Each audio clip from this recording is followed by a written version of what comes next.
Oh, he followed it off the screen. Boom, here it goes. Oh! Ah! Did you get it? Oh my god. Look over to your right. There you go. Oh, there you go. You got him. Oh, holy crap. Oh, this might be 10 million views. Oh my. Coop. Coop. Oh, he's so into it.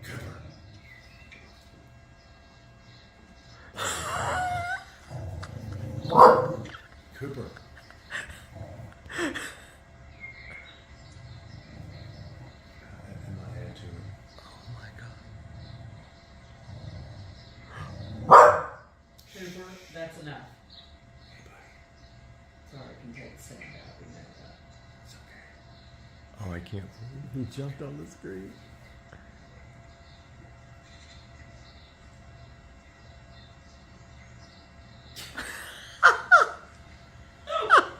Oh my god.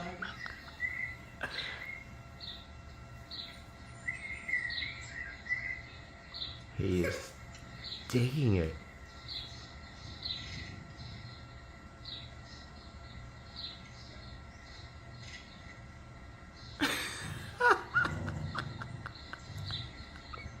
I love how he watches it run back in the hole. He's like, where'd it go?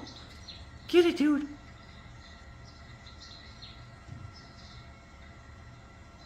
Oh my god. Coop's like, I don't like that mouse.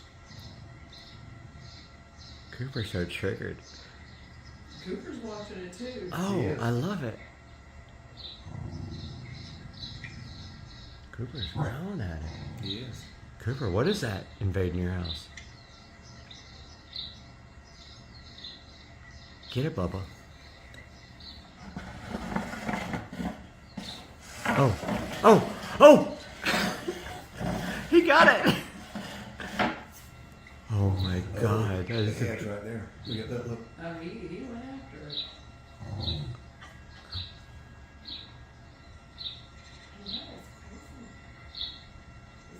Oh my god. He is having the best time with it. Get it. He watches it run back in. That's the best. Oh my god. You guys got his new favorite channel now. He's already trying to get it. He knows he can't. Oh! He was waiting for his moment. Wow. And that's why his claws are not on the floor. God, could you imagine what our TV would look like? Oh, he's definitely going after it if it goes up. Where'd it go, Bubba? He's watching it too. That's funny. Oh my god, he's so into it.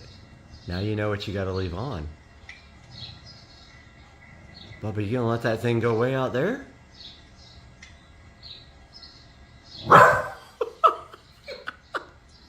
Cooper doesn't like it when it goes back in. Oh my god. It's okay. We found their trigger. What is it, sunflower seeds or something? I think so, It looks yeah. like, Birdseed pumpkin or... seeds. Looks like pumpkin seeds, but Oh, uh-oh. Different Uh-oh. angle. Coming at you, big boy. Stop!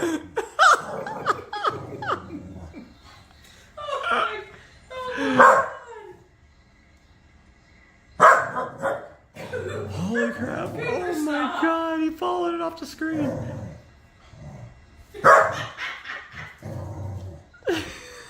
you getting Coop? 10 billion views. Coop, you gonna let that mouse go in the hole? oh my god. You gonna let that mouse go in the hole? Get it. Get it. Oh, he is just loving it.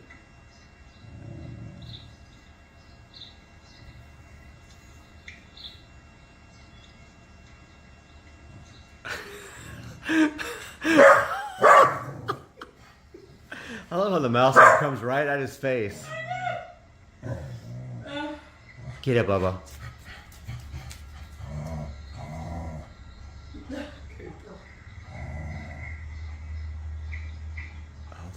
Yeah, they both are like.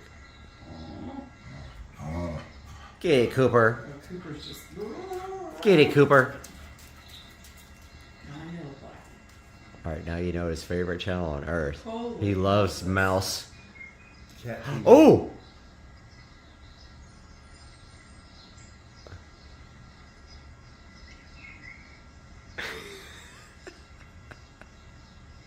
Look at him just staring down. Dude. And his tail is going crazy.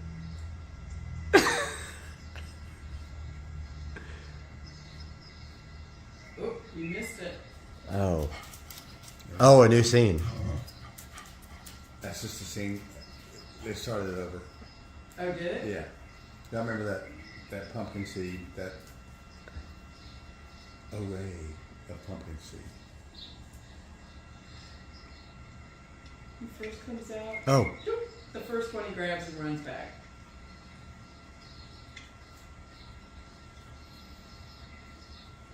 Bubba's locked on target. They don't like it when things stop.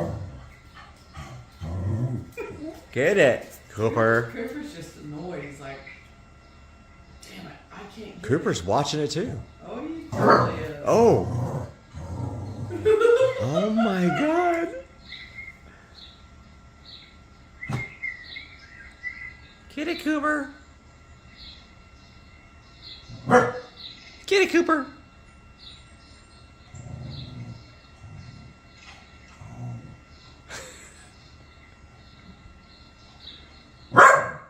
Get it, Coop. Get him.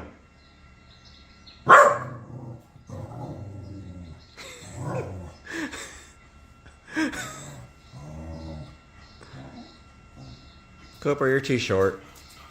You can't get him. I think that he's just frustrated. You go out? Nope.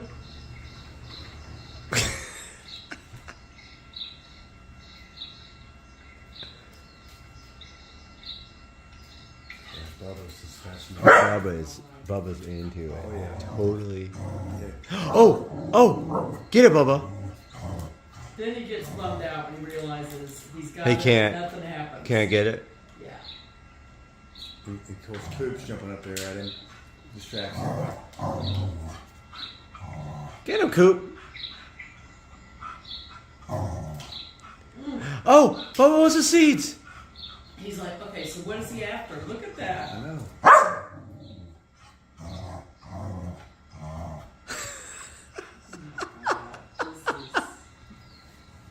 Bubba's like, Coop, you want to help, but shut up. Yeah, totally.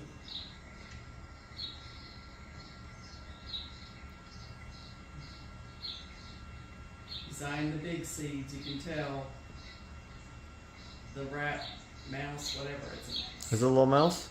It's a little mouse. Oh, Coop. Bubba almost went for it that time. Yeah.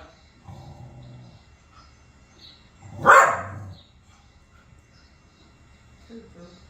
Man, I've never seen a cat so entertained.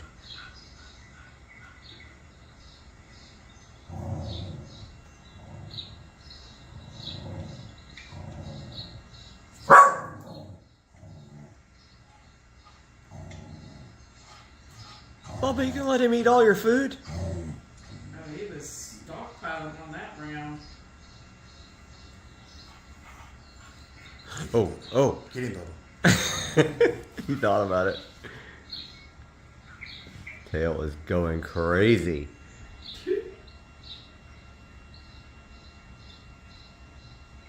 Now you know. Is when you guys want to entertain your cat. Oh my god. Cat TV. Why is the mouse looking at us? Oh! Oh! Look at Bubba. Bubba's freaking out. There's two of them. Oh, he's freaking. Yes.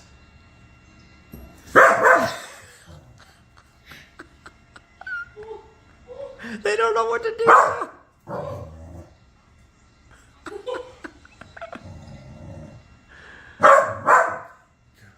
Cooper, Get him, shut Coop. up.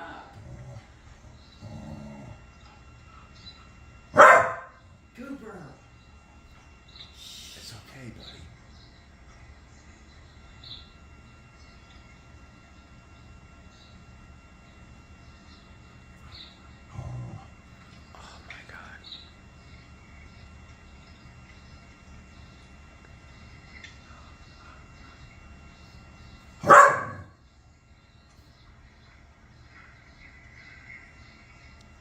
Dog love cat TV. Oh. That triggered him. He was like, what?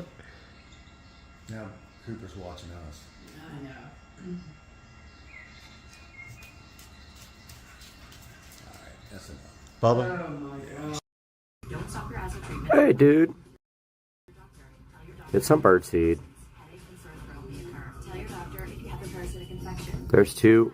Mama Cardinal left, but there's 2 on the feeder now. Yeah. I wish that one would come back. I know. Look. Get him. They're priceless.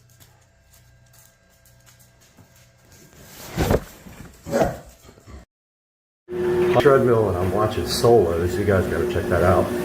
Pretty good show. And then we're gonna get to the good fun. Putting in this backup camera.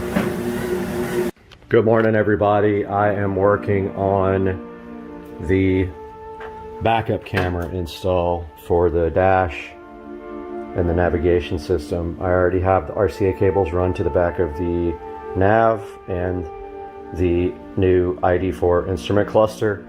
My challenge now is I need to actually install this. This goes where your trunk latch goes, so it's seamless. You can't even see it. And the only problem I'm having is now I have to find switched power for this thing. There is power on the back of my nav for it. However, I'm an idiot and I didn't run the wire. And I don't know if I'll be able to get that wire fished down at this point, but I am going to run this anyway and see if I can at least get that part done up to the front, and I'll keep you guys posted. Now, I did test it. It works. I gave it power from the wall, but it goes right here. And I don't know how to install it. I'm guessing that I have to take apart this whole back, pull these little plugs out right here, and take this chunk piece off. Not 100% sure, but I am going to try to figure that out now. Well, let's do a little test. I'm interested if this light stays on when the trunk is closed.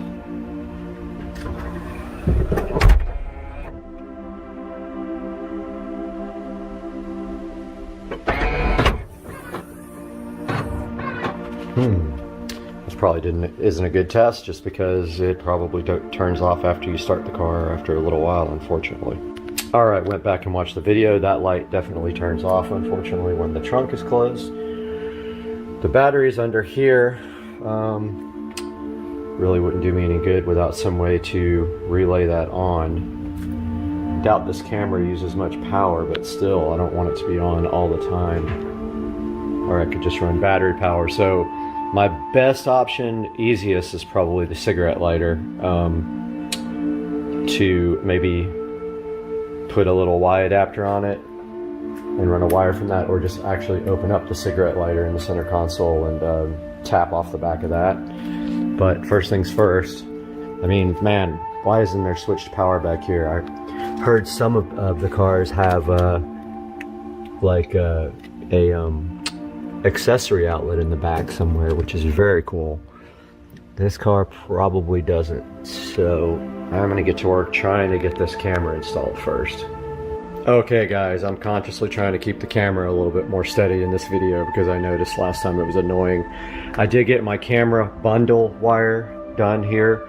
So what we've got is the camera output is an RCA cable. This is inside this loom. Also, the input for power is inside the loom. And then that runs to the cable that's going to go all the way to the front. On the other side of this cable here that goes to the front of the car, there's the power wire and also the RCA cable that plugs into the head unit and into the digital dash. You can see it right here. The other end looks like this. So this will get power. We'll go ahead and bite the bullet and get it off the navigation system like I was supposed to in the first place. There's the power wire with the video cable there, so it's switched power. So I'm gonna go ahead and try to get this wire run without disassembling the trunk, but if I can't, I'm going to take the trunk apart. Went ahead and got the first piece off here. Might be able to get the wire through there without taking apart the rest. I'm not 100% sure. I'm going to try it. I can maybe fish it through, and then it needs to come down, go down this shock, just like the loom does over there, where I can zip tie it, leave some slack for it to raise up.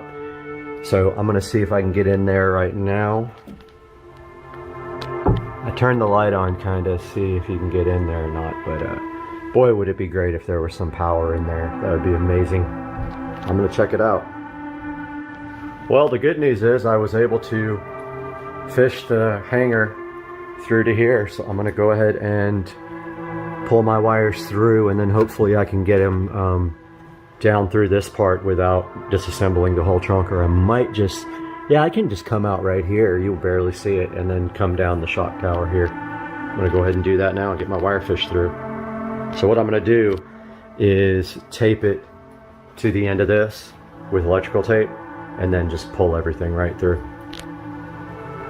All right, got my wire taped on the end of this. Trying to be careful not to scratch my paint up at all, because this is a metal hanger. So I'm gonna go ahead and pull this through. I'm gonna use 2 hands, I'll be right back. All right, I got my wire pulled all the way through. There's plenty of extra. This is the old trunk latch. I'm gonna go ahead and disconnect that, connect the new one, and make sure that the camera works now before I pull this cable all the way to the front of the car. So I'm going to do that now. All right, so I got the wire kind of rigged up to the battery. Something goes on with the nav screen, with the cluster where the picture rolls. I'm not quite sure what's causing that, but it stopped a little while ago. But it looks fine on my Android head unit. So I don't know what the deal is with that. I emailed the company about it, and I think that if you initialize the cluster with the camera plugged in, it doesn't do that, but I'm going to test it in a minute. So the wire does work. Now all we got to do is get that pulled to the front. I'm going to now route this wire down to the shock absorber here. Come down from there. I got to make sure I'm not in the way of the convertible top at all. So I'm not quite sure how I'm going to get that wire through. I still got to investigate all that.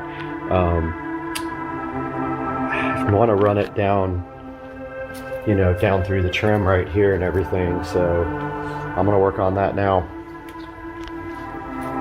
All right, so I'm going to run the wire. Actually ran it underneath the gray carpet insert here. I'm going to run it behind the shock here. Notice over here the loom. They leave like some extra slack for that to open. See how that goes? Just like that. I'm gonna do the same thing right here and button this gray piece back on real quick. Okay, forgot to show you guys the camera installed. There it is. You can barely tell it's in there. And it's a switch also, so it opens the trunk. Got the plastic piece back installed right here. Now I'm gonna work on zip tying this down the trunk shock absorber, and let's see how I'm going to get it into the cabin. There's an easy way right there, but this whole compartment comes off, but I'm hoping I can fish it in there somewhere. I just don't know where yet. All right, so literally learn something new about your car every day. I had no earthly idea that this came down and that this bag or something is in there. I don't know what that is. Something to do with a seat belt or something. It's so crazy. But I'm gonna see now if I can get through behind here, which I probably can. Like I want to get it like down in between the seat right here, under the bolster, through there. So I'm gonna see right now what I can do with this. I've never seen this back here. It's so funny that I've had this car for the whole time and never noticed. All right, guys, a little update here. So I got the wire fished down here. I think I'm going to somehow tie it or maybe tuck it in right there again, because there's some stuff back here that moves and I don't want that wire getting caught right there. I fished it down through the floor there around the corner, and now I'm going to drill a hole right in the corner of that, whatever the heck this thing is for luggage, and then go right through there. So I'm gonna do that now. So there wasn't a way to drill a hole through there. So I went ahead and just popped a little hole in that canvas and run the wire through there, and then I'm gonna seal it up later with silicone sealer just to make sure there's no air coming through. But I got the wire, you'll just see the tiny bit of it right there, but I can tuck that in really nice. And now this thing should just close like that. That's all you see back here, and it's barely noticeable. And then if we come in here,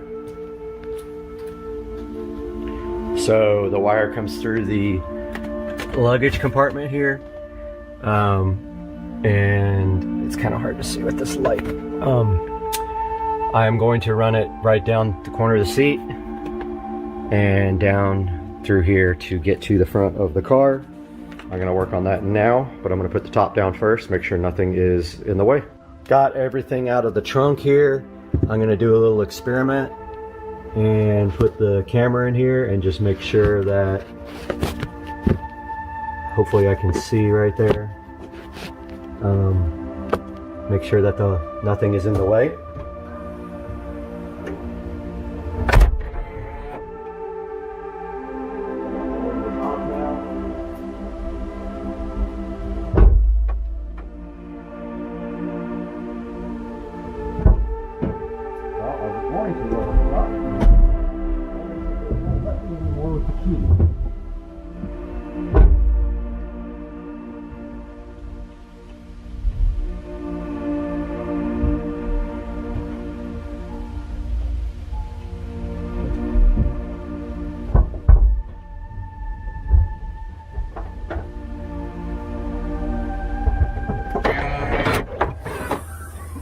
Just remembered you can't lower the top without the partition, so you can't see it from there. I'm just gonna try it and see what happens. Okay, I made a huge mistake back here, which almost ripped the wire right in half. So you have to understand the way the convertible top operates. These parts in here move. I had this tied to a spot that had to move, and when I opened the top, I noticed it was stretching the wire, and I thought it had broken the wire, but I tested it and the wire's still good. So I rerouted the wire to a different area back here underneath that goes up and around here, and then back to this back hinge section right here. So it's going to go, hopefully, zip tie underneath this support bar. This all moves. This whole entire support bar moves. So I'm going to give you an example. Now, it's giving me issues opening the trunk when the car with the remote control, and I don't know why. I haven't figured that out. But so first of all, you need slack for when this opens and closes. So then after that, let's see. You need slack there. See how that opens? And there's wire coming down. But you also want to make sure it doesn't get caught on anything. So I'm going to close the trunk.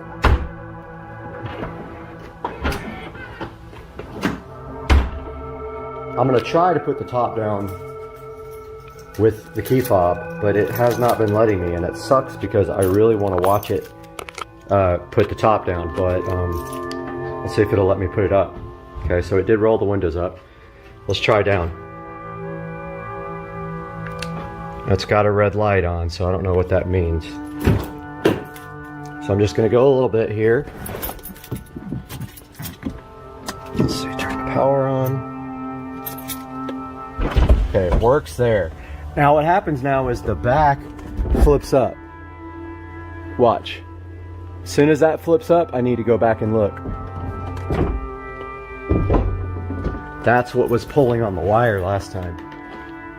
So what we need to do is in here, make sure there's enough slack. Aha, see, this has to open all the way, and that wire has to be tied to the back of the of that support bar. So let's open it a little bit more.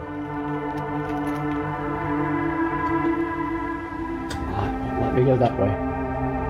It won't let me do anything. I guess because the key is not nearby. Let's try this. Let's put the key in the ignition. Okay, let me go that time. Okay, so now that this is open all the way, we need enough slack here to tie this to the bar while this is fully open. So let's see how much we got.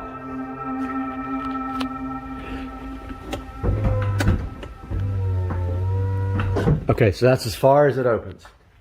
All right, now we got to tie this off.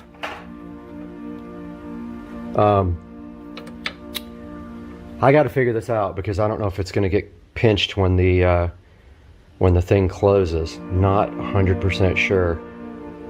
I'm going to look at that now and let you guys know. Okay, I think I got the issues in the trunk sorted out. It's kind of difficult because that whole thing moves. So it's really hard to get everything zip tied plus leave slack so that things can move and at the same time keep the wire from coming out or getting kinked. Now this is what's in the back. I had no idea this was back here. So I pulled the seat down. I'm going to pull this wire through down under the seat here, hopefully down through this footwell and then up to here. And then I need to run power, which means unfortunately I got to take the screen out, or at least take the bezel off again to get back behind there to get power from where the navigation system is. Okay, so I got the wire run underneath the carpet here. So if you just pull off this little footwell piece, I ran it all the way under here, and then I ran it under this piece here that has the trunk switch on it. I pulled off the little duct work down there at the bottom. And so now the wire is actually where it needs to be. It's fished through.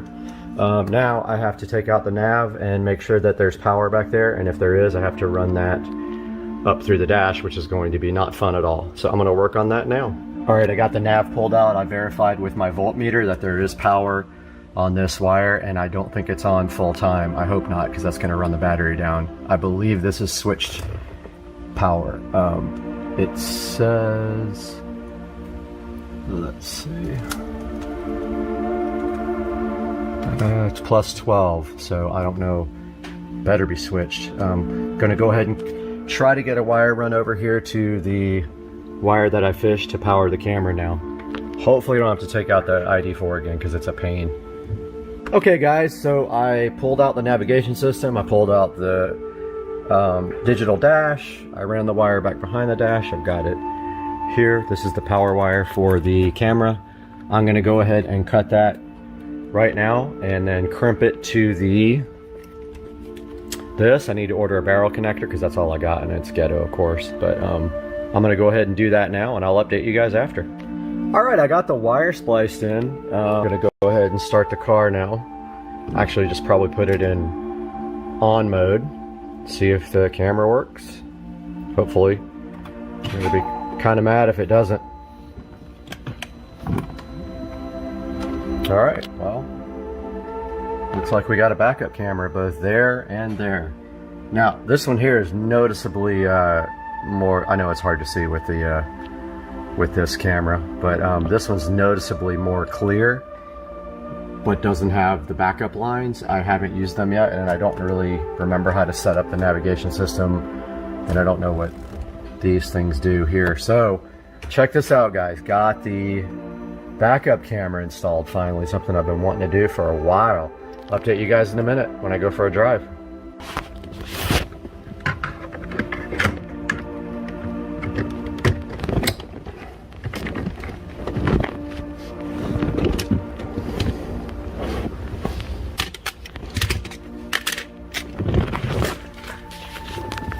We are back, got everything buttoned up. I got the garage cleaned up. So this is the Avon navigation system. There's a million of them out there that are just the same. It is an Android unit. All I can say about these guys while we're talking about it is they never update them, so you can forget about getting a newer version of your operating system or whatever, unless you are good at customizing and installing some ROMs. You'll never get that. So that's my Android. This is my ID4 digital dash. This is my custom USB connector for my digital dash to upgrade it and to put new software on it. And let's see what happens now when we put it in reverse. All right, so this is the first time I've ever seen the actual backup camera. Now notice here, we got some issues here because I noticed that every once in a while this one will not sync up, but it looks like it might have. Finally, it was rolling and then it stopped. This one's solid every single time. Now, it might be hard to see, but let's try to reverse. I've never done it. Look at this. Wow. Oh, pretty cool, man. First car I've ever had with a backup camera that wasn't a rental or a loaner. So check that out. You can even see my trash can, and I can drive on my backup camera and here on the ID4 if you would like. So pretty successful project. It was a lot of work. It took me about let's see, 5 hours to put in the backup camera and wire it up to power. And luckily, this navigation system has the power for the backup camera ready to go. Otherwise, I would have been hosed and had to use another source of 12-volt power. Anyway, if you guys got any questions, hit me up in the comments. I'll be glad to answer them. Check the 2011 car out with the modern technology here. I know it came with you could get an optional backup camera, but not like this, man. Oh, heck yeah. Now, so this is a problem. This thing rolls. Yeah, and then it locks up. So I'm going to talk to the ID4 guys about that, and I'll let you guys know what they say. Supercar Street Racing, have a great day, man. Guys, this is the new ceiling fan. Just kidding. This is the new ceiling fan that we were provided to review. And this is from Keener, who have been so gracious to our channel to provide us with multiple types of devices to review. So today, we're going to get this out of the box and install it somewhere, which is going to be difficult because I don't really have a lot of places with standard bulbs, but I do have a spot on the patio I think this will look great in. Let's get this thing unboxed and see what's inside on Supercar Street Racing.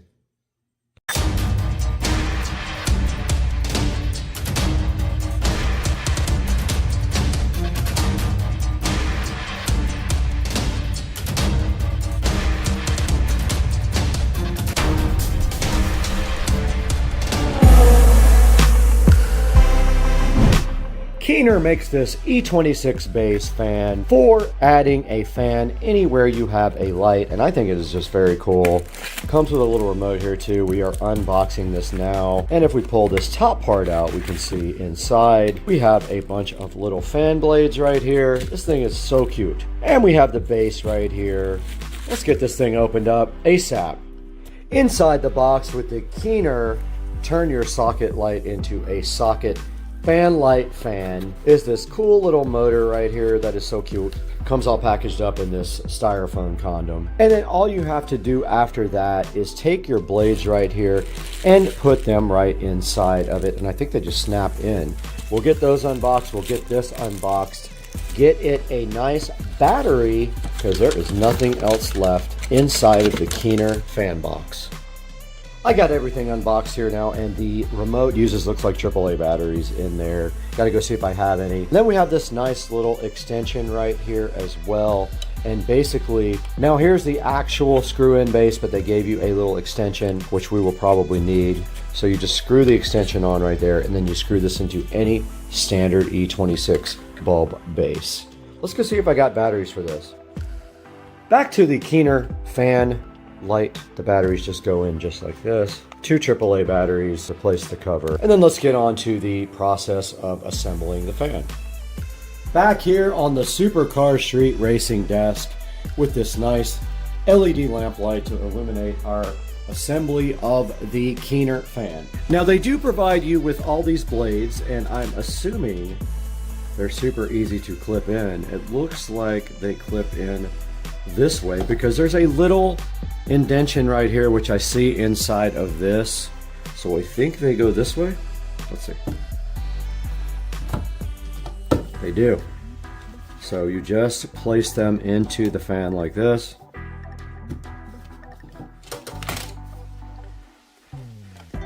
little bit harder once you get a few in because you don't have a surface to put them on. And then this just continues to go in with the dot facing towards the bulb socket. Make sure they're in all the way. They will click when they catch on the blade. And this one just does go right like this.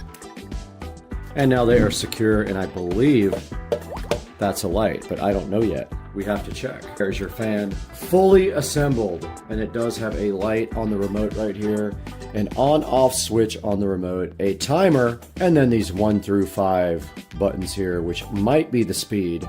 We have to check the manual. We have the manual out now for the Keener fan, and you can see right here, it does do different color temperatures and brightness adjustments on the light. And it does have installation instructions right here in English, and it says, ensure the power supply is disconnected. So basically turn the power off. You install the 5 fan blades. So it doesn't want you to put this in anything that's not solid. I am going to do that anyway because I don't care. Mine's going into a lamp with a neck that can move. We'll see what that does. Might break. You insert until it clicks, and then here is your remote. The upper left on the remote basically is the LED on and off. The upper right is the fan on and off. The middle button here with the power is the LED and the fan on and off. And this is a timer to turn the thing off after a certain amount of time. And then at the bottom here, we do see the fan speeds. It doesn't say which is the fastest fan speed, so we'll have to test that out. So it says if you turn off the wall switch and turn on again within 0.5 seconds or after 5 seconds, the fan light remembers the mode that it was in before. There are also instructions in here for changing the color of the light, and that has to do with how much time is taken between turning the light switch on and the remote. Let's see. And then there's instructions here for making it warm white. And when they're saying the C button, they are talking about A, B, and C, which are also diagrammed here on the page before that. And there's a bunch of safety features right here to think about before you install the fan.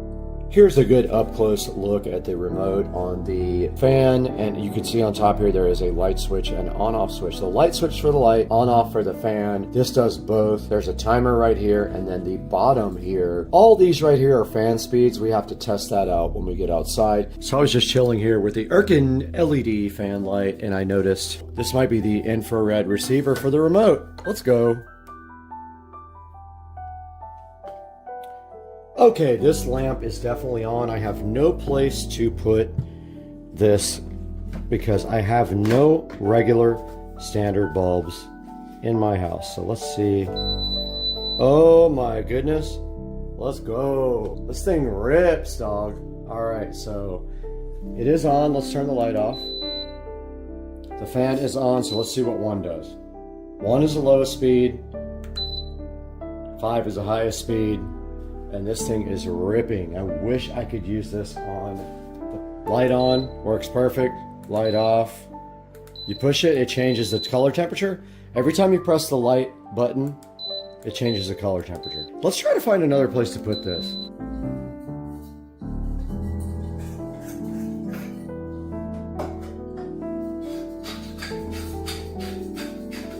Is it going to twist the cable?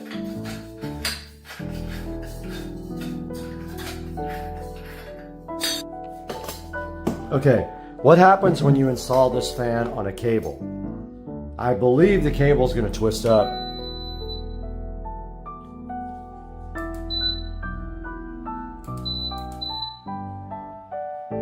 This is so cool.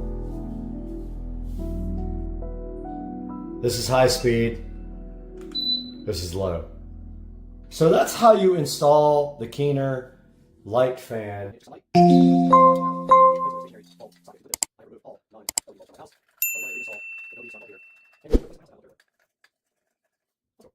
For now, this room gets really hot. Basically, I think this sliding glass door and the lack of enough ventilation from the AC system gets this room hot. So what I'm going to do is install this fan right here, right next to this AC vent. And I'm hoping it will pull air out of the AC vent and pull it down towards the ground. Let me get that installed now, and we'll see what happens. Let's go. So this light is pushed out.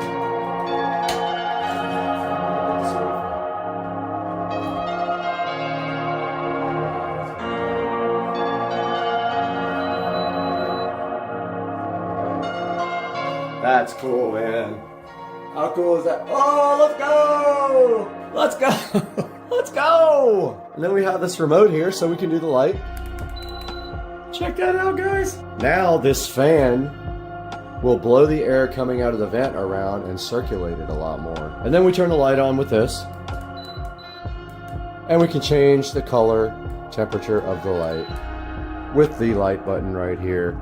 The fan speed's down here at the bottom. This is the highest speed. This thing rips, dude. I love this thing. Now let's turn the AC down and see if it actually circulates some air. Okay, we have the AC on now, and I can feel the vent, and it is definitely pulling air and dispersing it around the room. You can really feel the cold air over here now where you couldn't before. Behind the camera, you can feel the cold air being moved around the room from the tiny fan. And you have that extra light if you really need it. Legit, and I feel it way across the room over here. Alright guys, I hope you enjoyed the mini fan light as much as I did. This thing absolutely rips. It's putting out so much air. I'm so happy with this for my office because the AC is on right here and it is pulling all the air down into the rest of the office, which gets hotter than the rest of the house. Alright guys, we did review the Keener light fan. It screws into any standard E26 socket. You can see right here and right now that this thing is absolutely cool. It totally rips. It would be so good on like a patio where you don't have a fan and you just have a light switch. You can go ahead and plug this right in and it will work for you anywhere. I just don't personally have any place to use this because I have no E26 sockets that are mounted to a solid base. And make sure you go ahead and click through our links and like our video so that we get maximum exposure and grow the channel. I did dent this pretty bad when I dropped it, but it still does work. Look at that dent. Hey guys, welcome back to the channel. It is a beautiful but chilly day in Florida, and we can see the alligators out there chilling out in the pond right there. And today our main focus is this room over here.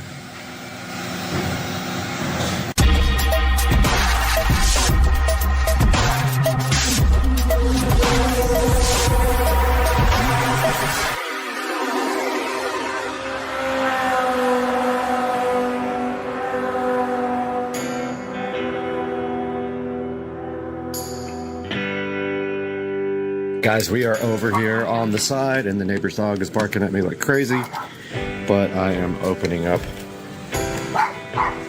this area for you.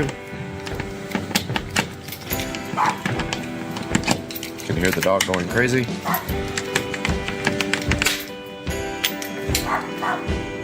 And here we are in the new shed to talk about plans for this room. Hey guys, welcome back to Supercar Street Racing. I hope you're having a great day today, and I'm so happy that you joined me to take a look at what we're going to do out in the shed, which is now becoming my studio. We have run out of places to record here. I need a bigger space with lighting and microphones and everything, and I cannot do that in my current master bedroom, which you are seeing right behind me here.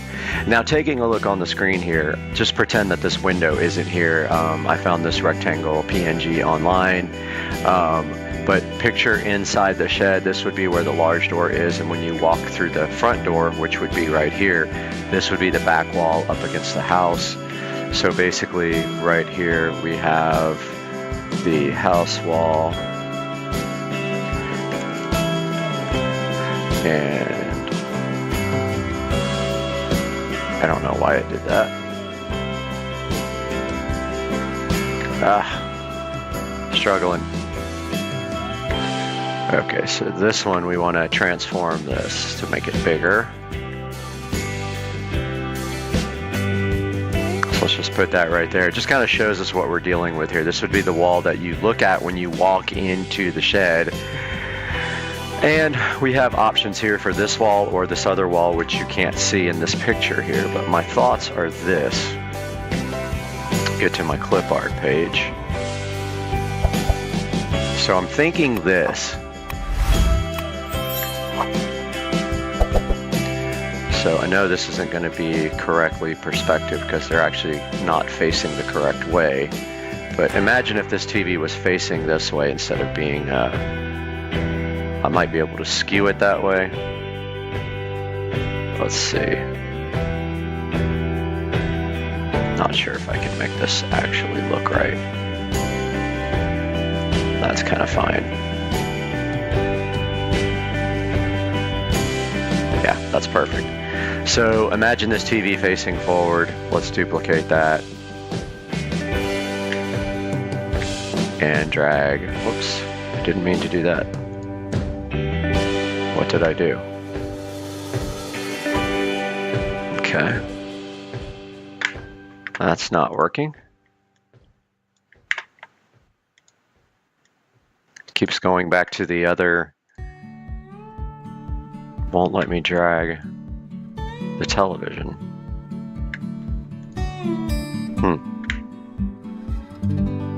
So let's just delete that layer. Try it again.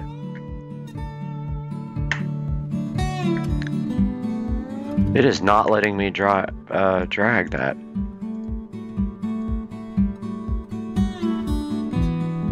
There it goes, finally. It was acting really dumb. It was always going back to the other one. Let's see, it keeps doing it now. Ah, the stupid thing. Alright, fine. Won't let me drag that one no matter what I do. Okay, so after that frustrating, you can see where we have the two TVs. They'll actually be spaced out more than that. They're actually smaller. Let's see, transform, scale. This is just a rough estimation. And we'll do the same thing here. Edit, transform, and scale. It's going to be more like that on the wall, even though they are 50-inch TVs. And then I'm thinking like Govee lights in the center here. Like, I'll show you guys what I'm talking about.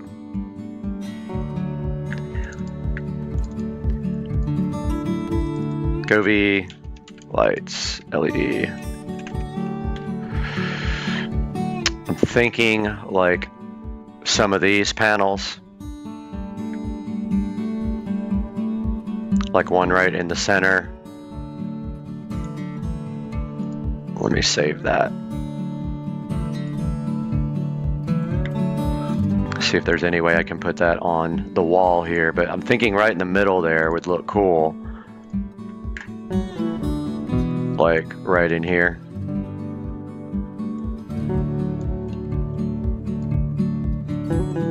Somewhere in there on the wall. Of course, you can't tell by perspective what it's going to look like, but something like that, and then both of the TVs with the Govee immersive lighting here.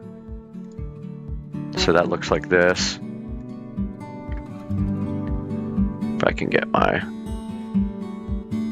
Alright, so the Govee TV lighting right here. Behind both TVs with the little camera, and basically like I have in the bedroom, and it will basically follow the pattern on the TV. So one of those for each television. So those would be behind there. So we would have, I cannot do anything here. It will not let me. Govee TV light.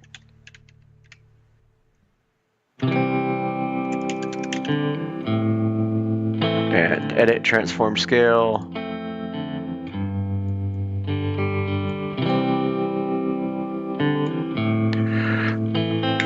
And duplicate that if it'll not freak out.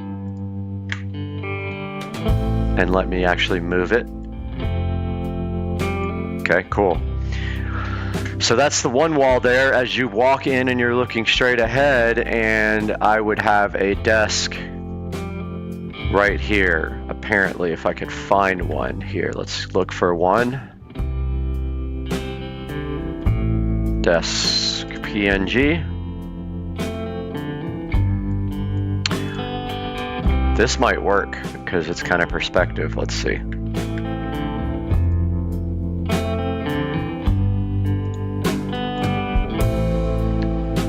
Okay, wrong place.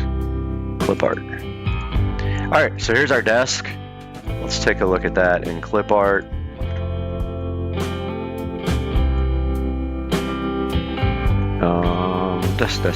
Desk. Found it. We'll have to flip this around. So edit, transform, rotate 180. Nope, that's not it. Undo. Edit, transform, rotate clockwise. No. Flip. Edit, transform, flip horizontal. Yep. All right. Again, not going to be perfect, but I'm thinking desk here. And desk here. And that would make up that part of the room. And then we could actually shoot on this part of the room. Let's save this.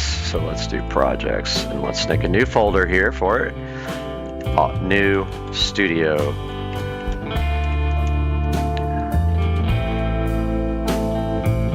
And we'll go in here, and I didn't even save it in the right place. File, save as. Oh yeah, I did. Okay. All right, so that's actually the first wall. So remember, this is the big door right here. I don't know if I can draw it. Let's see. How do I draw? Oh, well, you guys get the picture. Picture the big door here. And let's do file new. Get our room in here again. And this time we are going to switch it around. So let's pretend like this is the door. So let me see if I have a door PNG file.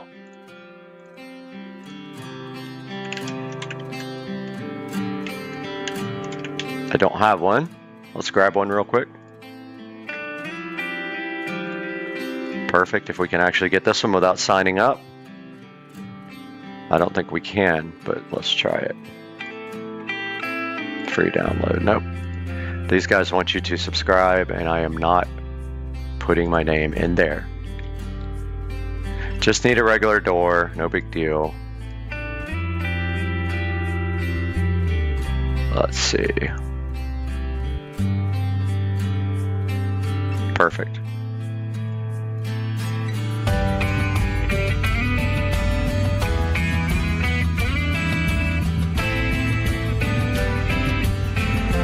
Download.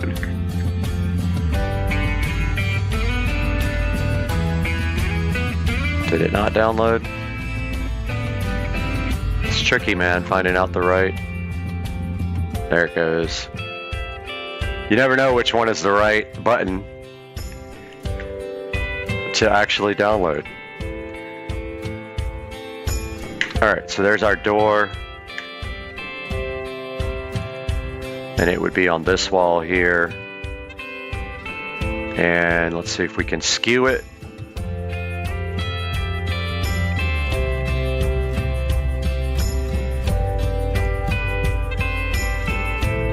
Just like that. Perfect. So there's our door entering into the shed, our small door. Forget these windows, they are not there. Let's do this. Let's layer merge visible. Let's take a little section here. Actually, we can do a section here. Copy. And paste. and move it.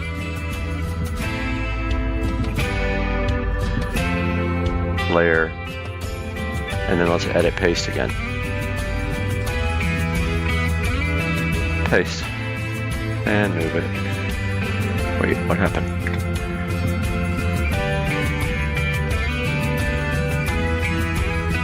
Edit, paste, move it. Dude, Photoshop is being dumb right now. Promise it's not me. Alright, so let's merge that down. Now we don't have our windows. Pretty cool, huh? Alright, so I'm thinking on this wall, maybe is where we actually do shoots. So we would have a TV here.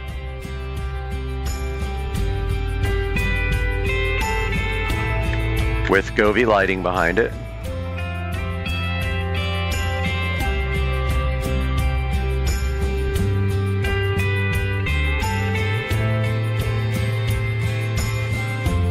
Just got to make it kind of the same shape as the, or the skew as the wall.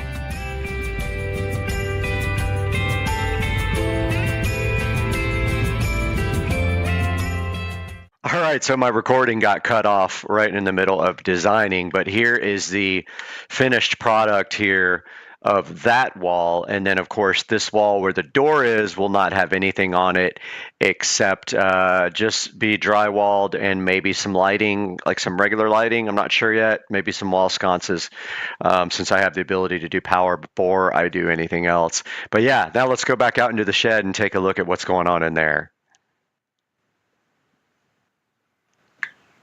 Alright guys, we are out here in the new room built on the side of the house, which originally was going to be a shed, but I have decided to make this into my office and our new studio. And I do have a plan for this, guys, and that is that we are going to insulate, drywall, and then make this into a actual room. So our plan is right here. There's a 2x4 up there running the top. We will put another one at the bottom and then run studs up and down so that there is something for the drywall to attach to. You have to have that. Not sure what we're gonna do here about this outlet. Hopefully we can just leave it where it is and maybe even run another run down here so we have power all the way down this wall. We will also be putting in either 2 or 3 50-inch TVs in here, and that will be for work and for the channel to make some video stuff out here. And then we will light this very well and remove this hose and cap that off, most likely, since we don't need it anymore. That is the current plan. Now, so what we're gonna do here is we will be drywalling everything. Hopefully we don't have issues with water coming in anymore. I did have problems, but I got gutters installed. You guys have not seen that, but I did get gutters right here, and they drop right here. And that pulls the water away from the shed where it was leaking in here, because the guy who built my shed, I told him not to, but he built it directly on the ground. Now, this door needs weather stripping around it, all the way around it, so that it is sealed up completely. I don't know how exactly I'm gonna do that yet. I really wish the door wasn't here now. The original plan was to park the golf cart in here. That is no longer the plan. It will stay in the garage. But yeah, so something to the effect of 50-inch televisions on this wall, maybe 2 here, like 1 here and 1 here. And then maybe over here is where we actually shoot. So we would have a desk here in the corner and we would shoot right up against that wall. And maybe we have a smaller television right there, like a 40-inch or something for the studio, and then lights up here. Even these lights are awesome in here, but we need more for shooting. So that is the current plan. We will go take a look at the design, and I really hope that we can get the foam insulation in here, but I don't know what that would cost. Probably a good amount, maybe $1,000 is what I'm thinking, maybe less. It's about 150 square feet room. And that's it so far. Now we just got to kind of figure out how we're going to do it and all the wiring and everything we're going to need. We do probably want to get Cat 5 in here, or Cat 6, and run up, and we can't go into the house up there because we're up against the gutters. So what we'll have to do is put a conduit right there on the corner and then just right up into the soffits over there and pull all the wiring through. Gonna suck because it's hard to get to, but that's just kind of what it is. Kind of want a big Supercar Street Racing logo out here. I don't know how I'm gonna do that, but I'm still looking into it. Fortunately, I did all the power ahead of time except for just this wall. I will have to run power on this wall on the outside, and then up to the televisions. And also we will have lights on the wall, so those will need power as well, so I'll be running those outlets as well. Still got to look into what kind of lighting I want to do. I do like those hexagon lights for the roof. Like those hexagon light pattern lights would look awesome on the ceiling, although we don't have a very tall ceiling in here. And actually over here I can almost touch it, but it goes over here, which I like. But I'm thinking a desk here to work, like regular work desk for work stuff, and then that corner for shooting, or opposite, work desk over here and shooting over here in this corner, or on this wall would also be amazing for shooting, and we could put 150-inch TV right there. But that's the plan so far, guys. Thanks for watching the channel, guys. Stay tuned for more as we build the studio. Out here. Did I just see water dripping? No way. Thought I saw water dripping in here. I think I'm seeing things. Yeah. But it is coming down nicely in Florida. And it's a good opportunity to come outside and check out the pool. We're having a party here tomorrow, a work party. And so I have been out here getting everything ready and getting the patio prepped. And I got some nice new decorations for the patio here. And it looked pretty good. This is eventually going to be all tiled. So I'm not going to do anything with this permanent, but for now that's good. But yeah, we got the rain. Here's a good look at the nice lights. And yeah, man, what a night. It's just Florida life. And, with no more palm tree here, my gutters actually don't get clogged. So they are working. And that's a little update before we go on to our next product we're going to take a look at.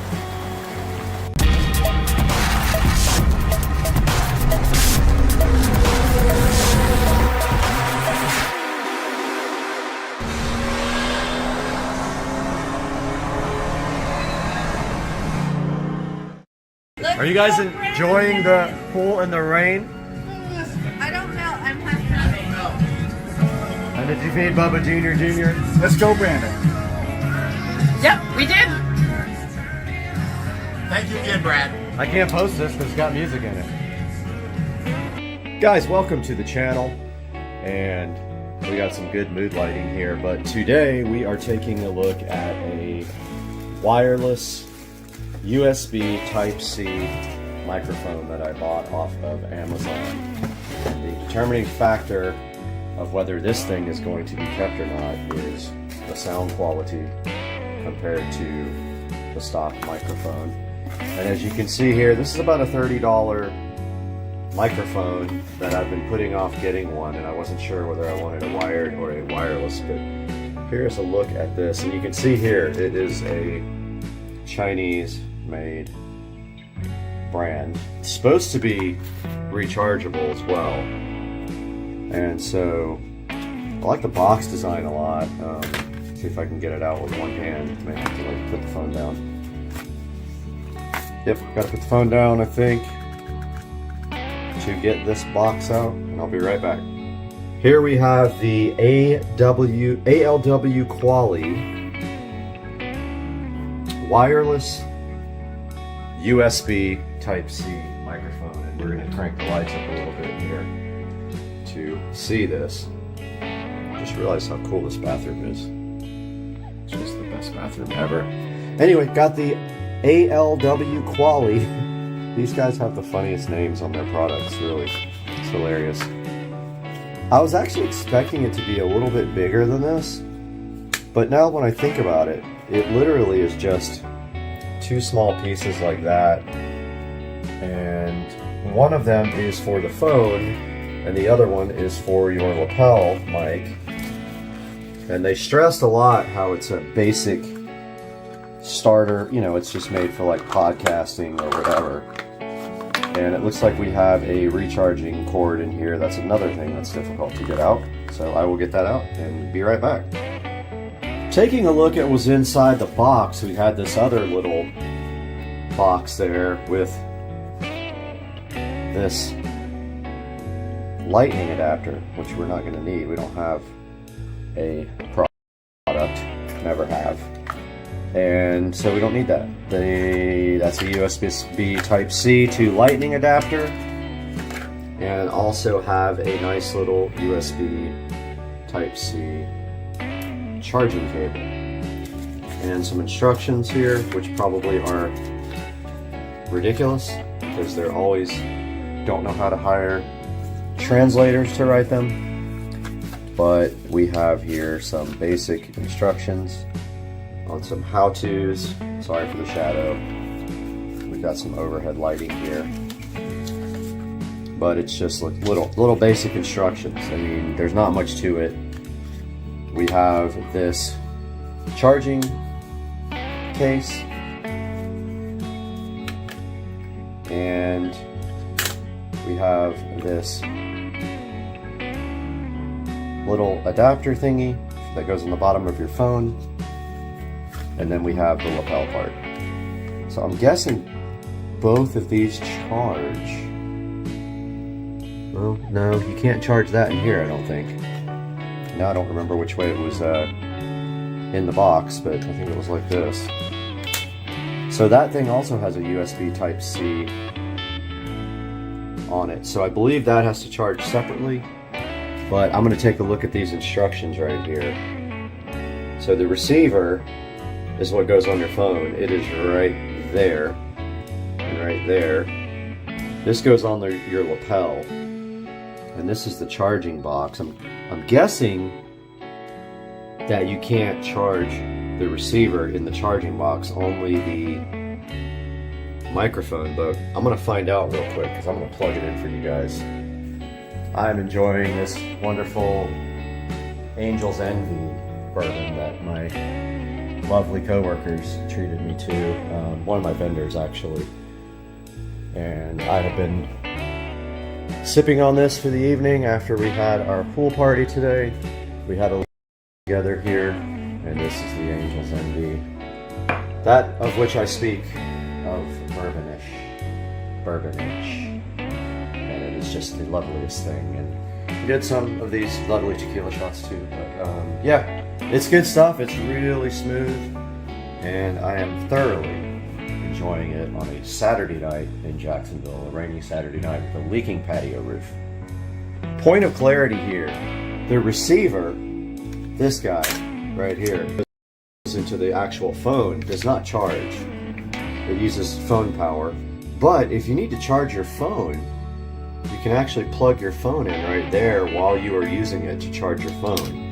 This guy charges your lapel mic, which we are going to grab a little power brick now and try that out. I'm actually kind of grateful that the leak wasn't on top of the TV there. It's just in the corner. Hopefully some of that foam we'll seal it, but I wanted to give you guys a look at the lighting. It's not finished out here yet. I actually got all new yard lights, low voltage landscape lighting for the stake lights that are out here. I got 12 of them on Facebook Marketplace for $50. They're old school, but I went ahead and purchased some brand new modern warm white LED bulbs to put in them.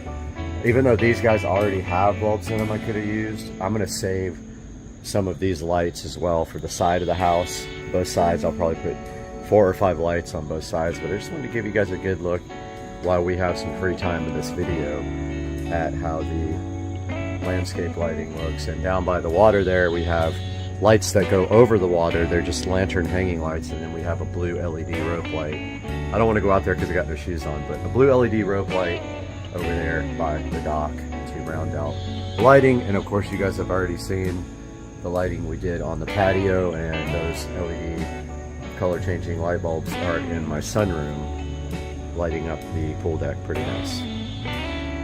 I just love recording in the bathroom for some reason. I just like my temperature and time and weather. So we got the power adapter off of the Fire HD Pro. It's the same exact thing. It's just a USB Type-C charger. They give you a dinky little cable, but you don't need to use that one. Sitting on the bottom of this, there is a USB-C. Again, one-handed here, going to attempt to plug in this.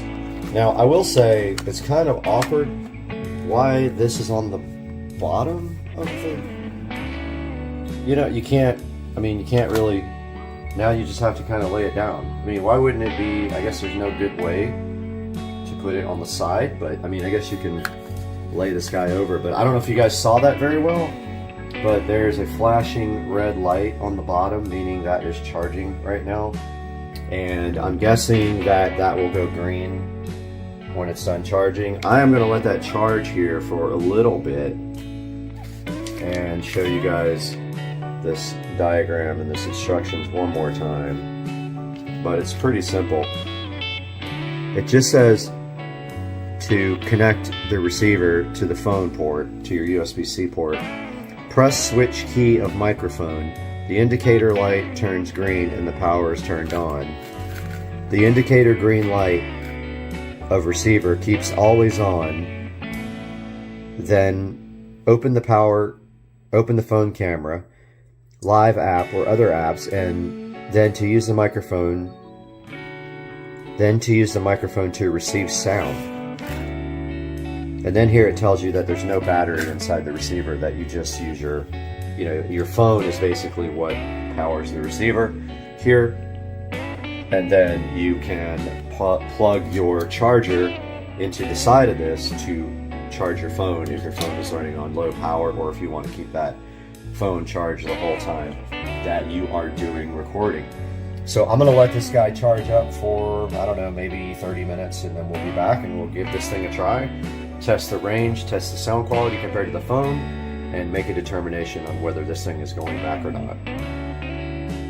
Okay, I came back about an hour later, and it's solid red, so it doesn't turn green, but it turns solid red when it is done. So we are going to now experiment with this brand new microphone and see what happens. I'm going to go ahead and plug it in the phone now. Actually, I take that back. We haven't even looked at the actual product. And here is the lavalier microphone. So you're supposed to plug in this part to the phone first. Then it says to push this button. So let's give it a shot. We'll turn off the camera and get it plugged in.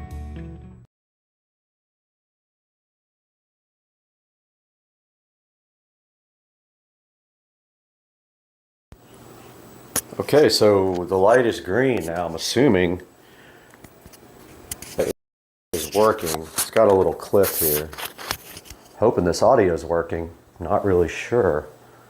So this is me giving a product demonstration. Here we have the lovely Echo Show 5 sitting here in the wall, and I just woke it up, and never mind.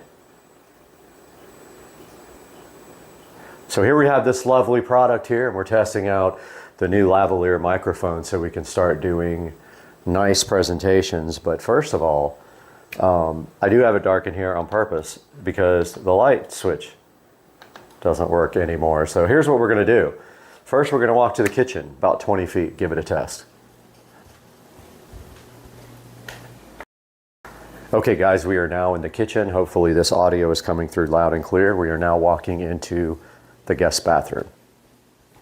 We are now probably about 100 feet away from the microphone. We are now heading from the guest bathroom to the bedroom, maybe 150 feet away. We're in the bedroom now. Can't wait to see if this actually works. And we are walking back towards the lovely camera now, which is in the office. And we're about 20 feet away. And here we are, and we are gonna see how that worked out. All right, guys, we are back in the bathroom here with the lovely smart mirrors, and we do have our brand new wireless microphone on, and it is quite a nice product, I have to say. I'm kind of impressed by this for the price. It is not a professional microphone, but it does the job quite adequately, and I think with some slight tweaks to the audio in Premiere Pro, like maybe a little equalization on the high end, we can make this actually work for our video. So this is staying in the Supercar Street Racing family. I do recommend this product if you do blogs or any other type of recording on your phone, even day-to-day recording, making videos. This thing seems like a really nice addition to have to your collection here. Reminder that it does come with a short white cable like this, and I was using my Amazon charger for my Fire HD 10 Plus, which is not a super fast charger, but it is a higher current than a normal USB 5-volt charger. This is the charging station for the microphone itself. It does not charge the receiver on the phone because you don't need to charge that guy. Remember, the receiver on the phone does have a USB jack on the side, so that if you decide you want to charge your phone while you're recording, you can do it through the microphone adapter. So it's got this nifty little charging case with a USB-C, which means you can't stack it like this while it's charging. You will have to put it on its side, and it doesn't want to stay on its side, so it'll probably have to be on its back like that. Again, here is the presentation. It is in Chinese, but it has English writing as well on the back. That says it's plug and play. It says 20 meters of accessible. It says precise radio, whatever that means, clear timbre, highly sensitive and widely compatible. And I do agree that the range is extraordinary on this thing. I do believe that I could probably go into the backyard and have no issues at all. With reception, I want to say it was about $35. I will put a link in the description, and I encourage you to click through my links. It helps me support the channel and bring you more high quality products like this. Please subscribe and like the video as well. We'll have more for you guys very soon. I've got another product. I had a manufacturer contact me about reviewing a smart door lock. So hopefully I have a place to put that. I'm thinking maybe, I don't know, maybe the door to the garage. But we'll see. We'll see when that comes in. That should be coming in soon. Hope you guys enjoyed it. We'll see you next time. All right, guys. So this is 7 days without a pool pump turned on. I told you guys I'd keep you updated. That's what it looks like when you don't run your pool pump in the springtime for 7 straight days. I can't figure out for the life of me what's missing from this closet. Oh yeah. We need to put a subwoofer in here.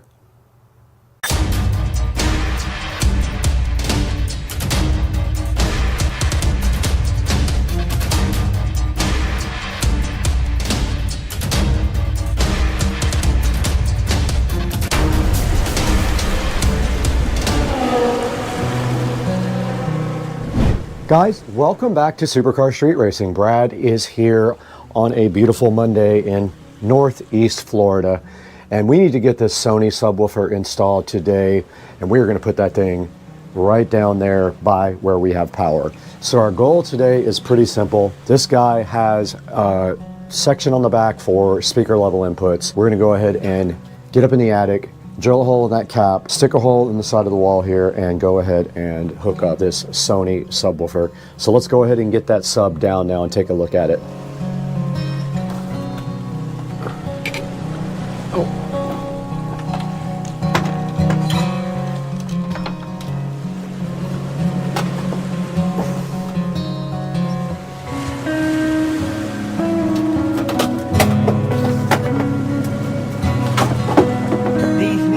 All right, we are behind the Sony active subwoofer right now.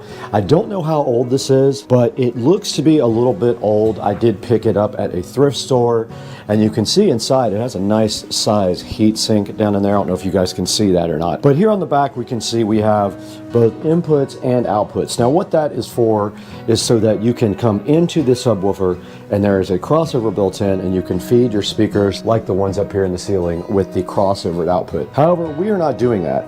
We are going to be giving these guys up here the same feed as they had before, and this guy will just come off of those to go ahead and provide input to the Sony subwoofer. Now on the back here, they also do have a level control. They have a subwoofer cutoff frequency. Now what that is that is the crossover level. Okay, we just did look this up on Crutchfield, and this is a 10-inch powered sub with 60 watts at 1% THD, 100 watts at 10% THD, and it has a frequency response of 78 to 200 hertz. So this is a 10-inch powered subwoofer. I just wanted to discuss with you guys, when you are putting speaker wires in and you have to run wires down a wall, if you are on an interior wall, there should not be any kind of problems drilling a hole in the cap with a paddle bit and just dropping straight down with your wiring. Now, if it is an external wall, like the one in the bathroom going out to the garage, it could have insulation in it, which would make your job more difficult. And it could also have fire breaks, and those are studs that go left to right in the wall to prevent fire from breaking out as fast. So this wall here has no insulation whatsoever, and we are super lucky because it is literally right next to the attic. All I have to do is jump right up there with my drill and look for where the wire comes down to the other side of the wall for the outlet, and just drill further past it, maybe like 3-4 inches past it with my big paddle bit, and that should be it. So our wiring run, just FYI, is going to go up that wall, and then it's going to come right over here to this speaker at the top and that speaker. So I'm hoping I have enough wire. I'm going to bring extra up there with me in case I have to splice, but I'm kind of using old wire for this, and I will bring some electrical tape. So I'm going to bring my wire strippers up there with me and a pair of scissors and just have that handy. But it is easy to get up and down on here because it is so close to where we're going. So let's get everything prepped up to get up in the attic, which is going to be a lot nicer now because my attic is spray foamed. It should not be 1,000 degrees like it used to be.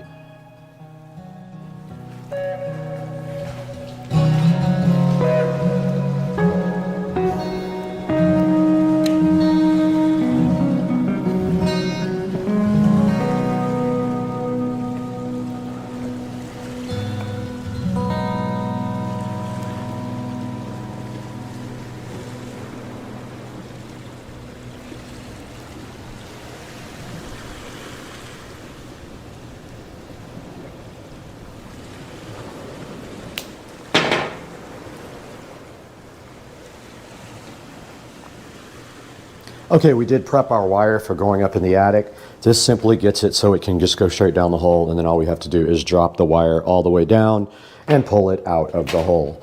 Now let's go check out our supply of wall boxes and see if we have anything to use to cut into the wall.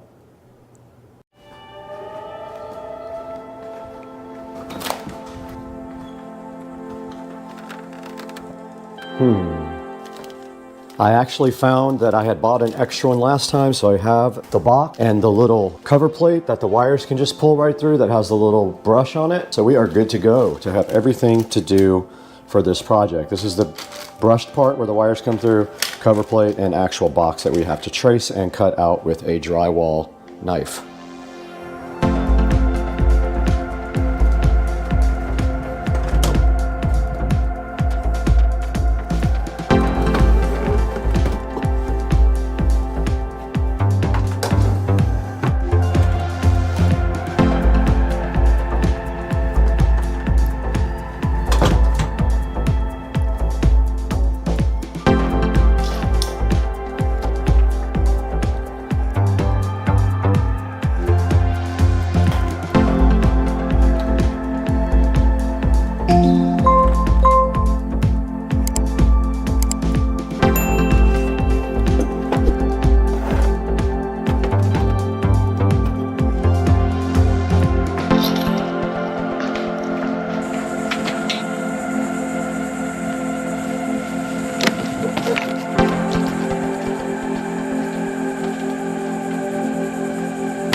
Okay, we're right on the wall now where we are going to be installing our new wall plate. And I measured on the other side of the wall, 35 inches to the wall box.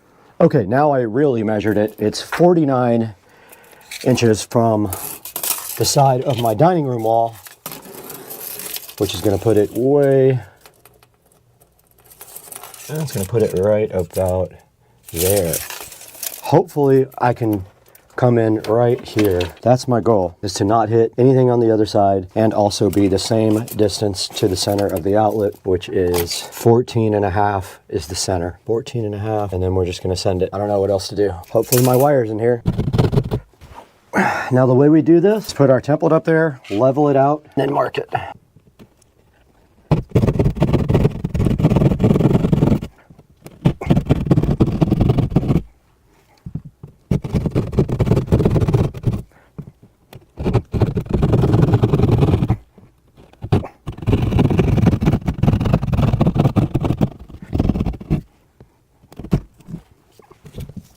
We went ahead and got our wire pulled through, and now all we have to do is take our brush plate and poke the wires through the center of it because it goes on last. But we need to get got my impact now, so we can go ahead and put the swall plate in. So this is the kind with the flaps that open.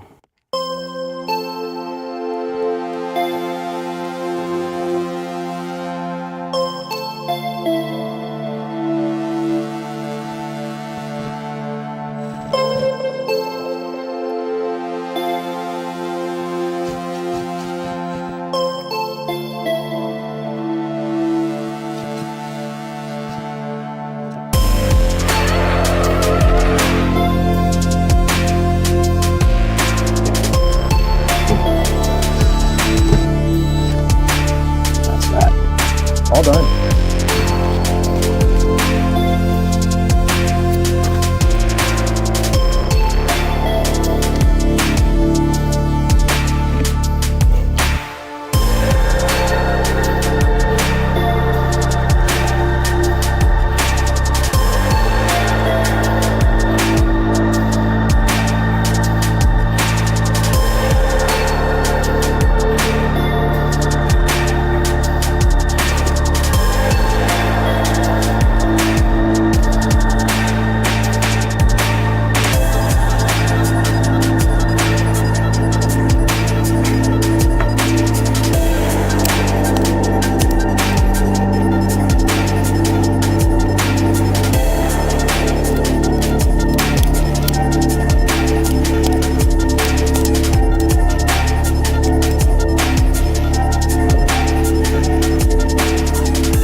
Now we should be able to pop a battery on these and pop my speakers to test the wiring. Let's see.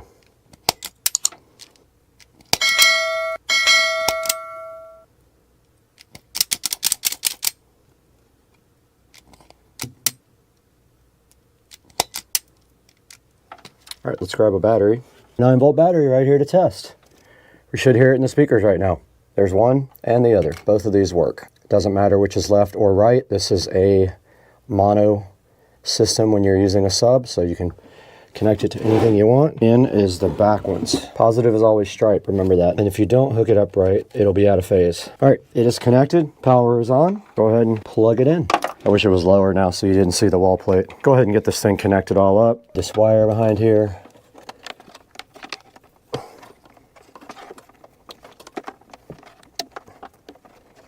If we wanted to, we could slide over my shoe rack to hide it more. And we see the power light on.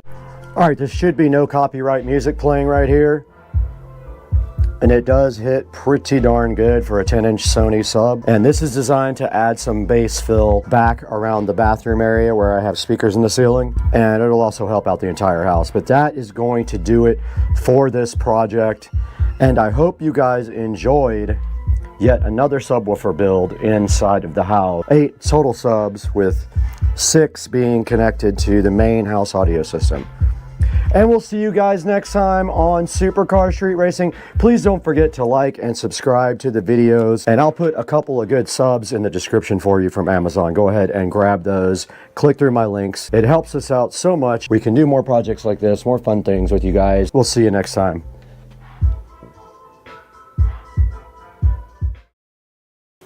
Welcome back to the channel, and what I have right here in my hands are 2 drones that were bought from AliExpress. We're going to be looking at both of these today on Supercar Street Racing.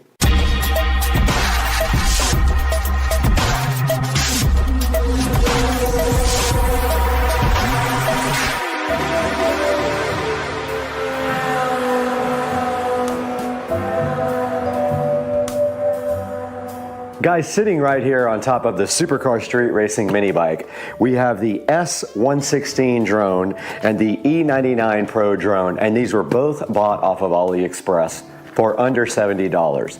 We're gonna see if one is better than the other, get them out, charge them, unbox them, do everything fun today, so hang on. Now, one of these drones was more expensive than the other one. I believe the bigger box was more expensive. I'll have to go back into AliExpress and update you guys at the end of the video. But the goal here is to see if we can get decent quality out of both of these drones and finally have a drone for Supercar Street Racing. Now let's go ahead and get these things unboxed. We have the E99 Pro right here, and we have the S116 here, and I don't know why they both say Dion on them in multiple places, but they do. Not sure what that means, but we're gonna go ahead and get these opened up. See, it says Dion on both, or Dion. Let's get these opened up and see what's inside. I'm hyped. They came kind of damaged, but the box was just damaged and hopefully not what is inside. And so inside of the S116, we already see a nice carrying case for the drone. And looking further into the carrying case for the S116, let's see what's inside. All right, now we are inside of the carrying case for the S116. We do see some instructions right here. There's an operating guide right here.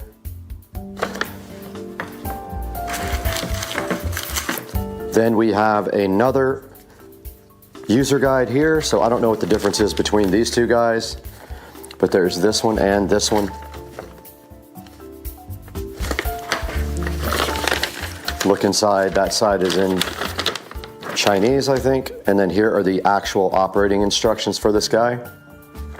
Let's put that aside.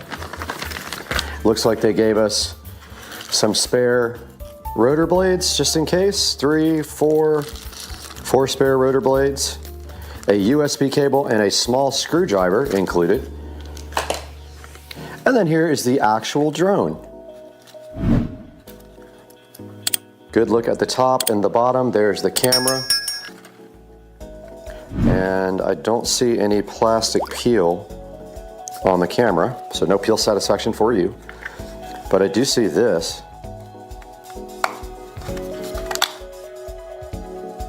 Interesting. Not sure what that is. I'll have to get into the manual here in a minute.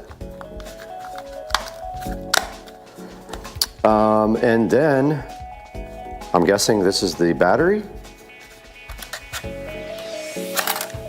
Looks like that is the battery. It does have a yellow sticker over the ports that put it in the drone. And then it did come with a, let's see, this says obstacle avoidance. So don't know what that's about. We'll have to dig more into that. But yeah, that is what's inside this as far as the actual drone and parts. And then we have our nice controller here for it. There's a good look at the front of the controller and a good look at the back. Let's see what kind of batteries this guy uses. Oh, it doesn't. It's rechargeable. So yeah, we'll dig into this a little deeper here momentarily, but that's what is inside of the S116 drone box. Now we have the E99 Pro right here. We'll take a look and see what's inside, and we do have another nice case here with an E99 sticker on the top. Go ahead and get rid of that. Get this guy opened up and see what's inside it.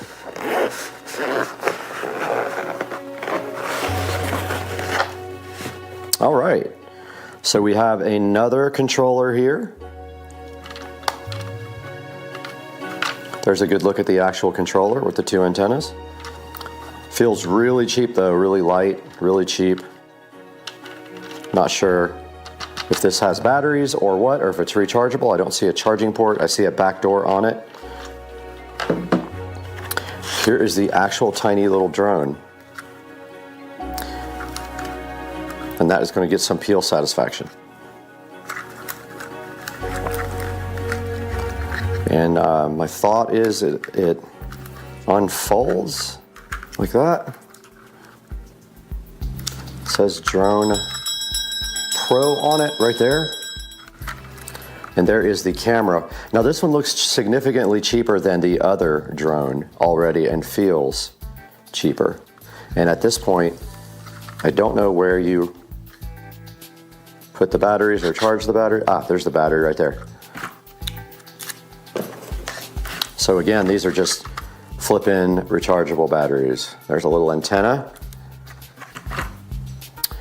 And then inside of this bag, we have what appears to be, actually I don't know what these are. I'm not sure what those are for. They did come with some one spare blade, three spare blades, four, a little USB charger. And then here is the user manual. And it also has a supplemental thing to download and install the RC EFP app. And I'm not sure if that one uses the same app or not. But then here are the instructions, and they are in both Chinese and English for you. And then that is it. That is all that is in the box here. So let's figure out getting these guys charged. Now that we've gotten a good look at what's inside both of these boxes, we're gonna go ahead and get these guys charged up. Let's do it. All right, we've got both of our drones here. Let's go ahead and take the battery out, which I already did on this one. And here is the actual battery.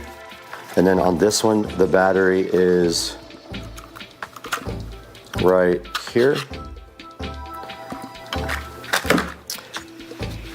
And then we just need two little USB power adapters. Any USB power adapter will work. Or if any device you have has a USB type A, you can go ahead and use that. Now I do have some brand new USB power adapters here in my hands. There's one and two, because I started running out of these. So I bought some for LED lights. So there's a second one. And then we have our little cable here that it came with somewhere.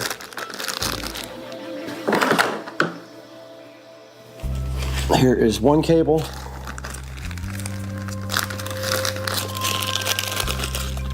I'm going to go ahead and put this back over there. Get this out.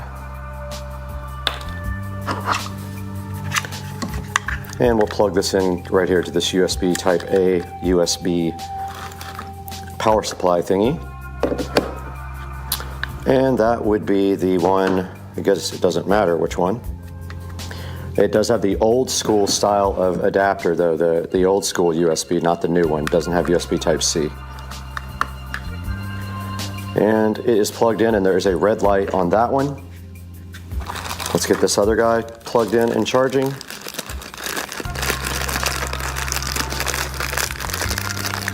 So here's the other cord.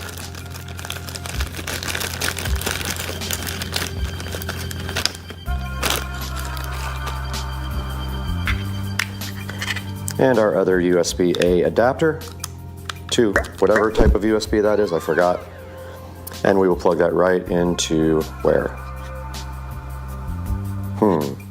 Oh, there it is. I'm blind. And it goes right in here. And we do have a red light on the back indicating that these are charging. Now let's figure out if we have to charge our handsets. Alright guys, so we have the controller here for the bigger drone. For the S116, I had to go get another cable to charge this one. And I have another USB adapter here. Go ahead and plug that in. And we have one of these multi-cables. So the other end goes on the side of the drone right here. Just like something, just like that. And we do have a red light on indicating I believe we are charging it. And now this guy, I cannot locate where you charge this. Maybe this is not rechargeable. Let's look at the instructions. So I'll go ahead and open this up.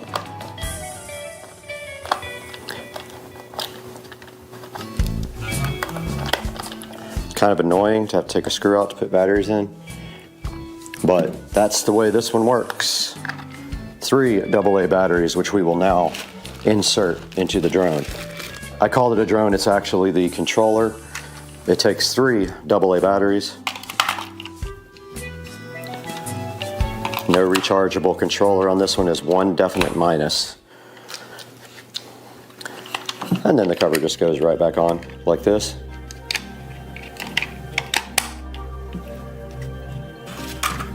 And the tiny little screw that will get lost for sure goes right back here. I decided the screw isn't that important because it clips back in without it, so we're just going to go without a screw there. Alright, a little update of frustration, and you can see that these drones are once again packed up in the box, and there is a good reason for that. They don't work. So the first drone here, the E99 Pro, uses a certain app, and basically how these work is you connect to a Wi-Fi network on the drone, and that is how you get pictures and videos and everything and control them. This guy generates a Wi-Fi network that says something like 8K something or another, and the app, no matter what I did, I tried on 2 different devices, no matter what I did, this would not say it was connected. It would open the app and it would say disconnected from Wi-Fi. That one did not work. Now I did start this one up and outside and watch it. Sorry. Yes, I started this one up outside and watched it just to spin up a little bit, but that's it. This one has a completely different app and better instructions. And as you can see right here, the instructions are pretty clear on what to do. The Wi-Fi name was wrong. I figured that out. It said to connect to a Wi-Fi called Wi-Fi something, and there was no Wi-Fi like that. There was a different name. So I got connected to this drone. I could always connect to the drones on my phone, but the apps don't recognize the fact that the drones are connected. So bottom line is, yeah, you need to pay attention to some quality. These are from Temu, not Ali, and those are going back to Temu. And I don't know why I said AliExpress in the earlier video, but I was wrong. So these are going back, and it's time to buy a good drone. And now for a final conclusion, we're going to throw it to Brad in the Supercar Street Racing 4K production studio.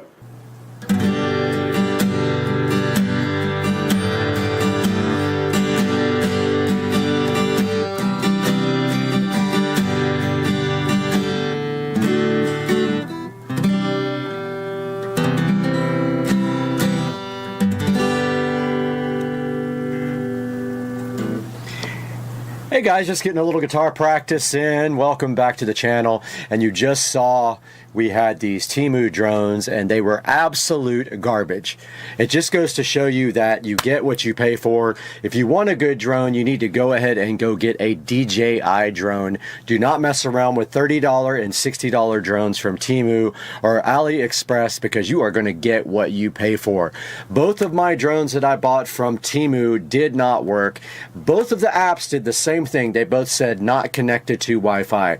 You could fly it with the remote control, but it is absolutely worthless if you cannot take video. So here's my advice to you. Do not buy a cheap drone. Guys, make sure you like and subscribe to Supercar Street Racing.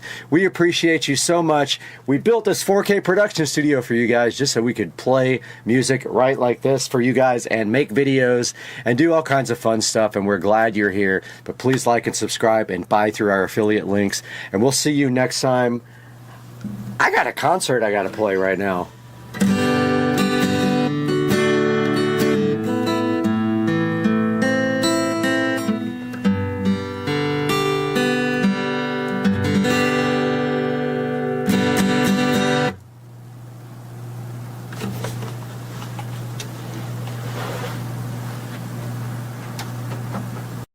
Good morning, everybody.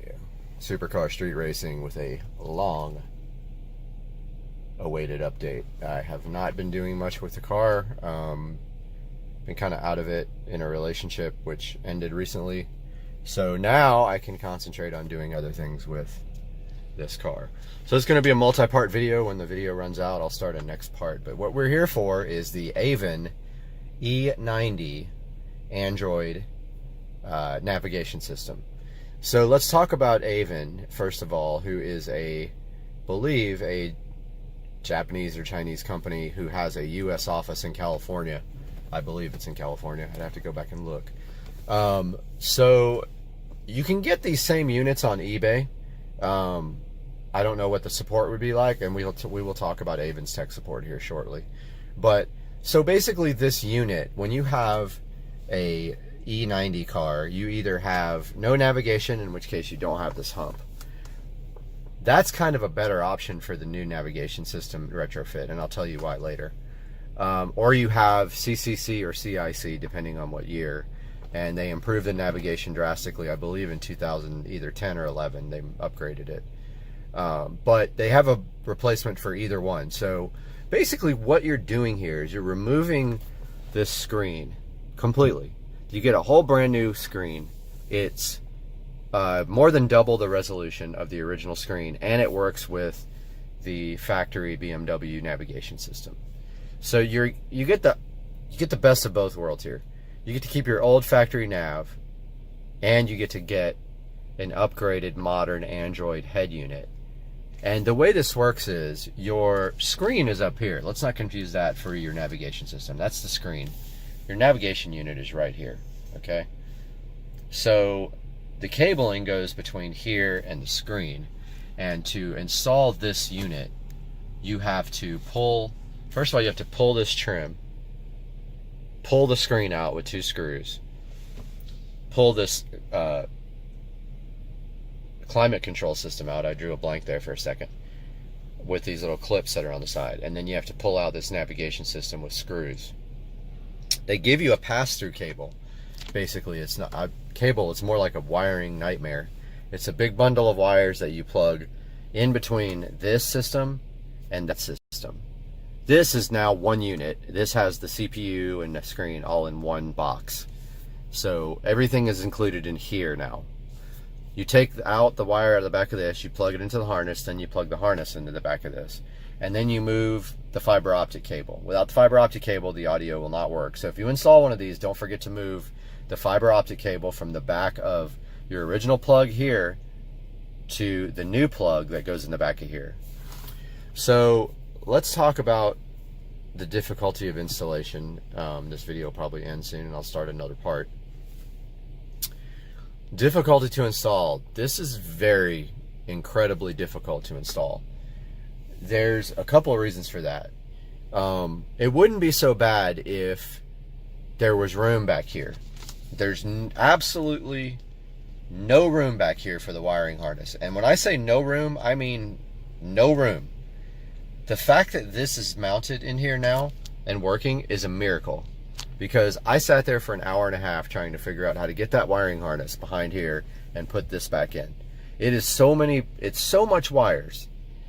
So the only way to really do it, I feel, is when you pull this out, there's a plastic cage. This video, I think, is going to end at 4 minutes. Let's see. No, it's still going. Okay. So there's a plastic cage on each side of this where this slides into. I believe you can cut that cage and just use the screws to hold this in. And if you got rid of the side of this cage, the wires could go to the side easily. You could push them to the side, this thing would slide in easily. I didn't try that. I didn't want to cut that at that point. About to, I almost given up on it. The problem is if you're going to cut that, if you don't do it while it's in the dash, it's kind of hard to remove that cage. You got to take a lot of stuff out right here. Okay. The other thing is when you get this unit, make sure you get the GPS splitter. That allows you to use the old GPS antenna with both this unit and when you switch to BMW nav, it allows you to use the same GPS, your old GPS antenna. And I do believe this video is going to end at 5 minutes, and I'll start a new one. Let's see. It's about cock and ass and tits and butthole pleasures. It's not about butthole pleasures at all. It's not about this rusty trombone and the dirty Sanchez. Please stop. And the Cincinnati bow tie. Moosh. And the pussy juice cocktail.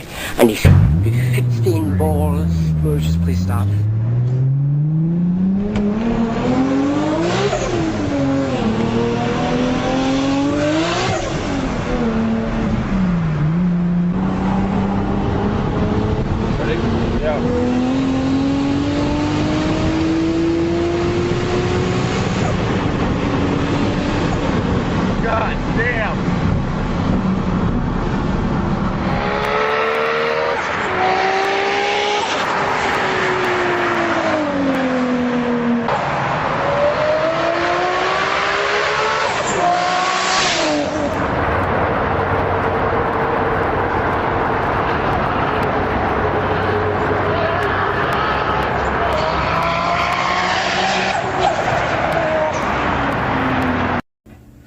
All right, this is the best baked chicken you'll ever see in your entire life, and I mean it. It's $4.25 for about 45 minutes. It makes it crispy, it makes it good, and you need this in your life. You need my baked chicken in your life, my friend. Yes, you guys, today we have gotten rid of the furniture on the porch, and we have this whole entire load of IKEA furniture to put together today, right out here in the beautiful Florida sunshine. I'm so happy to have you guys with us today, but we got a lot of work to do, so let's get busy and stop talking on Supercar Straight Racing. Let's go.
4 hours later, and we have finished assembling the furniture. I tried to do this in a pair, so I did both of them at the same time. One step, yapper, and this is how it came out.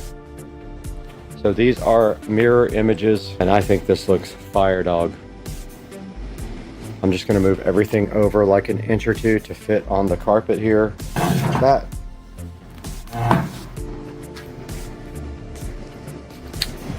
This one here. Let's go! I had a mouthful of food. Let's go! Second part of the equation of the outdoor furniture switch over and refresh is this lounge chair and table set here.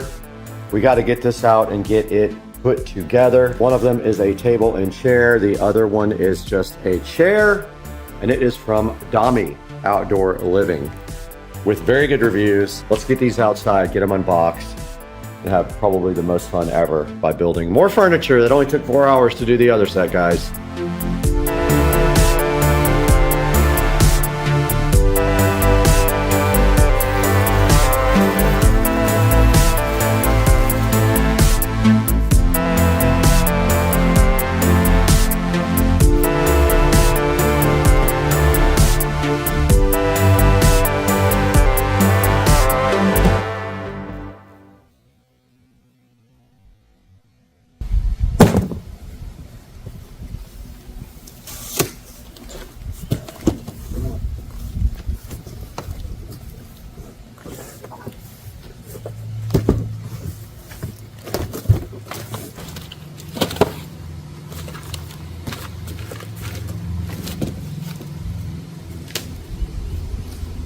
Okay, they gave us this nice toolkit with the accessories, but I went ahead and got my bit for these Allen head right here, and now let's go ahead and get this thing opened up and put together.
All right, we got both the chairs built now and the table. They definitely feel cheap, way cheaper than these guys over here did, and they're just not that much cheaper.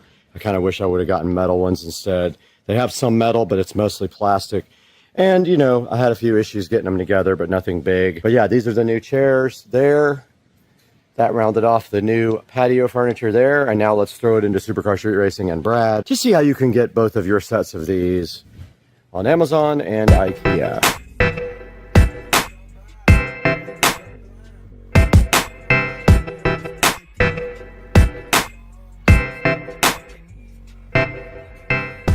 We're back at the 4K production studio today. My name is Brad, and if you haven't been to our channel, welcome. And I'm so happy for your support and for your subscription and your like. And we're taking a look today at this IKEA furniture that I bought, and this is the Revscar, along with the Duveholmen seat pads, Duveholmen cushions, and the Frozen covers for the IKEA furniture. Now this entire order was $1,487, and it comes with everything you need to go ahead and build this set for your patio. Now it is made of metal, there is no wood except for the table part that looks like little slots. And then the other furniture was ordered from Amazon. Here's a look at the Hdmi Outdoor Living Patio Shea Lounge. It has good reviews, but I'll be honest, it does feel kind of cheap. I like my metal furniture way better. But this guy has a 4.7 star review, so not too bad. Guys, please support the channel by liking and subscribing. Now, I don't get any money from IKEA if you buy from them, but if you buy this set from Amazon, I will get a small amount of money for the purchase or anything else that you click through any of my links to buy. Now, I don't have time to hang out here all day and talk to you guys. I have to go assemble 1,000 furniture.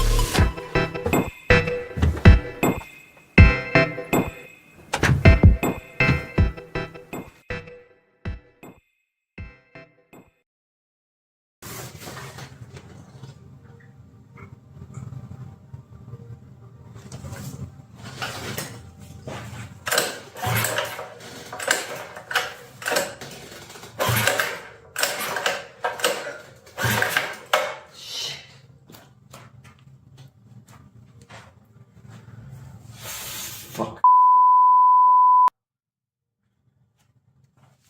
Piece of fucking shit.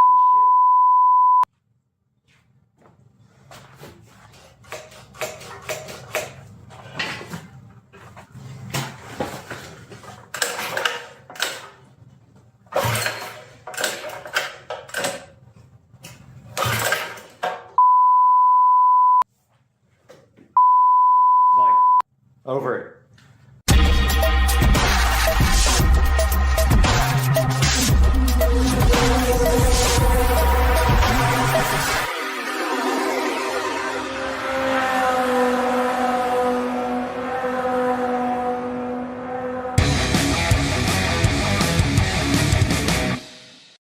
We're out in the garage and we're going to take a look at this carburetor tuning again. And the first thing we are doing is following a video here because we jacked it all up last night. And he says the air fuel screw down here at the bottom that you run all the way in first.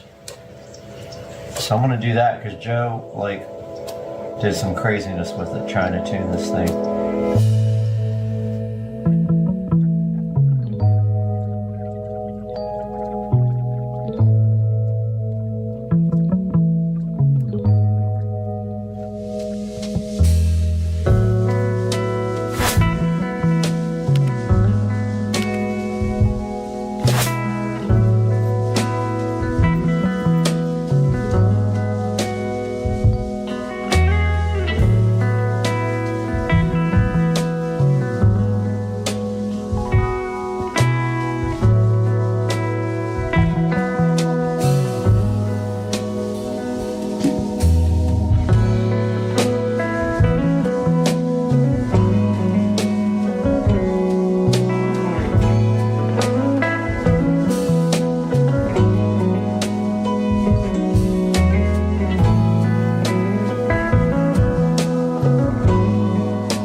Good morning, guys. Welcome back to Supercar Street Racing.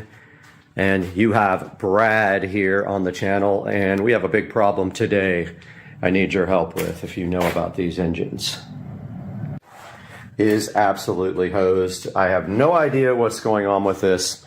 So the goal of today's video is maybe to get a avid hardcore subscriber to help me figure out what's going on with this. I have a feeling, but I'm not 100% sure. So let me describe what's going on with this bike. So Joe and I the bike the other night. It was running fine. Joe made some tweaks to the carburetor to try to get it to run better because it had a high speed, like not a high speed, but under throttle load. Sometimes it would break up. And so we made some adjustments to the fuel mixture screw at the bottom and the idle screw. When I drove the bike home, I got it all the way home, and then the bike wanted to go dead. And then after that, it was hard to start up. And then after that, even harder to start. And then all of a sudden, it wouldn't start at all, but it was easy to pull the string.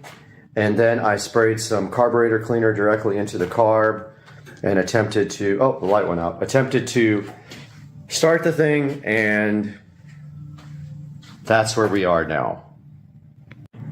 So that leaves us where we are right now. This bike will not start, and it is super, super hard to pull the string. Like, I can spray some carb cleaner in it, and when I go to pull the string, it's like it's spitting fuel out of the carburetor now. It's spitting the starter stuff right out of the carburetor. And then that's what happens. It like almost ripped my hand off. And it did get me on the leg pretty good. But it's like hard locked at that point. You can't pull it over. And then watch this. I'll show you guys something else. Okay, so I'm removing the spark plug now. So this is a brand new spark plug. It is gapped properly.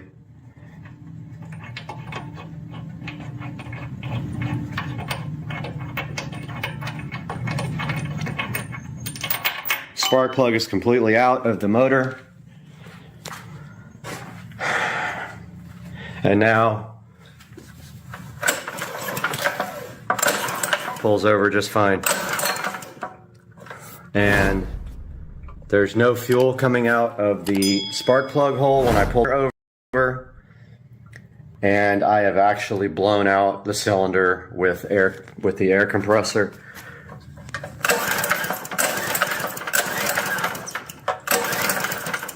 No fuel coming out. It's completely dry. So that is the state of the motorbike. I have done a lot of reading online trying to figure out what's going on, and apparently there is a compression valve inside of that cover there that might not be working properly.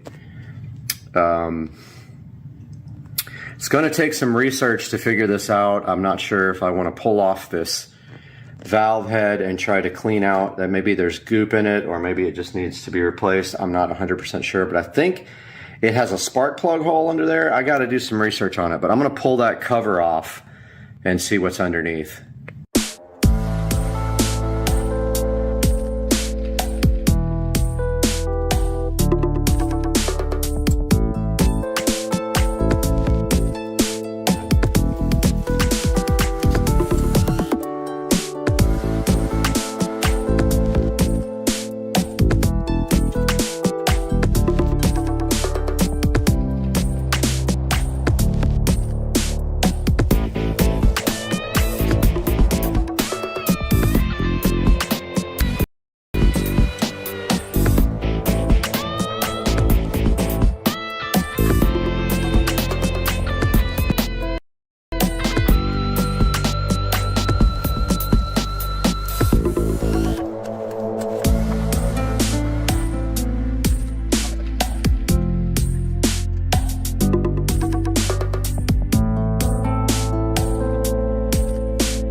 Okay, so I took the valve cover off. There was some kind of compression valve, but this has 2 regular valves in it, and they seem to be operating properly.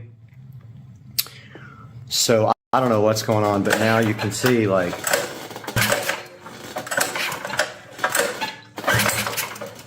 that feels a little better, but it's still...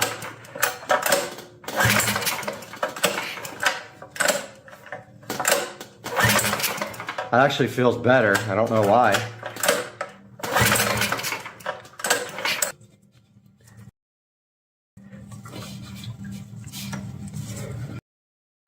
But there is spark. I checked.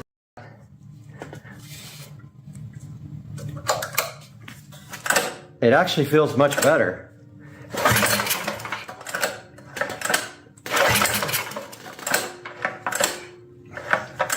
It's not perfect, but it's not so hard to...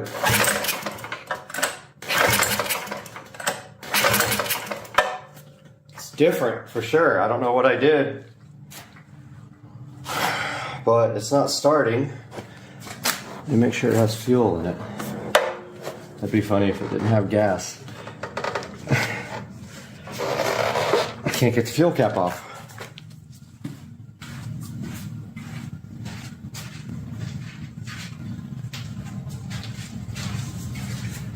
Something feels different now. By the way, my gaskets are all busted here. I gotta fix that. Wow. Pliers to get it off?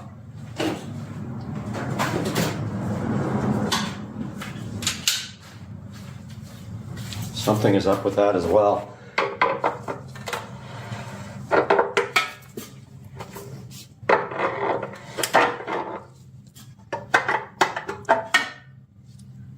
There's plenty of gas in it. I ordered an e-fuel cap. Oh, the spark plug wasn't connected. Duh.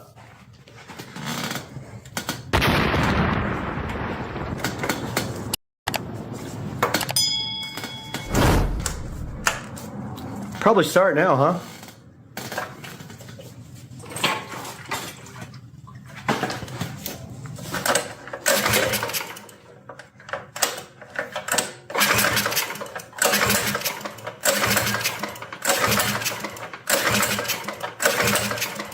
Well, it pulls easier, but it won't start.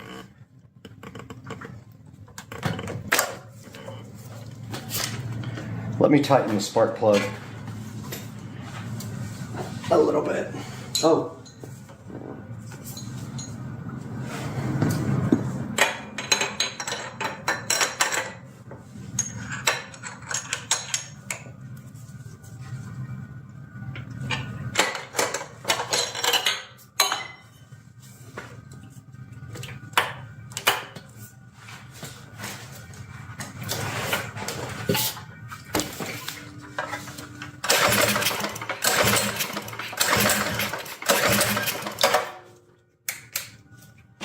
Okay, nothing.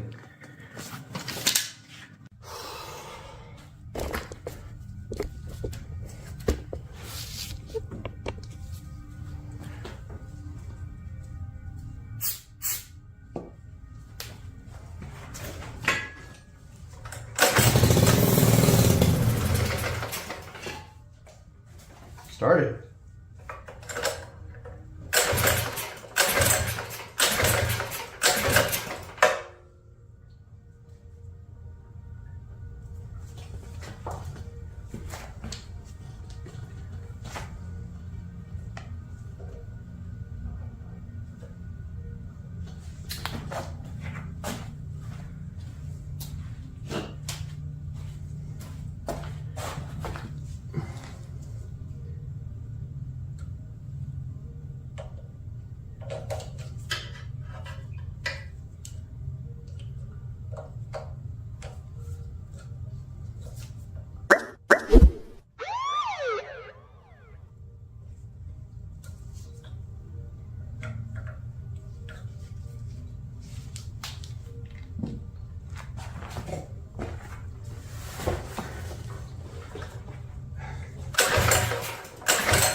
back in.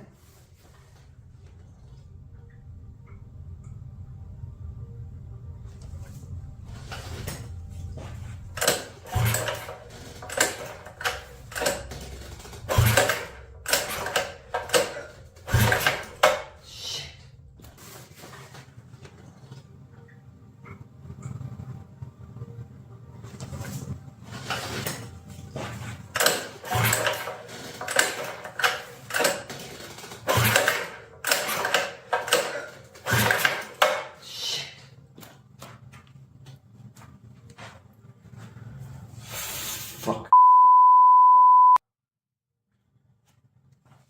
Piece of fucking shit.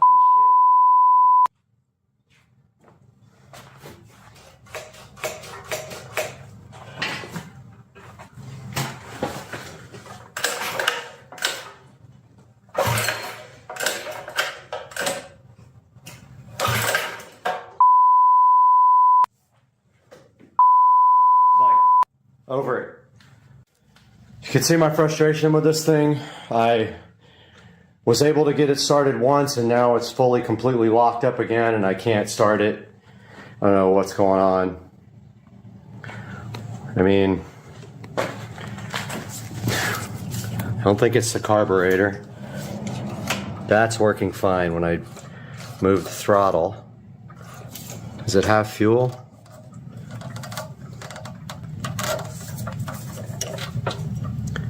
I can't tell if that's fuel there. I mean, I guess it is.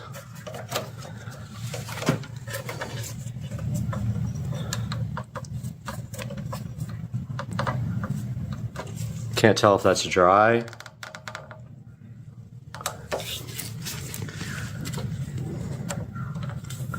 I don't know if this is dry or what, but anyway, that's where I am. I don't think fuel's going in there. Maybe the jet's clogged. I have no idea.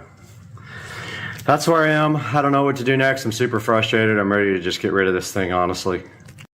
Okay, we're about to go. You have to tell me when. Bon voyage. Oh my God, she's insane. Whoa! You're crazy. Girl! I told you it sucks. Full plunge at its finest.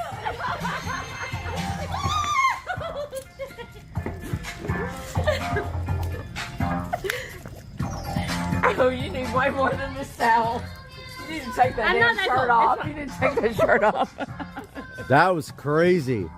I'm so proud of you. Oh my God. Hey guys, welcome back to the channel and check this out. I got something to show you today and it is right here.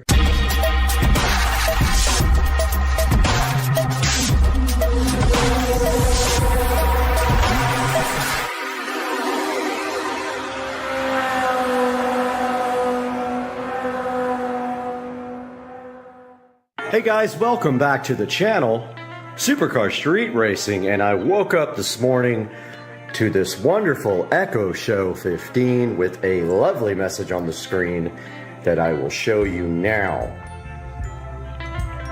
So check this out. I had no clue that Amazon was about to release an update for the Echo Show 15 that would totally transform the device into a cool multimedia solution. Is Transformers Dinobot Adventures Dinobot Squad Grimlock. Dinobot Exactly, so Credit King 3-pack is $27.99. Find delivery details at Amazon. that was absolutely wonderful. So yes, woke up this morning to find this lovely update on the screen and had no idea what it is, and apparently you can now turn your Echo Show 15 into a Fire TV. Here we are in the kitchen right in front of the Fire TV Stick 4K, which is plugged right into the back of this little cool television that I actually found at the thrift store for about 10 bucks, and it's awesome. It's does 1080p, and I have the Fire Stick 4K plugged into this in the kitchen, where I can do cool things like show me the garage. Sorry, I didn't find anything named garage. Okay, Consider purchasing a tile That's set hilarious. with Alexa Voice Remote Pro. show me the garage camera. Okay. So this should actually be showing me a security camera. And there we go. So there is a skill for the Wisecam. And there you go. So this is a standard Fire TV Stick 4K. Now they make other versions of that device. They make higher end versions that are not sticks. They make, I think the Cube is one of them. We can show you that on the screen. But yeah, this is a good low-cost addition to any television. You can just plug it into the HDMI port and you have your remote here. And you have a Fire Stick anywhere you have a HDMI port. This is the Show 10. I'm not gonna say the name because it will wake up. This guy did not have the message on the screen this morning. So this one used to be the largest show device you could purchase, and now they offer the 15, which you saw installed in my wall and powered from the switch below. So no update on the Echo Show 10. Sorry, the laundry is in the washing machine, but here is the Show 8. And we walk up to this looking for the update. No such thing. If we go here to settings, and we go to device options, and we look at the software,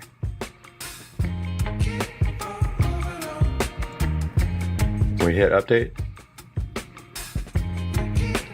Aha, it is downloading a new update, but it is not going to be the Fire TV update, unfortunately.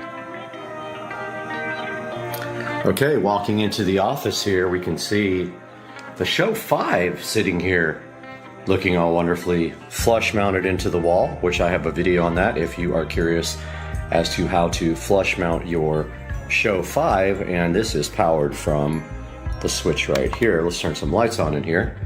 Let's see if this guy has it. Let's go to settings and device options and software.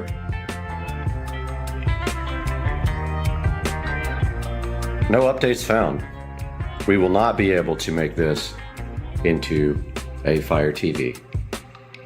Back at the beautiful Show 15 here, which is wired into this switch, you can check out my video on how I did that with the Show 5s.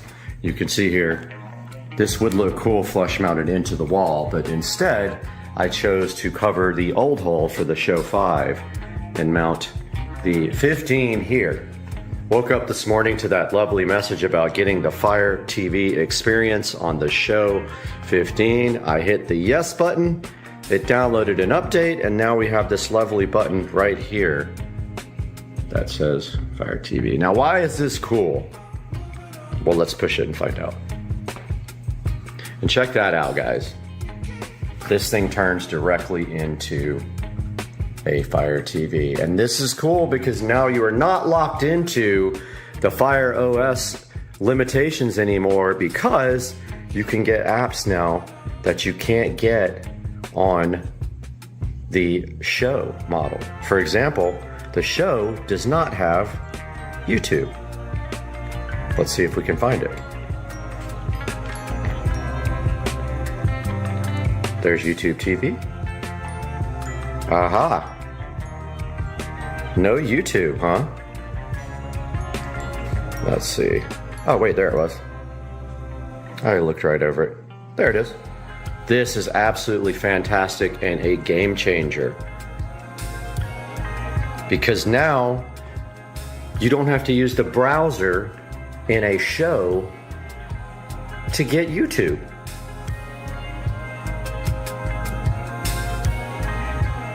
So it's telling me that I got an app, and now we can open it. This is literally the best thing that could have ever happened to the Show 15. Look at the controls. Pretty freaking cool. So I was wondering how they were going to do this, and they have gotten the controls on the screen, which is very cool. So I'm gonna go ahead and sign in to this now. Wanted to show you guys the limited touch functionality that I just realized. I was sitting here trying to hit sign in when in fact you have to use the pad here. See the pad? So I am gonna go ahead and use the pad now to sign in to my YouTube account where I have premium. Okay, we are back and signed in with one of my accounts here, and as you can see, we have the lovely touch screen here, and we're using the touchpad that they designed for YouTube, which is pretty cool. There is the Supercar Street Racing channel. And there is a video of mine. And so keep on trying to use the touch screen, and it does not fully function on the YouTube app. And there is the Supercar Street Racing channel and the last video of the pressure wash. And that is very cool because now I've always wanted to use this to play videos and link it to the dot that is in the closet there with the audio for the whole home audio system. Now I can do that. I was doing it over here, which can technically do the same thing, but now this device in here can actually be the one that serves the audio for the house, I think. I have to research that now. Here we are on the Alexa app on the Android device, and if we go to devices here, and we go to plus, and we go combine speakers, and we do multi-room music, and then we do this living room show. We got to find it there, and the dot, because the audio will come out of the dot. We hit next. Choose a name. House audio.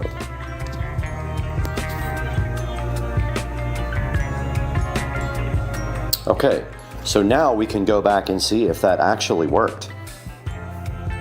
Back in front of the beautiful Show 15 here, we're gonna see if we actually get audio out of this whole home audio system since we paired this as a speaker group. So let's try to find some music. Oh, but keep trying to use the push button, the touch screen. Let's do this. Oops, I pushed the home button.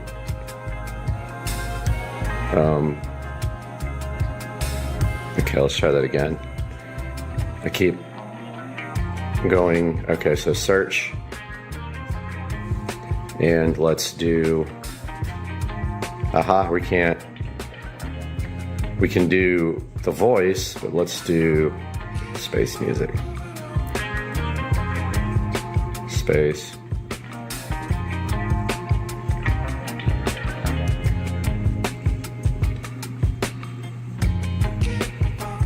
Music. My favorite. Space music. Here we go.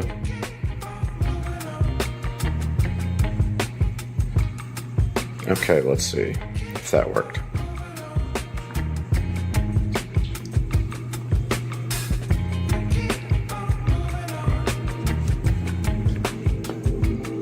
Okay, here, audio here.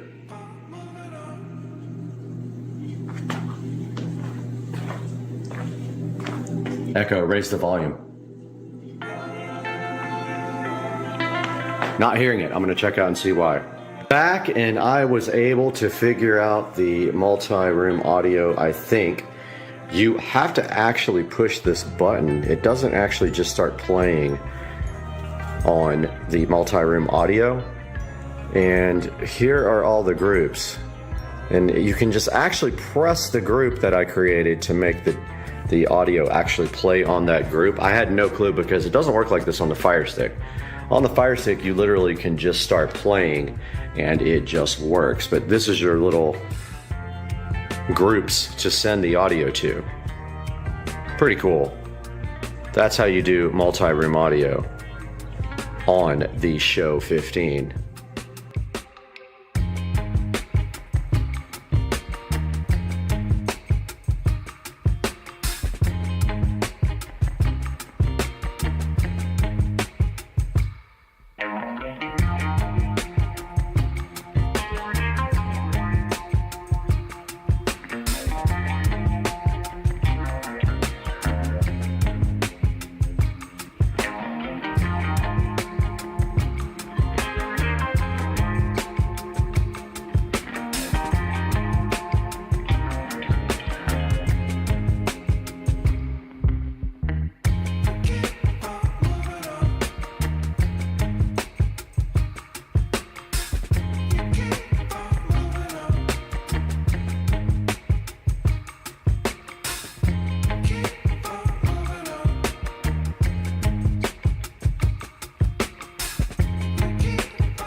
Back in front of the Echo Show 15, and in conclusion, Amazon has added the Fire TV experience to the Echo Show 15, and as you can see, I will link another video here in the corner that you can actually sideload apps, even though a lot of websites will tell you you cannot.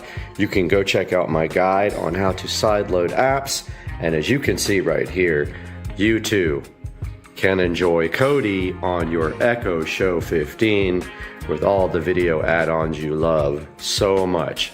So yeah, the overall Fire TV experience on the Echo Show 15 is good. I'll have another video that shows you how to use a remote like this and be able to navigate your Echo Show 15 with a Fire TV remote. Guys, I hope you enjoyed the video and have a great day, and please like and subscribe to the channel.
Also does live data monitoring. It can read your car's data and show it in real time. This dude does do one-tap code fault clearing as well. You just hit one button and it goes ahead and resets all the active codes in your car. This guy uses auto VIN and auto ECU recognition to identify your vehicle.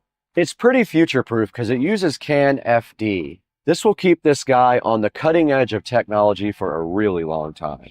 This powerhouse is compatible with 90 different vehicles and also 12 languages, so no matter where you are, you probably are able to use the Diag 600 Pro. It says that it has 2 years worth of updates built in. And now right back behind me up here, you can see some of the essential features it does for maintenance. It does things like oil reset, ABS bleeding, DPF reset, throttle relearn, SRS reset, brakes, battery matching, injector coating, and SAS reset as well. This guy has been on quite a few automotive sites online. You can see here, it's been featured on a lot of different places. You can see some of the technology right up here that it has: a 7-inch touchscreen, 3350 milliamp hour battery, a 4-core 1.5 gigahertz processor, and also it runs on Android 11. Now, I am really hyped to get this Diag 600 Pro directly out of the box and see what's included with it. Let's go ahead and do that right now.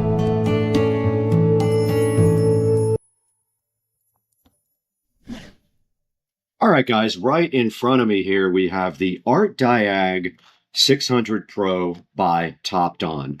Now, Topdon sent us the 600 Pro. They call it their mid-range diagnostic tool here. They wanted us to check it out with you guys and go ahead and open it up and then maybe fire it up inside of a vehicle. So what we have right here is the Topdon Diag 600 Pro, and we're going to get this opened up right now. Now, taking a look at the box first, though, you can see right here just a picture of it on the front and a little car logo right there, Diag 600 Pro by Topdon. On the side, all it says is Topdon. So there's not much on the side of the box right here, but on the back, we have a lot of information here. It says master the essentials. There's some contact information. They do have a North American phone number, and they do have other country phone numbers right here, and their website, www.topdon.com.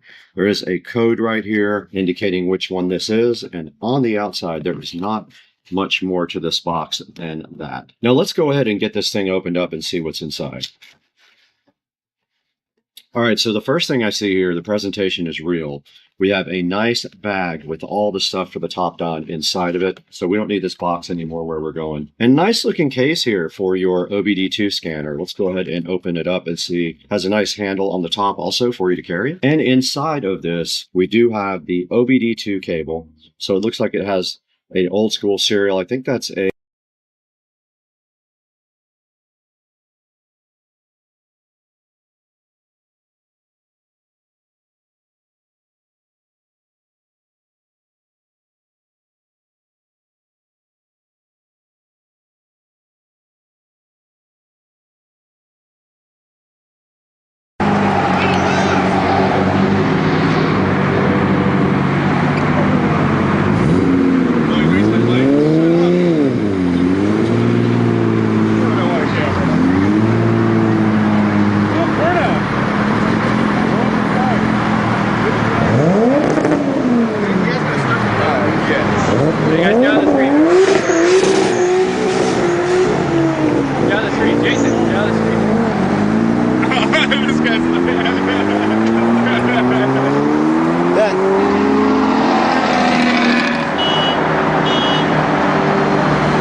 Guys, welcome. And today we have the split volt 24 amp charger we're going to take a look at, and we're going to be installing that and see how it works in the Tesla Plaid on supercar street racing.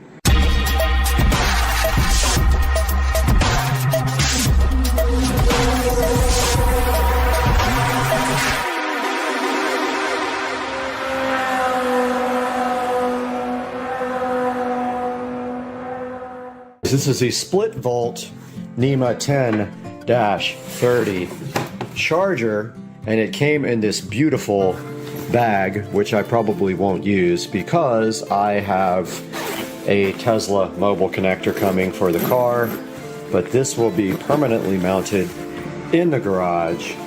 And so let's see what's inside of this beefy cable. This is the 16-foot version because that's all I need, and pretty good packaging. The box was damaged, however the inside had no effects, and it's got this nice split volt little thing asking you to email them if you have any questions. And then of course here is your charger, and just like most of the chargers, I don't like the fact that it doesn't have much of a pigtail. However, that's okay because it has a 16-foot cord and it doesn't have to go that far. I was hoping I wouldn't have to mount this on the back wall, but it looks like I will mount it right next to the dryer, right off the pigtail, and then take it into the car. So I did return the Electron charger. It would not do over 16 amps, and so it was a little bit cheaper, like $100 cheaper, and it wasn't worth it. So I returned that, and I got the 24 amp charger, which I will open now. Here's a look at the Electron on the front with the power light, charge light, fault lights, maximum 24 amps. And on the back, we do see that it has the capability to be mounted right there with a screw, which we will have to use a drywall insert. And then we have our J1772 connector, and I have a J1772 adapter, and this should be a NEMA 1030 plug hiding under there that I will open now. Okay, here's the NEMA 10-30. I do have a splitter for the dryer, so we will go outside now and get this thing plugged right in. Alright, back behind the dryer, we already have the NEMA 1030 splitter there. We are going to go ahead and mount the split volt right next to the washing machine here. The washing machine actually, of course, does not feed the 220 volt circuit, does not need it. It's the dryer on the other side, but we're going to mount this thing pretty close to the splitter right here where it looks good. And first we got to vacuum up all this junk and clean up this back. Alright, I got the area all cleaned out, nice and mopped. It looks way better. So now my plan right here, right now, is to get this charger mounted somehow, and I need to figure out the height that we're going to put it back here as well, so I'm going to do that now. Alright, we got the split volt 24 amp charger mounted on the wall. Now we have to work on some wire management. I am unfortunately almost out of these big clamps, and I don't think the next size up will fit. I'm going to try it. I only got one of those right there, and I've got two of these, and I really need like 3 or 4. It's a complete bummer. None of these other ones will work. Maybe I have something else around here I can use, but I want to get the wire tied up all nice, but I'm not going to be able to use regular screws because the drywall is just going to break out. So got to use inserts and all that, so I'm going to work on that now. I got the clamps installed on the wall there and there. That one's a little bit too big. I'm actually going to go down to Ace and see what they have, but this size is too big for it. It's the size down below that, and I don't have any more. And I want to get something to mount to the side of this toolbox here, or the workbench, to hang the hose on right here so it coils up right on the edge. So I am headed that way to do that now. Headed up to Ace Hardware, the best place on earth. It's pretty close to the house. We're in the Tesla Plaid that I don't fully understand how to operate yet, but I've been having fun playing with it for sure. Just took Susie out for a ride and absolutely blew her mind, and all I can say is this car accelerates at an insane rate that I've never felt in my life. I've had 1,000 horsepower Supra, 800 wheel horsepower, both my Supra and my IS300, and they are slow compared to this car. I can't imagine what a 15 to 2000 1,000 wheel horsepower car actually feels like. It just has to be unreal, because this thing is a beast at 1,020 horsepower. And I don't know how much parasitic loss there is. There's no transmission, so it must put most of that down to the tires. It feels like it does, because I'll tell you right now, I haven't had a car that would even come close to this car. So I might take this thing out to the street races at some point and see how we do, if I can get somebody to go with me and film, because this thing is a beast to drive and film. But yeah, we're headed to Ace Hardware right now. We'll be there shortly. All right, so this is what it looks like after I got done. We have the split volt charger right there, secured to the wall with cable clamps. It runs along the wall like that, comes down the side of my workbench, and then I installed this nice hook for the cable. Just a word of advice, 16 feet is not enough. If you need to reach all the way across your garage, you would have a problem. I have enough, I think. I did a good enough parking job. Let's see. Yep, I do have enough, and so I have the J1772 adapter right here. I don't have my tripod with me. I'm so mad because I've missed a lot of tape filming because I didn't. But this J1772 adapts most public chargers to Tesla, and you can either keep it in your car or keep it on your J1772 at home. If you keep it at home though, you need a second one for the car in case you can't charge with a Tesla supercharger. So this just fits literally right on the end of this, like so. It can only go one way. There's no way to mess this up. And then it goes right to the car. So I'm gonna do this now with the other hand because I'm filming. The J1772 adapter is on. Let's see how the car reacts. All right, the charging port opened for me, and let's go ahead and charge. All right, the blue Tesla logo turned green. Don't know what that means. And it says charge on the split volt, but we will have to get into the car and see what the rate is. It should be 24 amps. We could actually go on the app too, but let's go in the car. So it actually could see it through the window. 5 kilowatt hours, 24 amps. So we can't go any higher than 24 amps with my circuit, but that is, what, 17, 18, 19, 20, 21, 8 amps more than I had before. So I'm hyped. This is where you set the charge rate. And so it said 2 hours to fill up, so it'll take 2 hours to get to the tip of the charge. Very cool.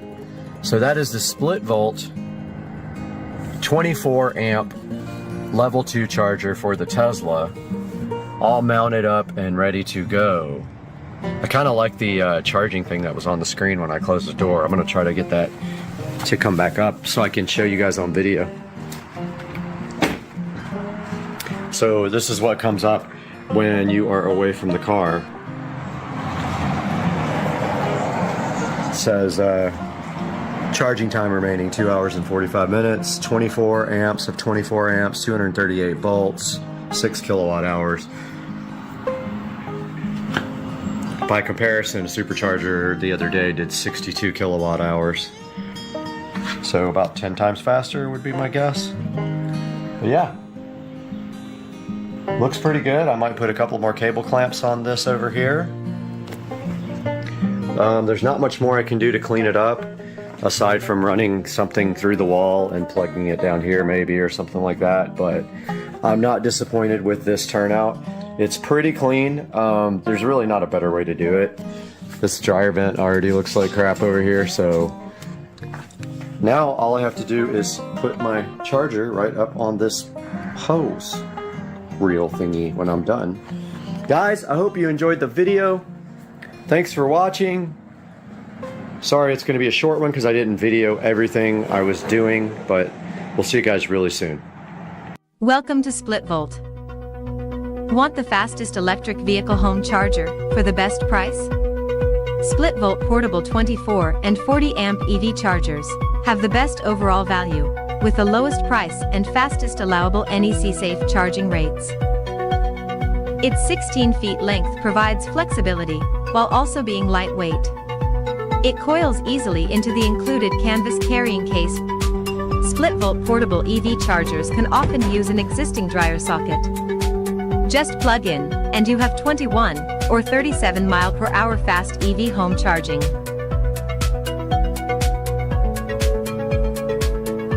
They are safety certified, come in a variety of configurations. The standard NEMA plug types support both existing and upgraded household power circuits.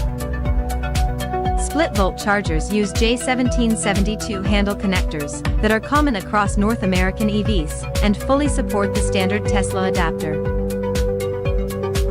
Its design includes internal vehicle power protection and 4 LED indicator lights with real-time status information that will alert you to failures or issues with your power source.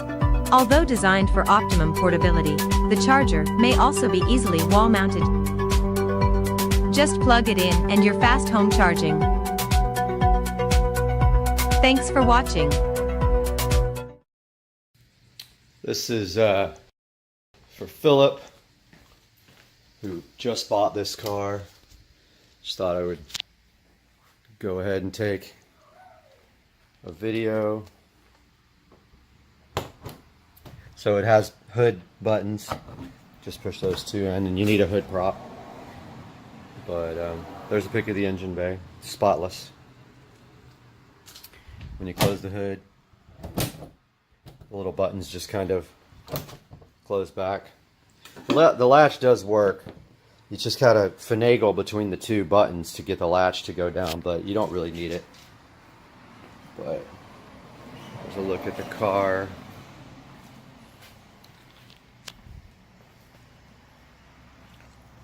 And there's the back. Wheels, tires. Might be a little dark inside, but there's the interior.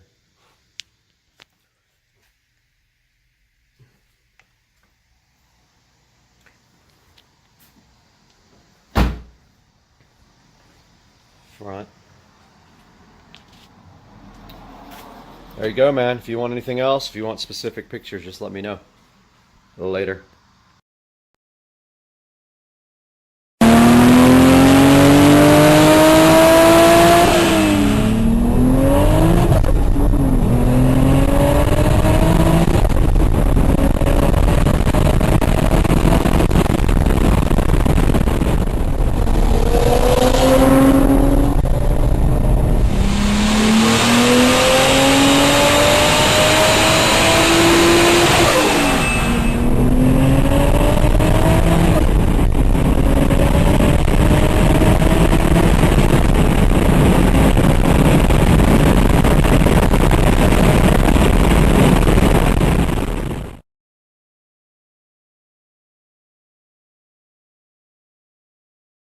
Nice car. What's the retail on one of those? More than you can afford, pal. Lamborghini.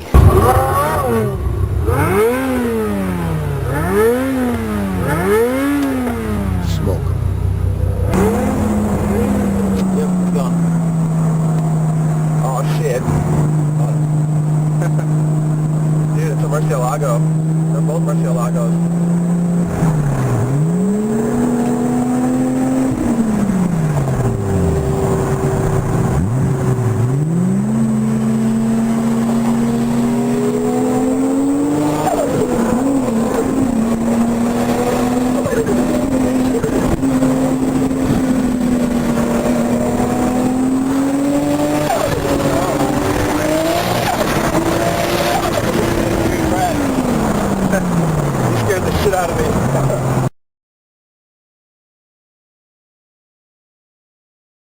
Fucking going left, right? Oh, they pulled over? Oh shit, dude. What are you smiling about? Dude, I almost had you. You almost had me? You never had me. You never had your car.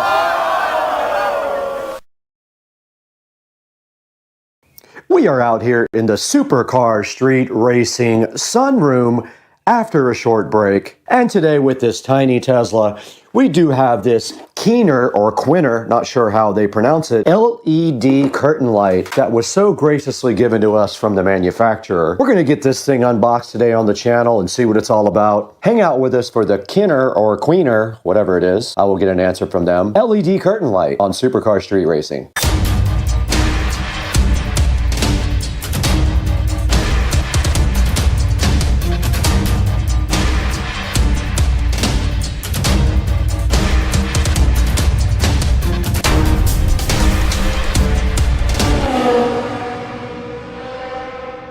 And inside the box, you do see a foil package here with the lights inside. We're going to get that opened up and see what it's all about.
All right, we got the curtain lights all laid out, and as you can see, they are very easy to get tangled. So when you're laying these out, make sure you have a nice spot for them to go in and get all the little leg wires out like that, and then it is ready to go be installed. It's got a power supply on this end, and it does have hooks at the very top here for you to fasten it with. So that is how you lay out the light before you go install it. And look, it is about 12 feet long, I think, maybe more than that. But look, you can see how wide this is. This is going actually in the studio. So we are gonna head that way right now and get this thing installed in the studio. Out here in the studio, and we are going to go ahead and fire up this system here and see what it is like. We do have a plug right here, and there you can see the lights are fired up, and they do have different modes. So let us get these things installed, and my plan is to go. It's too bad that you have to see this ugly power plug up here. Pretty bad. I'm gonna see if I can figure out a different place to put that, but yeah, for right now I just don't have a good spot for it. Did bring the remote out as well. I definitely don't like those looking like Christmas lights. Okay, let's get them laid out at least.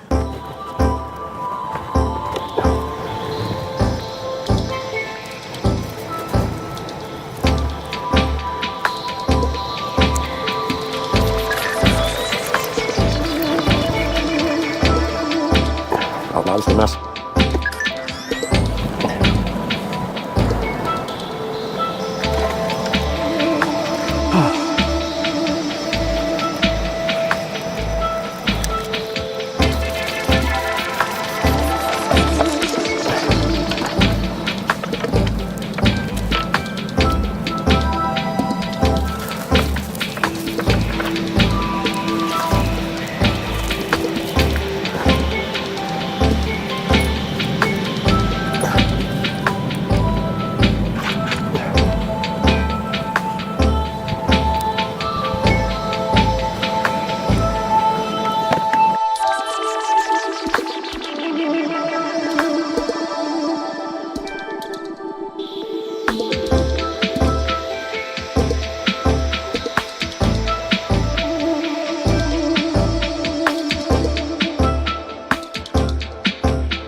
right, as you can see right here and right now, we did get these lights installed, and we got them installed in a nice way here at the studio wall, behind the TV and behind the Supercar Street Racing signs and existing lights. We just have to run this one, I just noticed, behind this USB cord. And just like that, we are all finished with this project. Now all we have to do is figure out how to operate these. And it did come with a remote control and a manual. And this is the remote control right here. Let's turn off the studio lights. Alexa, shut down the studio switched lights. New curtain lights looking so fly. However, I am not able to read the manual now. Okay, there's another star mode. Pretty cool. These things are awesome, man. I love them. So that is the star button called Dynamic Gallery. And that's pretty cool because it runs left to right there. This is very cool. That looks like a Christmas tree. Look, check this one out, guys. It's gonna look good behind me when I go live. And there is also a mode for music, so it can sense the music. That's awesome. That's a star, like, or a person. It looks like maybe a star moving around. Very cool. That just kind of fades between each color. Wow, these are awesome. I am so hyped for these things. They look great. All right, guys, here is another look at the curtain lights, and I will put the name of the company up on the screen as well. There is actually an app for this as well called SerpLife, and I believe they are smart. So let's go ahead and get the app downloaded here on the phone and see what that's all about too. All right, it wants us to add a device. Let's go ahead and do that. Turn on Bluetooth. Allow nearby devices. Let's see if we can do that. Allow. Okay, here we go. It found the device and it is adding it now. We're gonna call this the Studio Curtain Lights, and it is named as such. And then once we open up the Studio Curtain Lights, you can see all the different effects that we have available on the app. Got colorful, you've got effect, you've got gallery, you've got rhythm. You can make your own, and you can splice, which I guess means you can do multiple light sets. You have to have multiple. When you hit it, it says you need another light set. So apparently we could have done this in multiple strands, and we could have went all the way around the studio, but this is mainly for behind me when I am doing live stuff. Now let's throw it into Supercar Street Racing Studio, where we are now with Brad, and go ahead and finish out this project by taking a look at these lights online. Hey guys, welcome back to the Supercar Street Racing 4K production studio. And you got Brad right here. And today I'm so excited to show you guys the Keener or Queener. Not sure, it sounds a lot like Wiener, but it's Queener or Keener curtain lights. They are smart string lights for indoor or outdoor use. IP65 waterproof, meaning they are waterproof for outside use. And these things are pretty fly. If you see right behind me right here and right now in the Supercar Street Racing 4K production studio, we got these lights looking so fly and so fresh, installed right behind me with the wildlife looking great as well. And right here and right now, they do come with this remote control, which allows you to change the pattern.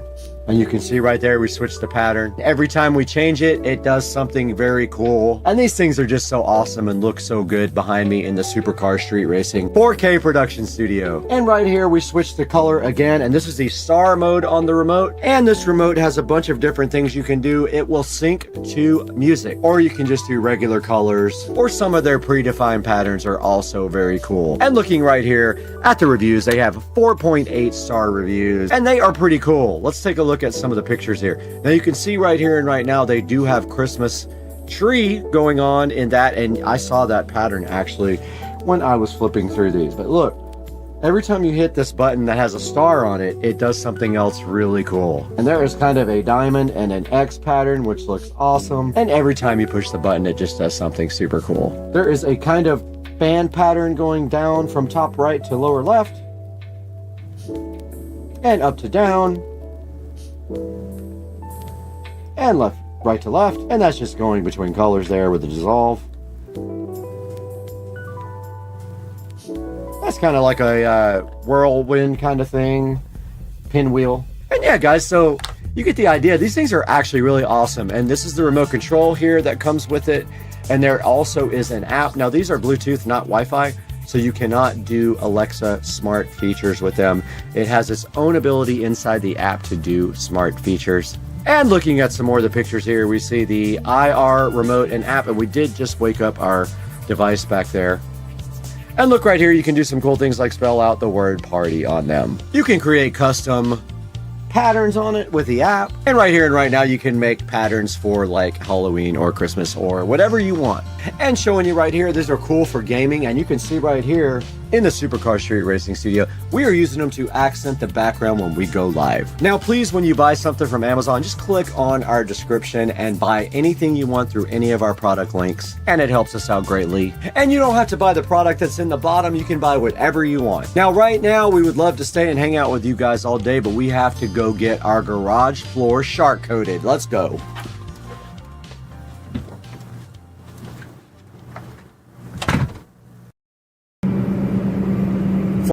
Flat tire, but I got rescued. There's a slice of metal somewhere in this thing.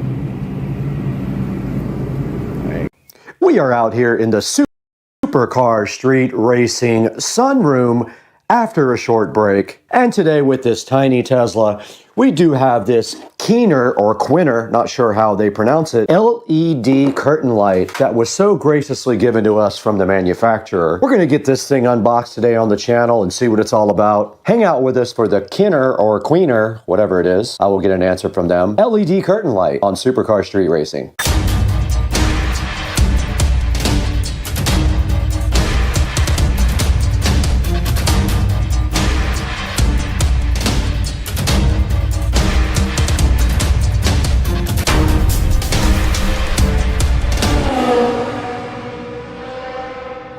And inside the box, you do see a foil package here with the lights inside. We're going to get that opened up and see what it's all about.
All right, we got the curtain lights all laid out, and as you can see, they are very easy to get tangled. So when you're laying these out, make sure you have a nice spot for them to go in and get all the little leg wires out like that, and then it is ready to go be installed. It's got a power supply on this end, and it does have hooks at the very top here for you to fasten it with. So that is how you lay out the light before you go install it. And look, it is about 12 feet long, I think, maybe more than that. But look, you can see how wide this is. This is going actually in the studio. So we are gonna head that way right now and get this thing installed in the studio.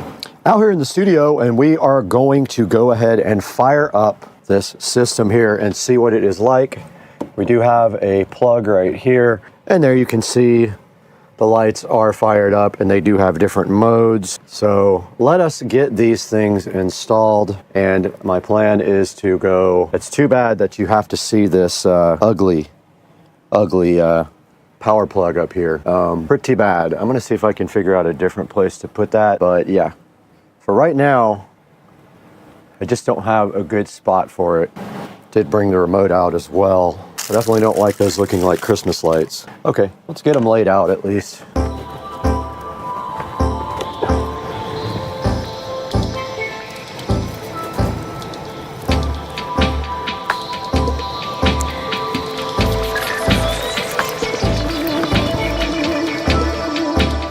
Oh, that was a mess.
right, as you can see right here and right now, we did get these lights installed, and we got them installed in a nice way here at the studio wall, behind the TV and behind the Supercar Street Racing signs and existing lights. We just have to run this one, I just noticed, behind this USB cord.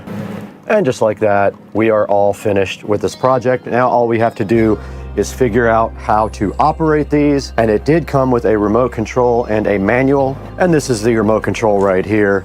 Let's turn off the studio lights. Alexa, shut down the studio switch lights. New curtain lights, looking so fly. However, I am not able to read the manual now. Okay, there's another star mode. Pretty cool. These things are awesome, man. I love them. So that is the star button, called Dynamic Gallery, and that's pretty cool because it runs left to right there. This is very cool. That looks like a Christmas tree. Look, check this one out, guys. It's gonna look good behind me when I go live. And there is also a mode for music, so it can sense the music. That's awesome. That's a star, like, or a person. It looks like maybe a star moving around. Very cool. That just kind of fades between each color. Wow, these are awesome. I am so hyped for these things. They look great. All right, guys, here is another look at the curtain lights, and I will put the name of the company up on the screen as well. There is actually an app for this as well called SerpLife, and I believe they are smart. So let's go ahead and get the app downloaded here on the phone and see what that's all about too. All right, it wants us to add a device. Let's go ahead and do that. Turn on Bluetooth. Allow nearby devices. Let's see if we can do that. Allow. Okay, here we go. It found the device and it is adding it now. We're gonna call this the Studio Curtain Lights, and it is named as such. And then once we open up the Studio Curtain Lights, you can see all the different effects that we have available on the app. Got colorful, you've got effect, you've got gallery, you've got rhythm. You can make your own, and you can splice, which I guess means you can do multiple light sets. You have to have multiple. When you hit it, it says you need another light set. So apparently we could have done this in multiple strands, and we could have went all the way around the studio, but this is mainly for behind me when I am doing live stuff. Now let's throw it into Supercar Street Racing Studio, where we are now with Brad, and go ahead and finish out this project by taking a look at these lights online. Hey guys, welcome back to the Supercar Street Racing 4K production studio. And you got Brad right here. And today I'm so excited to show you guys the Keener or Queener. Not sure, it sounds a lot like Wiener, but it's Queener or Keener curtain lights. They are smart string lights for indoor or outdoor use. IP65 waterproof, meaning they are waterproof for outside use. And these things are pretty fly. If you see right behind me right here and right now in the Supercar Street Racing 4K production studio, we got these lights looking so fly and so fresh, installed right behind me with the wildlife looking great as well. And right here and right now, they do come with this remote control, which allows you to change the pattern. And you can see right there, we switched the pattern. Every time we change it, it does something very cool. And these things are just so awesome and look so good behind me in the Supercar Street Racing 4K production studio. And right here, we switched the color again. And this is the star mode on the remote. And this remote has a bunch of different things you can do. It will sync to music, or you can just do regular colors, or some of their predefined patterns are also very cool. And looking right here at the reviews, they have 4.8 star reviews, and they are pretty cool. Let's take a look at some of the pictures here. Now you can see right here and right now, they do have Christmas tree going on in that, and I saw that pattern actually when I was flipping through these. But look, every time you hit this button that has a star on it, it does something else really cool. And there is kind of a diamond and an X pattern, which looks awesome. And every time you push the button, it just does something super cool. There is a kind of band pattern going down from top right to lower left, and up to down, and left, right to left, and that's just going between colors there with the dissolve. That's kind of like a whirlwind kind of thing, pinwheel. And yeah, guys, so you get the idea. These things are actually really awesome, and this is the remote control here that comes with it, and there also is an app. Now these are Bluetooth, not Wi-Fi, so you cannot do Alexa smart features with them. It has its own ability inside the app to do smart features. And looking at some more of the pictures here, we see the IR remote and app, and we did just wake up our device back there. And look right here, you can do some cool things like spell out the word party on them. You can create custom patterns on it with the app. And right here and right now, you can make patterns for like Halloween or Christmas or whatever you want. And showing you right here, these are cool for gaming. And you can see right here in the Supercar Street Racing Studio, we are using them to accent the background when we go live. Now, please, when you buy something from Amazon, just click on our description and buy anything you want through any of our product links. And it helps us out greatly. And you don't have to buy the product that's in the bottom. You can buy whatever you want. Now, right now, we would love to stay and hang out with you guys all day, but we have to go get our garage floor shark coated. Let's go.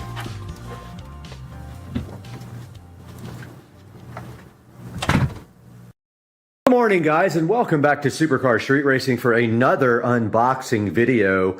You got Brad here, and I am hyped this morning for the Roland Star nightstands that we have here unboxed on the table. The only reason I did not unbox with you is because this one got set in oil, and you can see it maybe down inside of that box, and I was concerned that maybe they got ruined, or at least this one got ruined, but it did not.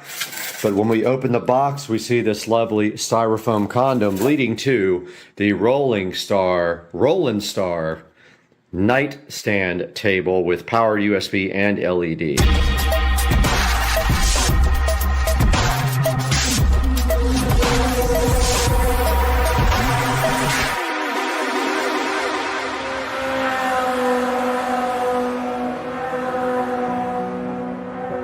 Guys, here we have the Roland Star ED009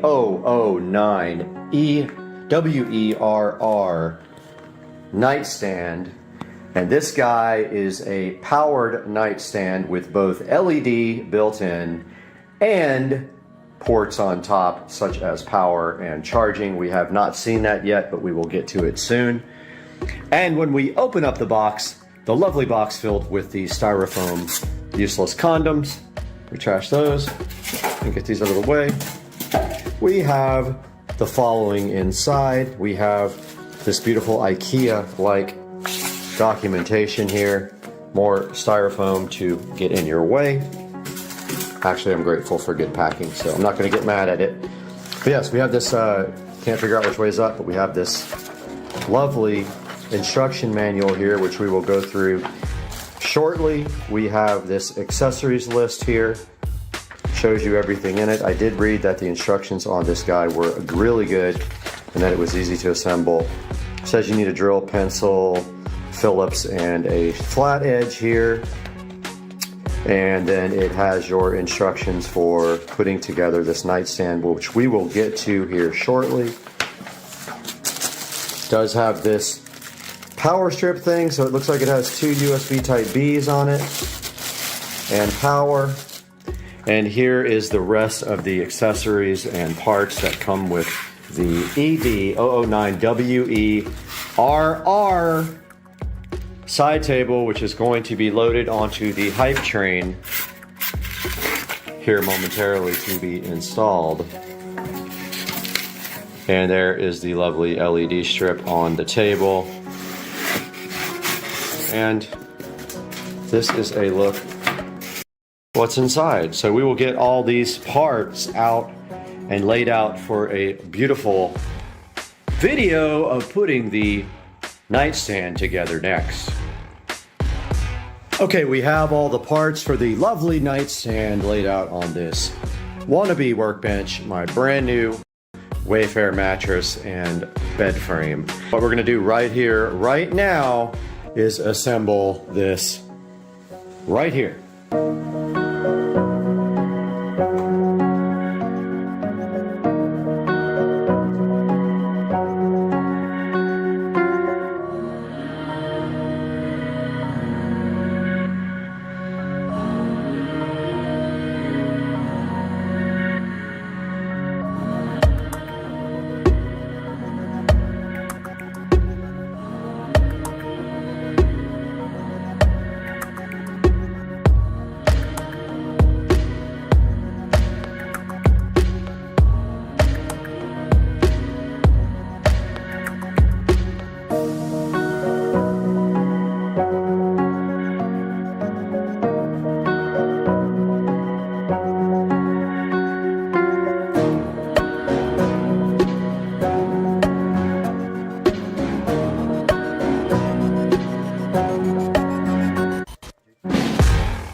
right, we got through step 2.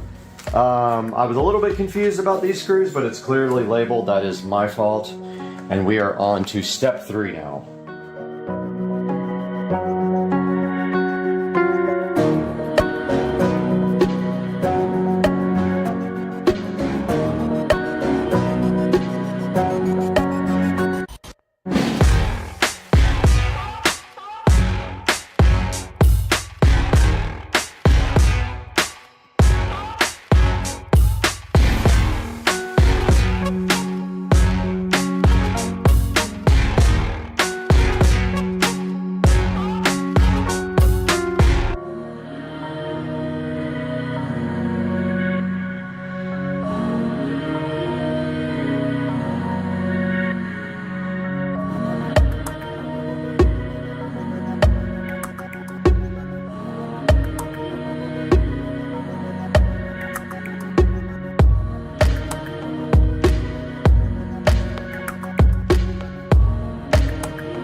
right, guys, so we got this thing mostly put together now, and we are on step 17.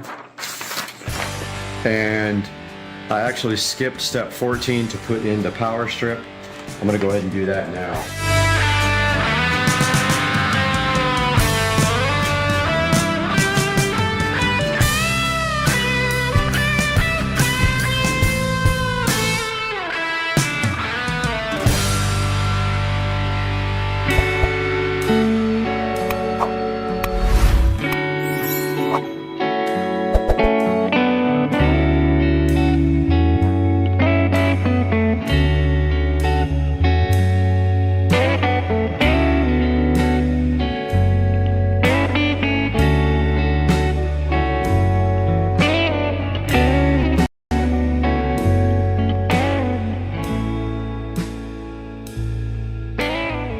Okay, we're going to eventually not power the LED strip here because the wire comes up and connects it. We'll power it down at the bottom. But now we have the remote here and we have to pair it. So it says within 5 seconds after the light strips are on, hold the on and bright buttons at the same time until the light strips flash white light. On and bright minus. On, bright minus.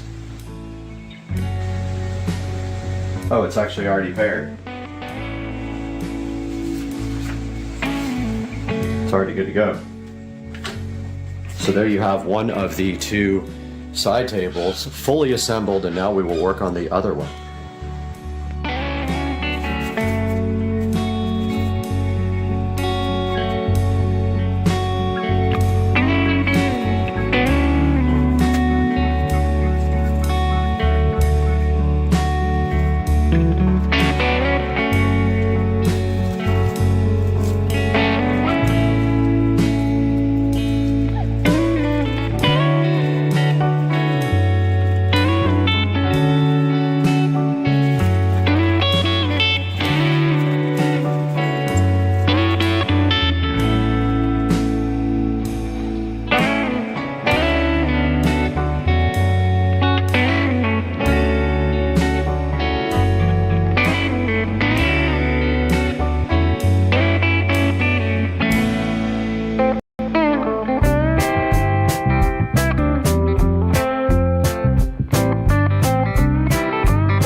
Guys, that is going to wrap up the Roland Star side tables.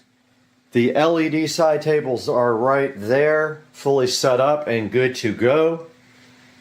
And what I think the plan is to not power them up here. They can be powered by any USB adapter. So I think I'll power them in the back and avoid that cord, and also give us an extra spot for a USB Type B up here. And so that is what they look like sitting next to the bed. And of course I need lamps, so I will order some lamps and clean up the wiring and all that. Overall, the only issue I had, the screw Type B was the only one that really was an issue, and it wasn't too bad, but it was almost like it wasn't biting good, but I eventually got them all in. Other than that, super easy, maybe 15 minutes for the second one, 25-30 minutes for the first one when I wasn't prepared and experienced. And also, they both are configured. This one's configured to open up from the right, so it's convenient for that person. This one is configured to open up from the left, so it's convenient for that person. So that is going to wrap it. Guys, I will have a link in the description for these guys. Please click through my links on Amazon, no matter if you're ordering this or other things, because it helps me. It costs you $0 and it pays me just a tiny bit. And I hope you enjoyed this video. And this is how it looks. It's hard to see it all at the same time, but I'm glad you guys watched. Thanks for watching Supercar Street Racing. We'll see you again real soon. Alright guys, welcome back to the channel. Something exciting just happened. The materials have been delivered for the shed that is going on the side of the house. They just dropped everything off and we just paid the deposit, and now all we are waiting for is concrete to be laid on August the 8th. So yeah, just a little update. Here's all the materials for the big shed. I think it's a 12 by 8 if I remember correctly. But yeah, that's all happening. It's exciting. I'm glad you guys are all along for the ride.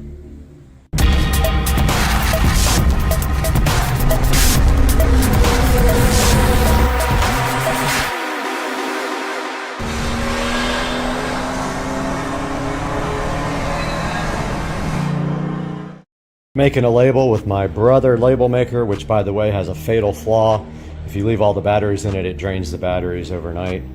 But anyway, we're gonna make a subwoofer little printout indicator for the wall plate. So let's go ahead and go, well, let's do a capital. This thing's so hard to use. I think it's that, and then lowercase subwoofer.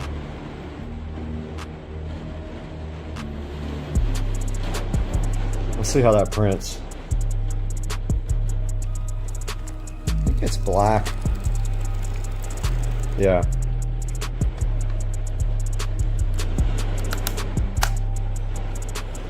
It's interesting. I'm gonna go ahead and peel this off. I need 2 hands for this.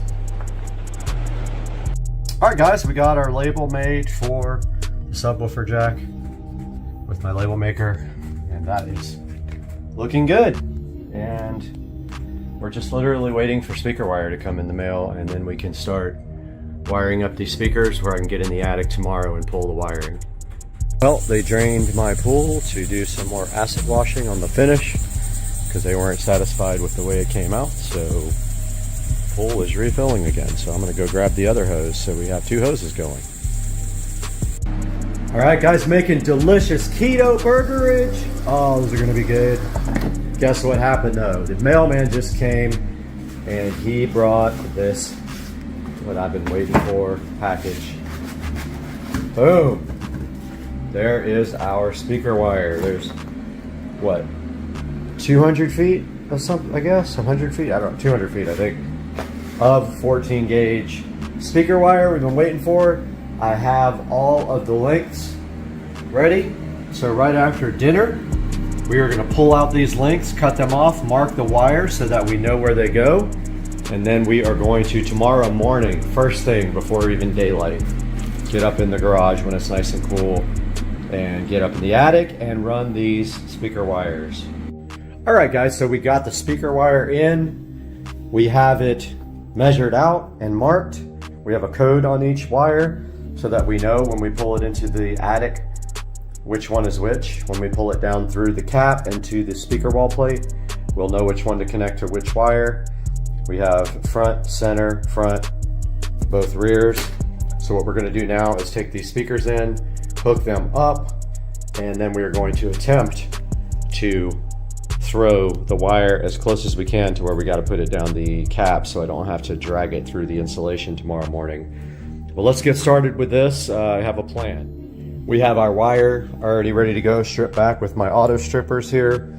So what we're going to do now is take this into the attic. We're going to lay this somewhere on the bed, unbundle this wire, and literally throw it towards where it's going to go, and then hopefully get the insulation that is kind of out of reach. I'm going to try to get it, it's just a tiny bit out of reach. Also, that's what this is for. This tool is for getting out the grill. You stick it in there and you just pull straight up like that and the grill comes right off. Dude, where is the insulation?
huge update, guys.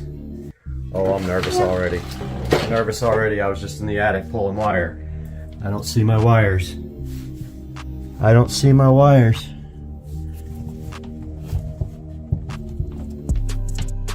Okay, I see some wires. I gotta pull them through. Okay, as any smart man would, I ran a lot of extra wire and I just wrapped it all up with electrical tape and stuffed it down in here. I'm gonna get this all unwrapped now. This is how I got it down through the wall, and we'll be back.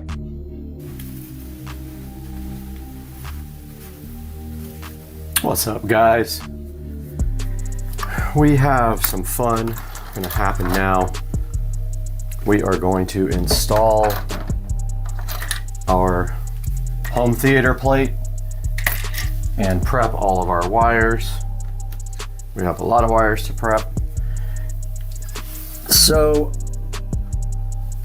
we are going to do that now. We still have to pull a HDMI cable up to the TV from this plate. So we can't completely seal it yet, but we can get it mostly done. So first things first, let me take a look at the wall plate, see where everything is. Okay, some are, okay, that's not too hard. We can just,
Okay, so what we're doing now is the dresser up here. The dresser up here is where the receiver, which is right here, is going to go. It's literally going to go from right up here to right down there. So it's probably, it's 2 feet to the wall plate. The wall plate's not centered though. So that would be, I think if we do 5 foot or 4, let's see, 5 feet would give us, that'd give us enough to get over to that side. 5 feet would get us to that side as well, with some room to spare. Let's do 5 feet chunks of wire.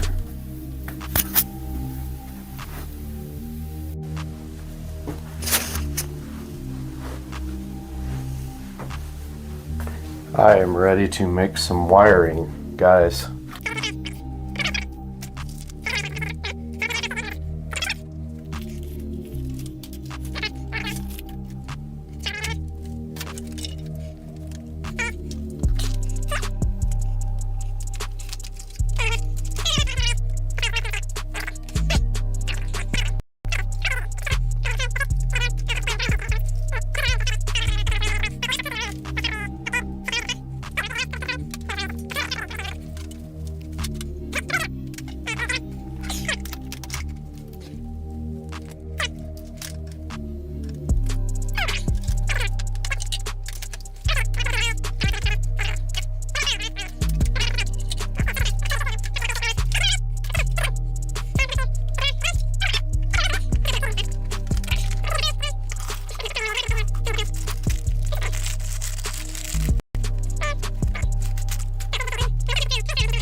All right, now I can see, guys. I literally cannot see up close anymore. I have to get glasses soon. Surround right. These things are fun. See, banana clips right there.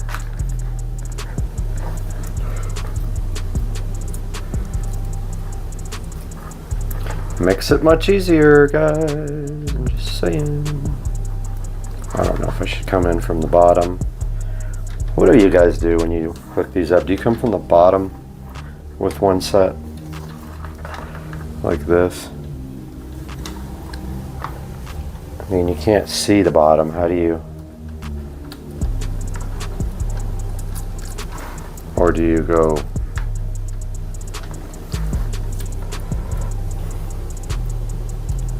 How the heck are you supposed to do the bottom when you can't see it?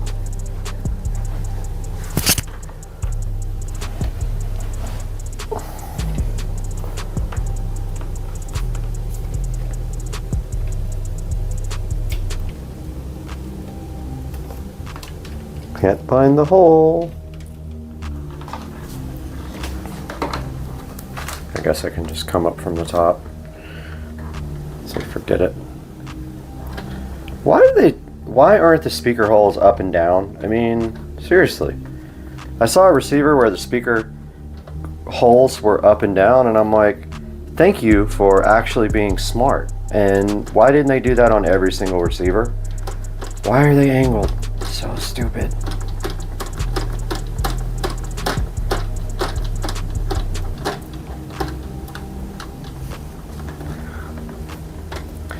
Okay, the first one's in.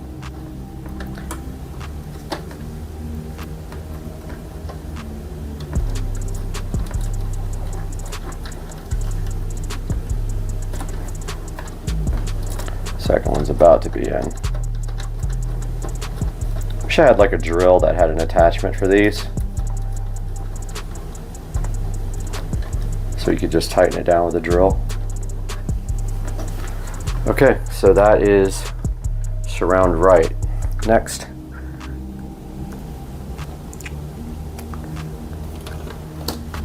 Let's see what this is.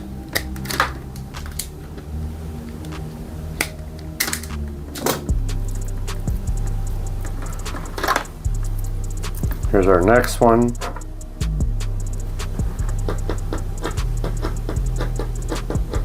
That's surround left. By chance.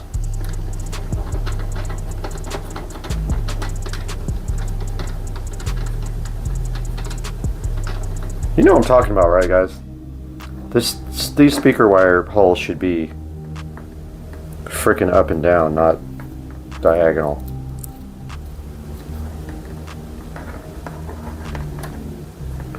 Surround left. Look how hard this is to get in there.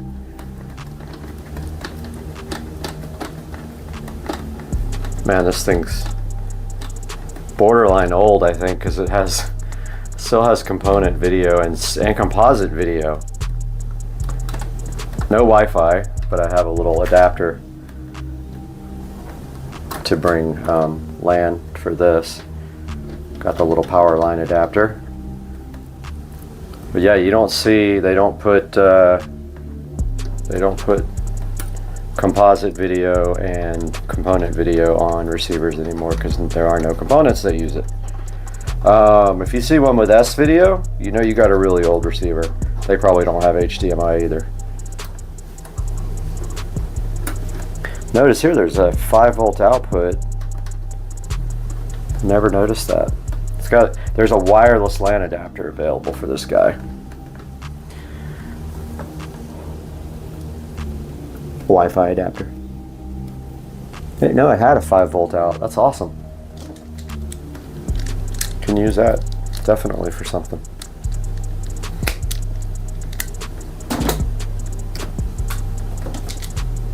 Next.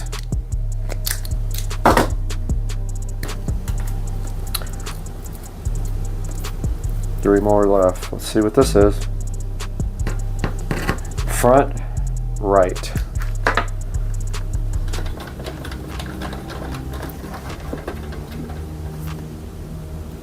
this guy, maybe I can get this one under, since I can actually get to it. Yeah, this one I think I can come from underneath and save and make some more room for other things. Well, I thought I could.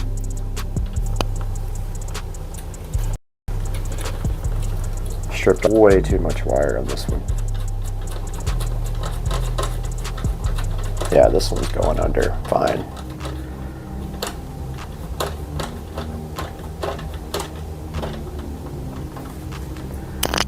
And positive. Did I do it right? Yes, I did. I'm like, am I paying attention to polarity again?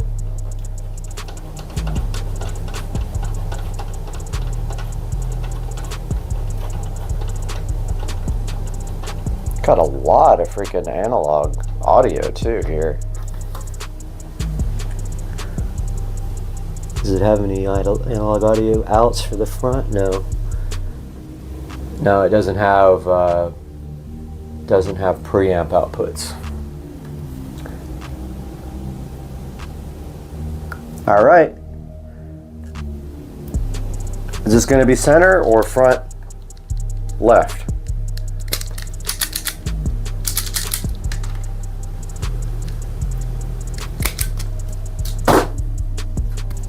Let's see.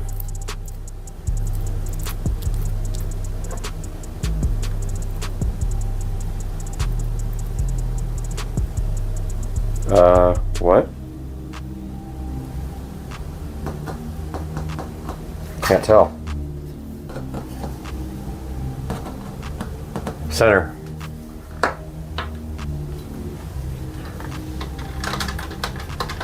This one's going to be fun to get in there.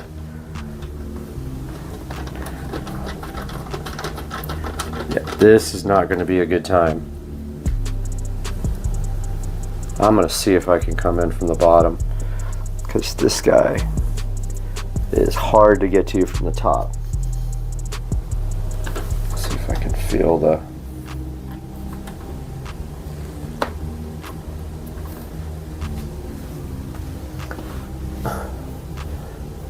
This is suckage.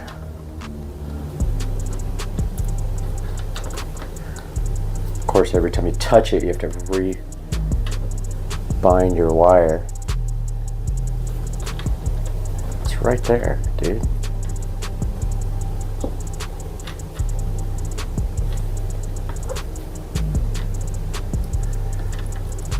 Hey. Got it. Got him. And then I'll do the top for the positive. I would punch myself in the face if I did the polarity wrong on that one.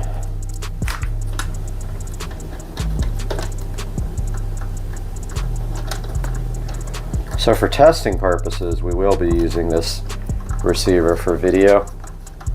So what we'll do is we will plug the Fire Stick into this guy and then plug this guy into the TV. Last one is front left.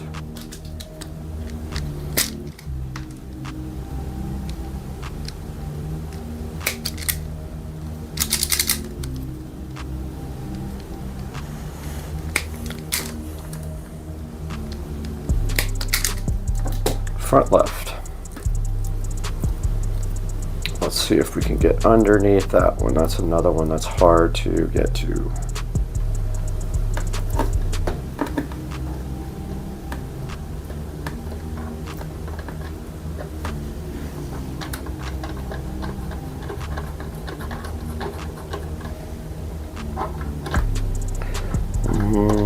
Yeah, this one's going to be fun.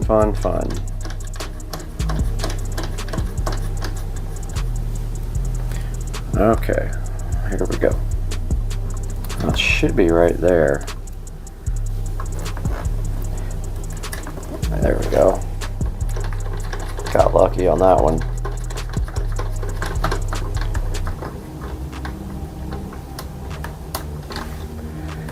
And we'll do the top on this guy.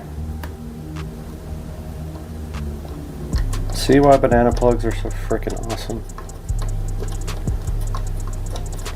What would it take? 15 minutes?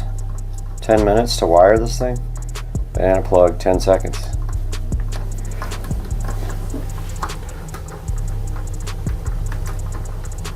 Done. This thing is wired. HDMI. First we need our Fire Stick. Fire Sticks are picky about power, so you may not be able to power it with that. It's 0.6 amps. I don't know if that's enough to power the Fire Stick, so I'm going to put this Fire Stick on its power brick, but number one is do video one in, I guess. Wow, okay, there, that's in there. So we got our Fire Stick there. We'll come out of this guy to the television, and we will go to HDMI. We'll go to input 8 on the TV.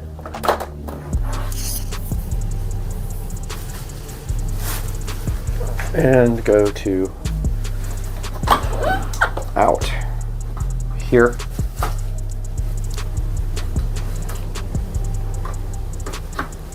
And that's that. Video and audio are connected. This thing is ready to be tested. I have a mess to clean up first though. Alright, we're coming one more set. Here we go. Oh, it covers the holes, dog. Where's the other one? Right here, big dog. You're running out of time quick. You gonna make it? Let's go! Supercar street racing here. About to do these exhaust tips on this 335i with high temp silicone coat, which is heat resistant, also matte black, and looks really awesome. So you see I got this exhaust tip taped off really nice. I just got to put another piece right here. Just beware, this is not like Plastidip. This stuff will dry on your paint if you let it. So I've got this ready to go. I'm going to start spraying it. Shake that can nice and good. Let that stuff all. And then let's just start. Spray a little bit out here. And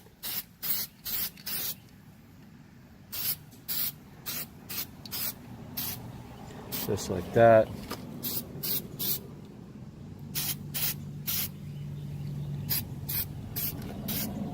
Little ways inside there.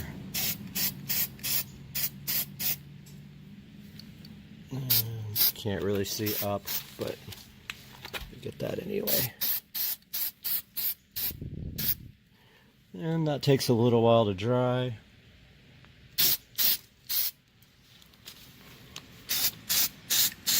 I'm going to put a second coat on that when it dries. Go ahead and spray the inside really nice. And that should do it for that side. And then I'm going to repeat the other side. First, I'm going to do a second coat on this side. Starting on the second coat here of exhaust tip number 1.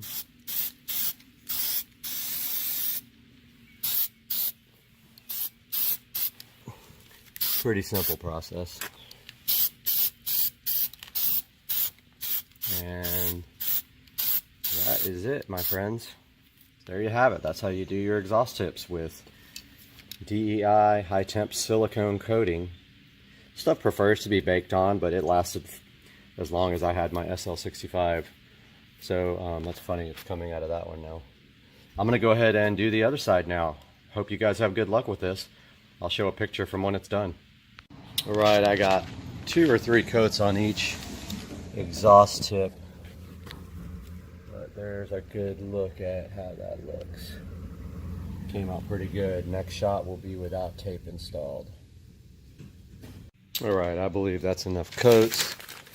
Taking off the tape here. That looks a little bit wet still, so Yeah, gotta be careful with this. Yeah, that's definitely still wet. So when you take it off, be careful. There it is. Black exhaust tips. That should be painted or something. That looks bad. But there you have it, my friends.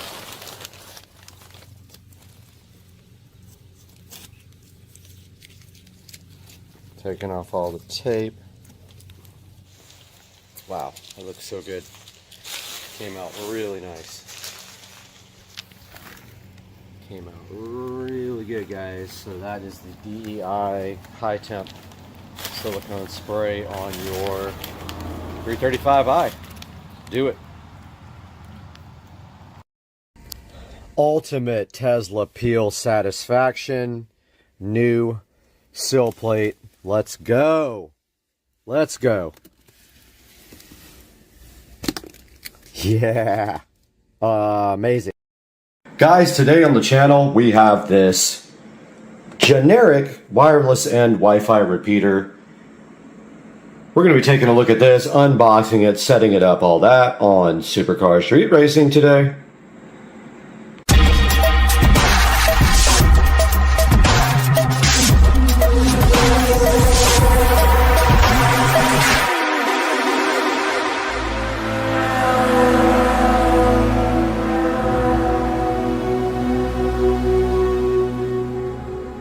This is the wireless in Wi-Fi repeater, something about $18 worth on Amazon.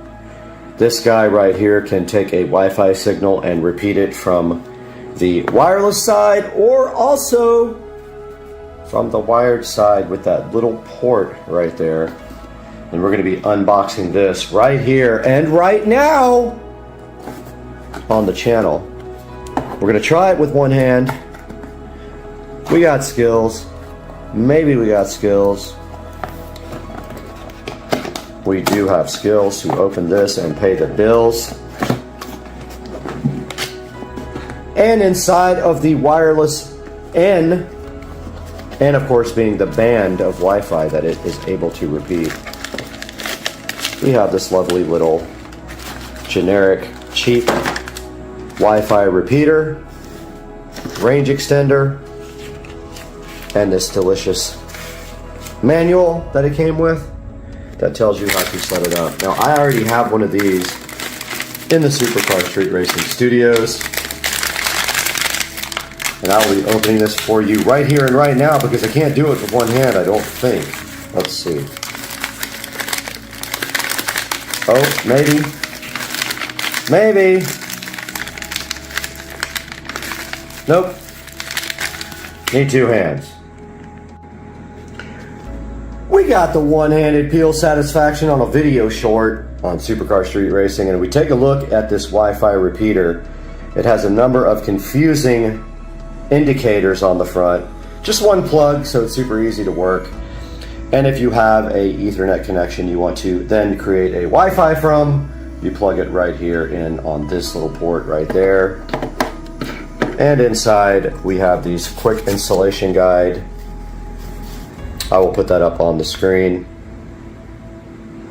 And what you do is you plug it in and you connect to the Wi-Fi network on it to actually start the connection to be configured.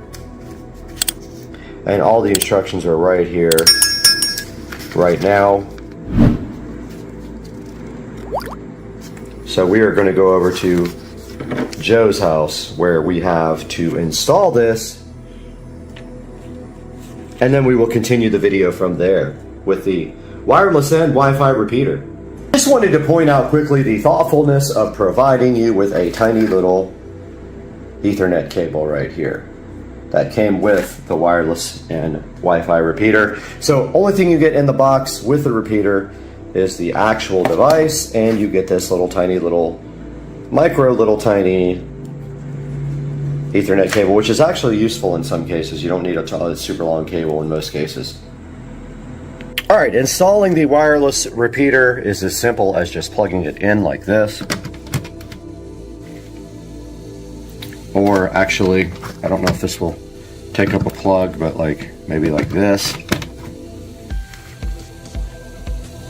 And once that Wi-Fi repeater is completely powered up, you then just go into your phone and connect to the SSID of the repeater. And we will show you that on the actual phone. We will do a screen recording, but you notice here that that thing is booting up right now. So we're just waiting for that thing to completely boot up. And then we open our phone up and connect to the Wi-Fi repeater network. And then we will configure the wireless and repeater for Joe.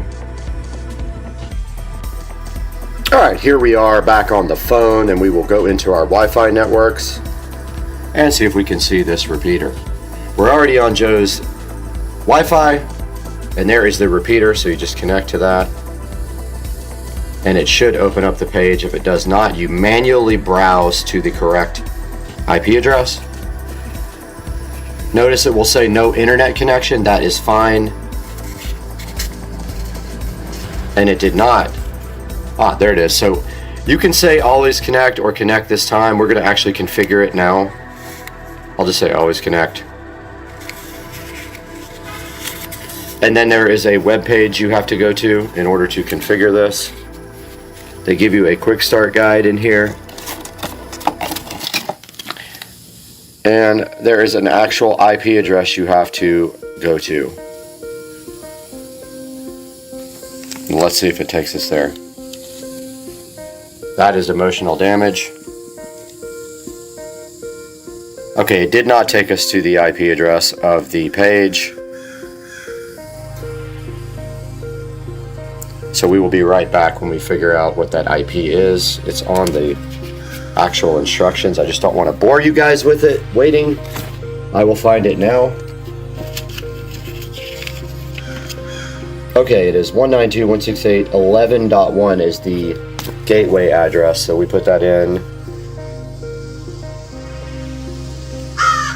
We go HTTPS /192.168.11.1, and it did not work.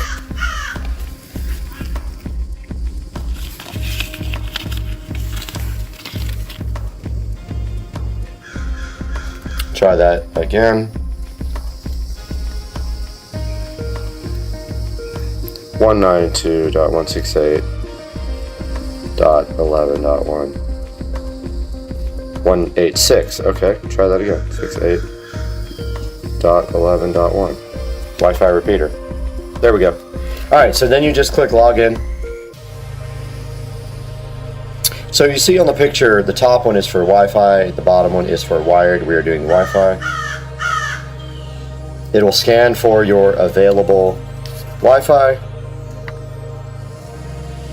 You will connect it, and at this point you guys cannot see this part, so we have to go away for the password. We'll be right back. Alright, so we are back, and I modified the name of the Wi-Fi extender to Trap2. Let's see if it will connect. I don't remember the router, and I might have it wrong.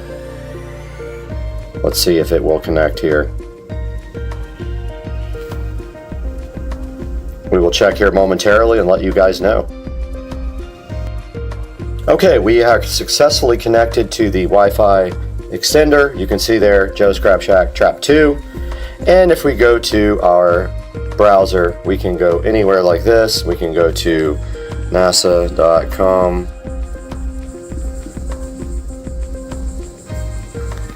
And it does load. That is not the real site, but we do have internet access. Here's boxing scene. We can go look at boxing articles.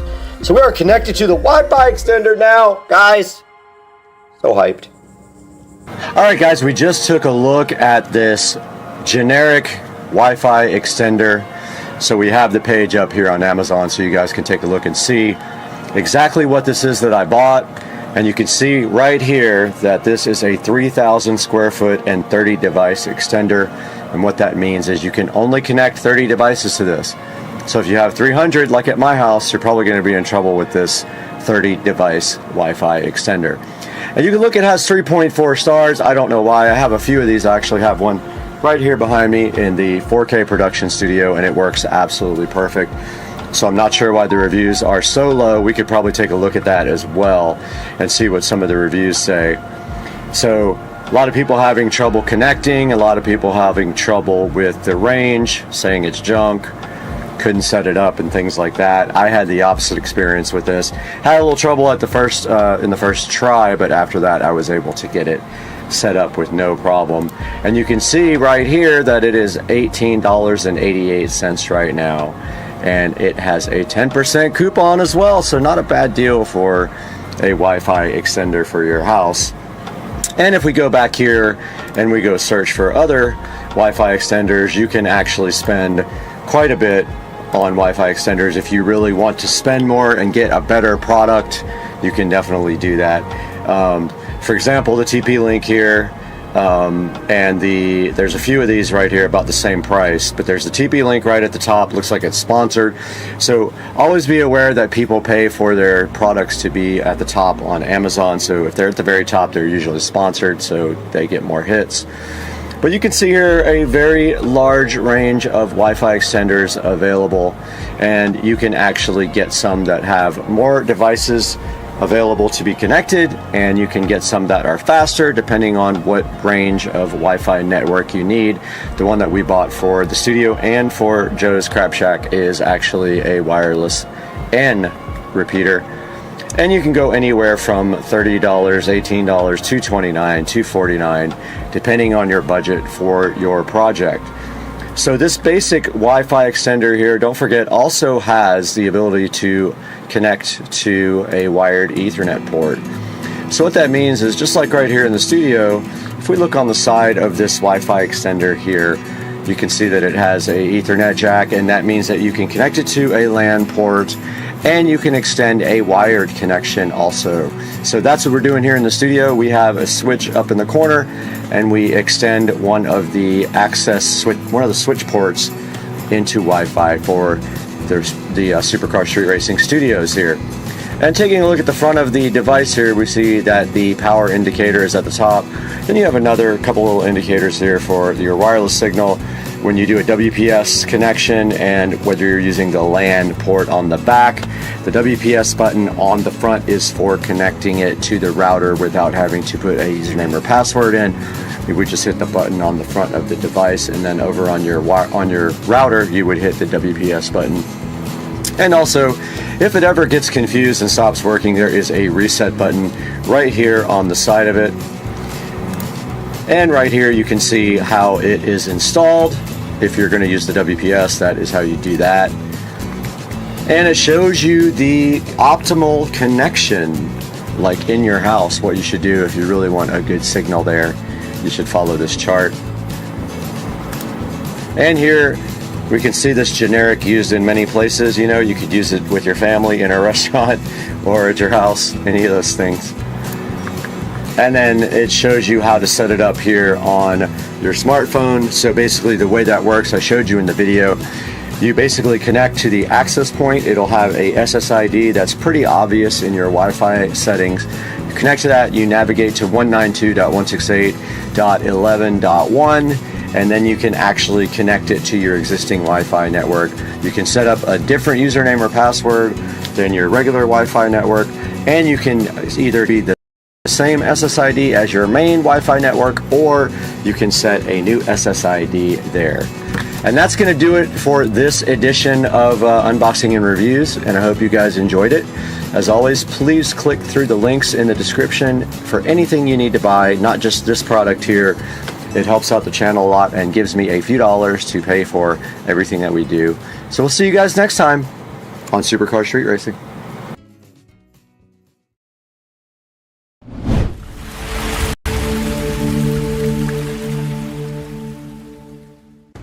Guys, welcome back to Supercar Street Racing. We have the SCSR video jukebox going in the background here, and we are back in the SCSR compound in a very dreary Florida afternoon day. And outside, you can see it is not great weather, but hey, doesn't matter. We're here today to do one thing. We are going to be taking a look at something for a project that is coming up, and it is this Zucchio indoor floor can light. Let's go ahead and get this thing opened up and take a look at it.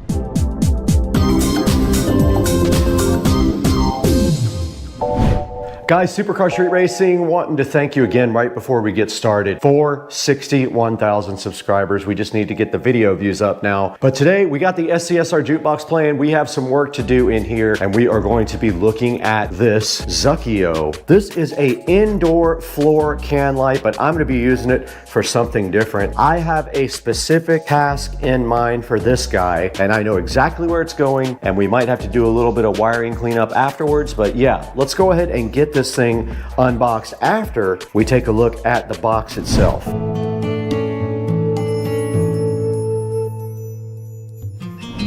We got a whole bunch of stuff on this table to go ahead and review for you guys. We got some cool power strips right here. We got some retinol facial cream, some other things coming up, and we got the wrong item shipped to us, but that is not our mission today. Today we have the Zucchio indoor floor can light. It does use a GU10 bulb, 100 to 240 volts, a US plug, and it is made out of aluminum.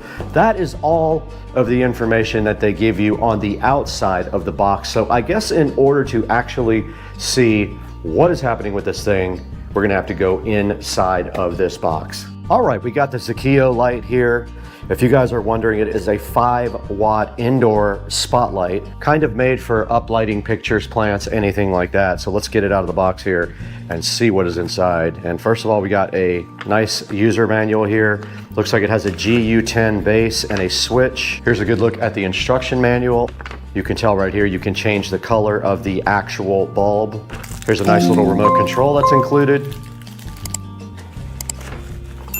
And then as we pull this out of the box, you can see here, this is a cool little lamp. Basically just a regular little floor lamp with a switch like this and a plug. Inside of there is some styrofoam. We can go ahead and pull that out. That just is going ahead and keeping everything steady inside of the box.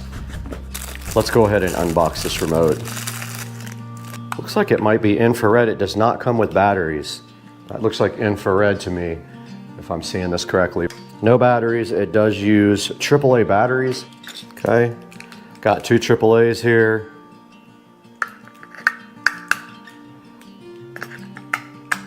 Go ahead and battery up.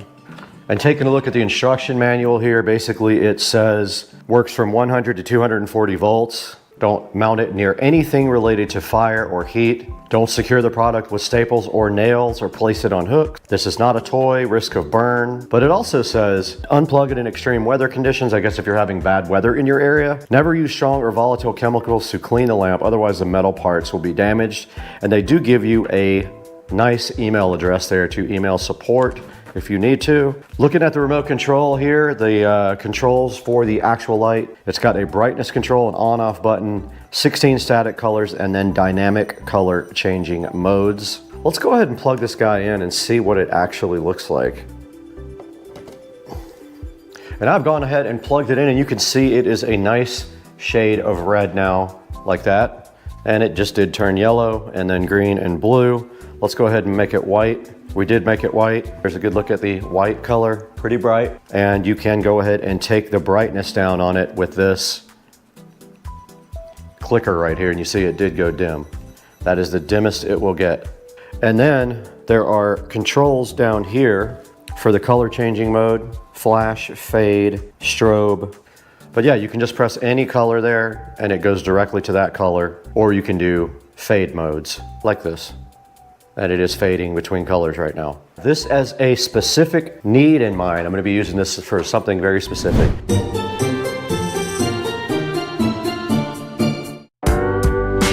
All right, guys, we are in the Supercar Street Racing hallway now, looking at the new Supercar Street Racing whole home audio system. And my plan is to put this right here on top of the WIM to light up an object that is going to be right there. Let's go ahead and get this thing connected and see if we can run the wire in such a way that you do not see it. We're going to try to run down the side of the cabinet there like we did everything else. So let's get that done.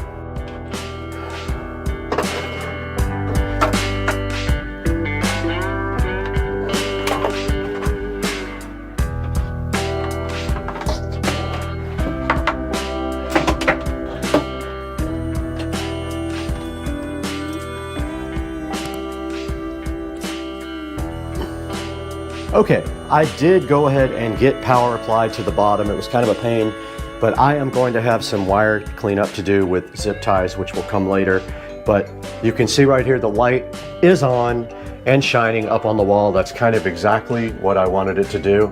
Now, if we want to, we can go ahead and grab the remote. And I'll go ahead and shut off the closet lights. And you guys can see the light changing right there. And now if I want to put it on white, it is on all white, and it is all the way down on the dimness. And if I just pop it up just one notch, it gets pretty bright.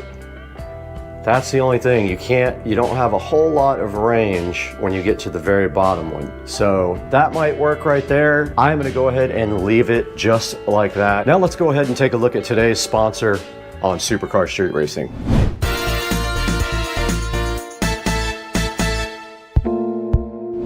Guys, we're back in Studio B now, and we're so happy to have Remedial Packs as a sponsor on Supercar Street Racing. They were so kind to sponsor today's video, and they did go ahead and send us a sample of some of their very awesome products. Now, they had a lot of different products available, but today they went ahead and sent us their retinol and collagen moisturizer face cream, 5%. Now, this is for day and night use, and they do have a lot of other products. We will show you kind of that in a minute, but let's take a look at this on Amazon and see what people are saying about it and what the benefits are. Okay, we're right in front of the Remedial Packs Face Moisturizer Retinol Cream. This is a 1.85 fluid ounce canister. Remedial Packs has a solid 4.4 stars on this guy, and it is selling for $23.49. There will be a link in the description, and this stuff is their anti-aging, designed to minimize wrinkles and enhance skin firmness and elasticity. And you can see here all natural ingredients there are listed: retinol, collagen, hyaluronic acid, vitamin E, green tea, aloe vera, and jojoba oil. Now, this stuff does have 1% retinol, which is also a great thing for your skin, and it's for all skin types starting ages 20s and beyond. They have things like hair growth serum, hands and feet moisturizer, scar cream and firming cream, things like eye cream and hemp cream. Go ahead and visit the Remedial Pack store or pick up your retinol and collagen moisturizer cream today from the link in the description and support Supercar Street Racing.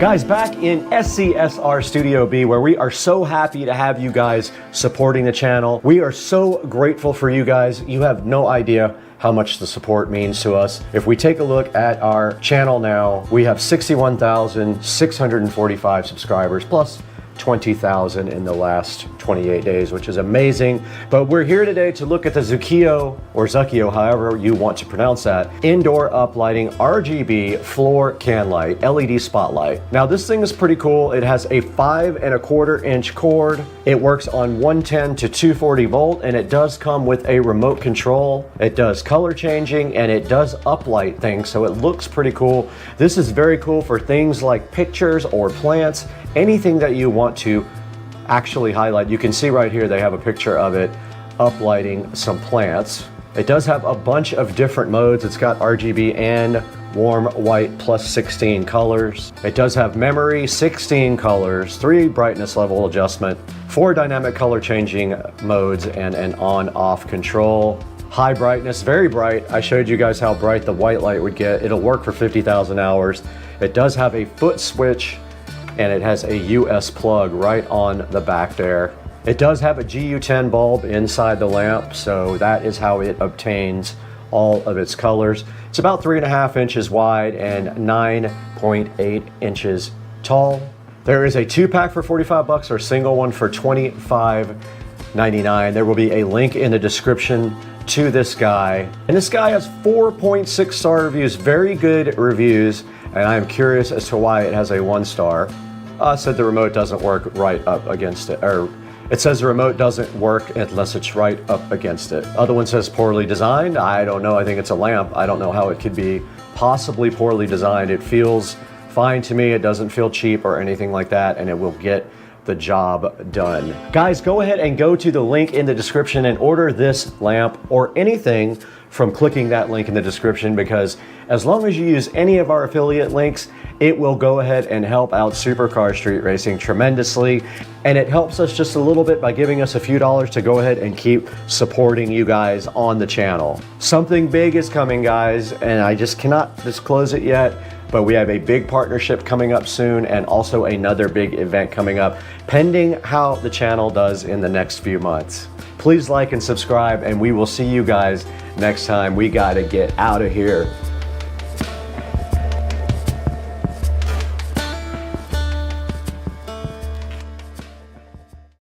Hey guys, welcome back to Supercar Street Racing. We have something special for you today. I thought I would come on camera on the intro and talk to you guys a little bit about getting my garage floor shark coated. You can see right here in this first clip, we are trying to get the washer and dryer out. But before that, I did a lot of organizing and stuff. Let's get this started. I'm so hyped for you guys to see this. Let's go.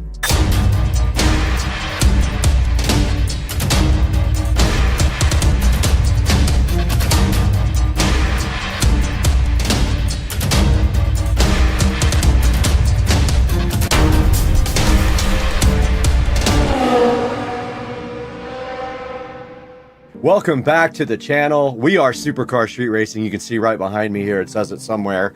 And today we have something special for you on the channel. And that is, we got the garage shark coated, and you'll see what that means in just a little bit. But first, we had a lot of organizing to do, so let's get straight to that. We had to get a lot of stuff out of the garage, and so we did it, and we moved stuff around, and we made it happen. Let's watch. All right, so what you're seeing here basically is me in the kitchen, and I have already taken the cabinet out of the garage at this point. So what I'm doing here is there's a space over my pantry where we were keeping the cleaning supplies, but I decided that I was going to put the car cleaning supplies in here instead, and then move everything from the cleaning supply area for the house underneath the sink. So let's watch.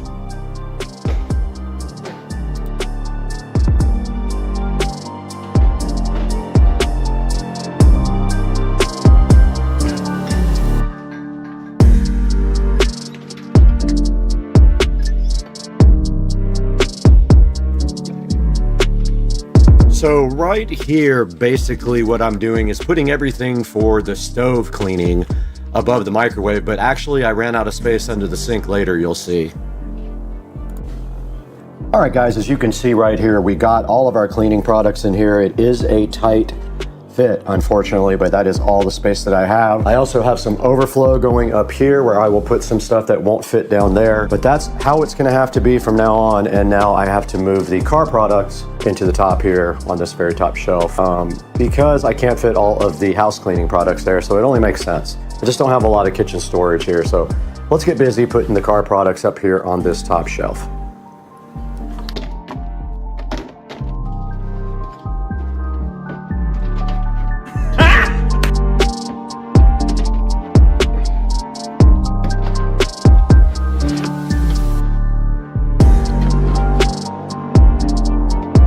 Okay, we have finished mostly cleaning up. No, we haven't. We gotta do the rags. We gotta do rags, and then we'll be done with this automotive area. Now this is just temporary until we get some real nice garage cabinets installed. This is what I have so far. A lot of this stuff is really just in here for the moment. So things like that aren't needed can go up top. Then all my supplies for my car cleaning go right here. Now let's get all the towels folded up and inside of here as well.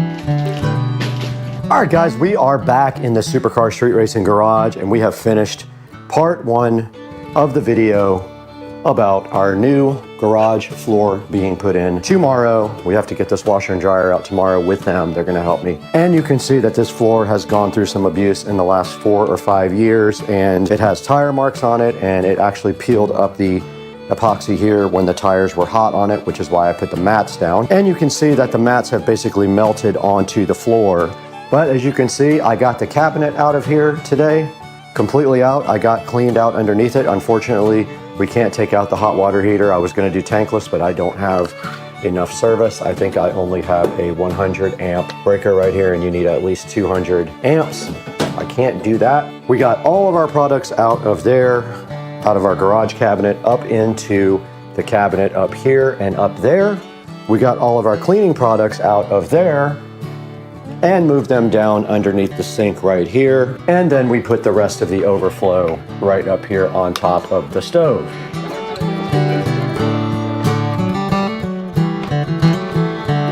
Now in this clip here, you can see the guys from Shark Coatings did get here pretty early in the morning, actually earlier than they were scheduled to, so I was kind of not ready at the time. But right here in this clip, you can see we're trying to figure out getting the washer and dryer out. Now just remember, this washing machine is actually 2 washers. I do have the thing below it that's a small washing machine. This thing is heavy, and my hand truck has flat tires, so we did struggle a little bit getting this washing machine out. The dryer wasn't so bad at all, and we took those and put them on the side of the house because they had to be out for 48 hours, where we covered them up with a tarp. So let's check it out.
All right, guys, you saw my garage floor get shark coated. Such a cool process.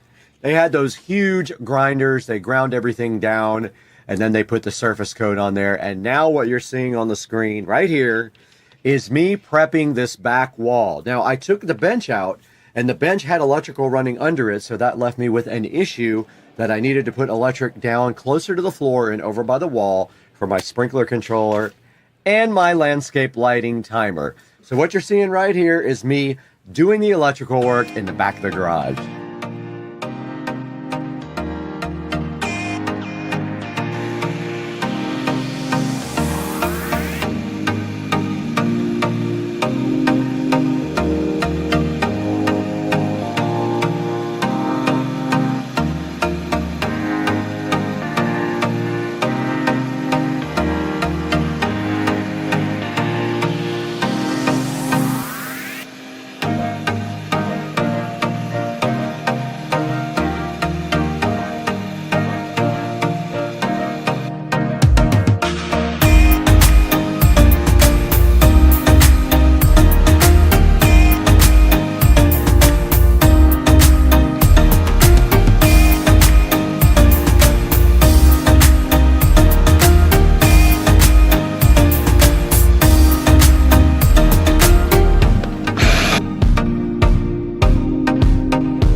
We are out in the supercar street racing garage, and you can see right here and right now that the floor has been shark coated completely. They did that yesterday, and I let it dry overnight, and it is safe to walk on, but not safe to put the car on yet. It will be later tonight, and then tomorrow we can move the washer and dryer back. But as you can see over here, I'm already working on electrical for this wall, which you guys saw me doing a minute ago. I basically cut holes so that I could run power down to the corner for my landscape timer and for my sprinkler controller.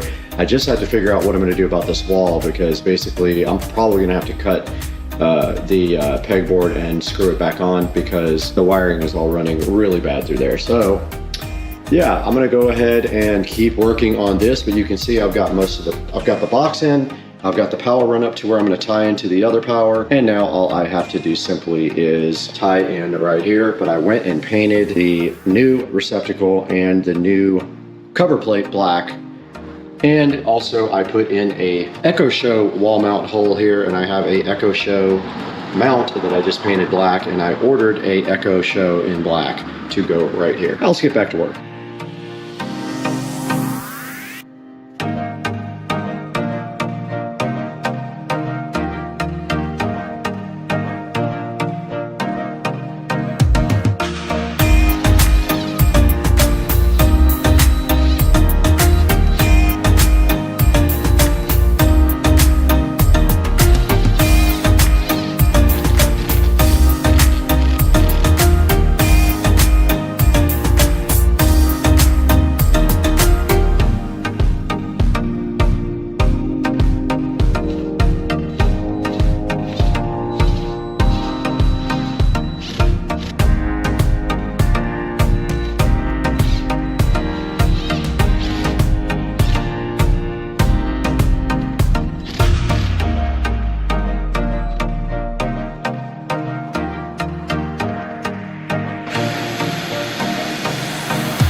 Alright guys, you just saw the last scene where I was doing electrical work, and basically what I had to do was tap into the existing electrical outlet so that I could get power for my Echo Show 5. I did have to cut the drywall to do that, so then I had to patch and paint, and that's what you're seeing in this next clip. And I also added a receptacle down in the lower left if you're facing the rear wall. And that's gonna be for my irrigation system controller and also for our landscape lighting. So let's take a look at what I did here next by patching and painting the back wall, which was never painted due to the washer and dryer being there.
Alright, a little update from the garage, and I have finished the paint project. And let's take a look as we step back and I'll go through everything that we did.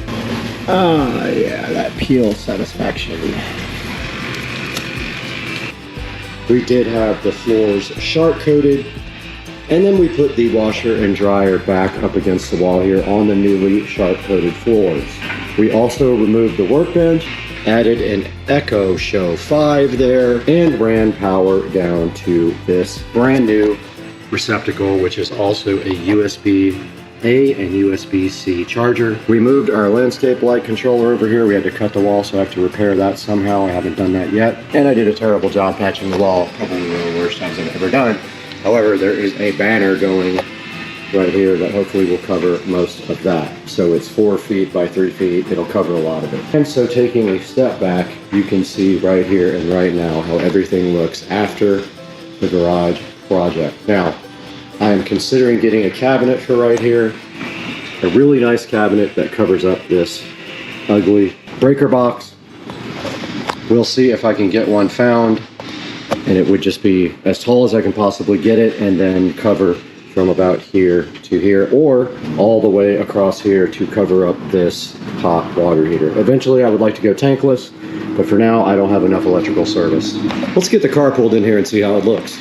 All right, we did get the car all pulled in now, and we have the golf cart in as well. And stepping back, you can see how much space we have now.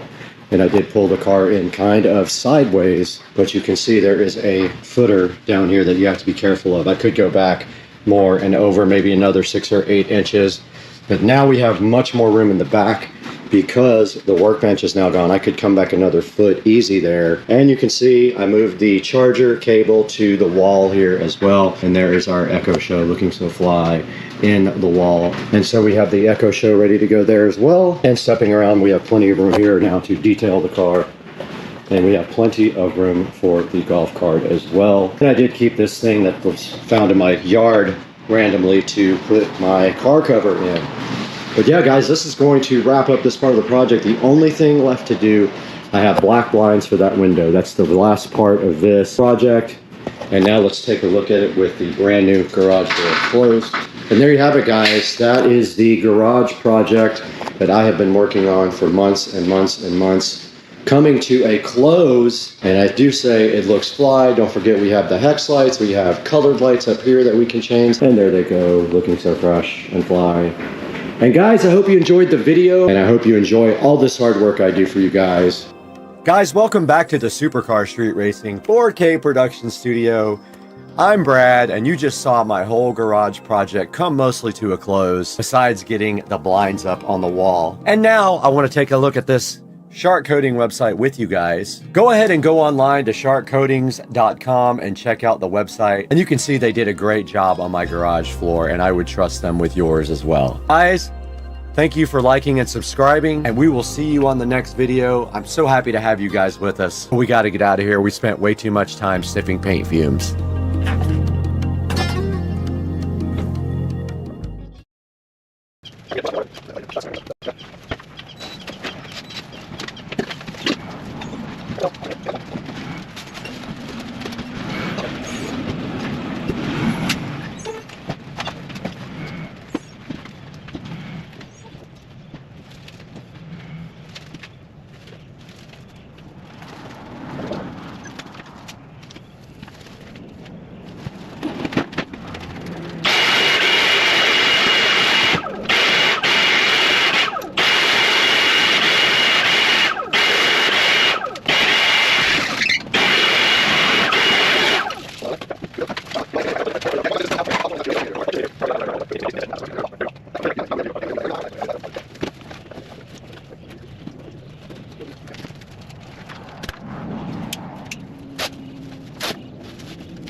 We're back again at Supercar Street Racing, all the way out here in Studio A today, where it's nice and cool, but it's hot outside, and today we're looking at Pixverse. Now, Pixverse reached out to Supercar Street Racing to see if we wanted to talk to you guys about this very cool AI video and image service. It's sitting right up here on the screen today. I have spent quite a bit of time using it now. I'm going to tell you what I did, how we're going to use this, and you're going to see it in this actual video. Let's get it done. Let's take a look at Pixverse and how it can help you and your creativity.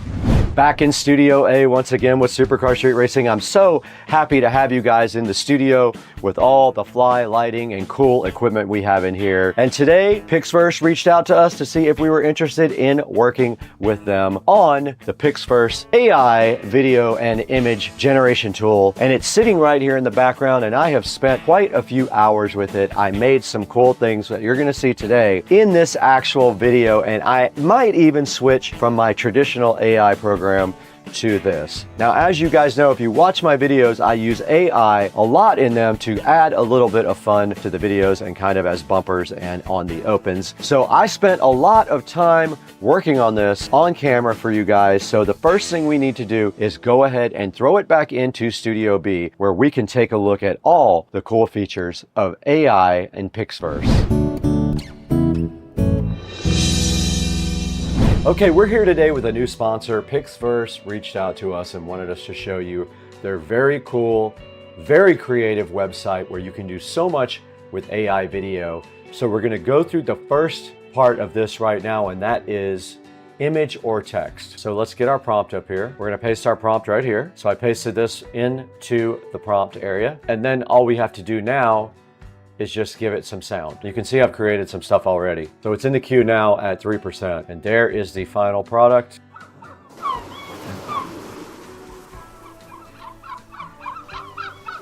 And that's kind of an idea of what the image to text can give you. All right, so the next thing we're gonna talk about here is called transition. Basically, you give it a first frame of video and you give it a last frame of video, and then you describe what happens. You look on my screen right here, I basically took a picture of the astronaut on the moon. That was my first frame. And then my second frame was another picture of an astronaut on the moon. And then I added a prompt down here. The astronaut on the moon turns to look at the American flag, then looks back at the camera. Here's some of the cool things that it did with that nice effect there. And you can see the 2 frames here, and then you can see what the AI generated looks very awesome, where the man turns on the moon and checks out the flag, and it looks very realistic. Now this is using their version 5 up here as well, which is their newest version. So this is cool. The 2 actual pictures are right here. I used this photo and this photo, and that's all I did to do the transition thing, and it looks very cool. Okay, so now let's look at the extend feature of PixFirst. This is pretty cool. You can extend a video, and I am going to do that to one of the videos that I created already. All right, I am uploading a video that I created with another AI service. It did switch the resolution to match what we have, and we're gonna make it 8 seconds. Let's create it. It's gonna cost us 80 credits. So here's the prompt I used to create the video, and it stopped right there. Let's see what it's doing. It is done. All right, let's see what it came up with. It's supposed to extend this. A little bit of clipping there on my leg going up the ladder, and he's going up a ladder that doesn't exist now, but it did extend it. If we gave it a second shot, it would probably do better.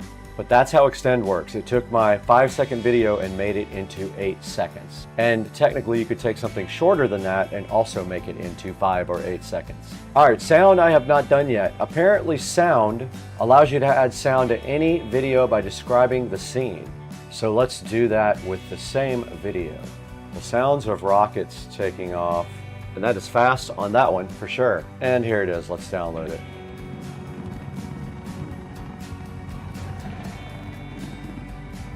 And it did work, it did put that sound in the background, that's pretty cool. You can also select to keep the original audio as well, and you can go in off-peak mode, meaning it doesn't cost you as much because you're generating in off-peak hours. So this next one will allow you to upload a video and then generate a script for it. So I'm gonna do that for this video that it created. So I'm gonna put this in there. This is the video that PixFirst just extended. I just typed in, the man is walking up the stairs, he's ready for a trip to the stars. And it is going to automatically pick a voice. Let's go ahead and create this. The man is walking up the stairs, he's ready for a trip to the stars. All right, it did The man work. is walking up the stairs, he's ready for a trip to the stars. And of course you can pick your own voice. Hey, I'm Ethan, just... Hi, I'm Adrian, young and free. I'm Oliver, full of energy and... I'm James, been through a lot. I'm Leo. Stole my phone, and now he's got the Tesla Model S Plaid. Oh, let's go! That literally hurt my neck. I bet.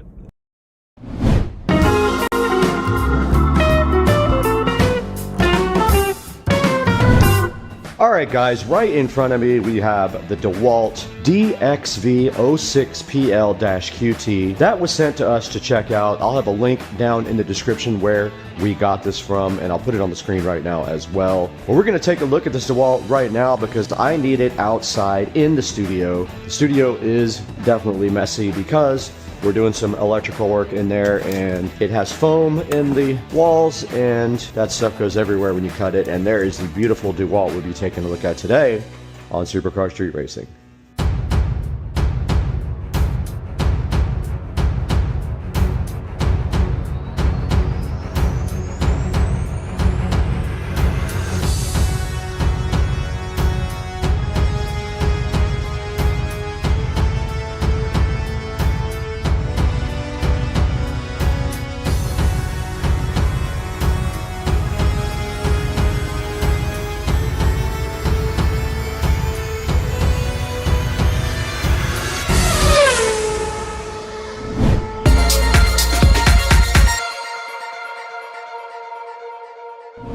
Inside of the DeWalt box, we can see some cool things right on top. There is an attachment here, just like that. There is also this cool hose. And the DeWalt comes straight out of the box, like that. Very easily unboxed with plastic around it. And inside of the box, a couple of more attachments here.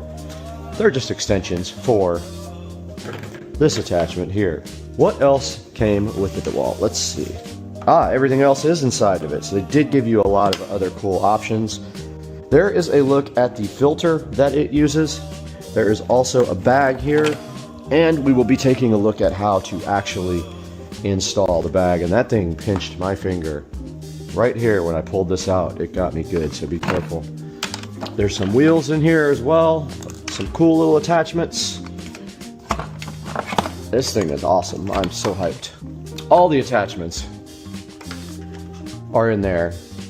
The wheels should be self-explanatory. They just go directly in. Really cool looking. I love the black on yellow. They want you to screw the wheels on with these 4 screws right here that comes with it, so we'll have to get our drill out for that. All right, those are ready to go. There's a cartridge filter cleaning guide. Filter's already on. Position the bag so that it is distributed around the inside of the tank. Okay, I put the bag inside of there. Just said position it inside there. There's not much really. Hurry up, I'm gonna slow down. Oh my goodness! Look at this, guys! Whoa! Oh, it's melting! I wish it would explode right now! What? That was insane!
But no, you got that phone holder thing. Yeah, so the camera overheated, of course. That's what happened.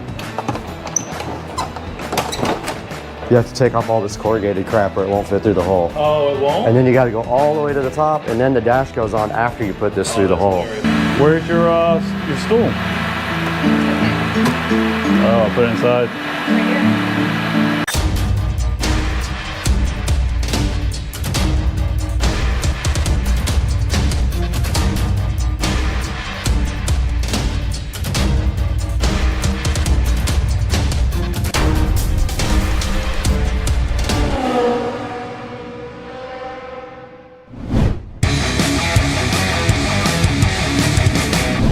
Come out, honestly. But no, you got that phone holder thing. I'm okay with just sticking it somewhere on the bottom. This thing is tilted up at you, right? Or is it so ugly?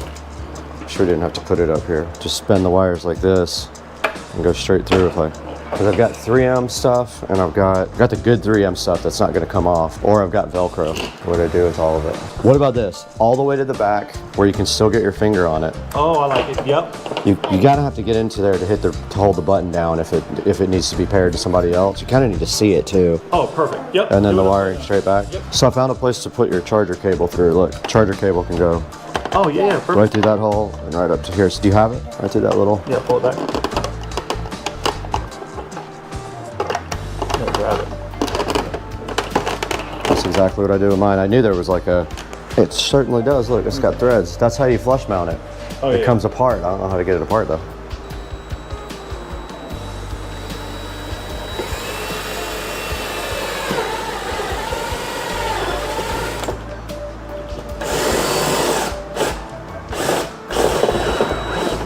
That's a couple times.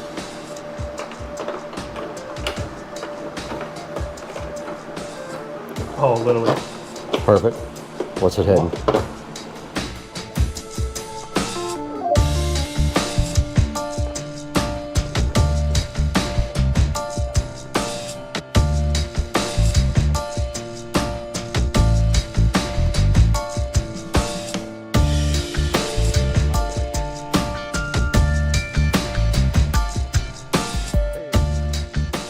All right, I'm working on this Bluetooth again now that we've got the bass knob already mounted. I cannot find a good place for this, to be honest with you. All right, I'm drilling a hole in the bottom of this for the RCA cables and the power wire to go through.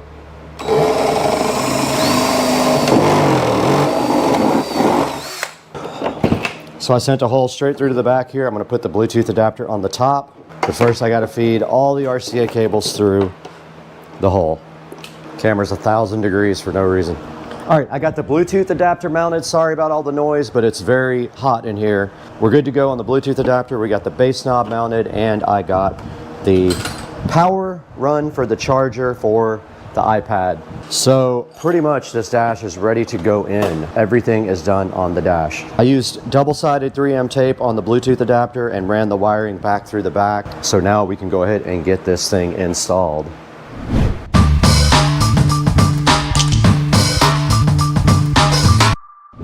Okay, I'm gonna clear everything out and go ahead and try to put the dash over the steering wheel. To install the dash, you simply slide it over.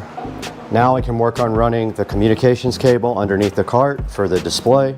So I'm gonna go around to that side and start that process. Camera's probably gonna overheat again just because. So the communications cable is just gonna run right next to all the other stuff and down through the same hole. I'm gonna try to just run enough up to the top just for what we need, not a bunch of extra. And tie it up under the cart if I can. I don't want a bunch of extra wires in the bay.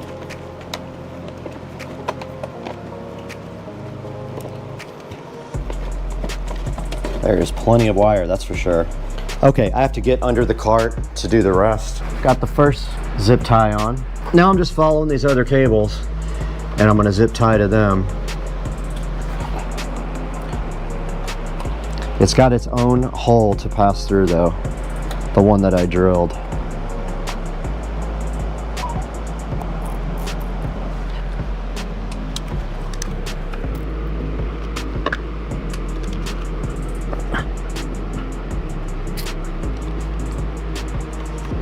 Okay, right here we take a turn through the new hole.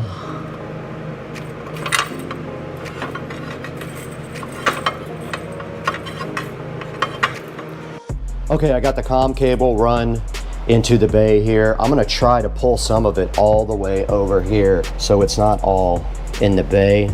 Let's see what I can do here. There's so much slack.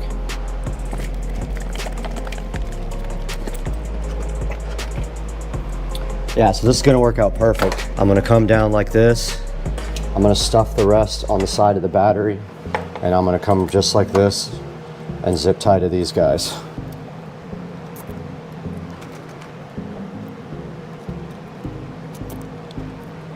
The comm cable is done. That means the display should work now. Our display's on, we're good to go with that.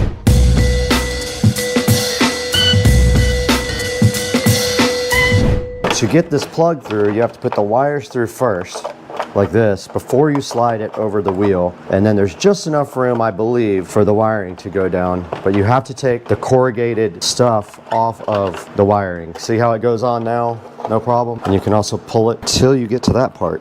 Now, I need to know if I have enough. I don't think I do. I think all this needs to come off. It can go back on after, but you can't get the dash on with this.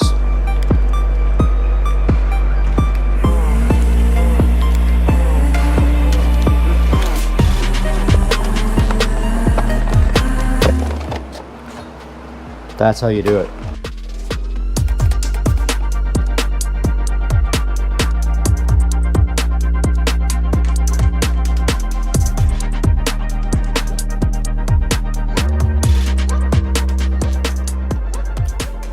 It took me about 10 minutes to figure out how to get the wiring through the dash. You have to take off all this corrugated crap or it won't fit through the hole. Oh, it won't? And then you got to go all the way to the top, and then the dash goes on after you put this through the hole. Hilarious. Yeah. Because there's no notch. We need to connect some stuff and we need to finish this real quick. I just wanted to make sure this was able to go up and everything.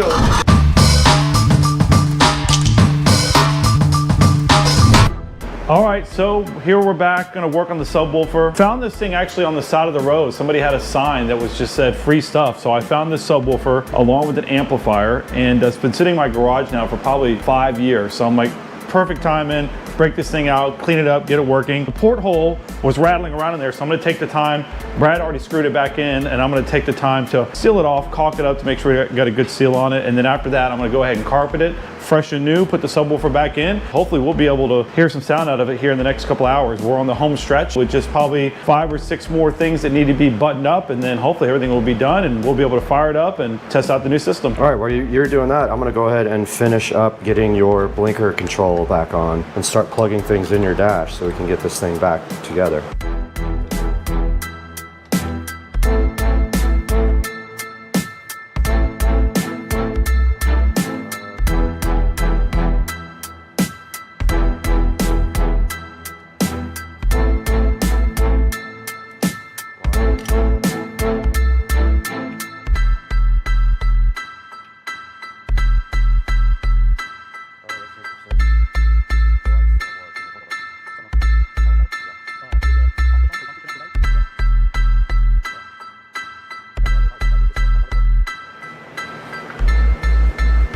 Are you signed into your Apple stuff on here? Yeah, I think it should cool. be, yeah. Where's the SCSR whatever scissors? These nuts. Oh, that's a good sound. That's going through the speakers, isn't it? Mm-hmm. Trying to get the pair. Yeah, I just don't know how to get this thing in Barry mode.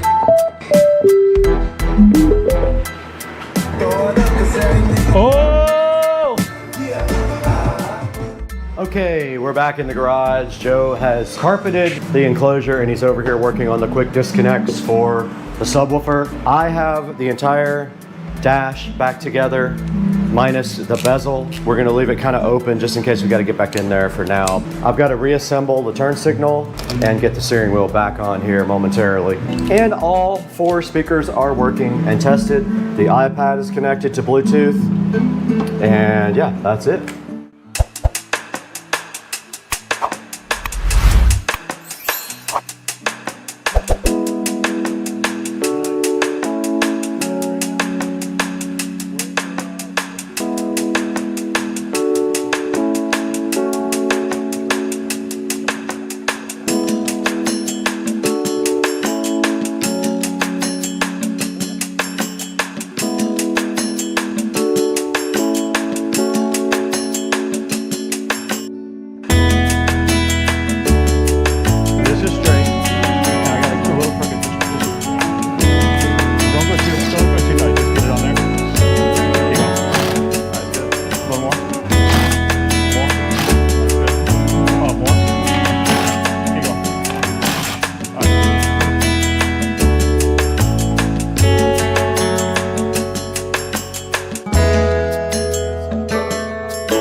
Burnt ends and brisket pita taco is fire, dog. Leftover burnt ends, leftover brisket, put it in a taco, and it's fire, dog. Let's go. Alright, what's happening, guys? It's Friday night, and most people are out having a good time right now.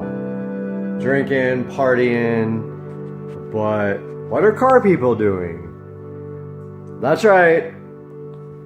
We're in our garage thinking about the car show tomorrow. So tomorrow is Saturday morning, and it is the Automotive Addicts Cars and Coffee here in Jacksonville, Florida, and it's huge. There will probably be about 1,000 cars there. So what are we going to do tonight? We are going to take a look at the best way to detail a supercar. Right here, this is my 2005 SL65 AMG. We're going to take a look at this vehicle, what I used to detail it, give you all the clues. You can do this to your own car, and it's going to be awesome. Check it out, guys. Alright guys, let's take a look at some of the stuff we use to detail the car. This should be in your garage. Anybody who deals with cars will have most of this stuff, but let's take a look at some of the better products here. So first of all, we've got this Armor All detailer. Now this is different from normal Armor All. As you can see here, it is a matte finish. So this does not leave a shiny, greasy looking texture on your car. Now, the absolute best product for detailing leather is Griot's. It's the most expensive, and it is also the best. So here's some Griot's spray, which is pretty convenient and makes it super easy to detail your car. However, I really like this more pasty stuff, this 3-in-1 leather care. This one's empty, so I've got a brand new bottle right here. So what I do is, you know, if I don't have time to really get the paste going here, I'll use the leather care spray. And we have these nice cloths for detailing. Here we have the best glass stuff on the market. It's funny, it's called Stoner is the name of the company, but it's called Invisible Glass. This is the absolute best stuff for working on glass. You know, keep in mind if you have tint, a lot of, like for instance, my front window is tinted. They do not want you to use this stuff on the inside glass over the tint, so just bear that in mind. Now here's some standard Armor All. I like to use this sometimes on the engine bay and sometimes on the doors. It does have, they finally came out with stuff that actually smells good. This is New Car Scent. Here's some air freshener. This is actually New Car air freshener. I spray this on the floor mats. There's again some original Armor All. So this is the best tire shine on the market, Black Magic. And along with that, you need your tire brush. This is a wheel cleaner. These are chrome wheels, and I only use this when the car is not dirty. I don't really spray this on and then wash it. I spray some of this on the wheel, and then I wipe it off with a cloth when the car is dry. And then of course your instant detailer. So this is for when you don't have time to wash the car, or when it just needs a touch up between washings. So you got to have all that. You got to have your cloths, and those are the basic products. Now let's take a look at the usage of some of these. So right here we got Black Magic. It's no scrub. Of course they all say no scrub, but you know for a fact that the best ones are going to need you to wipe them off. So this is designed to work with a hose. However, what we're going to do right now is, so these are chrome wheels. I'm going to spray this on the chrome. Really good because these wheels are absolutely dry. We're going to take this cloth, and you can see right here what this is doing to the brake dust, breaking it right up. Now this wheel actually has some issues. It needs to be re-chromed, or either I probably will not do that. I'm going to end up getting new wheels. It's the only problem I found on the whole vehicle when I bought it, and basically the chrome is peeling off the wheel right there. So no big deal. There are lighter wheel solutions out there. So I want to get rid of these factory heavy wheels. Now look right here on this cloth. Obviously this brake dust will come off without this, but it's not going to come all the way off. It's going to leave a dry film on the wheel unless you use some kind of solution to get this off of there. So let's step back now, take a look at this polished wheel that looks 1000% better. Let's move on to step 2. So now we've got this, actually the wrong product here. Let's get the actual right one. Here is the Blackmagic tire lip. So you take this and you just spray it right on the tire like that. See how it's all over the tire? Take your tire brush and just go around it like this. If you get any on the wheels, take your cloth that you just used to clean the wheel and go around and just wipe off that excess. Now if we step back, there is the final product after the Blackmagic tire wet. Alright guys, I got the wheels and tires finished. Now we're going to take a look at the outside glass here. So remember what I told you about the inside glass? They say not to spray glass cleaner on the tint itself, so we will not be doing that on the inside. But what we are going to do is take a look at this invisible glass spray here. Now I was told at the auto parts store it is the best stuff on the market. So let's give this a shot on the front windshield. There's invisible glass all the way across the front. Now we're going to take a clean cloth, 2 clean cloths actually. One to wipe and one to dry. Give it a good, if you notice here under the windshield wiper, it's very dirty. So make sure you raise up your windshield wipers. Give it a good scrubbing, 1/2 at a time.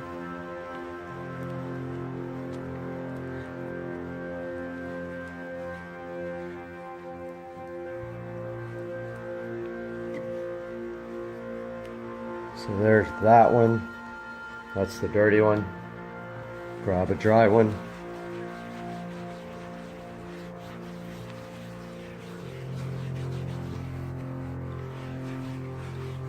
Give it a good buffing until all the streaks are gone.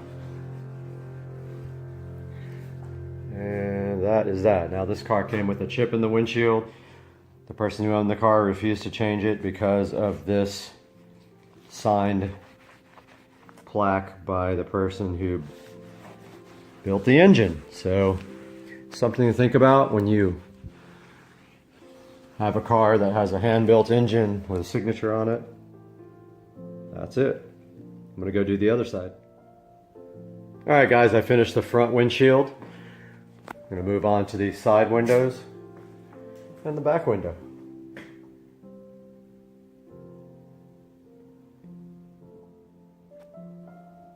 All right guys, I just got done with all the glass here, and you can see there's absolutely no streaks on this glass at all. It looks pretty dang good. These are the towels that I used. Now, you need to have a lot of these cloths, and when you're done with them, straight into the washing machine, wash them by themselves. You don't want to get brake dust on your other laundry. And so the next thing we want to take a look at is the interior of the car. Now in the SL65, a majority of the interior is leather. The seats are leather, most of the door is leather, most of the dash is leather. There's some plastic pieces like these, I think they're called door sills or whatever, these little plastic parts right there. So, 2 different products for 2 different types of material. For the leather material, we're going to use the Griot leather 3-in-1 right here. And for the non-leather, we're going to use a combination of the matte finish Armor All and the standard finish Armor All. So let's take a look at the standard finish Armor All here.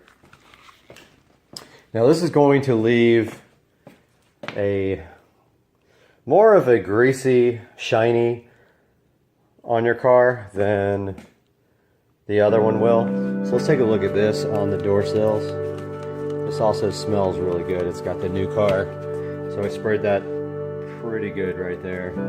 So now we want to get, and always keep a separate cloth for your different products. So here is the standard Armor All. Now notice some of it got on the seat right there, but that's fine because that's plastic as well. So now let's take a look at how that looks after we get the Armor All coating on it. So before and then after, it's got a nice shine now. So I'm gonna go ahead and give that whole door sill a nice wipe down. And notice some of it.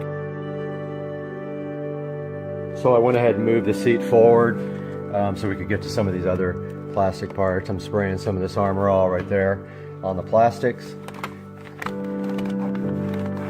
Trying not to get it on the leather part of the seat.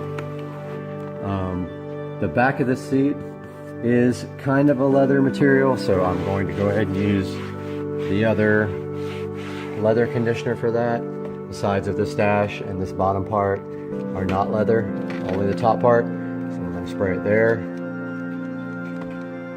and go ahead and wipe that down with the same cloth. Now if you have a really dirty interior, you might want to use another cloth for that. Part of this dash over here is actually leather, so I'm going to go over that again with the leather conditioner. Part of this door here is plastic, speaker part. And in here, the rest of this is all leather, or pseudo leather. And the bottom part of the doors, I'm just going to wipe down with this.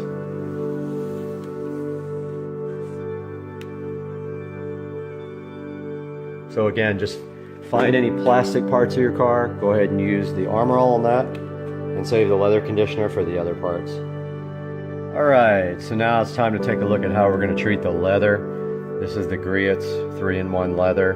Now, this stuff is kind of expensive. It's going to be about $15 a bottle. And what I like to do is take it and tricky container. I don't like this container. You have to pull it up to get it to flow. But I like to put some on the seats here, on the sides and stuff. Now here's the rag for the Armor All. Do not use that rag. Take a brand new rag. Wipe that into the seats really good. These seats are perforated because they are heated and cooled.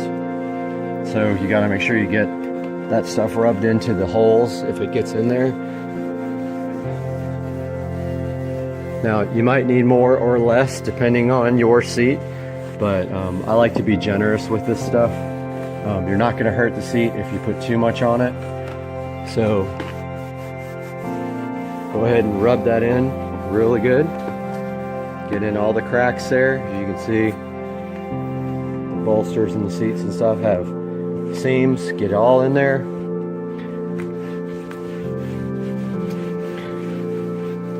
Make sure you get on the sides of the bolsters where you can't see. On the backs of the bolsters here. And there you have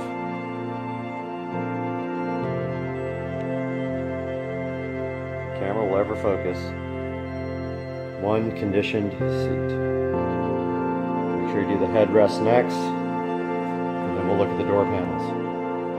So let's take a look at the door panels here on the SL65. They are mostly all leather with some wood trim. So we're going to take this rag with the Griot's and just go ahead and pretty much treat most of the door. And if you could see closely, there is some dirt on this door. It has accumulated over the past few days, but we're going to go ahead and get rid of all that right now. I mean, it's not going to hurt to go over the wood part at all. I mean, stuff just wipes right back off. Make sure you get in all the little cracks, because that's what detailing the car is all about. If you need more on your towel, get more. Get all inside. This is all leather here. If you find any dirty places, get more on your rag. Pour some on your rag like this. Once you get it on the rag there, just rub it in really good to the surface. Stuff soaks in really fast, treats the leather, keeps it like new. When you're doing the glass up top here, make sure that you don't get any on the glass. It will leave a streak and you'll have to clean your glass all over again. And same with the dash here. So take some on your towel here. If you need a new towel, if your towel is dirty, go ahead and grab a new one. This dash is all leather. So let's go ahead and you can already see this dash soaking up this leather conditioner, which is a good sign here that you're getting the leather nice and treated. Now let's go ahead and close all this stuff up. All this is leather here. All this. That's all going to get treated. If you don't have enough on your towel, get more. But don't worry if there's shiny spots. Stuff will dry eventually. Get all this stuff really good. See how that left some streaks on there? That will dry. Get it all, and don't forget though, up here, when you go to get this top part, if you get it on your windshield, you will have to re-clean your windshield. Now, on your center dash here, don't forget, you have a leather shifter. Take a little bit of this. Pop a little dot on there. It's going to be kind of hard to do this one. It's hard to get to. Get in there. Detail this really nice. Alright, so I ran out of space there in the middle of recording, so I had to delete some stuff and upload some stuff. But I am done detailing the interior of the car. I've got the leather conditioner on all the seats and on the dash, and armor all when necessary. Next, we're going to take a look at the engine bay detailing. So, to start off with a dirty engine bay, you're going to have to do some degreasing first. This engine bay is already spotless, so what we're going to do now is take the armor all here. Now this stuff here is the standard finish, which is what I like for the engine bay. We're going to pretty much spray it on the entire engine bay here. Then we're just going to take some clean cloths like this and wipe the whole entire thing down. Everything. It's going to take you a few minutes. Go ahead and do that.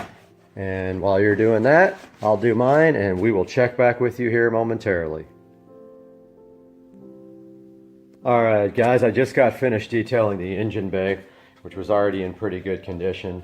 Just want to remind you guys about some things that people forget. Do the top of the hood, or sorry, the underside of the hood as well. This one was pretty dirty. Coat your rag with armor all and get that pretty clean. Also, don't forget the cracks, the hydraulic system for the hood, anything in here that you can get to, try to get to it. That's going to do it for the detail of this car. This thing is ready for the show tomorrow, and we will have some video footage of that coming your way. Don't forget to like and subscribe. Alright, what's going on, ladies and gentlemen? It is a Tuesday afternoon. So today I did go to work. I had a doctor's appointment. On the way back from the doctor's appointment, I started getting a migraine headache. It was killing me.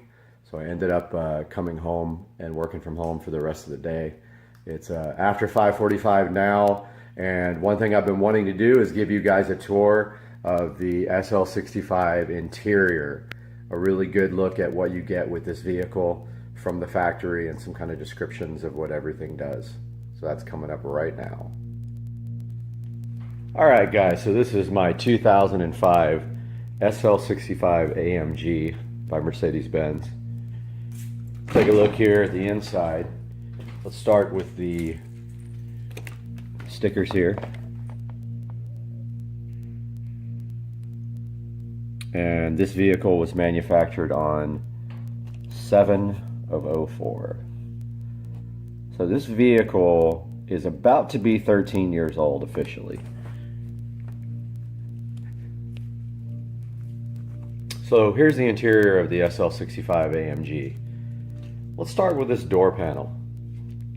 So the SL65 is a little bit different from the other SL vehicles. It is a more luxurious car and has more leather wrapped on the interior. You can see that here on the dashboard. Dashboard is all leather wrapped. First things first, here on the door, you can see that the vehicle has a wood trim to it. I'm not necessarily a big fan of the wood trim. I am considering taking those to a body shop and getting them painted. Probably silver, the body color. But starting here on the door, you got your standard electric window switches. Then over here, so this is for the seat heating and cooling. The seats are ventilated, you can see. It's not air conditioned, it just blows, you know, just a little bit of air. Then you've got your memory for your seats and mirrors. Your actual seat control, which is shaped like a seat, so you know exactly what buttons to use. And the trunk release. You've also got this handy storage container over here. It's interesting because it kind of folds out and back in like that. This is one of the only problems with this car, is this little side piece has been bent a little bit. Moving on to the actual seats themselves, which are very comfortable. The SL65 has this option, not an option, standard, called exclusive leather. It is a upgrade to the regular Mercedes leather, and it is in all the SL65s. The flash just went off, but might have to do this with hardly any light. Let me grab my other light real quick. Okay guys, taking a look at the interior of the SL65 AMG. Here's a good look at the door panels. On the door panel you have your standard window switches, heated and ventilated seat switches, your memory switches for your seats and mirrors. Down here you've got a storage container. Taking a look at the interior of the car, you've got your switch here that moves the seat forward and backward. And let's get a little bit of light back here. Back here in the back, you've got your luggage area with seat belts that go down and clip in right there to hold your luggage, and two storage bins back there. That one has the CD changer in it. Now we will throw this seat control back forward. Taking a look at the interior, which has exclusive Napa leather is what it's called. It's an upgrade from the standard SL series, and it is standard in the SL65. Taking a look here, you've got your standard headlight controls with fog lights. You've got your steering wheel controls for the command system and for the multi-function display here. Here's your steering wheel controls. You've got your basic hot and cold water temperature gauge and your fuel gauge. Digital clock in the center. Keep in mind this car was created in 2004, so it is about 13 years old now. So you're not going to find a lot of the technology that you would in newer ones. There's the command system with old school map. It's almost laughable these days, but that is what it has. Here's your air conditioner and heater controls for both persons, your gear selector, and comfort or sport on the gear selector on your transmission controls, your suspension control for sport or normal, towing, your mirrors, raising and lowering the vehicle there, I guess to get out of low curbs. That is your traction control. Taking a look at the dash here, Not sure what this is on the dash. I've not figured out what got on my dash right there, but it made a mark, and I am not sure what that is, but it is upsetting me a lot. I tried a few things to get that out, and it will not come out. Same thing on the other doors, identical controls. Got your glove box here. Down here on the seat, you've also got another storage bin, and inside that is the Mercedes first aid kit. Up here you got your lighting controls that you won't be able to see because the lights are so bright.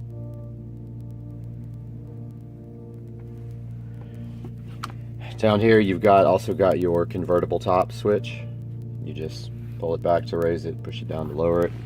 You've got your center console here, little coin holder, your little emergency Mercedes-Benz. Who knows if that even still works. Then inside here you've got another storage area with a CD caddy thing, which will never be used again. Some touch-up paint.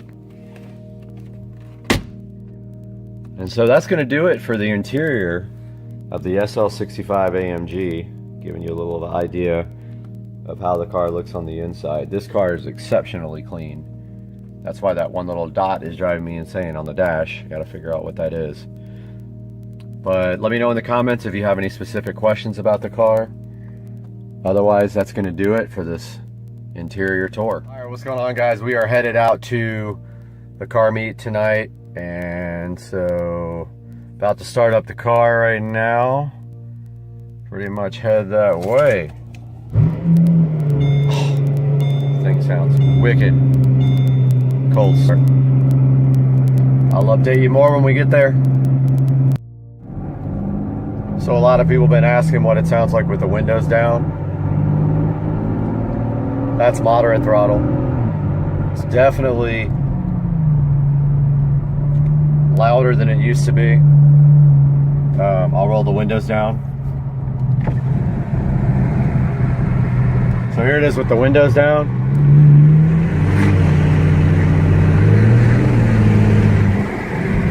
Yeah, it's noticeable. Noticeable difference. Here at the car meet, cops already here. So we'll see what's going to happen.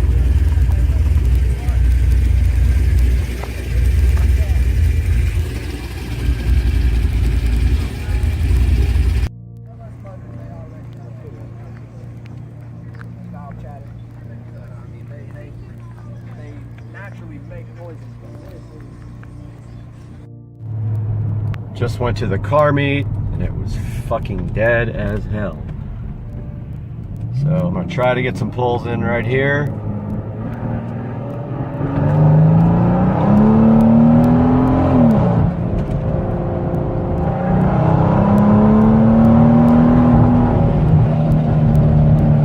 So that's what it sounds like, full throttle. That was about 85 miles an hour. Just filled up with the 85 and 93 mix. We got the smart mirror. We got the Tito's ugly sweater. We got the smart mirror again. And we still have the Tito's ugly sweater. And then we got the peel. That peel satisfaction is real. That peel sat is so good in your life. That peel sat. And then we got the ugly sweater on top of the peel sat. And the peel sat's trying to be difficult, but we're still going to peel. And it's going to be good. And it's in your life. And you love it, that peel sat. And that peel sat is so good that it won't even make it into 60-second videos. But I'm really trying hard for that peel sat because I love you guys. And that peel satisfaction is not going to make it. I got to speed up and peel faster. And I'm just ripping it harder with the peel sat. And I'm not going to make it. And that peel sat was so good. We'll have to have a 2.0 peel sat. Hey everybody, Brad here. Just wanted to give a quick update on my home theater room. As you can see here, I have my home theater room in pieces. Wanted to let you guys know exactly what's going on here with this guy. So my projector died, my Epson projector, which is now sitting on the shelf up there. The bulb died finally after about 7 years. And I did buy another bulb. First I tried a generic bulb off of Amazon. Installed the bulb. It looked absolutely terrible. It was really cloudy. The picture was distorted. Thought it was probably the generic bulb. So I ordered a genuine Epson bulb, put that in, looked exactly the same. So I think that something in my 1040, my Epson 1040 projector right there died at the same time the bulb died, or that component caused the bulb to die. So I have ordered a 4K projector. Now, if you guys are familiar with projectors at all, you know that 4K projectors are very expensive. Most of them use this method called pixel shifting. So what it does is it projects a 1080p image, then it doubles it and moves it over and projects the second image so fast that your eye can't see, effectively making 4K out of an original 4K image. I ordered an Anker, A-N-K-E-R, Cosmos Max 4K. It is LED powered, not laser. The most acceptable laser projectors that do 4K are about $3,000. I've spent $1,000, actually $1,100 on a renewed Anker Cosmos Max. Will be here in 2 days. I decided to take this time to go ahead and finish my theater room. Now, as you can see here, we have a lot of ambient light just because the walls are a lighter color. Now, when I built the room, I built it from scratch from a guest bedroom. I created this wall myself. I sanded down the wall and I used Lowe's Home Cinema screen paint. I framed up the wall using a projector calculator. I made the frame on my miter saw. So I created the frame on my miter saw, and it came out awesome. Looks great. Right away I can see some issues with my wall boxes, a little crooked right there, which are usually covered up anyway. You don't see them. The equipment's pushed right back against them. I designed this for this entertainment center to flow right down here. I ran power and HDMI. HDMI goes from in the wall there all the way up over to the projector shelf up there where the projector sits. I'm not 100% sure I'm going to be using the shelf unless it works out when I get the new projector and it projects correctly. And last time I ended up just strapping it to the bottom because the Epson projector had really no way to project. I couldn't adjust the keystone good enough where it could go down enough to hit this. It was literally projecting onto the ceiling.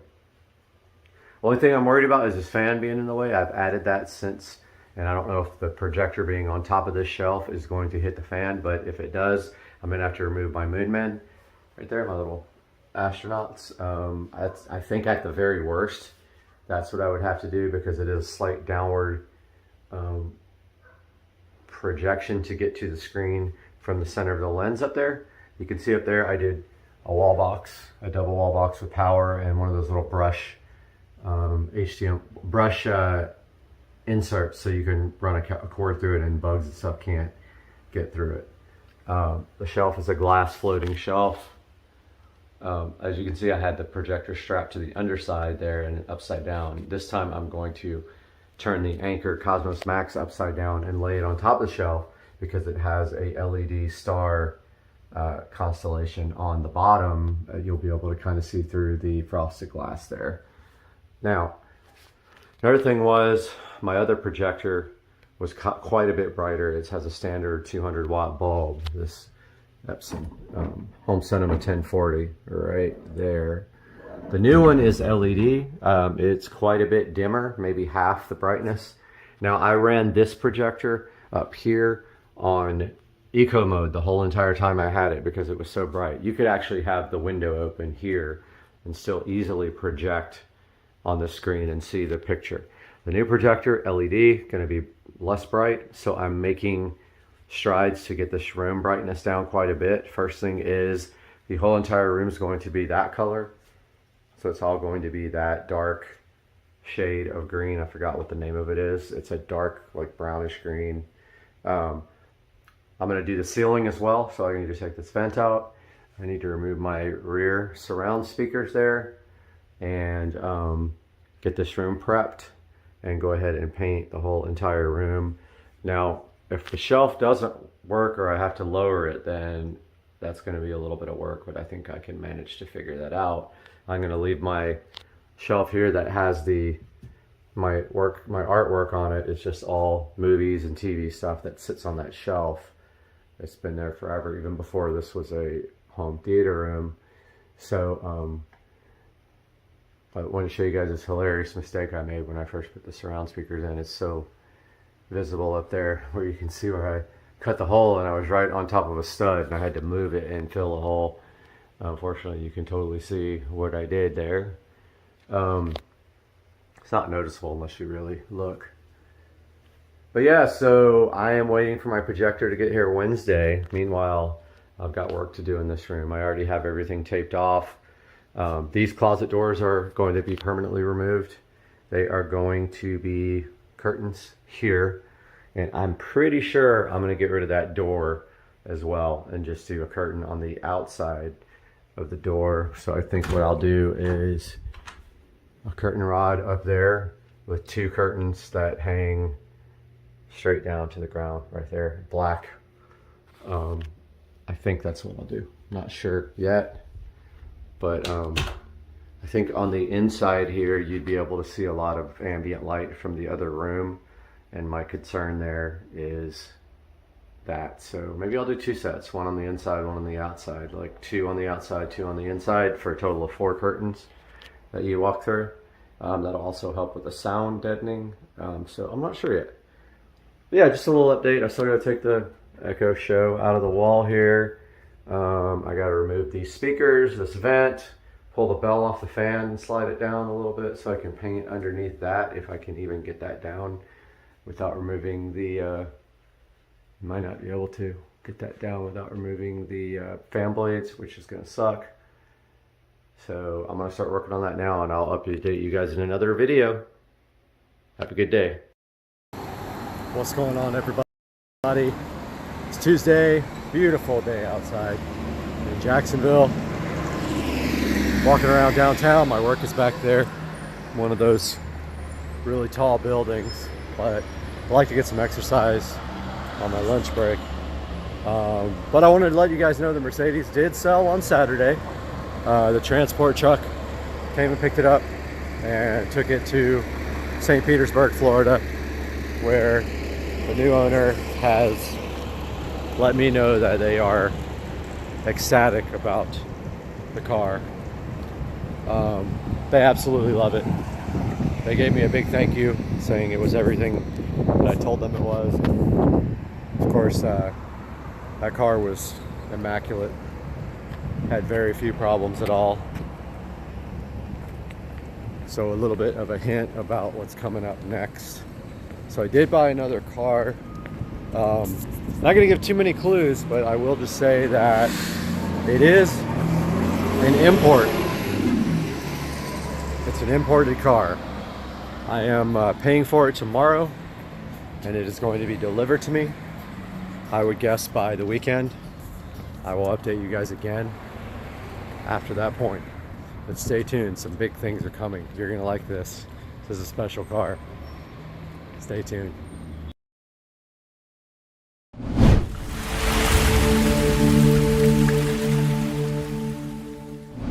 All right, everyone, welcome back to Supercar Street Racing. Today we're at my house, Dukes de Duval, and we got a fun little gift for ourselves today. Brad went out and he sourced us a brand new Xbox X Series. We got this thing because we've been playing on an older Xbox, and they have that new 2K25, I think is what it's called, golf, and that's what we like to play, and it is awesome, and we're gonna get on it right now.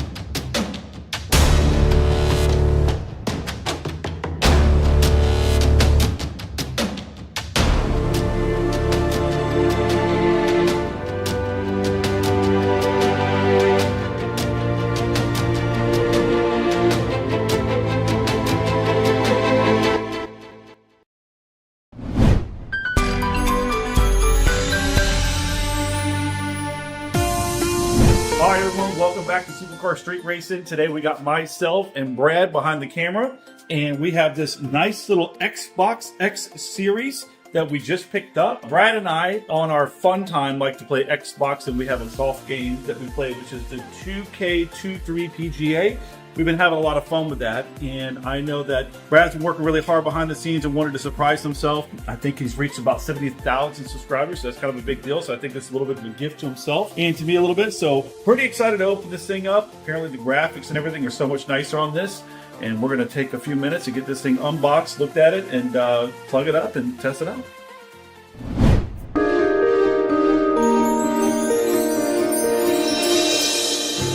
All right, everyone, so now we're going to go ahead and dive into this thing. And we were looking at buying a used one just to see if there's a little bit of a cost savings. And honestly, the price between what we could buy a used one and a new one, we just made the decision today to just run up to Walmart real fast. They have one in stock.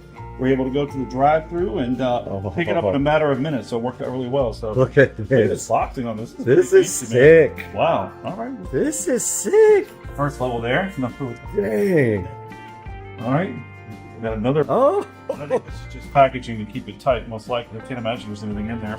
Let's see. We're going to double check though. Oh, that looks like just packaging. Okay. Double check that later. Oh man, this is. That's the actual. It fits perfect. Like inside there. Oh, that's the base there. Okay, so that's the actual device. Oh, look at that, dude. Oh my god. Huh? That thing is so sick. All right, so this is the front, and this is the rear. All right, let's see what we got on the rear. All right, pretty straightforward, huh? Looks like we got a couple of USB 3 super speed ports. We got a HDMI, Ethernet, and it looks like this is a storage expansion slot. So I don't know if this is for additional storage. Yeah. So, but it comes with 1 terabyte, right? Has 1 terabyte inside, and then here's your HDMI out, and that's power right there. So that is power. Imagine that everything else that we need, which can't be much, is inside of this box. See, there better be a controller in there somewhere. So we didn't get any extra controllers. We looked to ChatGPT to see whether or not the controllers that we currently have will work, and they say that they will work no problem. Oh man, feel the grip on that thing. That's nice. Is that better? Yeah, it's got like a... Oh wow, they even gave us batteries. Let's see, are these the best batteries you can get? Better be. Duracell batteries. So, yeah, let's go. Standard, I forgot what kind of cable that's called. It's an appliance cable. Yep, easy enough, right? And then HDMI cable. Yep, nice HDMI that came with it. And then just...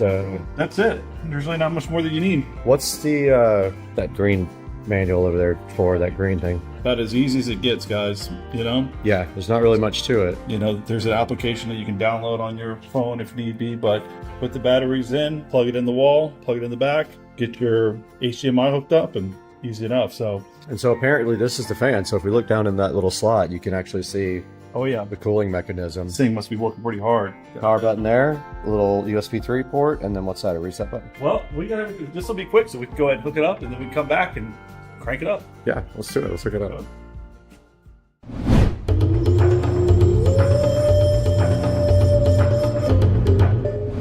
All right, so we're gonna go ahead and hook this up real fast, start with the power.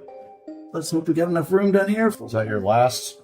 It is pretty tight. So we can unplug the old one. It is this one. Cool. All right, this is straightforward here. Super easy. Okay. Use the HDMI that's in the old one. It's ready to go. And that's it. So now we got to probably grab our new controller over here. First boot up of the Xbox Series X. We're gonna have to get that thing joined to Wi-Fi.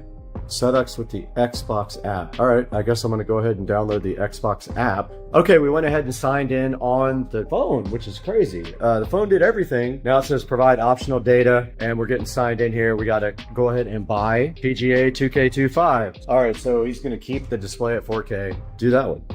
The most expensive? Yeah, do that one. Well, I think we're right to the most expensive one, because fine. We get the clubhouse pass and everything.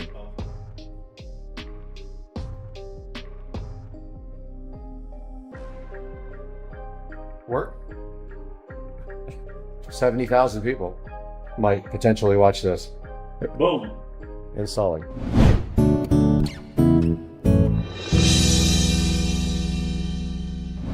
Okay, we finally got, how long did that take? 30 minutes or so? Yeah, downloading it, installing it, all that stuff. Shelly's over there. I don't know why she's turning her head. So yeah, so this is the first practice swing, so. Oh! This is sick. So the difference is... Hole in one, here it goes, watch this. Not bad, dude. The graphics are way better. Yeah. Oh, were they them? Were they them? They them. How do you identify?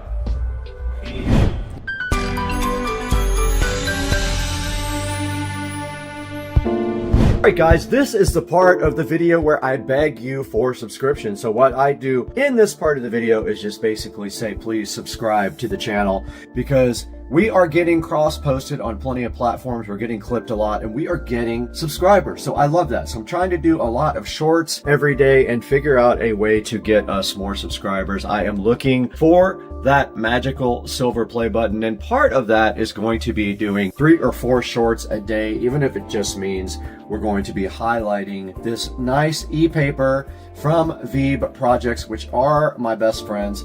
I'm going to put something up on the screen right now that they made for me, which was so cool. They decided to go ahead and give me a gift even before I got up to the 100,000 subscriber mark. And this means so much to me. It's so cool to have our sponsors doing nice things for us, and we hope that you do nice things for them. When you do see links in the description of our videos, that means you can buy anything from Amazon. It doesn't have to be that exact product. Get whatever you want, and we do get a small commission as long as you click through our links. And it means so much to us because, as you know, we make a few $100s a month on the channel, and we definitely lose money with all of the expenses that we have to put out to keep the channel going. But as you see right now, guys, we are at 74,900 subscribers, and we did put this nice little lamp in here, by the way, to front light our Supercar Street Racing e-paper V Projects subscriber pad. And you can see that we have 1,585 videos and 3,202,387 views as of the making of this video. Please like, please subscribe, support Supercar Street Racing, help your brother out, and let's get back to the video where we were going to take a look at this Xbox Digital Edition 1TB on Amazon with you guys right now.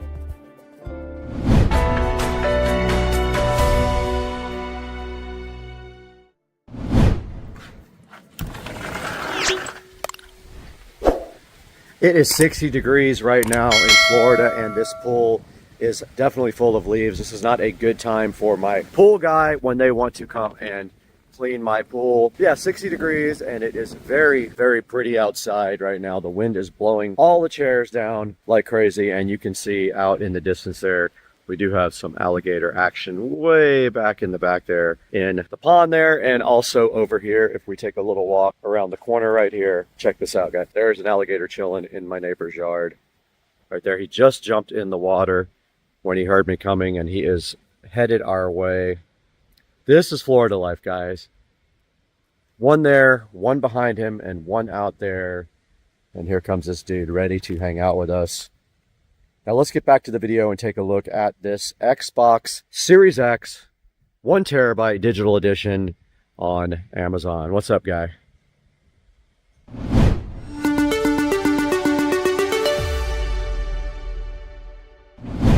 Guys, we're back inside Supercar Street Racing Studio B trying to wrap up this video, but I did want to get in here and show you guys the Xbox Series X 1TB digital edition here. This is actually the same amount that you will pay from Walmart. I paid about exactly the same. With tax, it was around $450, $455. You can see right here, it's $427, and it also is 1 day shipping, but you are gonna have to pay tax. And I did get it with a controller, so it's the same here. You can get it with a blue controller, and it is unavailable at this time. So go ahead and pick up your Xbox Series X digital edition from Amazon.com, but there is also another big available option here that I will show you right now. Okay, we're on Walmart.com. You can see right here it is $4.98 right now if you go ahead and buy it off Walmart.com. You can go ahead and pick it up from your local store. There is no shipping available. I'll throw a screenshot up of that as well right now. And you can see right here and right now, we did pick up, we could get it from our local store, the Jacksonville Supercenter, and probably by like 2 or 3 o'clock today, it would be ready to roll up and go ahead and pick up. When Joe and I did go to the Walmart near my house, they went ahead and brought it out to the car and stuck it directly in the car, and we went away with our brand new Xbox Series X and went ahead and downloaded Golf. We did download the PGA 2K25 New Edition Golf. We got all of the available options with it, and it was $119. And we want you guys to go ahead and use our Amazon link if possible, because we do get a little bit of money out of that when you use our Amazon official affiliate links. Now we're on the Supercar Street Racing front page here. You can see we don't make that much money. You know how much we make now, $169 so far this month. Not enough to actually pay for the channel or even some of the subscriptions that we use to create the content. And you can see right here, we have 75,052. We've had 13,209 in the last 28 days. A huge pick me up for the channel. And the last videos that are doing the best are the Rove 4K front and rear raw footage video. And you can see right here on our channel analytics, we have 314,000 views in 28 days, 2.3 thousand hours of watch time, 13,000 subscribers. We only made that much money. That is the true amount of money that I made on the channel. There is no hiding the fact that that is what happened this month. So guys, please show your support for Supercar Street Racing. Go ahead and like and subscribe. Like every video. Subscribe to the videos. Click the bell icon so you know when I'm live. And go ahead and buy all of your favorite Amazon products through the affiliate links. But why don't you start with this nice Xbox Series X 1TB digital edition. There will be a link in the description for you to click through. Now we have to get out of here. We have to go. We have to get out of here. We're going to this place.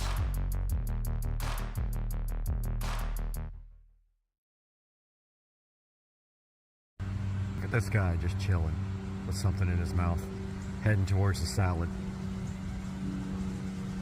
And then there's another dude back there who took off.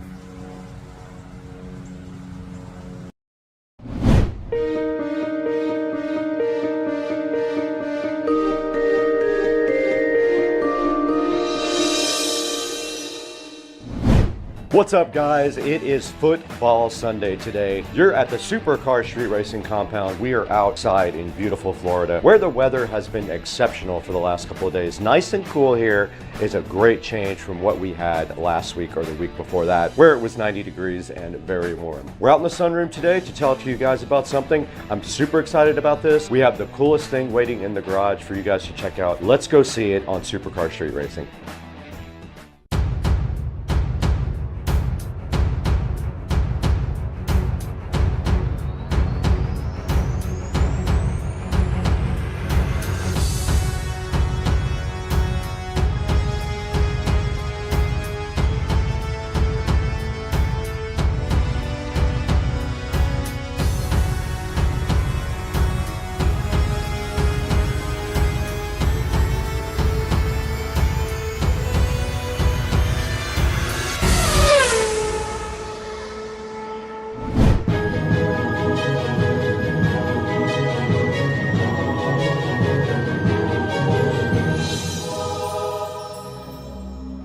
We're out in the Supercar Street Racing beautiful compound garage today with something very special. I'm hyped about this product. Easy Era sent us this awesome digital clock to check out. I'm shooting some video on the other camera of that right now. Now this thing is very cool. It features lots of cool things on it. It does a lot of neat functions, and we're going to show you some of those today in this video. Now this thing is a 10-inch clock. It has a remote control with it. It does digital music sync, RGB atmosphere light, low reflectivity. It shows the temperature. It has a nice LED display, dual alarms, and it can Bluetooth sync to adjust your time. Now I have the remote control right here in front of me. I'm going to show you guys this as well. This is the remote for it. Now we will play with some of these cool features on this remote a little bit later when we install this in the Supercar Street Racing studio, because that is my intent. This thing is going to look cool in the studio. Why don't we get this thing on into the studio and try to start the installation process on the clock?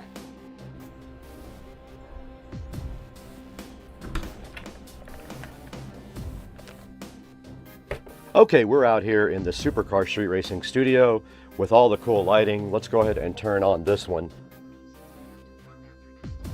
But yes, here is our cool lighting inside the studio, and my plan is to put the light right here, but it needs power. I'm going to run power up here to this power and then run the cord down through the wall here between these sheets, so it'll be totally hidden. So it's going to sit right here. Might be good right there. All right, I got some screws and hey guys, Supercar Street Racing, welcome to the channel, and today we are going to address the fact that Amazon has seen my video on how to install Downloader, and they have blocked it from being able to be installed on the Echo Show 15.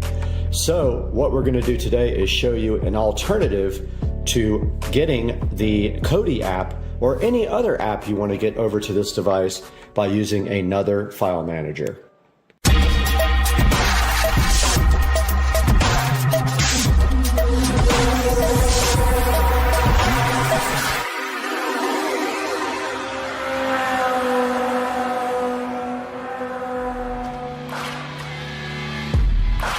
Supercar Street Racing back with another video, and I did find this out before I browsed over to AFTV News and was just trying some things on my own, but they have verified on AFTVnews.com that this does work.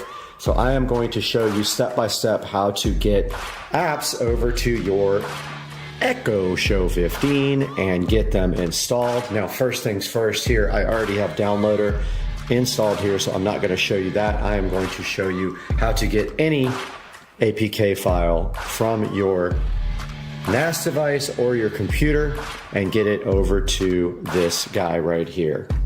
All right, here we are in front of my Western Digital MyBook Live, which I have had for a very long time, and I'm actually surprised this thing still works, but it is a 2 terabyte NAS. It has public shares on them without passwords. That is your best bet, is using a SMB share from a NAS device or one from your computer. This one has a public share, and then inside of that it has a directory called software. That is where we're going to be pulling our file from to get it over to the Echo device. Now, if you don't have yourself a NAS device like this Western Digital MyBook Live, you can also do this from a PC, any kind of PC, even a phone, anything with a share that is an SMB Windows share that can be used for this. We can do that. We don't have to have a NAS. You can also create a share on your PC and then share that with your network, and you should be able to log on from the Echo Show 15 and but copy the file over, to which then you can install using the built-in file manager. We are in front of the Fire TV on the Echo Show 15 now. And after all that stuff I just went through here, I'm going to go ahead and post the full how-to here. So if we go to,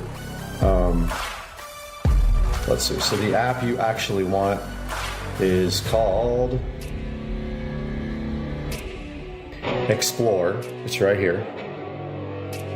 Just got a blue icon with a red X.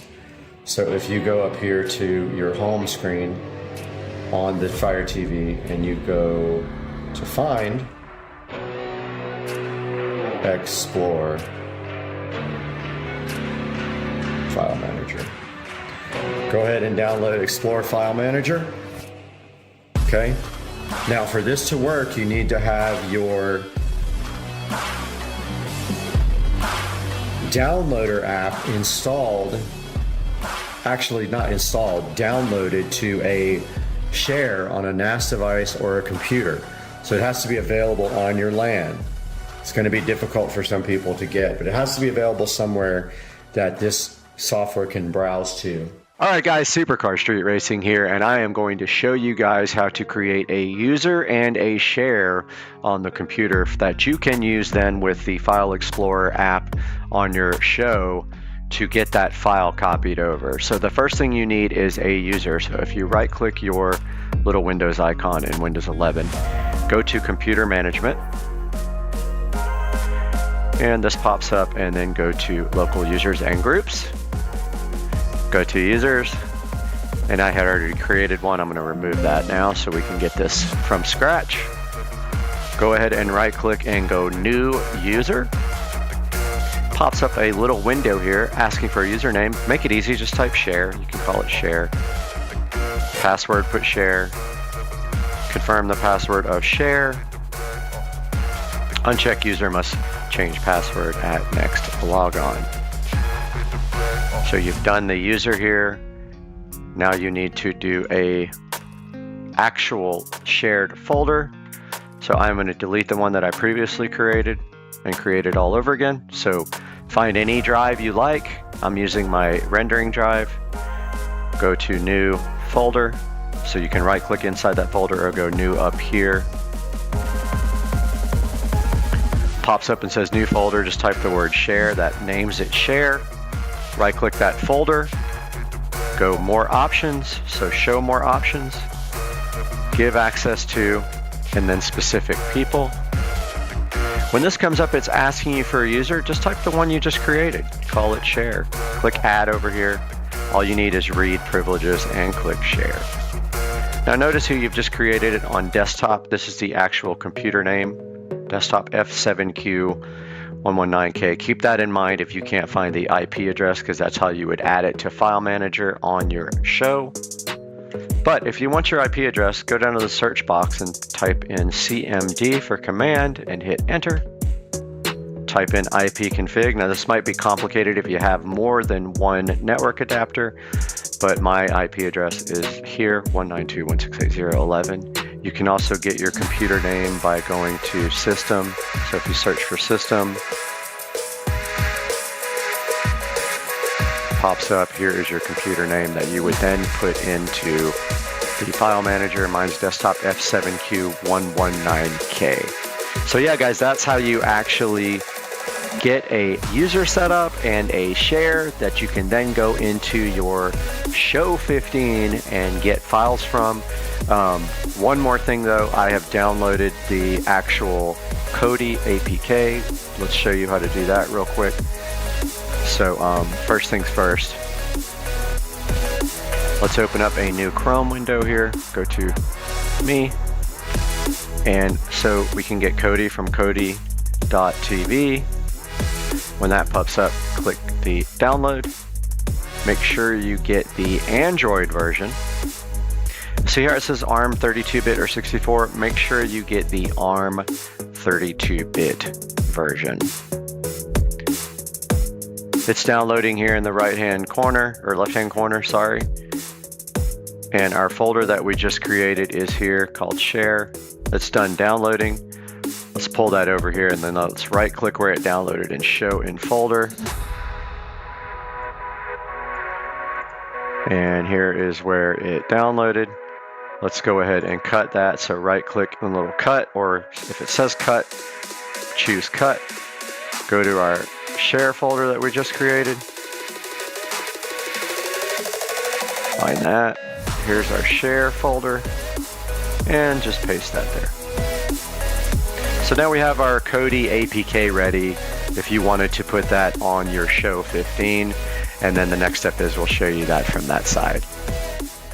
All right, now that we've created our share on our computer, if we go back here to the actual Explorer, File Explorer, and we have our right side here that has all the options for directories and other places we can get files from. What we're going to do here is add the computer, which I've already done, but to just show you how to do that, you go to LAN, click add server. Now you see how it says IP address here? Click that. Now this is kind of crazy because the dot's here, but you have to keep going back to numbers. So it's we looked at our IP address on the computer, it was 192. You got to hit the ABC to get the dot. 168.0.111. Just click next, next, next, next. You got to go down to save. There's our share. The other one is our MyBook Live. So there's the one we created on the computer. There is the Kodi app that I copied to that directory. Now on this side, you go into internal storage, download, And then you click copy. See, they're both highlighted here and here. Now it's going to copy this to our download folder on the Echo. And there it goes.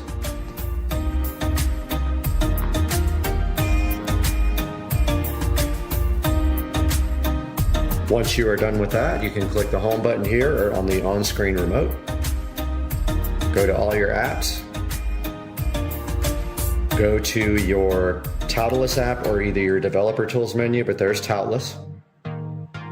Click this is the built-in file explorer that comes with the Fire TV. Open that. Go to share because that was the name of the folder on the computer. It copied the folder as well. Then click the actual Kodi app. Click install. Actually click continue. Then install, and that will install the app for you. So that is how you work around Amazon blocking the downloader app for you to get apps over to your Echo device. Hope you guys have a great day, and I hope this worked for you. Let me know in the comments section. Here's how to get an APK file installed on your Echo Show 15. First, download the Explore app on your Echo Show 15 and install it. After that, create a user and share on your PC or NAS device. Your NAS device might not need a username or password if it has a public share. Now on your PC, download the Kodi 32-bit APK for Android from the Kodi.tv site. Then, create a share on your PC and share it with the user you just created. Now copy the Kodi APK file to your share. Next, on your Echo Show 15, open that Explore app that you installed earlier. Now, add your share or NAS device under LAN on Explore. Then navigate to the Downloads folder on the left side, and then proceed to copy your file from your NAS or share to the Downloads folder. Next, you're going to want to open the Toolless app or search and install it on the Echo Show 15. You can see my previous video on instructions for how to do this. Now, navigate to the blue folder once you open the Toolless app. Find the Downloads folder and open it. And then click the Kodi APK file you previously copied over and install it. And that should do it. Okay, so there you have it. This is how you install any APK file on the Echo Show 15 right here. If you need any help with this, please let us know in the comments section. I respond to all comments. I appreciate you guys so much watching and subscribing and liking this video, and I hope you guys enjoyed it and keep on watching Supercar Street Racing. Hey guys, Supercar Street Racing here. Let me turn this music off before I get copyrighted. Alexa, stop the station on Echo Dot. Alright, that's how you get a copyright strike, playing music on your videos. Today I want to show you these projector door replacements for the 335i. So this is what your door projector looks like that goes underneath the door down there. So it's underneath here, and you can actually buy replacements for them that do cool things and project actual images instead of just light. So let me get you a good look at this guy under here. And they pop right out. So that's the guy right there. You just take a screwdriver on this end here, just stick it in the side and it'll pop right out, and these new ones go in. So these are like 10 bucks off of eBay or Amazon. These are the old ones. Now, this is my second set.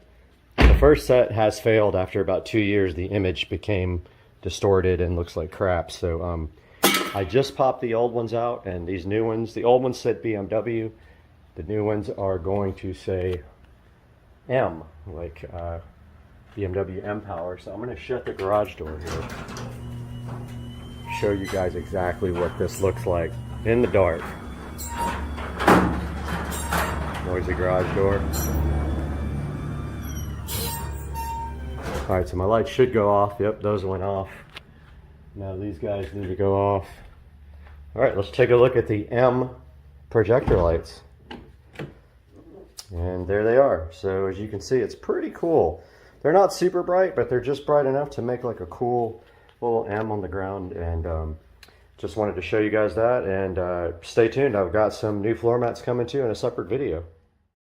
Hey, what's up everybody? Welcome back to Supercar Street Racing, and we have worked with Wildcatch in the past. They did reach out to us and see if we wanted to work with them on these Wildcatch glue traps. These things are pretty awesome. You just stick them anywhere you want to control rats and mice and other pests, and they literally have 30% better sticking power. You can literally just put these anywhere you want, and then when you're ready to dispose of them, you simply just throw them away. You get 6 in a box from Wildcatch. I will have a link in the description on Amazon to these guys for you. Now these things are indiscreet and they are flat, and you put bait right in the center of them. You can see it right there, and they will get a lot of different creatures. They can get rats, mice, snakes, spiders, lizards, ants, flies, all kinds of things. These are also non-toxic. That means they're safe for both your pets and your children. There's a center bait slot right in the middle right there to put the bait in for you to try to catch whatever is bugging you at your house. Now, once you put these down, it's pretty simple. All you have to do is basically put these back down in a different area every 2 to 3 days and try again, and probably you'll figure out where your problem is and start catching things. These things are about 5 inches by 3 inches. Now make sure you pay close attention to where you put these things. The placement could mean the difference in you catching something or not catching anything at all. And the best part about these are they are non-toxic. They will not harm your pets at all. These things catch all kinds of different creatures. You can see right here on the screen, they catch like 5 different things with no problems at all. This thing will be really effective also when it gets colder outside, because mice are going to try to get into your house. But if you have these outside your doors and everywhere else outside, there's less of a chance that you'll get mice inside during the wintertime. There's a comparison on the screen right there between Wildcatch and other brands, and you can see right here with the Wildcatch all your advantages you get. And this is not the only product they have. We have their insect catching UV trap as well. That is on the channel. I'll put a link to the Wildcatch down in the description of the video here. Make sure you let them know Supercar Street Racing sent you and that you're enjoying the channel and them being a sponsor. Wildcatch is awesome. I'm so happy to have them on board, and I am very grateful for everything they've done for Supercar Street Racing. Supercar Street Racing, and today we are continuing with part 3 of me reacting to my 15-year-old racing videos on YouTube. Most of these videos were recorded back in 2005 through 2008, maybe a little bit later than 2005, but we're going to continue that today on Supercar Street Racing.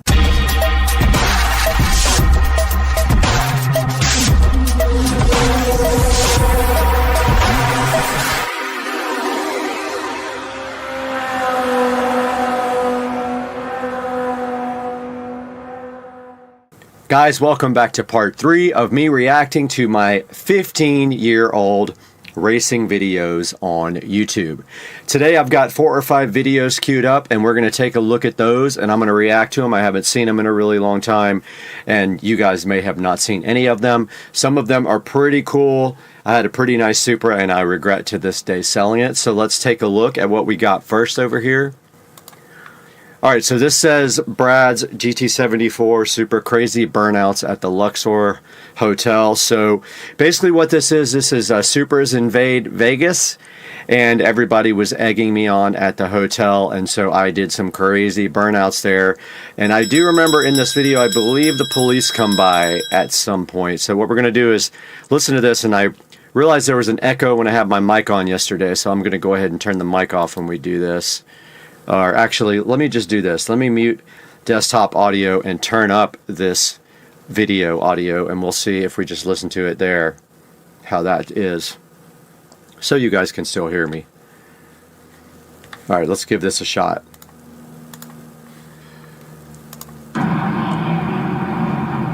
Alright, that's me in the Supra. Somebody's pouring water on the tire to make the burnout a little better. This was fun, I remember this.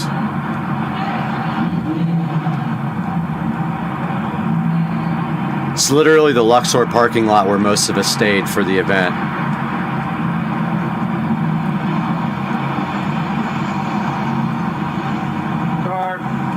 car. Had to wait for a car to go by.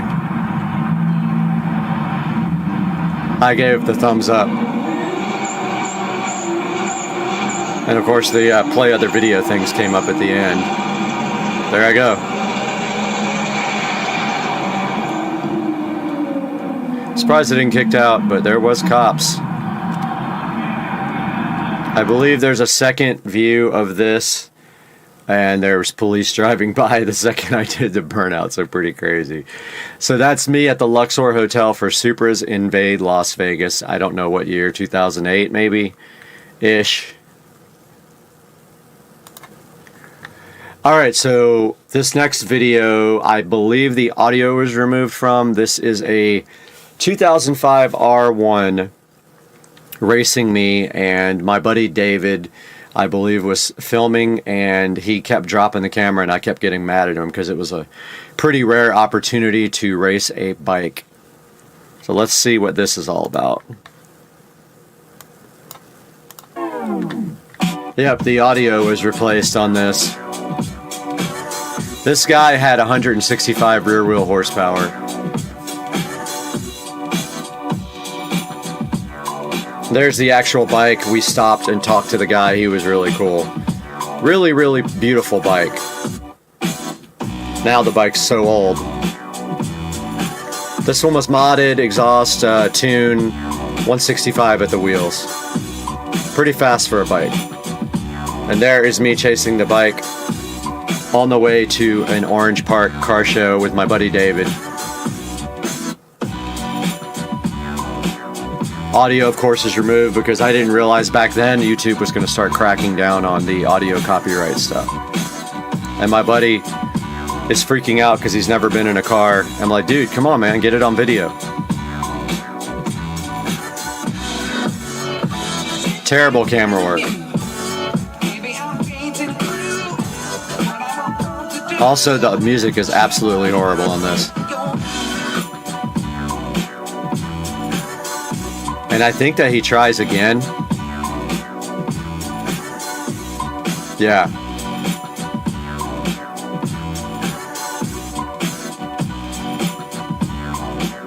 I don't know why my buddy kept dropping the camera, but he absolutely ruined this video. He said he got it. He absolutely did not get it all. Then he hits it right here on the straightaway, and I try to stick with him. Very quick bike.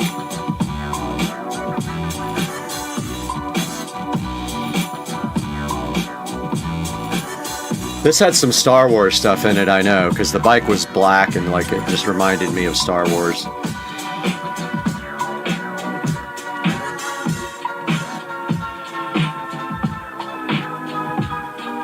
That area right there is actually known for police. They hang out right there before you get to that bridge.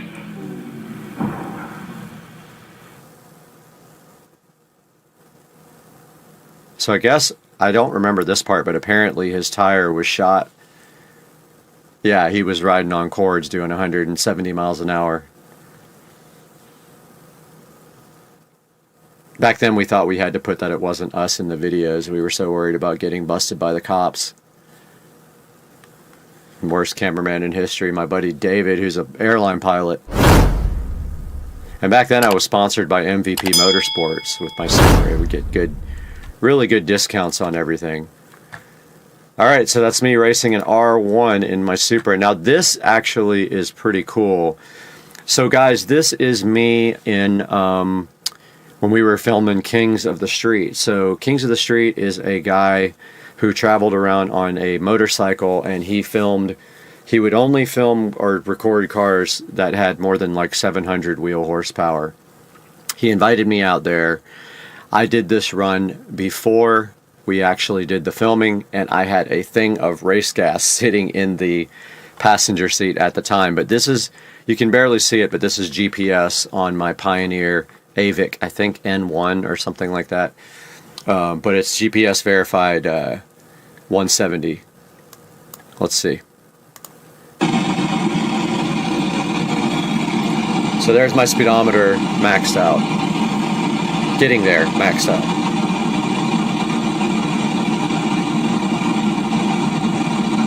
So funny because you can't even hear the motor. There's the race fuel.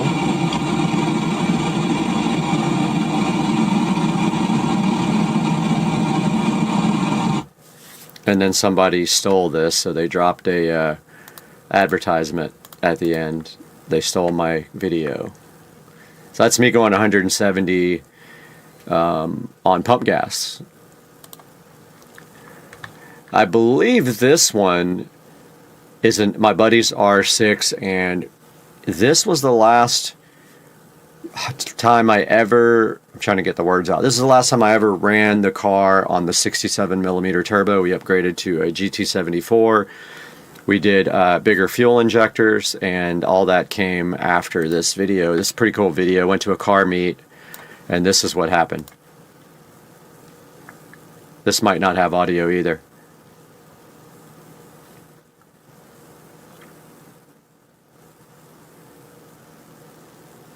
Yeah, all these videos had copyrighted music on them. It's a bummer that I don't have the originals, but this is before you could even save these guys.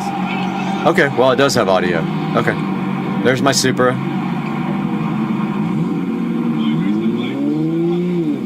Looking so good.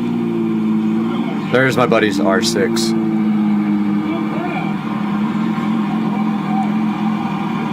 I think they were telling me to do a burnout.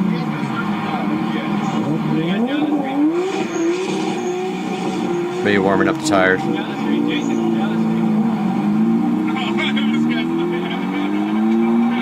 There's my buddy Dan. Missed that guy.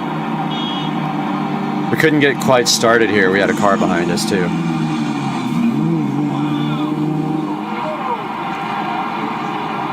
Spelled mission wrong. Look at that. I think I got squirrely on that one. Here we go.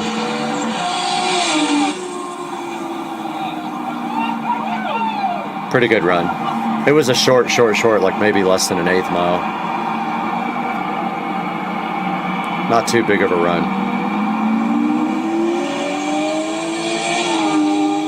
By the time we would actually get started, we would be at the end of the road, or cars were coming. Here we go.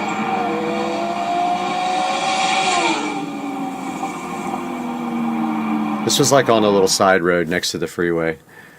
And yeah, I was getting the car upgraded after that, so that was kind of cool. Alright, here is, it says single turbo Supra does 50 to 170 in seconds, Ricky Bobby style, which I guess there's some Ricky Bobby stuff. Talladega Nights. Let's make sure there's no audio in this, it's copyright. Here we go. I had a boost leak during this one, 100%. You can hear it, the way the blow-off valve is slow.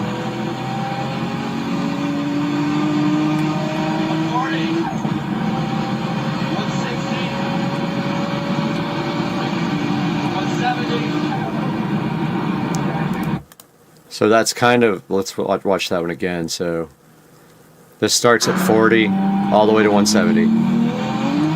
This is race gas, 33 pounds of boost.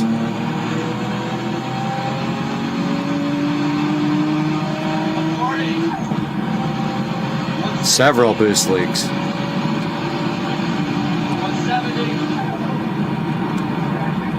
Car was insanely fast. Now this one we're moving on to, this was that same Turbo 350Z that I raced in the other video with my buddy. This is his video, and they talked a lot of smack after the video, like they won. Literally, they said they won the racing, but they got, I mean, their car was not, it was probably 350 to the tires, and I was making double that. But here is this video.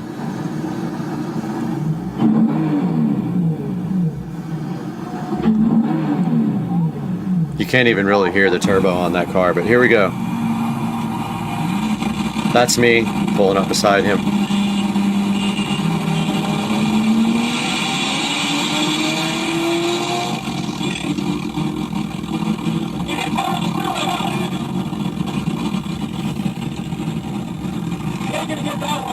Another, he goes, you ain't gonna get that one. He dropped the camera as well. This is my buddy racing him. Stock fuel, single turbo.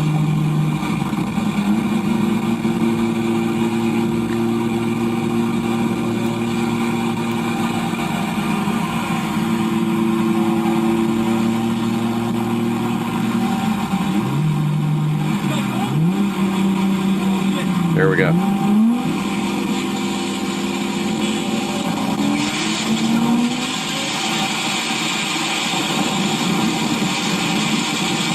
And he gets walked. So that just goes to show you. Here's my buddy racing him again.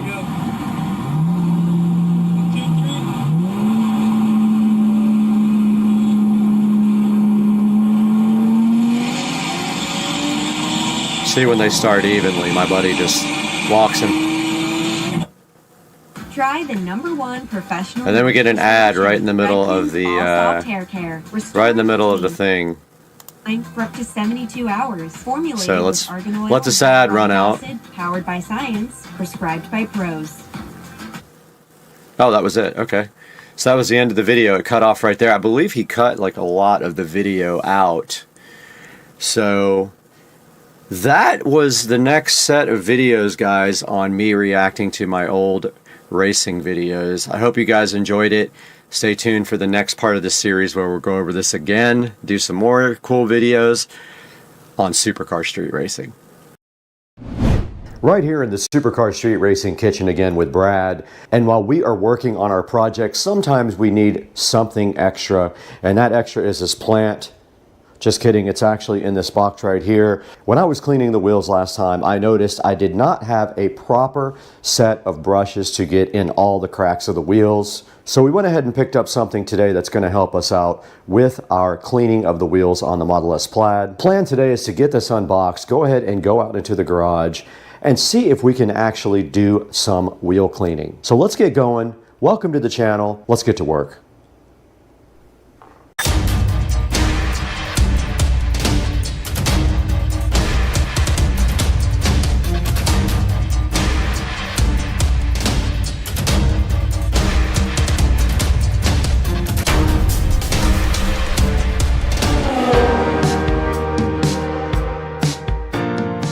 In the Supercar Street Racing awesome kitchen now with Brad. Welcome back to the channel. If you're new to the channel, thank you so much for liking and subscribing while you're here, and welcome. And today we have something for you from Amazon. It is something that sits inside this box that's going to help us clean the Tesla Model S Plaid wheels. So what we're going to do here today is get this thing unboxed, go ahead and take a look at it and see if it actually does everything that they say it's going to do on Amazon. Right in front of me is Don King's look-alike hair and also a box.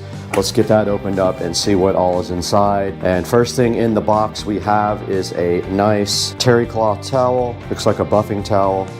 It's very soft. I could definitely see using this on the Model S Plaid paint without an issue. Let's get rid of that. We don't need that where we're going. Next thing in the box is a nice washing sponge, which I will not need because I don't wash the car. I don't have to. Don't take it out in the rain. Next thing is a nice, I guess this is a duster brush. Have to open it and find out. Then right in front of me inside of the box we have some little brushes which will be helpful in doing the wheels. Very nice. 1, 2, 3, 4, 5 sizes of detail brushes. Moving forward into the box, now we have a, I don't know exactly what that is, but it has some hooks that look like it will definitely do some damage to your paint job. Do not put those on your paint. Not sure what those are for yet. We also in the box have another smaller, I think this is a duster. I'm not 100% sure what that is. We'll have to look. And then we have a nice bag to carry all your stuff in, guys. The hype train is pulling into the station, guys, with a new car care kit that was supposed to have brushes that go on your drill. Let's see what else is in here. We have a nice brush, but I'll be honest with you, that feels kind of stiff there. That might be for wheels. That's not going to go on your paint, that's for sure. That would scratch your paint. And then we have a nice drill brush kit. Hoping it has a, I'm gonna take this out of the bag because this might not be the kit that I want. Let's check it out. Okay guys, I did just go back into the garage and look at my wheels and these are fine. I don't have any really small spokes in my wheels, so these will actually do perfect. And here is a good look at all the different size brushes that came with the car care kit. And you get the nice Wantolf Alwos bag with it as well. And that wraps up what is inside of the kit here. You can see it comes with all this stuff. Now let's get some of this other stuff that's packaged up, unpackaged, and see what it is. Looking so fly right in front of me is this nice car care kit, which I will leave a link to in the description down below. And right in front of me here, I don't know what this is, and I might have to go to the actual Amazon listing to see what this guy does, but let's go ahead and get it out of the bag. Has a nice silver bread tie on it, very silky smooth. Let's try this one too. And inside of this lovely bag, we have pretty soft, I'm gonna look that up on the Amazon link right now. And then inside here, we have a nice set of brushes right here. There are 5 different kinds of brushes, which are going to be great for both the interior and the exterior. We'll save some of them. We won't use them all on the wheels and tires because they'll get filthy dirty. We'll save some for cleaning the interior. And they all are very soft, good for getting into tight spots like that. And you have 5 different sizes. Just remember, guys, this is not for cleaning your paint. This is very, very stiff. That's what she said. You really think you can go all day long? That's what she said. Michael, please.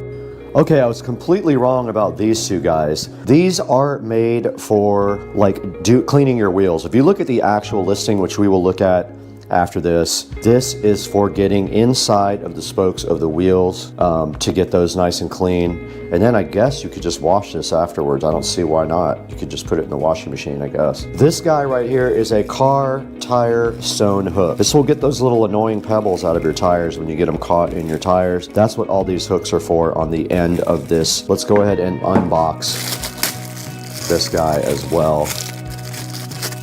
And there you can see on the end of the tool, it has 1, 2, 3, 4 different prongs here to go ahead and get things out of your tire. And actually it unscrews. Interesting.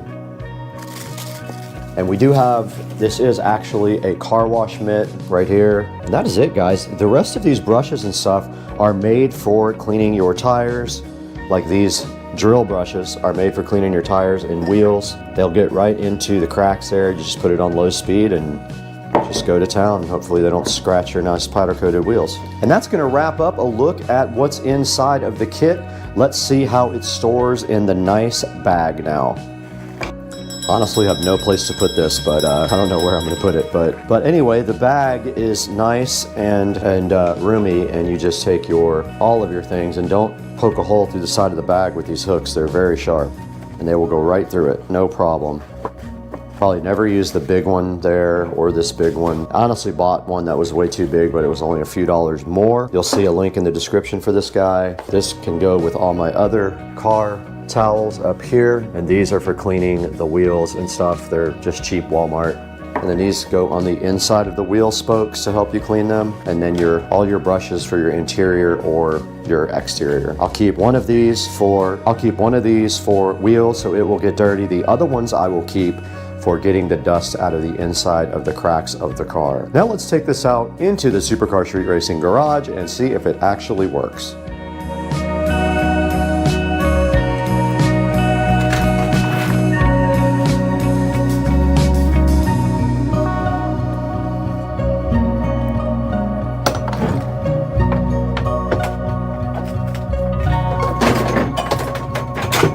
Alrighty then. These nuts.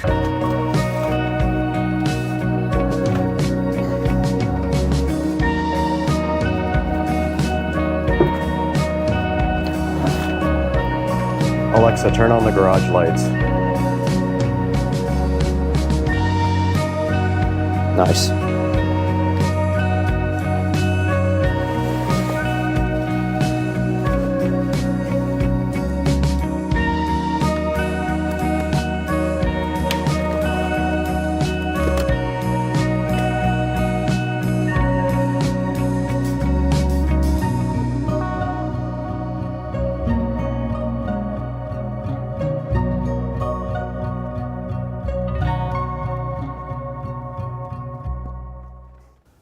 All right, guys, we're out here in front of the Tesla Model S Plaid now, and right in front of me you can see my BC forged wheels, and of course they do get dirty because it does get driven. There is a lot of sand and stuff in the cracks here. Now we have our new brush kit to go ahead and deal with that. Now we can try one or two things. We can try the soft brushes first and see how those work, or we can get our drill brush on right here. But the first thing that I always do when I'm going to clean the car and do the wheels is put something down on the ground. So I have this old towel here that I put literally right under the wheel here, so that if anything drips off, it does drip right down onto this towel and not onto the actual ground. Remember, when you're working with these chemicals, they will tear your hands up, so your hands will get very dry. Get yourself some of these automotive gloves, and if they have powder, they're easier to slide on. These I don't think have any powder in them. They're really hard to get on. Today we are using this is actually from Turtle Wax. It is a hybrid solution hyperfoam wheel cleaner. We also have our Hybrid Solutions graphene acrylic tire shine here. We have some soft cloths to go ahead and clean most part of the wheels. We have these brushes here that can also get in the bigger parts here, and then we will proceed to clean the face with our rag. So what I usually do is start with the brake caliper, which is very difficult to get to. So I'm hoping that some of these brushes will help that out. If we can get this in there and just work it around like that, maybe we can get some of that off. So let's go ahead and spray the caliper down. I don't put a whole lot. You don't need a lot. It's just gonna drip anyway. And then we can use this brush to get in there. And the reason we're not using these brushes is because they don't actually absorb anything. They just brush dirt off, and then the dirt has to be wiped off. So these are okay for this. They're not great. Yeah, they're not really doing it for me on that. It's still too difficult to get into. And if I use one of those other brushes, it's just going to knock the dirt around with a rag, because you can get your hand through the crack. You can't get that brush all the way in there. And then just go ahead and give that a nice cleaning.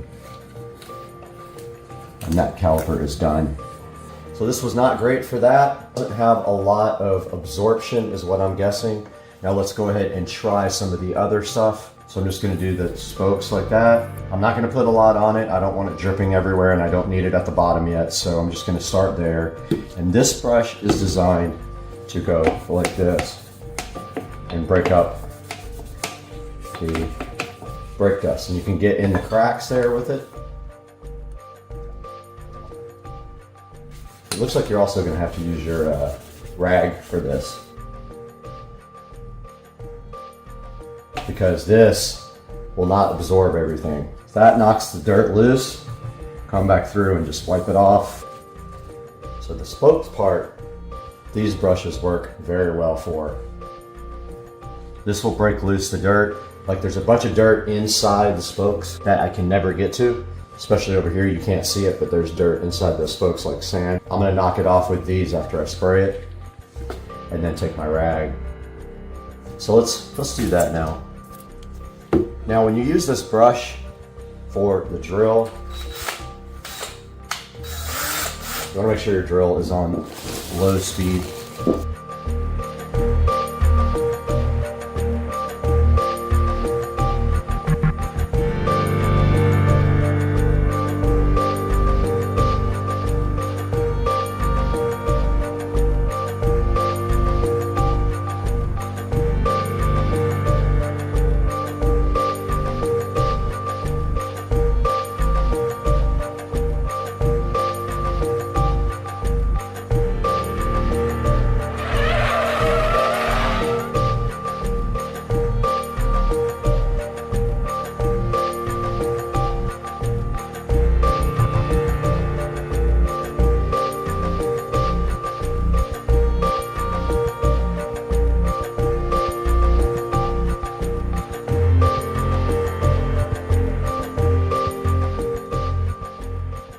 Now let's go ahead and dress up the tire. We have our tire dressing here. but it doesn't get inside of that crack really well, so I use a rag for that, and I use the dirty rag. And you use this to prep the tires for putting the shine on. That preps the tires really nice and gets all the old stuff off. And then you take your same rag and go to the back, get your tire shine.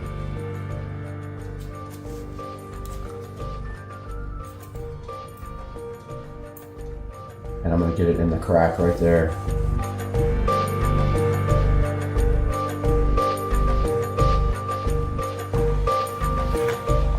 Of course, you can't get to the bottom of the tire because it's not in sight.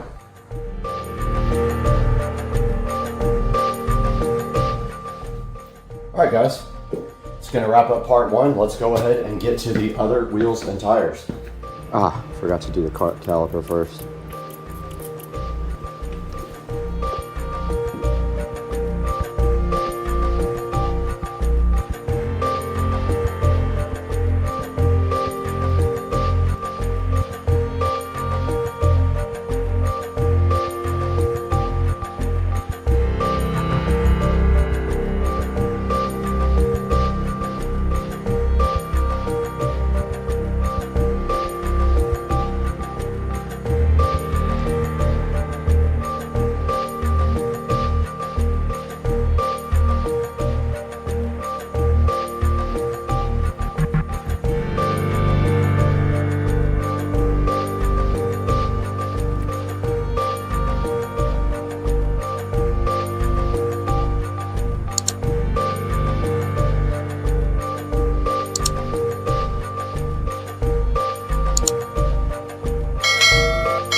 All right, guys, we just finished this project with the wheel and tire cleaning on the Tesla Model S Plaid. And you guys can see right here and right now that the wheels did come out great, and we used our accessory kit here that we're going to talk about here in just a minute, and it all fits nicely right in that bag. And it does really help you get into the cracks and stuff and get all the dirt out of the wheels and tires. And the Plaid is looking fly. We're going to have to wrap this project up, but before we do that, we just want to thank you guys so much for watching today and being a part of the channel and supporting us through all of our ups and downs. I was in the hospital this past week in the ER for about 4 hours or 5 hours, and it wasn't a fun time, but on to better things. We need to throw this into the Supercar Street Racing Studios right over there with Brad and talk about how you can get your car care cleaning kit and get your car looking fly, just like this. Guys, it's Supercar Street Racing on a Saturday night edit session. It's hard to believe that I literally have nothing to do tonight except hang out with you guys, but that's fine because I love it. So let's get it going and talk about this 16-piece wheel and tire brush kit. I bought this because the wheels on the car are hard to detail. They are 3-piece wheels, so they have the hardware inside. It's really hard to get to, and dirt does build up on them. So this brush kit will help you get into all the cracks, and it also has brush attachment for drills. So that helps you get in all the tight spaces automatically, and it can get those parts cleaner than you can just with a regular rag. Now, you did see in the video we were working on the BC forged wheels with the brush kit, and my most useful tool was the small soft brushes. I use those a lot. They got all in the crevices, and I did use the drill a little bit too, but mostly the little small brushes are going to be my go-to brushes. Now this is $24.99 on Amazon right now. It does have a 4.3 star review. And taking a look at what's in the kit right here, you can see you get these 2 spoke cleaners, and what those are for is getting in all the curves on the wheel. You can see they're curved. Now the only thing is they'll loosen up the dirt, but they are not going to absorb any of the brake dust. They're just not made of cloth. They're just kind of like fluffy. Then right here, this is just like kind of a brush to put soap on and then just get the whole entire wheel with. And then this little hook thing is for getting the stones and stuff out of your actual tire tread. I had a hard time figuring out what that was for. You do get a hand mitt also to go ahead and get your wheels really clean. You get a nice case to hold your wheel cleaning kit in. And then right here you can see somebody's using the brushes right on their tire there to clean their tire, which is awesome. And then they're using the little brushes to get into the cracks and crevices. And right here are the 5 different soft brushes that you get, and those come in very handy on your wheels. And you can see also you can use them inside your car. I guess if you don't get them super dirty on your wheels, because then you'll have to clean them. And right here, it is showing you these little bendable brushes. I didn't realize they were bendable, so that's one thing I did not notice. The handle does bend on these to get in between like your spokes and stuff, and they are curved to do that. And then right here, it shows you the one piece of the microfiber, and it is supposed to be scratch free, and you can see them washing their car with it right there. And right below that, the car tire stone hook, and you use that to pull rocks and stuff out of the tread of your tires. And then in the lower left there's your car wash mitt again to go ahead and wash your car with, or your wheels if you'd like to. Now this guy does have a 4.3 star review. Pretty good. And I liked it myself. I'm going to end up not using a lot of it unless I actually one day wash the car. But I've never actually washed it. I've never even had it in the rain but one time in its entire life. So please go ahead and support us by buying all your Amazon products through any of our links in the description. It gives us a little bit of commission and keeps Supercar Street Racing going, so I can keep bringing you great videos. But it's Saturday night. We got to get out of here and we got to go have some fun. Not really. I'm just going to go inside and watch a movie.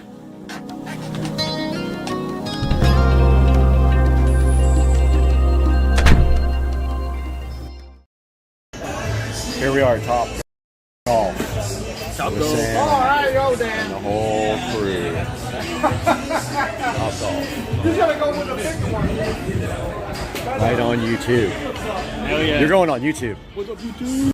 Back in from ST3 Pros. We got both of our ST3 Pros right here on the chargers. I think Joe's is at 58% right now, so we're letting it charge up a little bit. But we wanted to get together with you guys and talk a little bit about the features of these guys. So one of the cool things is there is a variety of ranges available depending how fast you want to go. Yeah, so I think the speed also is indicative to how far you can go. So if you want a top speed, of course, you're going to go less distance. Right. But if you want a longer, then you put it on eco mode. So I think there's 3 particular modes, right? Yeah, Eco? sport and drive. Correct. So in eco mode, you get 47 miles. In sport mode, you get 20. So there's a trade-off there. Yeah, absolutely. But depending on what you're doing and how fast you want to get there, obviously you can change in the settings pretty quickly. Yeah, you just have to plan your trip. Another thing about this thing is that we didn't even know till we started researching is it has a 1,350 watt brushless motor. Yeah, the brushless part is a big thing, right? So a lot of the newer motors are all coming brushless, and what it basically does is it's less wear and tear on the motor, so it lasts for a lot longer. I have a good idea that these things are going to last for a long, long time. Cool, I'm excited about that. It says it might last 10 times longer than a normal motor. I would believe it with brushless. All right, another cool feature of these awesome electric scooters are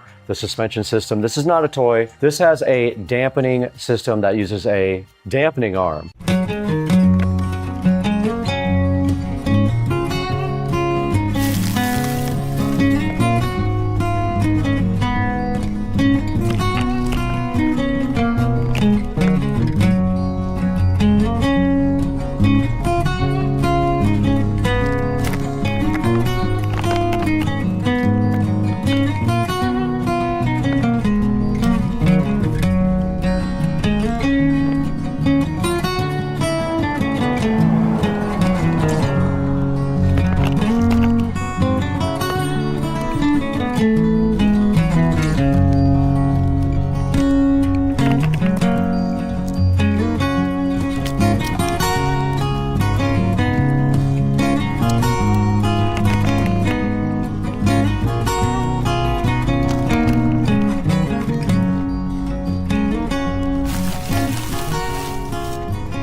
Yeah, and actually there's two of them. There's one for the front and one for the back. That's so awesome. So much smoother. It really does. I've ridden them, and what we initially, I think, thought was the bike trying to like pop a wheelie was actually the suspension moving on acceleration, which is very cool. Now these things also have cool lighting effects. Now they have regular headlights and taillights and a reflector up front here, but they also have ambient LED lighting. That's true, yes. I think it's multicolor depending on what you want, correct? It is, and you can control that all with the app. So as long as you have the headlight and the taillight switched on, you can turn on the ambient lighting with the app, and there's this cool stripe on the side that we'll show you guys on video later. And also to mention is that it has a working brake light. So if you apply the brakes, the light is. All right, we got the alien, we got the mirror, we got the alien, we got the mirror, and we got the peel satisfaction.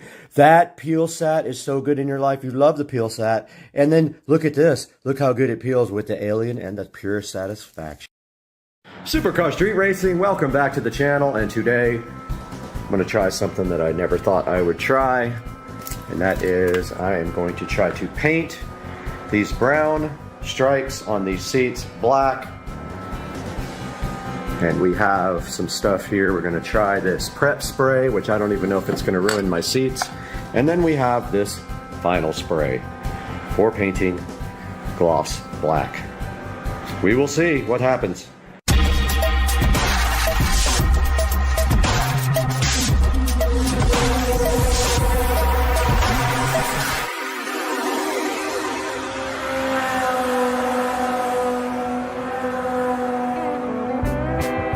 Alright guys, we are back out here in the garage, and the first thing we're going to do is try to prep the area that we're going to paint with this prep spray. And I don't know if this is going to ruin the seats or what. I don't care, because they are getting replaced if they do get ruined with covers. So let's see what happens. This is supposed to degrease the seats completely and prep them for paint.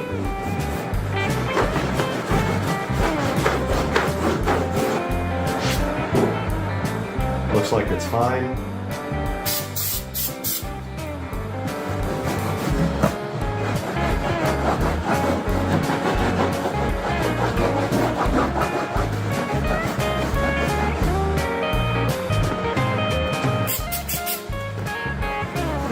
So I'm just rubbing this in really good on the seats.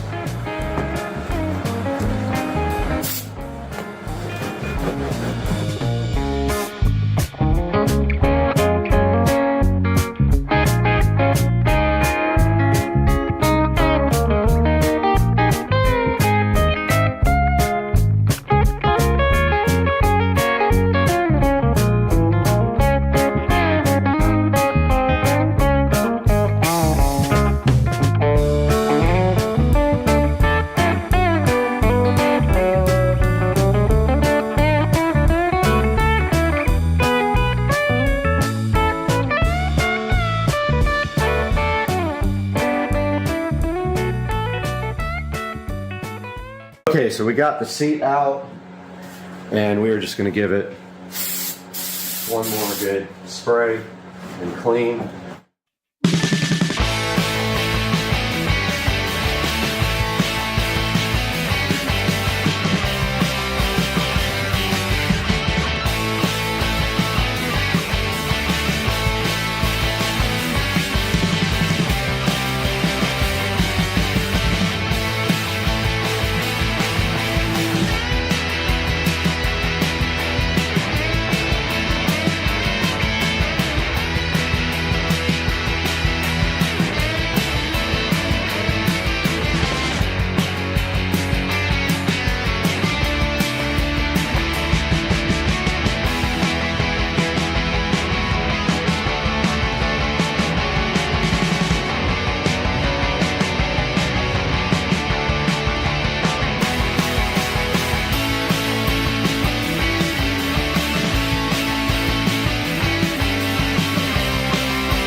Amazon just came and brought me. Oh, Amazon's talking over there. Wheel caps. Yeah.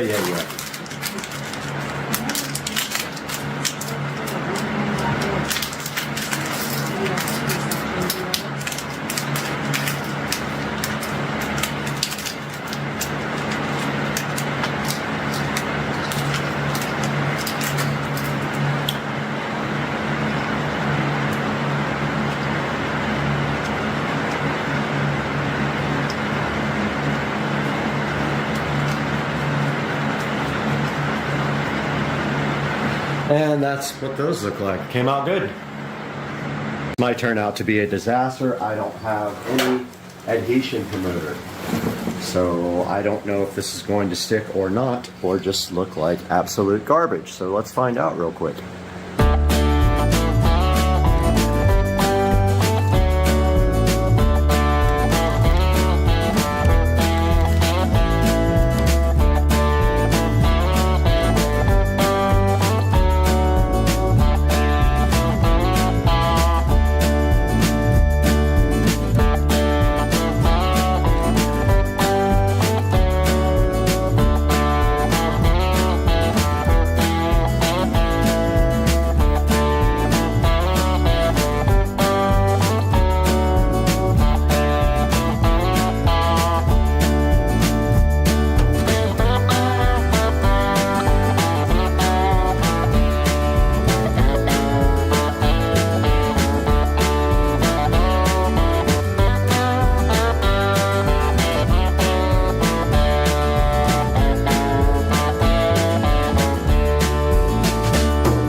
All right, we got everything masked off and we got sheets protecting the golf cart.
I'm gonna go ahead and peel the tape, and if I gotta redo them, it sucks.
guys, well I hope you enjoyed this project. It's a little bit too shiny for me.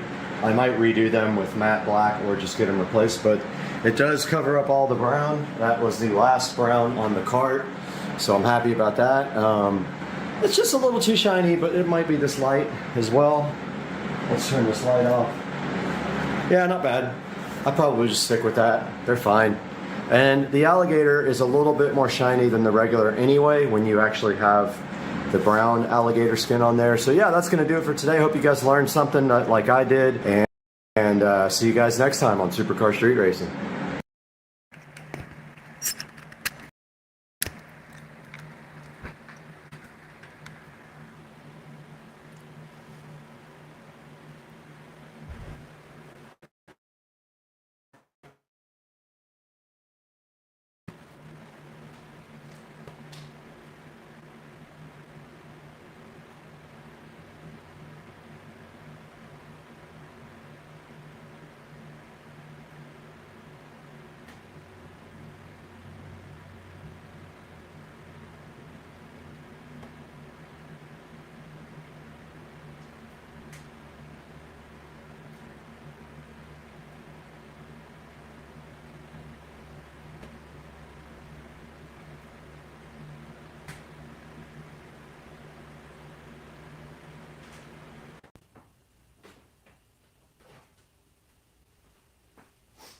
Okay.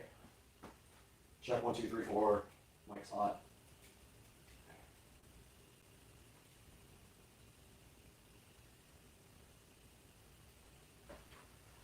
Plenty of headroom. Okay. So leather conditioner, leather cleaner. Shake well, apply 1 to 3 lines of product on a premium microfiber. Spread evenly. Massage the surface. Allow to penetrate. Wipe dry if desired. 3 applies needed to keep leather looking. We recommend using Chemical Guys leather first. Okay. Are we rolling? Alright, we're on it now.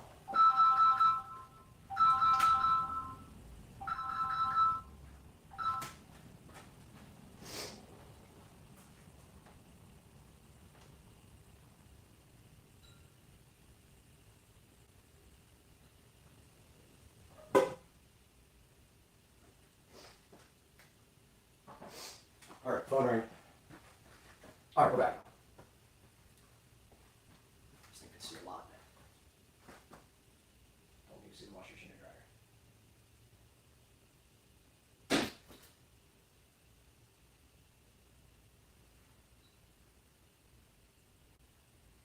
Man, this thing's got a wide field of view. Doesn't even look like it's on me. Oh yeah, it's way on me.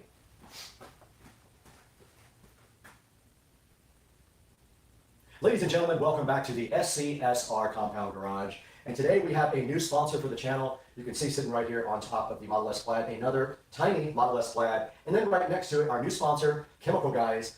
And Chemical Guys was so kind enough to send us this leather conditioner and this leather cleaner. And Chemical Guys was so kind, they sent us this leather conditioner and this leather cleaner to show you guys. We're going to show you how to use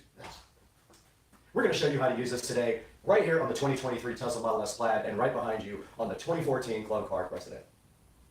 There's specific directions for using this stuff, and we're going to show you that today. So hang out with us on Supercar Street Racing while we detail the inside of the Model S Plaid and the golf cart.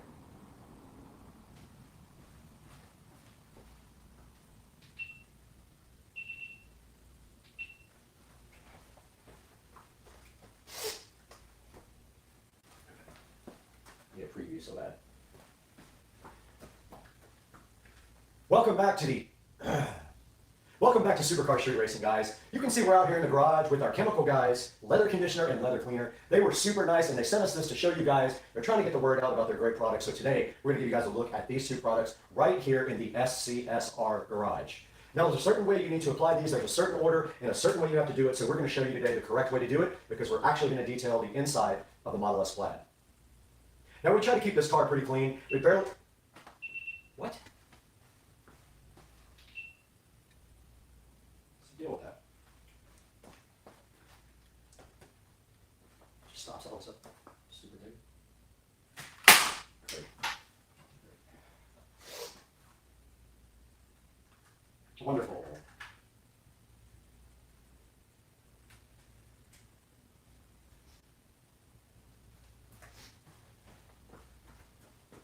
Now we try to keep this Model S Plaid really clean. It only has about 2,000 miles on it, and so we drive it on the weekends only, and we keep it detailed and nice here. But today we're going to take it one step further. We're going to use the Chemical Guys leather conditioner on the seats. It does not need to be clean, but it does need to be leather conditioned every few weeks. So we're going to go ahead and show you that right now.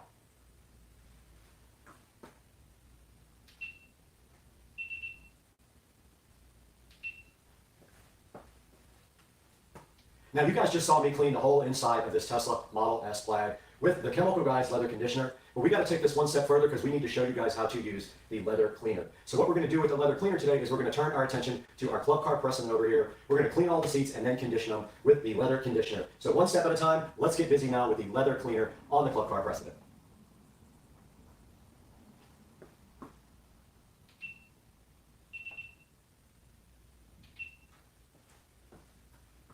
Back out here in the garage, and you guys did just see us clean and condition the seats on the 2014 Club Car, and you can see how good they came out using the approved methods by Chemical Guys. We went ahead and cleaned all the seats first, and then we followed it up with a nice coating of the leather conditioner by applying it to our towel first, and then going ahead and rubbing it on the seats afterwards. We want to go ahead and thank the Chemical Guys for being so gracious and contributing to Supercar Street Racing. Guys, do us a big favor. We'll put links down in the description for this. Make sure that you order everything from the approved links from Supercar Street Racing. You can order anything you want from Amazon through our links, and it helps us out greatly. In this case, we might put an affiliate link for the actual supplier that gave us this. Go ahead and order it from them. It'll do them a big favor as well.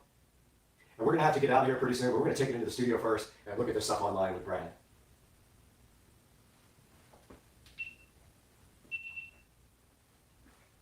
Ooh, it's hot in here.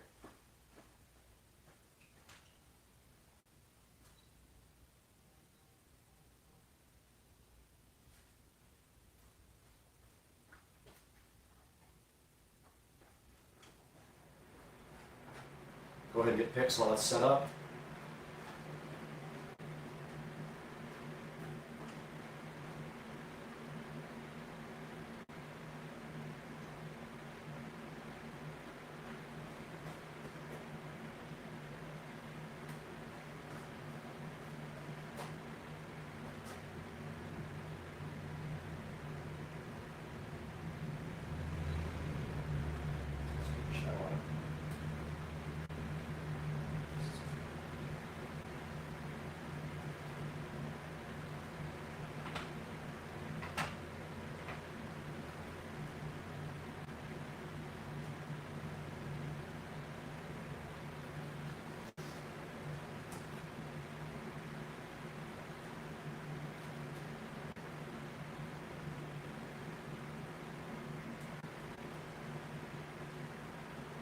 Signature.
We're coming from inside the Tesla, and we have the chemical guys and leather conditioner right here with us to show you guys.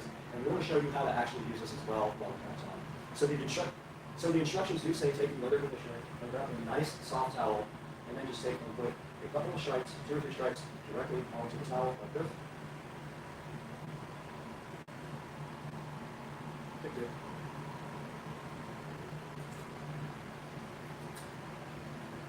Take 2.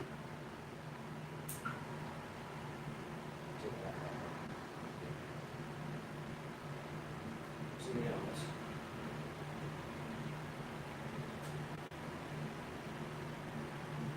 Okay.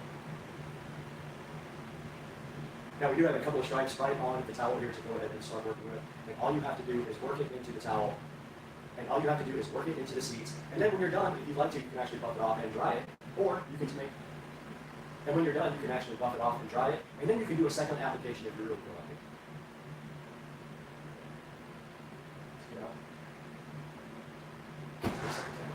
How?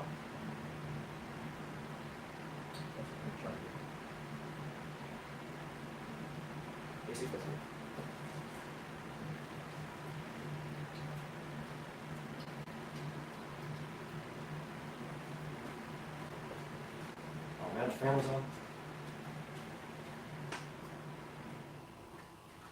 That sucks. Hopefully I didn't pick up all the fan noise.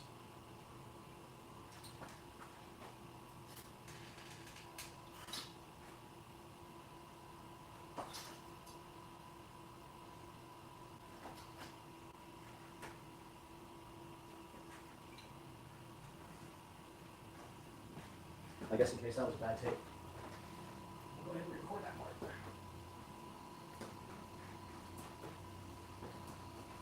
All right, we're going to record that part again, just an overview of how you put it on the towel. So yeah, you just take your towel and you put about 2 or 3 stripes of the stuff right on the towel, and then you work it into the surface. We're going to go ahead and start with this Model S door panel right here. It's a lot. There's a lot on this.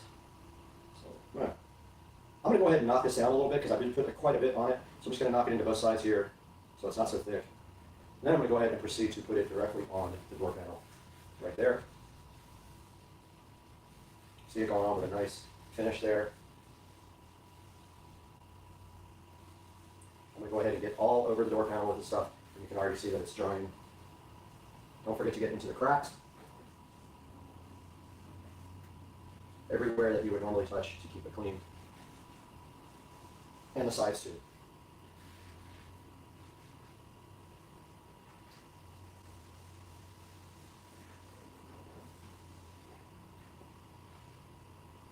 Now, if you'd like to, you can go ahead and wipe that off as well. You can buff that right off. Just like that.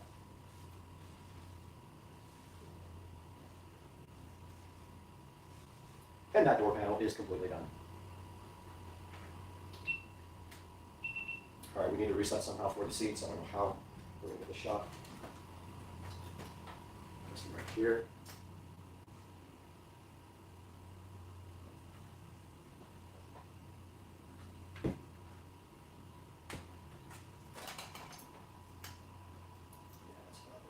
Get in this light is in the shot.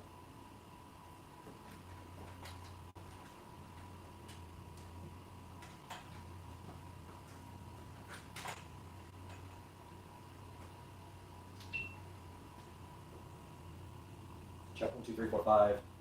Check the shot here.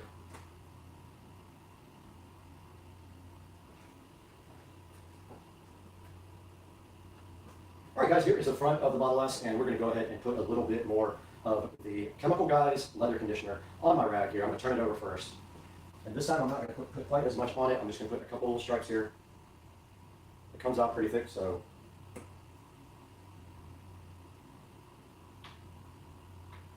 should be good enough. And now let's go ahead and apply it to our seats. But let's put the seat forward a little bit so you guys can see it better. And we'll go ahead and start getting worked into the towel a little bit. And go ahead and start conditioning the seats on the plaid.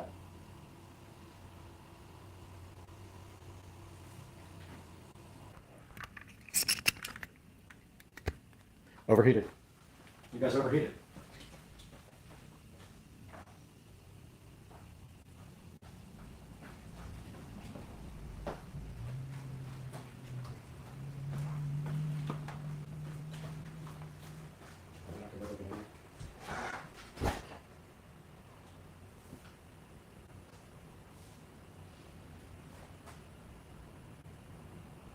Alright, we're on the other side of the Model S, and we're going to go ahead and put some leather cleaner. Alright, we're on the other side of the Model S, we're going to go ahead and put some leather conditioner on our rag and do this other seat for you guys. We're going to go ahead and wipe it into the rag so it doesn't splotch a lot. Move the seat forward a little bit so we can get to it.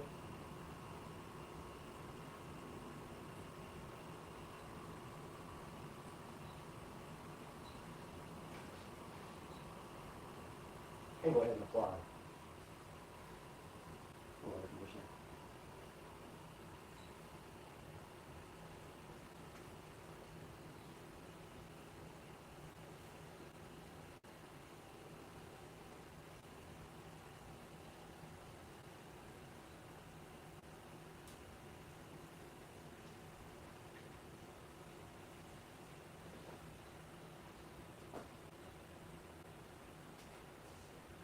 Knock it out now.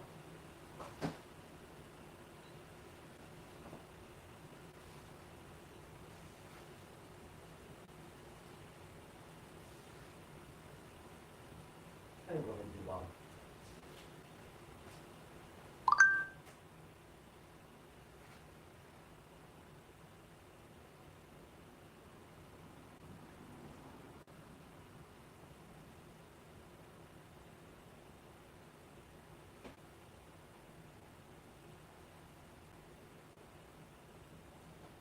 You gotta work in getting these seats with ventilation holes, or it looks splotchy.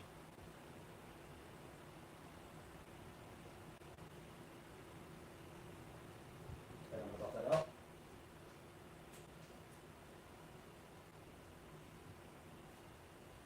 And that seat is done. I'm gonna get in, so I can do the door panel, because there's no room up here. And I'm gonna do the dash. Now I'm gonna do the dash and the center console here. Put my towel over. This time I'm going to try to do some stripes.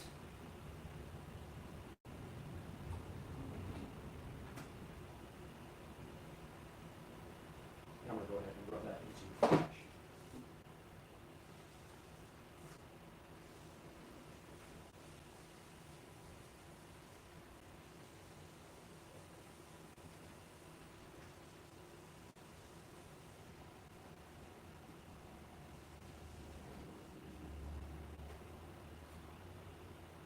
Wipe it off after.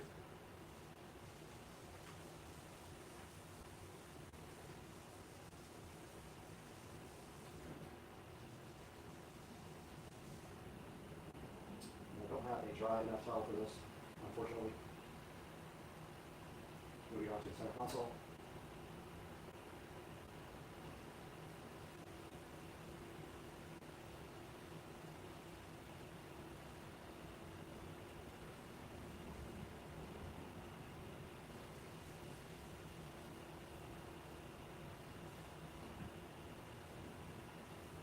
Now I'm going to get this underneath the dash here.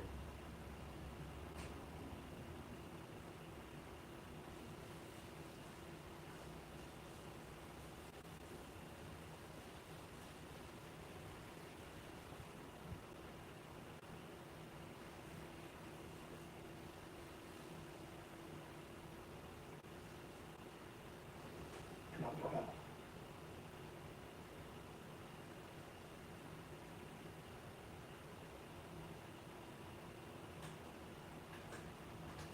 Locking off my tongue.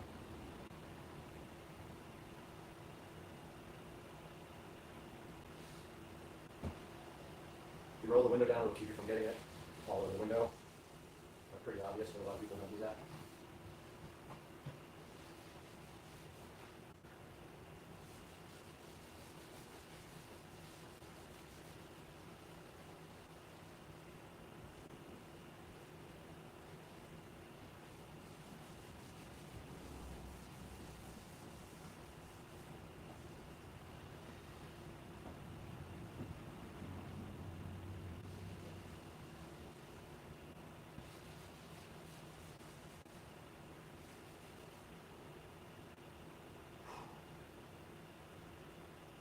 All right.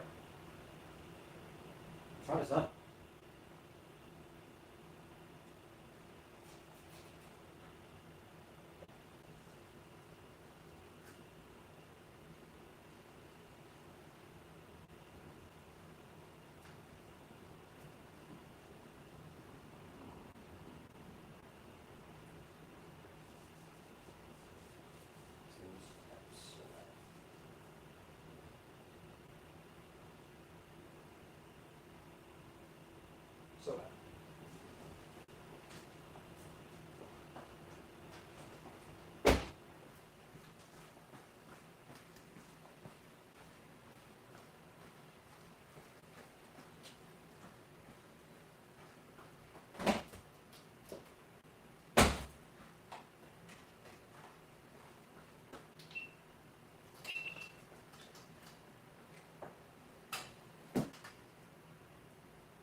Check 1, 2, 3, 4.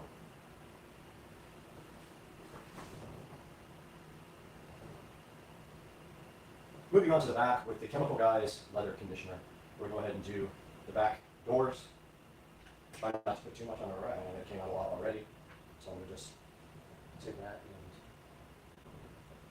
kind of buff it into the rag a little bit so it's not so thick. It came out a lot that time. Like a whole lot. And this window won't go down any more than that, so otherwise it would.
All right, we are now in front of the golf cart. We're going to go ahead and do this take.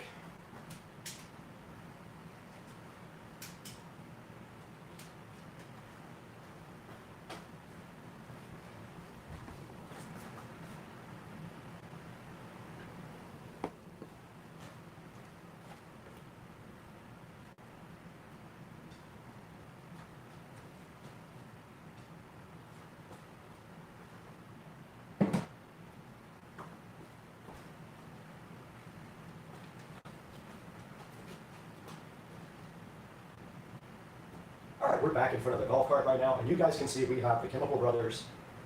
I say Chemical Brothers. All right, we're back in front of the golf cart. You guys can see we have the Chemical Guys leather conditioner and the Chemical Guys leather cleaner, sitting so fresh here. This time, though, we're going to go ahead and clean the seats with the Chemical Guys leather conditioner. And per the instructions, you shake well, you spray the leather cleaner on a microfiber cloth, and then you wipe the leather cleaner into the surface to remove the dirt. Let's go ahead and get our microfiber cloth out. Fold it up. Go ahead and spray some of the leather cleaner on it. And we'll go ahead and clean this leather.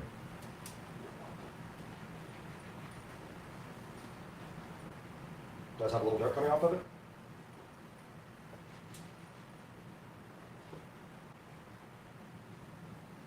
And that's all there was to that. And we'll flip to the other side because there was some dirt on that seat.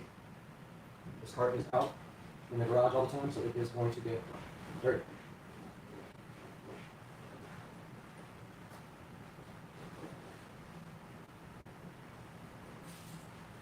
All right. That is the leather cleaner for the front. Now let's go ahead and get a clean cloth. That is dirty. We'll put a few stripes of leather cleaner on it, or we'll put a few stripes of leather conditioner on the cloth.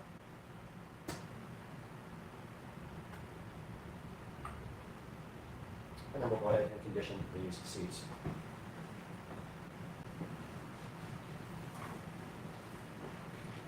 And you can see it's soaking into the leather already. Flip the towel over. Put a few more in it. And the top seat is done. Let's move down to the bottom seat. Flip the towel over again. Not put way too much on that. That would be enough for the front and the back. Put some of this on this other towel for the back. Let's go ahead and do the bottom seat.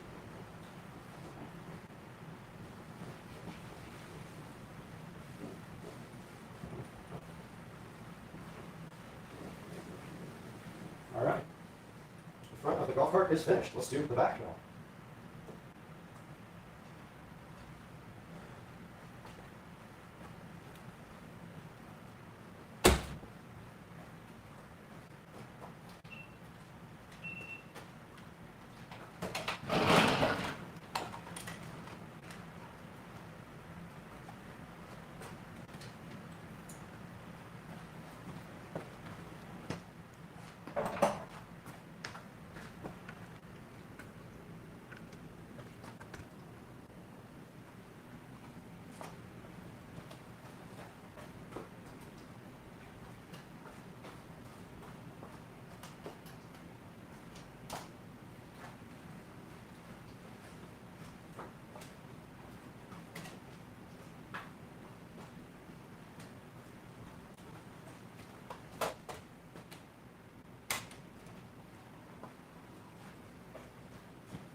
All right, we're back at the rear of the golf cart, and we are going to start with the leather cleaner. Let's go ahead and spray some on our rack here and wipe down this top seat. Be careful of the tiny Tesla. And that is clean. That just needs to dry. I'm going to flip my rag over and do the same to the bottom.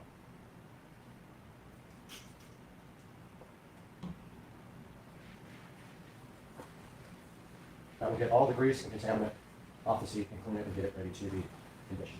Top's already drying. Bottom is done, and this rag is also done. The top is dry. I've already got some leather conditioner on my towel, I'm going to go ahead and rub that into the seat at the top. You can see that's plenty. I have much on my rag, and I'm just going to let that dry however it wants to dry. And then I'm going to flip my rag over, put a little bit more on the back, hopefully not a lot this time, and go ahead and rub the bottom seat as well. You can see that it takes all of 2 seconds to do the seats links real quick. And now the bottom seat is done, and if you want to, you can grab a dry rag and wipe off the excess. If you feel like it. If not, you can let it dry naturally, but you can buff it out like this.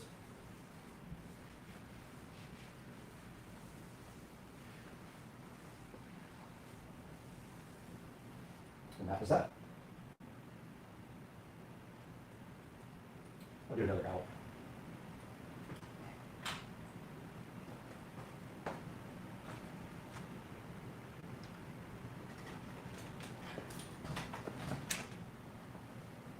Do another outro.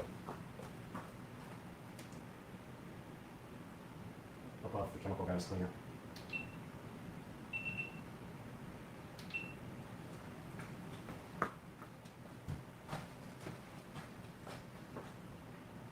All right, guys, you just saw us go ahead and condition the... Take two. All right, guys, you just saw us go ahead and condition the seats on the Model S Plaid, and then we came over to the 2014 Club Car Precedent. We cleaned the seats with the Chemical Brothers. I want to say Chemical Brothers all the time.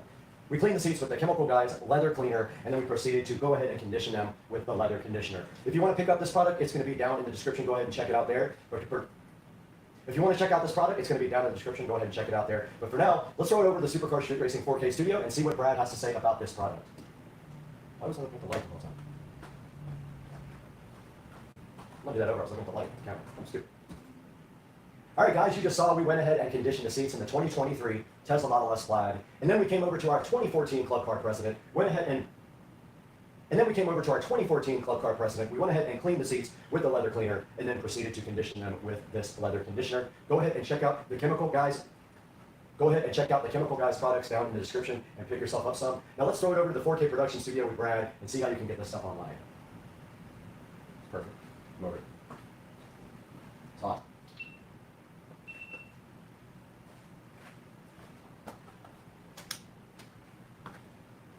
It's hot. And everything keeps overheating.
Alexa, turn off. Never mind.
filter was so clogged on my vacuum cleaner.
71 to 72 degrees.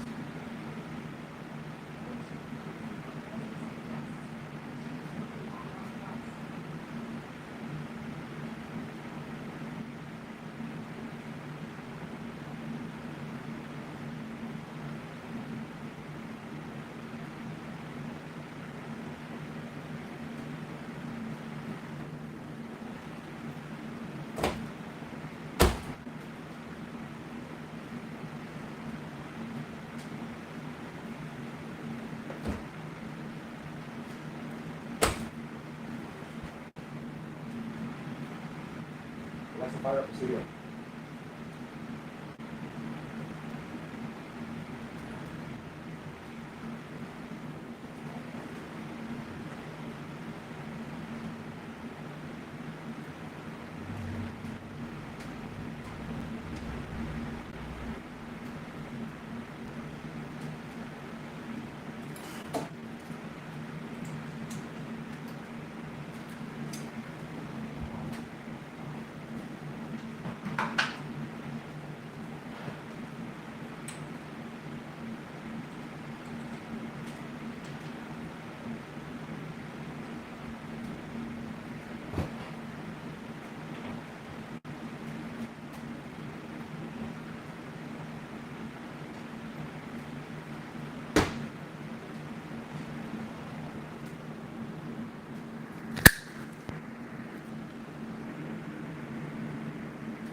All right, guys, we are out here in the garage, Supercar Street Racing. Brad here, taking a look at the club car precedent, and yes, the washing machine is on. But yeah, today I've got the wheels sitting right here in the garage, and Rich and I are going to take a trip out to get some tires, and the guy said he would mount the tires, but I kind of don't trust him.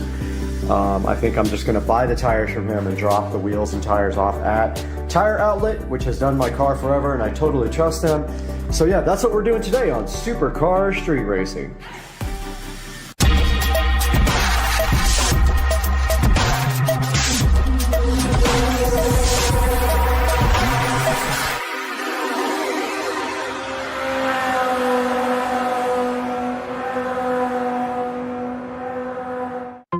What's up, guys? I stole Rich's truck keys. Now we gotta go steal his car or truck or whatever it is to go grab these wheels and tires from Tire Outlet. Oh, almost forgot my wallet. Do that all the time now. Now that I don't have a car, I don't have a reason to reach here on the counter and get my keys, or my wallet, sorry. I'm all over the place today. Yeah, I got the keys to the Toyota. Go over here and steal Rich's car real quick. Come on. Gotta go get the car. I forgot the sheet to put down on Rich's back seat to keep it from getting all dirty. So I've got the sheet here.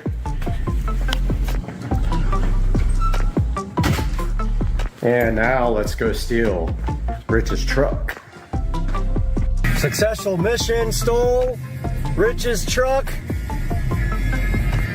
And he don't even know about it. Let's go get some wheels. So I got brand new tires from this dude out in the middle of nowhere, about 12 miles away, for literally 40 bucks each. Brand new. 205 3014 golf cart tires that the cheapest you could possibly find online is like $48 each plus tax. So we went and picked those up and brought them to Tire Outlet here. So we are almost there. Gonna go ahead and grab the wheels and see how they look. They did tell me that one of the center caps was damaged, but the guy who sold me the wheels went ahead and shipped me a new center cap. So yeah, we are here at Tire Outlet. I see the wheels right now. All right, got the wheels and the tires in the back of the truck. Right there, another truck almost hit me coming in the wrong side of the road. But yeah, we are headed back home on this miserable afternoon in Jacksonville. It's very cold, very rainy, but we have brand new wheels and tires for the club car precedent sitting right back there, guys. Can't wait. I'm hyped. Hype train. All right, we are out here in the garage, guys, and we have to get one replacement center cap, but other than that, we need to get our tools together to start on this wheel change. We'll have to pull one off to replace the bent, broken center cap. I'll show you guys that here momentarily. I'm just taking off the warm shirt. I've got the heater going in the garage too, but let me show you what happened with the center cap. So one of them came out of the box like this. They're plastic, so I don't know what happened, but that one got all jacked up. They pushed through the back. It's also damaged right there. Right there and right there. Maybe a manufacturing defect, I don't know. Also have black lug nuts to go on them.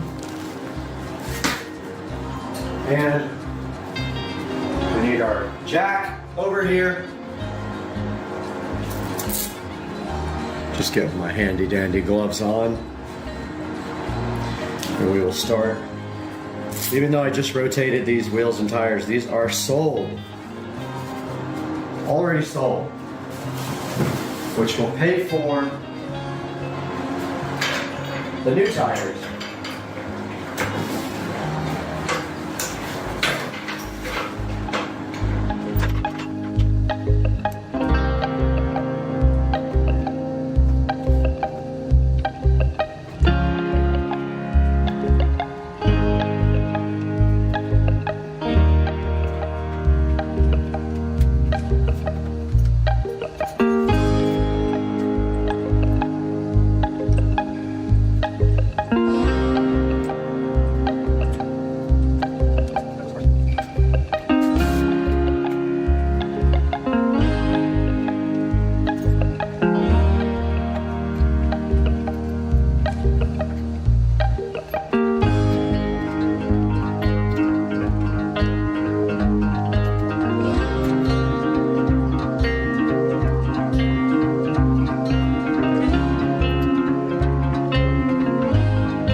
see, we got the new wheels and tires installed and they look so good.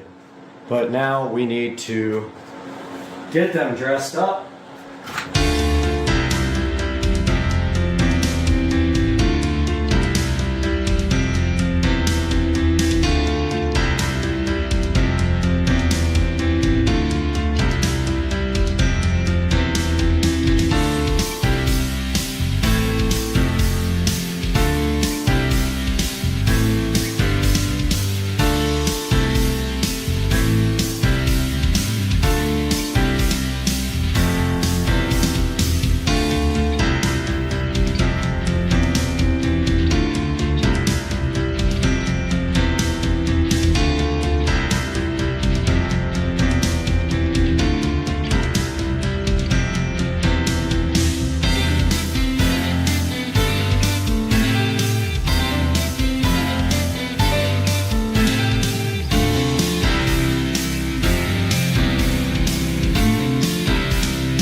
So this is the finished product. I just need valve stem caps. So I'm gonna get online and order those. But this is how the cart looks. I do have a quote to get the cart plastic dipped in satin black, and I need to get rid of all the wood grain. But this is how it looks. Not sure if I'm gonna need a lift in the rear yet. I like the fitment, it's tight. It bulges a little bit past the fender well. Maybe I could do wider fender liners, I'm not sure. I'll look into that. But yeah, so it came out really good. I love the way it looks. It really makes a huge difference on the cart, like a big difference. So now it is cleanup time. All right, so they did leave off the center caps on my wheels. They actually were sent with the wheels from ST, but the tire shop left them off, which is fine. I want to get some metal ones, so we're here on eBay looking for black metal valve stem caps. See if we can find any that don't say Ford, don't say Chevy, don't have grenades. And that's probably him messaging me now. Yep, he wants to send me some, but I'm like, no, I got it, man.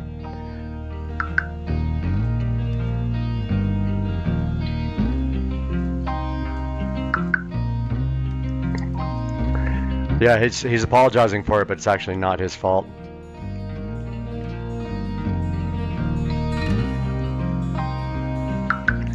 Okay, so here we are, looking for some black center caps. These are $6. All I need is the cheapest ones they have in black. Let's see if there's anything cheaper that's in the US. 50 cents from China, China, China, China, China.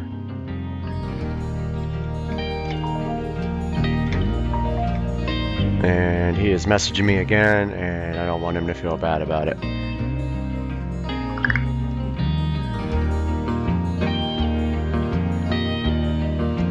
I'm telling him they're in the video. If I could spell video.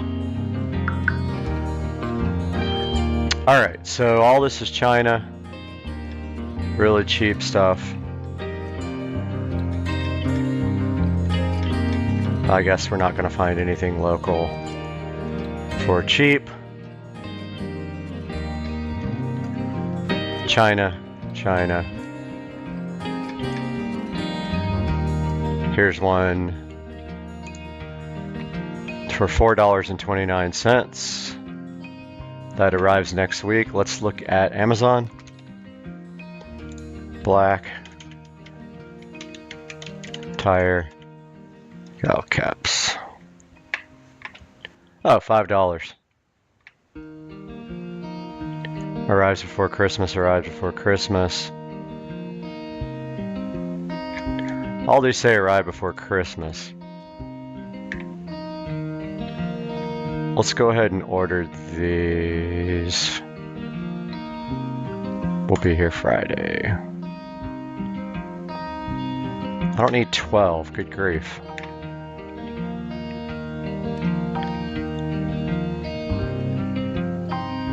Here's 4.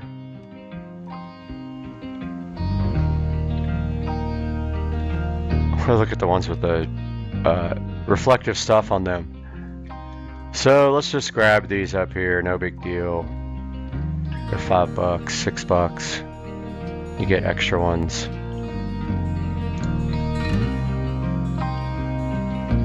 I don't know if I like the plain ones better, like these kind, or if I like these round kind. Right before Christmas, Friday, December. Everything's Friday, 2 days from now.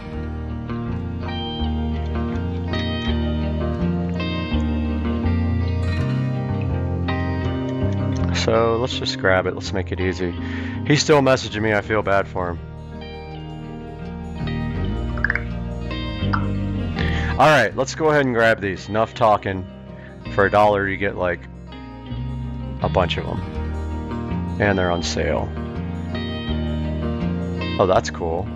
Gray, black. Yeah, we're getting black. Guys, that's gonna wrap up the project for today with the golf cart here.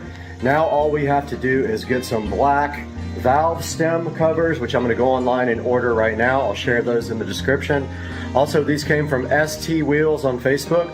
I will have a link in the description, and it will be superimposed down below throughout the video. But for now, that is all from Supercar Street Racing. The dash kit will be here today, the carbon fiber dash kit. I still got to get a carbon fiber steering wheel and deal with this seat problem too, this ugly alligator skin seat. I'm trying to trade it for someone that has black, but I don't know if anyone's going to be willing to do that. But the Supercar Street Racing, I hope you guys have a good day and a great weekend.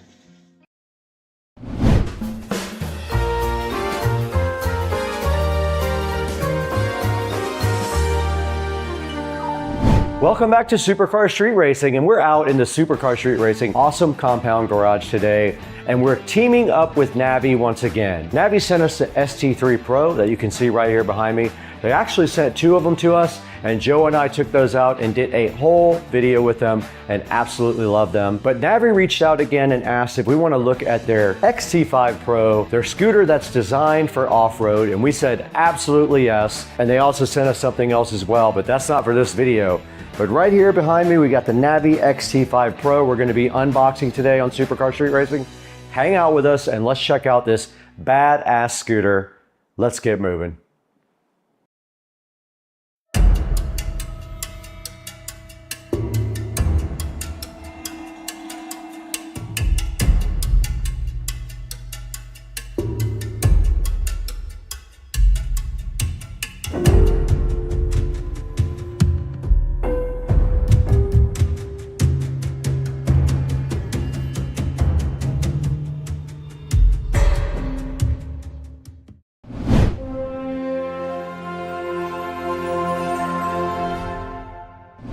We're back in the SCSR compound garage, and today we have the Navi XT5 Pro scooter right here behind me. And Navi asked us if we wanted to take a look at their off-road version, and of course I said I would be happy to do that for them. I would love to, and it's right here in this box behind me. Now the cool part about the XT5 Pro is that it features a rally-inspired design. It's also got a 2200 watt powerful motor. That is going to be ideal for taking this guy outside and on the trails or in the park or whatever you plan to do with it. We're going to check out also the 4 riding modes that are offered. Here's another look at that air fried chicken. You know you love that air fried chicken, but you don't know anything about making it. You even watched my video and you still don't know how to make air fried chicken. You wish you had this air fried chicken in your mouth though, because you love my air fried chicken in Okay, this is how you, if you forget your cutter, You take your axe, right? normally throw Your heavy axe, Yeah, and don't hit your thumb. right? Oh, hell yeah! Bye bye. Wishing you guys a Merry Christmas from the Supercar Street Racing Studios, guys. Merry Christmas from Jacksonville, Florida, and Merry Christmas from Supercar Street Racing. Hope you guys will watch the videos and like them. Love you. Hey guys, welcome back to Supercar Street Racing. Brad here, and today we are taking a look at an upgrade in tool equipment. Today we have right here in front of me the DeWalt DCK24OC2 drill and impact set, and we also have the DeWalt DCS334B jigsaw. Taking a look at that today on Supercar Street Racing.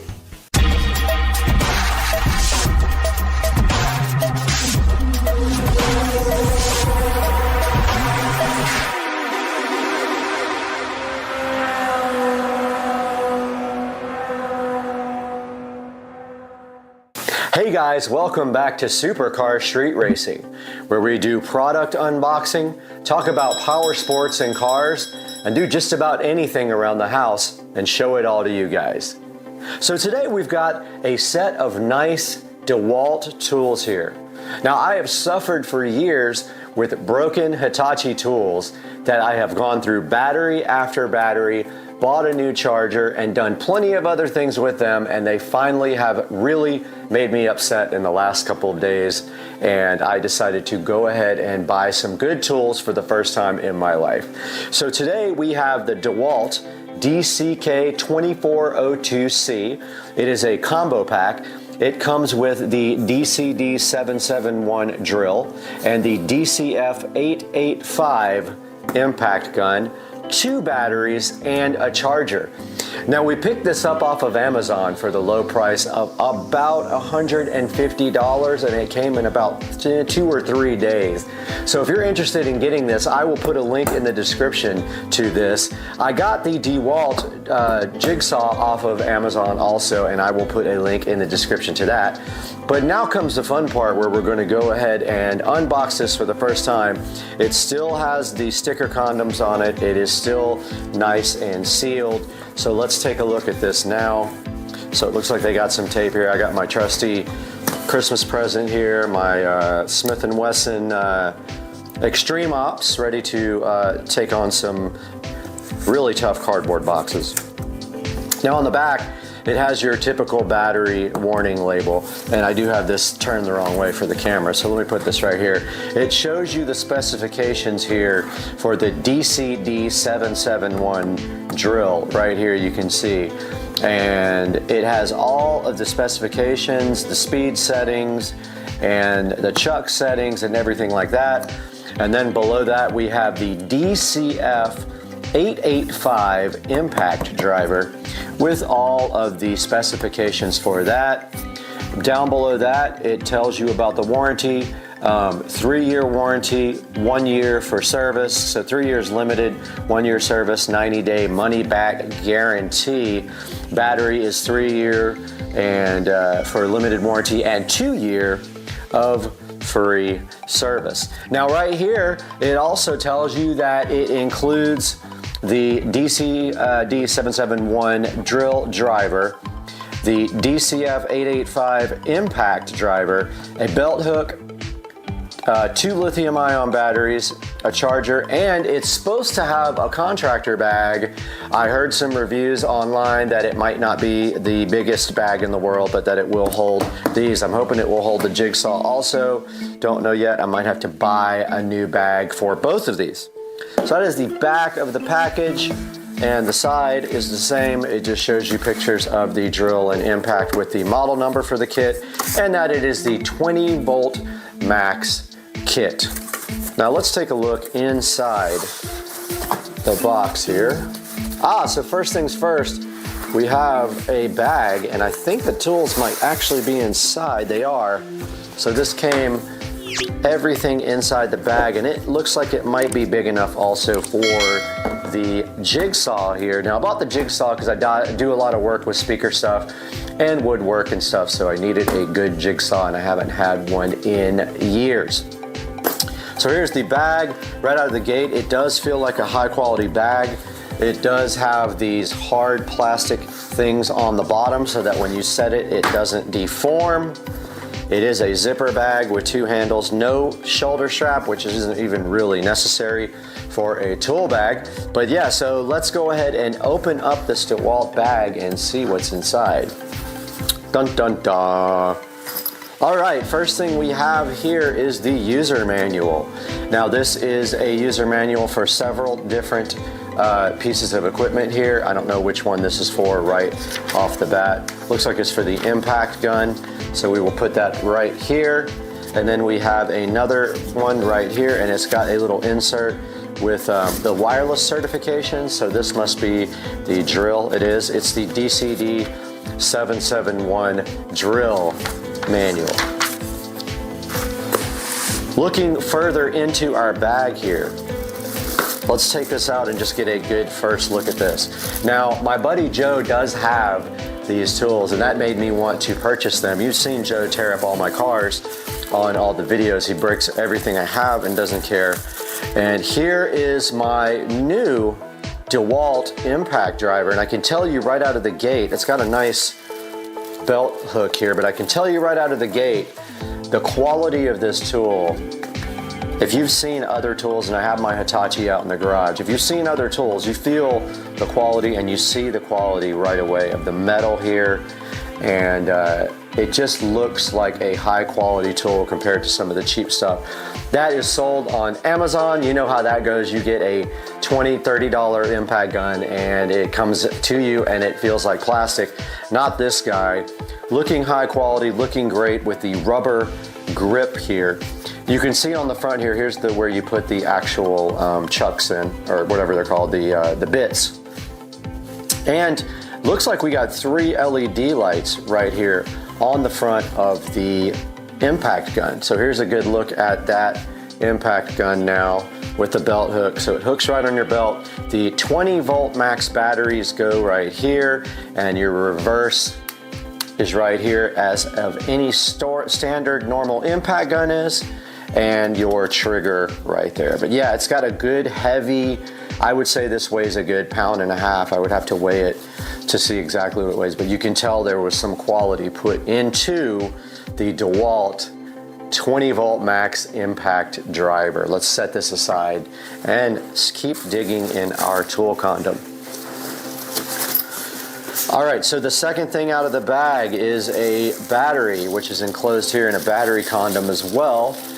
And we have the 20 volt DeWalt lithium ion. This is a lithium ion kit, and it is pretty lightweight, probably weighs, I don't know, 1/2 pound or less. And that is the first battery. Okay, digging into our DeWalt bag even further, we have another lithium ion battery. That's right, this kit comes with 2 lithium ion batteries, not 1. So that lets you keep 1 battery charged at all time while you work on the other battery. 2 lithium ion batteries inside the DeWalt bag. Now let's keep going here. Kind of want to do this next. So inside the DeWalt bag now we have the DeWalt DCB 107 charger. Now this is just a lithium ion charger only for the DeWalt 20 volt max charging system for these tools only, and they do make aftermarket batteries for the DeWalt. I don't recommend buying aftermarket batteries. I will tell you my story with the Hitachi batteries at some point, but yeah, I recommend getting the genuine DeWalt charger and also the genuine DeWalt 20 volt batteries when you buy your tools. If you buy cheap tools, you get what you ask for. That's always the case. There's never an exception. Digging further into our DeWalt bag here, what do we got now? Okay, so in this tool condom here, we have the DeWalt 20 volt max drill. Now, my buddy Joe has this drill. This is the DCD 771 here. Feels very high quality. It is heavier than the Impact. Obviously, it is longer than the Impact, so it's going to be heavier.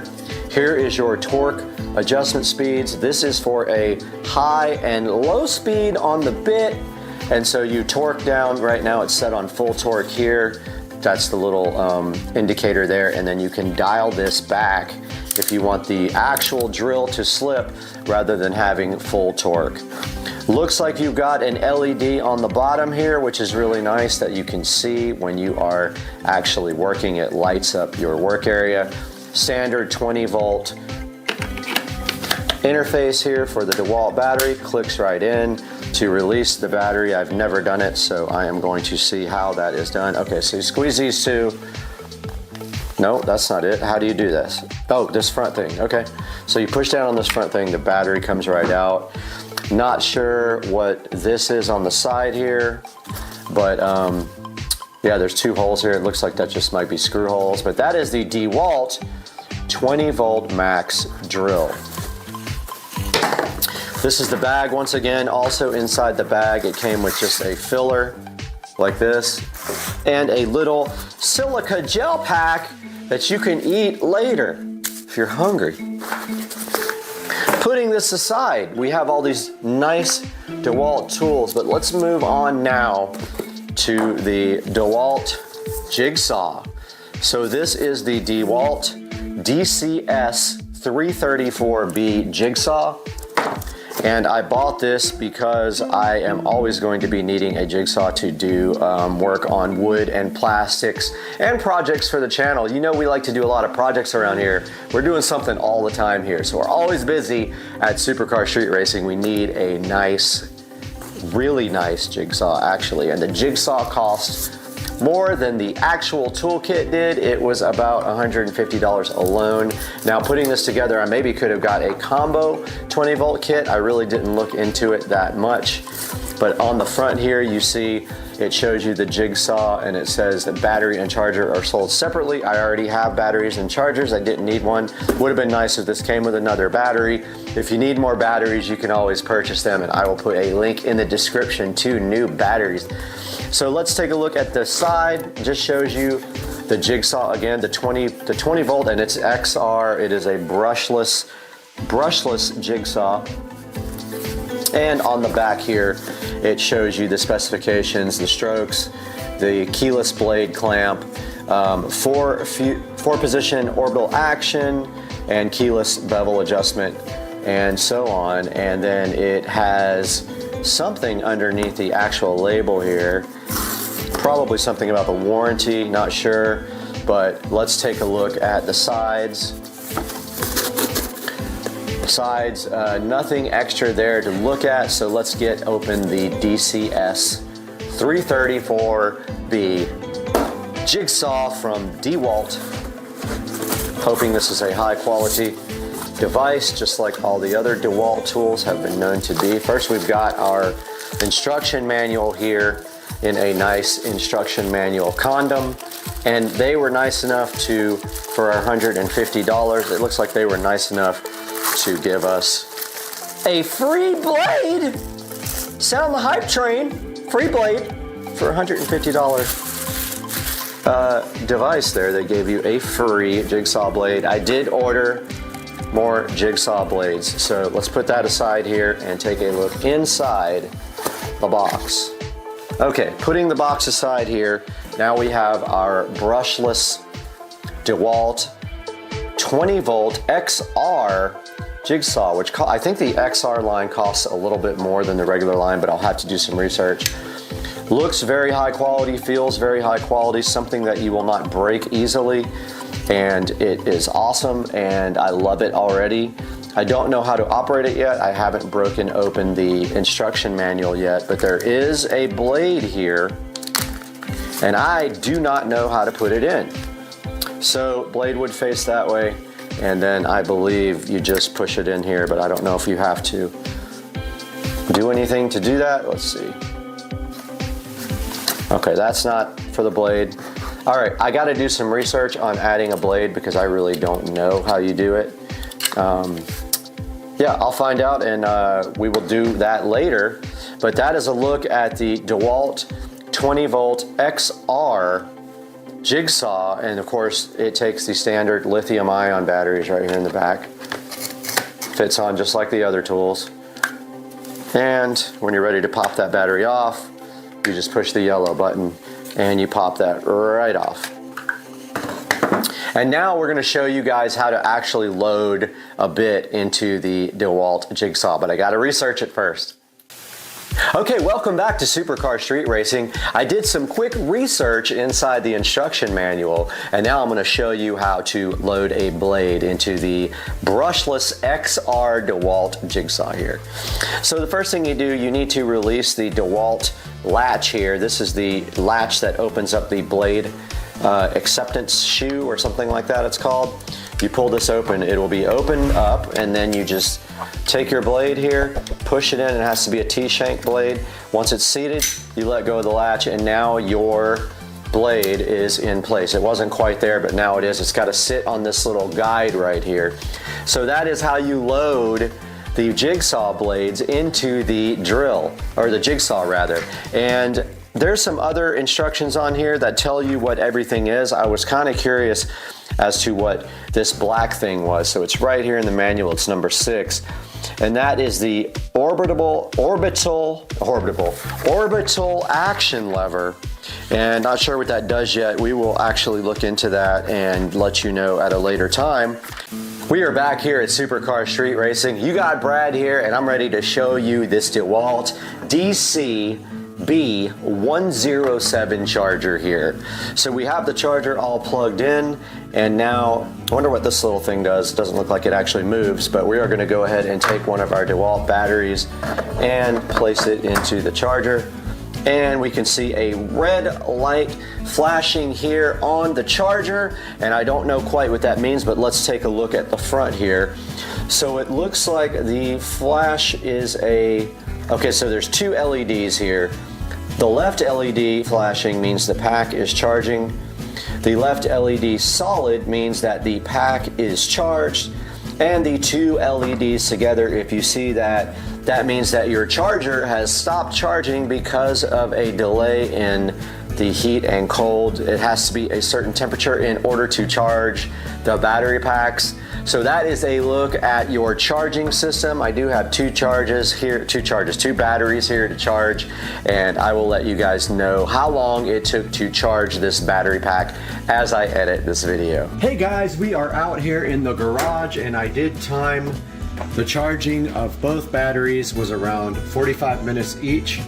And this is my tool cabinet here, where when I redid my garage, I went ahead and I put an outlet in the back. Let's see if you can see that. Yeah, of course you can. So back here in the back, I made sure I put an outlet in so that I could charge tools in here. And what we're going to do right here and right now is go ahead and connect the charger inside the cabinet. But when we do that, we need to tie the cable up nice and good. So let me grab some zip ties.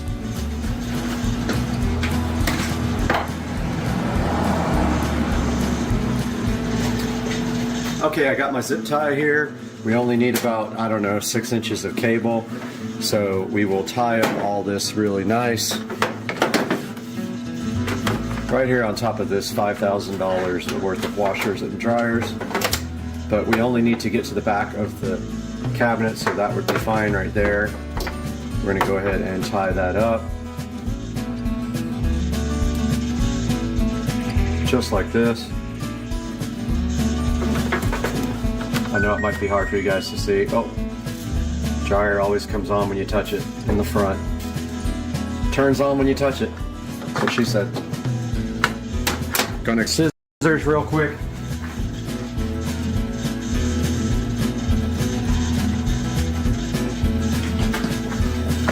And go ahead and cut this little pigtail off. Alright, now we're going to move our battery charger into the shelf.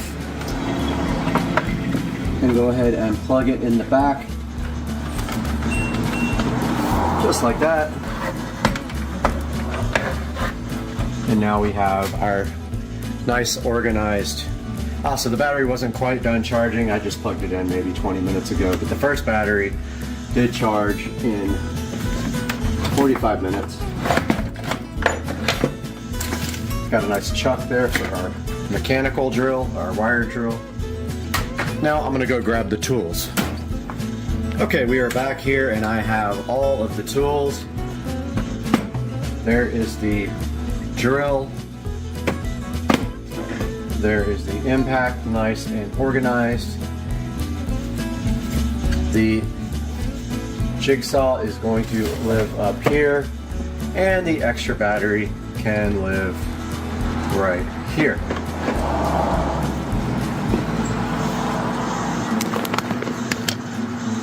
All my drilling accessories are over here. And here is my drill and my impact gun, my extra battery, my charger for the DeWalt's, and that is my little Walmart special Black & Decker lithium ion I've had for about 10 years. And then up here will live the jigsaw, and I may move some other tools up, power tools up here that I have, and get it all nice and organized, because I don't need to keep other miscellaneous wire and things like that up here. Yeah, so that's how this turned out. It's really nice. I love it.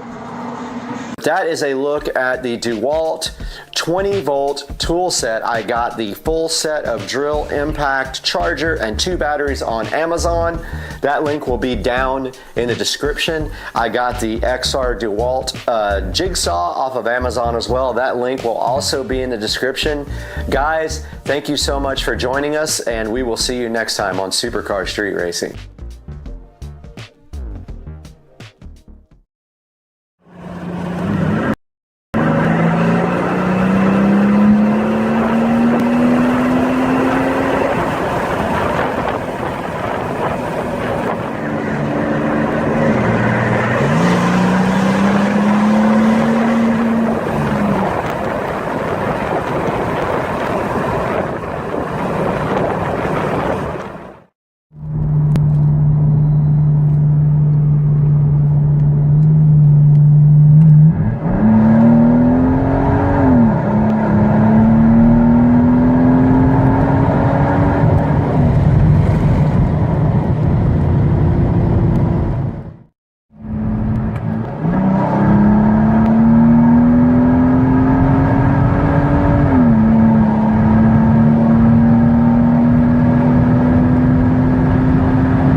Good morning, everybody.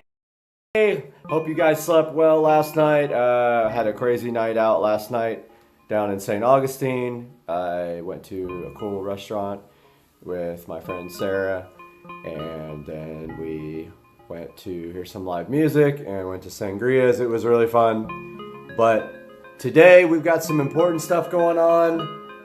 The driver texted me last night to tell me the new car will be here this morning.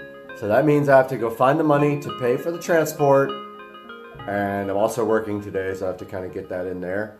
But the car will be here this morning.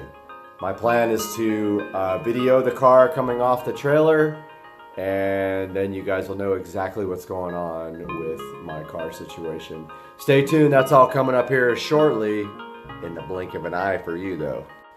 Wanted to take a look at the garage right now, show you guys what I did out here. In anticipation of getting the new car, the other day I came through the garage and I completely cleaned out and reorganized the garage. Got all my car prep stuff here with all my microfiber towels. Redid the car parts bin here that has oil and the battery charger and some other stuff in it. And then threw away a bunch of stuff that I didn't need. Scratching my head to try to figure out what happened to my high temperature coating spray, which I can't find anywhere, which I used for the exhaust on the SL65. I usually keep all my spray paint products literally right here, and it is gone. unless I'm blind as a bat, it is just not here. So I don't know what happened to that stuff. I only used like a little bit of the bottle. But you can see I redid all my paint cans here. Only thing I have to do is get this garbage can back in the back. I keep the garbage cans behind my house when I have 2 cars. Here's the Accord, my daily driver. My toolbox over here, which I had previously organized and labeled. I keep all my tools here. Here is my workbench and my power tools down here for woodwork and such, and my oil changing. I do have ramps, jack stands. I will be doing a lot of work on the car myself. So I have all that, and I do have an actual hydraulic jack right there. So this is kind of an idea of what the garage looks like now after a nice cleaning, and hopefully this will be enough space for the car. Right here is where it's going. What's up, everybody? Just got a text from the truck, and they are about 2 hours away from me right now. So the ETA is looking like 10:30-ish. Still have to Uber or Lyft over to the place where they're dropping it off. I'm gonna get it dropped off pretty close by at a parking lot. So we'll see you then when I get an update. Headed to the ATM right now. Got to get out $550, unfortunately, to pay for this car to be shipped. So I'm headed up to Bank of America right now. Gonna get out some cash, and then the trucker's 2 hours away, probably about an hour and 45 minutes away now. So we'll have another update here shortly.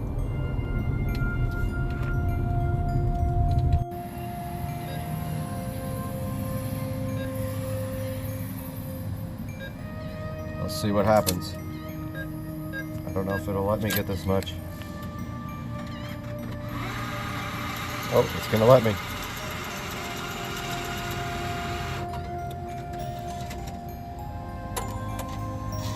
Yep. Out here waiting for the Lyft driver to come around that corner. Just checking out the yard. And grass is doing really good this year so far. A lot of work though.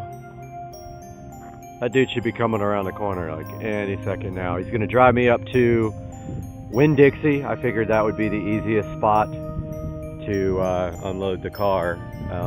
Nice big parking lot, and I didn't want to take a chance on unloading it on the street here with all the traffic coming, and plus that would give me a minute to drive it to get used to it.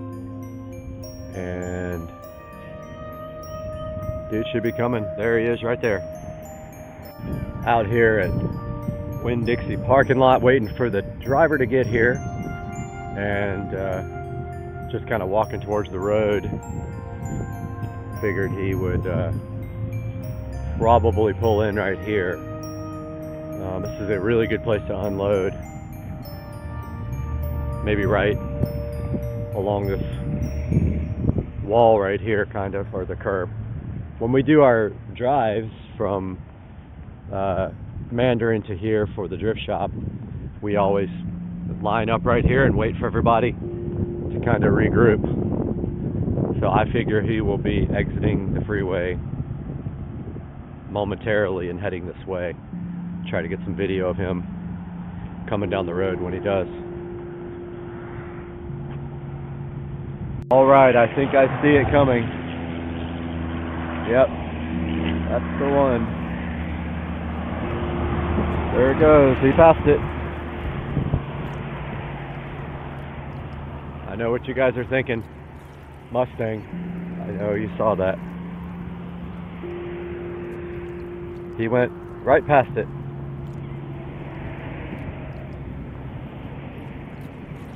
Let's see if he decides to turn in.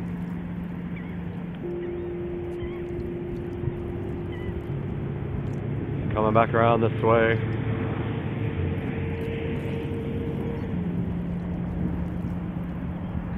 Looks like he's about to turn in. I don't know if you guys can even tell yet what was on that car trailer. There is a orange car on the back. Could that be mine? It's turning in.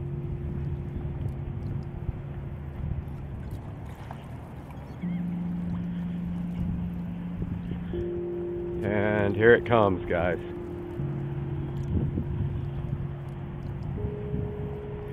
There it is.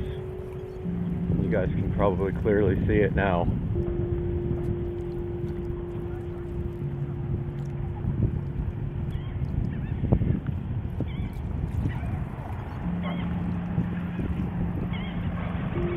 There it is. There they are. How's it going? I figured like back there would be easy. Yeah, all back there, there's plenty of room. There's the car. It's not that one. Wow. Really does have great paint. So here goes the, somebody else is getting a Mustang, not me. Pretty nice Mustang.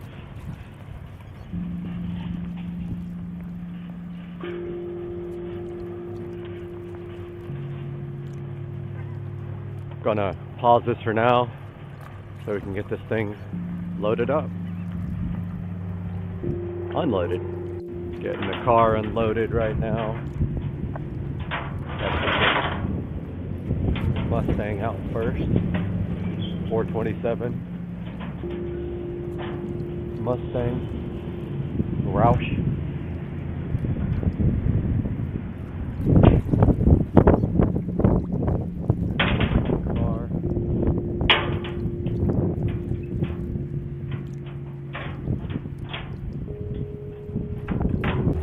Getting the Roush Mustang off the trailer here. This is the easy one to drive.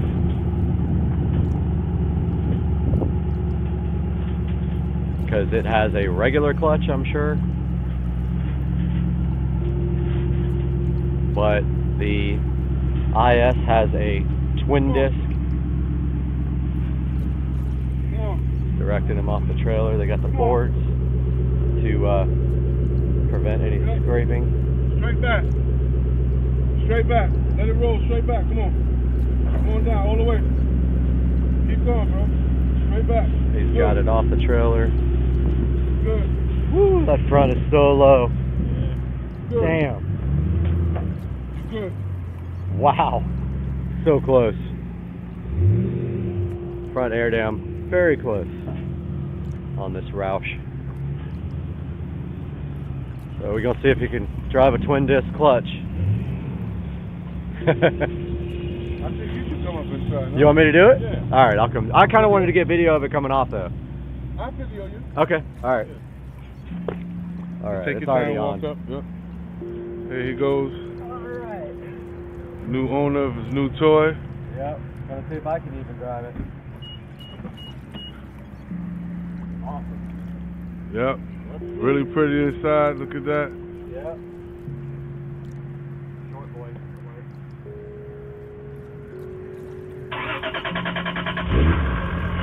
Oh, she cranked up really nice.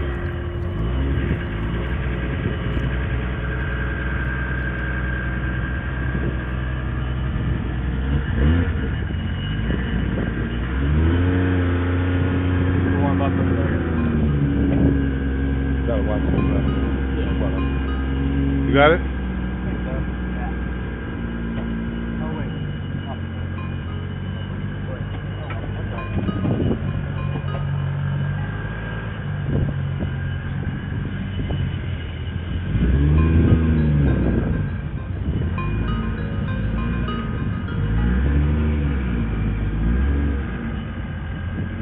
Slow.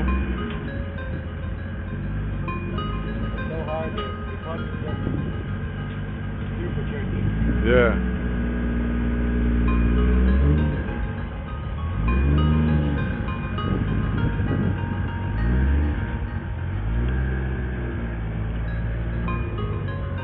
Take your time. Gonna have a little dip. Come on. Come on. Yes, sir.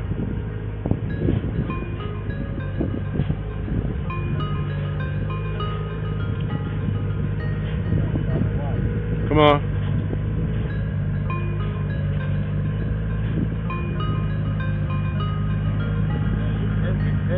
Come on, keep it coming.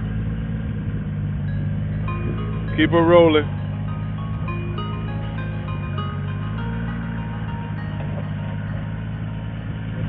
Yep.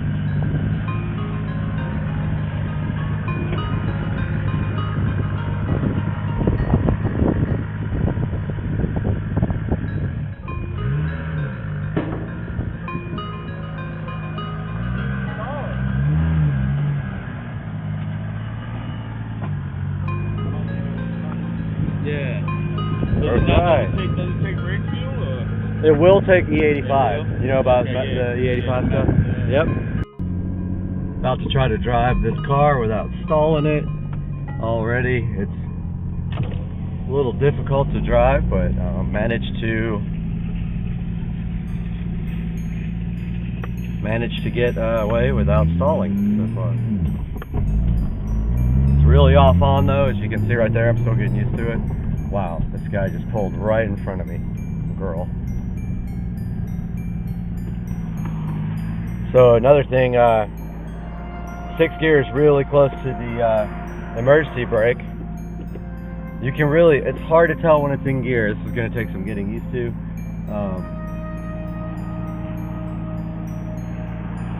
Really feels like a, wow. I did not do a good job slipping it just then. It feels like a really lightweight Supra. It's pretty crazy to drive this after having a single turbo Supra that made, you know, excess of 800 at the wheels. Now this does have the V160 swap, and I did remember I accidentally popped the hood, so I need to pull over and put that hood back down before it flies open. That's really hard to slip at first.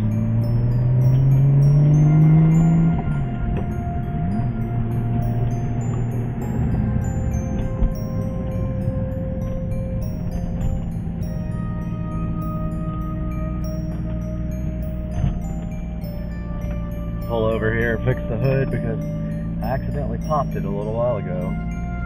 It's really awkward driving for the first time.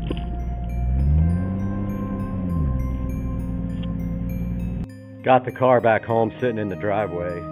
Don't know if you guys can see that very well, but here's a good look at the engine bay. This is a fully built 2JZ GTE VVTi motor with AEM V2. Pretty much no expense was spared on this car. It's just has an incredible amount of work done to it. The paint's in pretty good condition. I wouldn't call it perfect. It has scratches here and there, and what looks to be maybe some runs, but it's nothing major. It's in good shape, and I don't know if you can see the flake in the camera, but it does have metal flake. I'm about to polish it up right now, and then take it over to the DMV and get it registered up. So there's going to be some more information about the car at the end of this video, but for now, here's a good look at my 2003 IS300 with a full Toyota Supra swap. It has the 2JZ GTE VVTi engine, fully built top and bottom end, including cams, fully built head. It's running a Precision 6266 turbo, and it makes approximately about 530 wheel horsepower on medium boost on 93 octane fuel, presumably tuned moderately, but this turbo is capable of about 750 to the wheels on E85.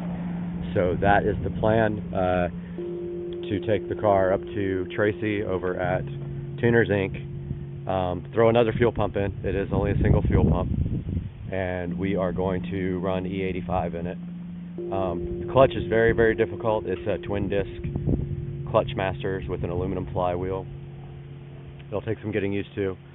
The V160 is pretty noisy right underneath the transmission well right there, but it is definitely a throwback to my old Supra days, and it's going to be fun to take to the shows and drive around. So stay tuned for the next one, and you're going to see so much with this car, you're not even going to believe it. See you guys.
Hey guys, welcome back to Supercar Street Racing. I'm Brad, and if you're new to the channel, thanks for joining us. If you've already been here, welcome back. And what a good place to be today. We are in the Supercar Street Racing amazing bathroom to show you guys something that we got to help us out with a problem that we need to solve. So today we're gonna take one thing sitting right here, and we're gonna replace it with something else sitting right here, and I'm gonna tell you guys why on Supercar Street Racing.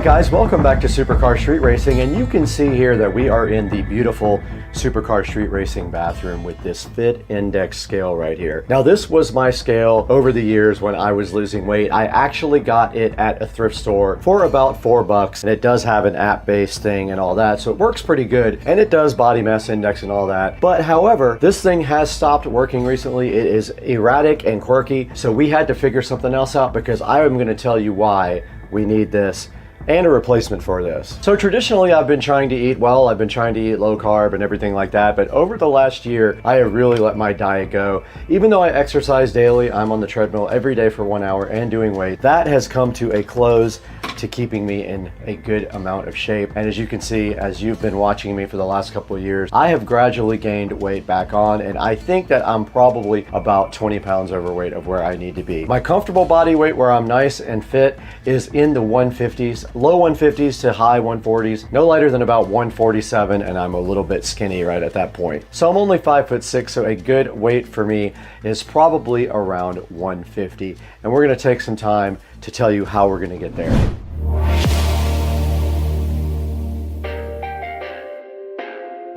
Now, as I told you earlier, I've kind of let my diet go over the past year, and I need to start getting back on keto. Keto is very effective for me, and the first step to getting back on keto is dedicating yourself to actually doing it, and I have started that, and I started it 3 days ago. This is my 3rd day on keto, and I'll explain what that is going to be about here as well. But the first thing we need to do is get rid of this Fit Index old scale, which no longer works properly. This is going to go directly in the trash in favor of this Runstar Smart Body Fat Scale that I picked up from Amazon. Now let's get rid of this, we don't need it.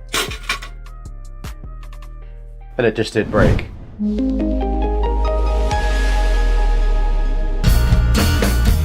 All right, right next to me we have my buddy right here. This is the Runstar Smart Body Fat Scale. It has a color LCD display on it, and I'm super hyped to get this opened up and explain to you guys what this is going to do for me. Now, as you see in the front, this thing does a lot. It does weight, body type assessments. It shows your body fat rate and your BMI and your heart rate all on the front of this scale and with an app. Now this app does work on Android or iPhone, so if you guys have either one, you'll be good to go. Now this scale is in black, as you see right here. It says that it does 15 essential body composition metrics. Now I put some pictures up while I talk about this, but on the side of the box right here, you can see that it says it does weight and body fat trends, 15 essential body composition metrics, syncs with popular fitness apps. Now you can share this actually with 24 people, so 24 people can be using the same scale here. It has a good, nice, slim design. It does come with batteries, that's a plus. You know, if you don't have to buy batteries, that's always a good thing. And it is made of tempered glass, so it won't get broken like I just broke that one. And then right here on the other side, I'll throw a picture up. This is the model FG2019LB scale. Its capacity is 400 pounds, keep that in mind. If you are over 400 pounds, you will not be able to use this scale. And there's a web address here, vip.runstar.store, that you can go to if you have any questions or would like to check out their store. And that's pretty much all that's on the front or the side of the Runstar box. Now I guess the only thing left to do is go ahead and get this box open and take a look at the actual scale.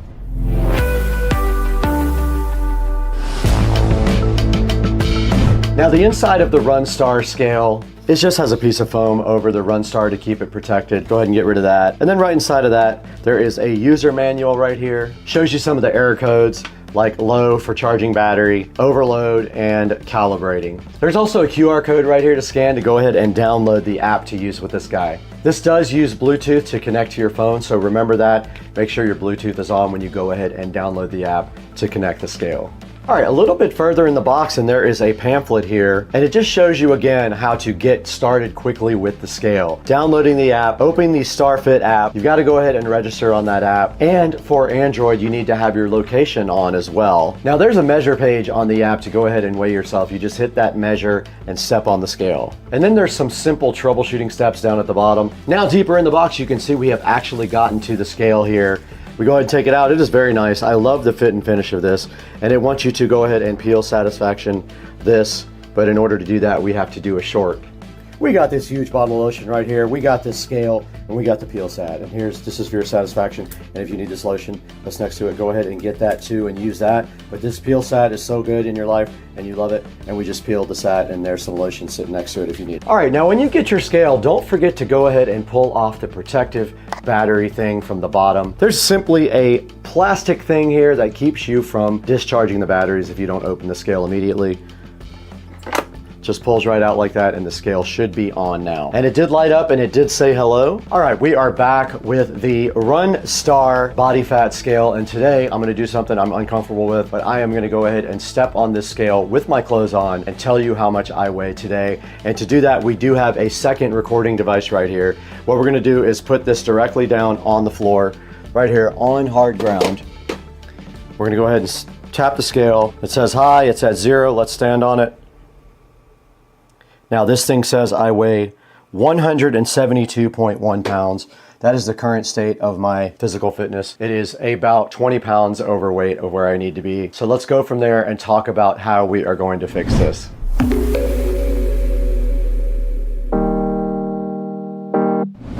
All right, guys, you just saw me do the most uncomfortable thing I could think of. I put myself out there. I weigh 171. The clothes probably weigh 5 pounds, so I'm probably at a good 165, 166 right now. I need to be at 150. I need to lose 16 pounds, and the way I'm going to do that is with the keto diet plan. Now, if you've not done keto, basically what your goals are there are to get yourself down to a certain amount of net carbs per day. Now, this is not like regular carbohydrates. There are apps to go ahead and calculate the carbs in every food, or there is a formula to calculate it, which I will put up on the screen right now. This is how you tell how many carbs are in your food. But the app Carb Manager is awesome, and it is free, and everybody puts foods in there and does the calculations for you, so you can plan out your meals and know what you should and should not eat.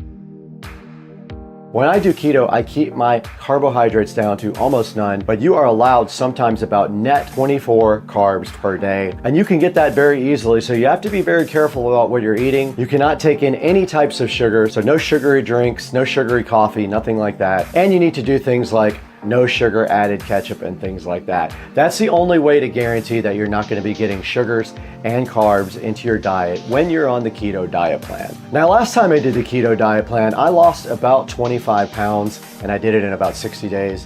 I feel like I can do these 15, 16, 17 pounds, whatever it's going to take to get me down to 150. I think I can do that in about 40 days, maybe 45 days if I push myself not as hard. I love getting on the treadmill every morning for an hour, and so that also helps me with the weight loss. And then I also do weights as well. I do 30 minutes of weights every day. Now, I already have the first set of food that I'm going to be eating on my keto plan, and I will go to the fridge and show you that after this. But first, I just wanted to say, I hope you guys are in the corner with me. I'll be doing a daily short of my weight loss. I will be putting that on a short as my body weight goes down, which it will, and you guys will get to see it in real time. So keep an eye out for those shorts. And now let's go ahead and see what kind of food I bought for the keto diet plan.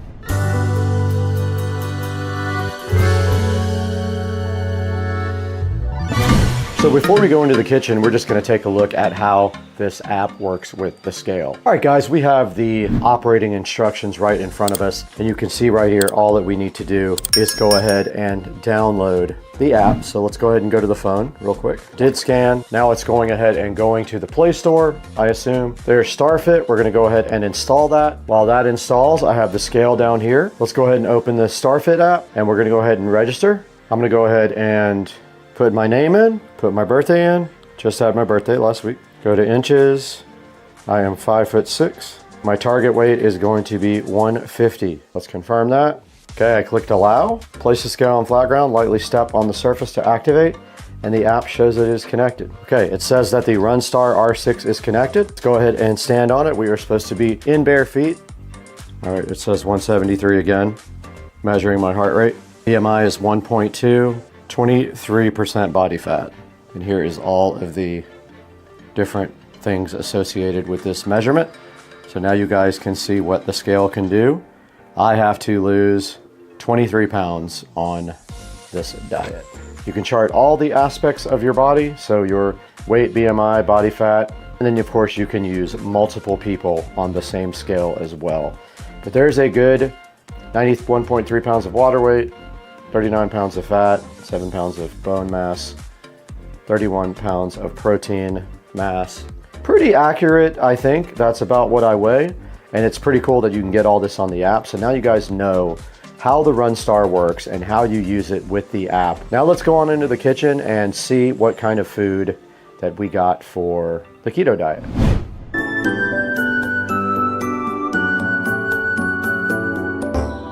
All right, guys, we are in the Supercar Street Racing kitchen now. And today I went on into Publix and bought a bunch of stuff. And I just wanted to kind of go over some of the things that I got. Now, inside of my pantry here, you can see the Nature's Own keto bread, a lot of coffee, which I can no longer drink because it's all sugary. And you do see these Parm Crisps. These are perfect snacks because they are made of cheese and they have no carbs. Now, in front of me here on the Supercar Street Racing counter, you can see the Mission Zero Net Carb Tortillas. These things are freaking awesome. They taste great. They have no net carbs whatsoever. They are a little small, but you can have multiple of them. And the best part is they are very low calorie as well. Checking on the back, these are 25 calories per tortilla for these sun-dried tomato basil tortillas. These original ones here are 110 calories for 3 tortillas. So yeah, this is a really good option for a keto diet. Try these out. We take them everywhere. We even take them into restaurants and use them in restaurants. We will order something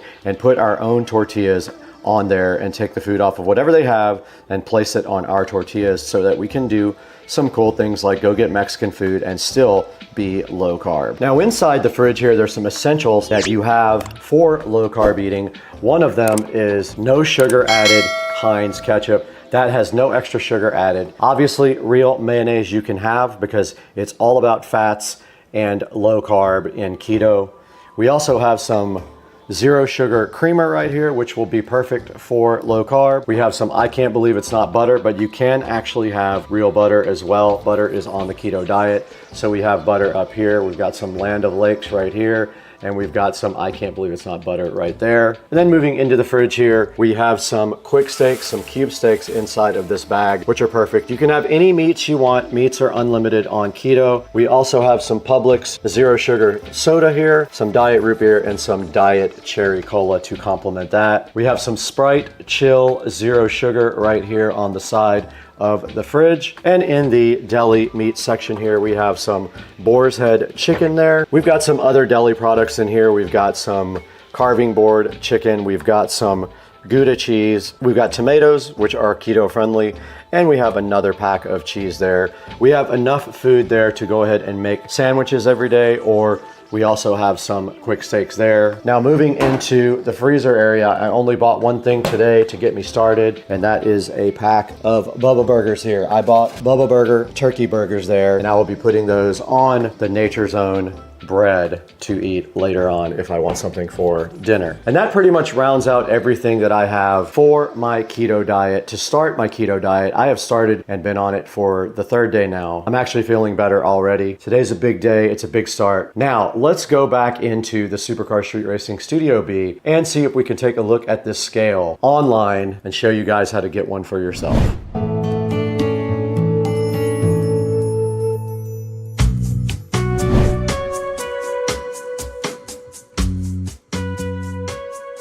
What's up, guys? Thanks for joining me today on my journey to weight loss. This is a special time for me. It's a time of uncertainty, but I think that I have the willpower to do it this time. I really have to just buckle down and not go out to eat as much and not order a bunch of fried French fries and seafood and things like that. That is my weakness, and I try not to do that anymore, and I cannot do that starting now. I ordered my ketosis strips on Amazon. I'll put a link in the description to that, and also to this scale. Now, this scale is pretty cool. It's the Runstar Smart Scale. It does body weight, it does fat percentage, it does BMI and heart rate and all that stuff for 39 bucks. And if you order it right now, there's also a 10% coupon to go ahead and save a little bit more money. Now, it does have 4.6 stars. 1,866 people have purchased this scale, and so far, so good. Let's take a look at some of these pictures here. That's just a picture of the front of it and the color display there, and the fact that you can use it on a watch, and there is the app sitting there. And then here's the all-in-one screen that shows you body weight,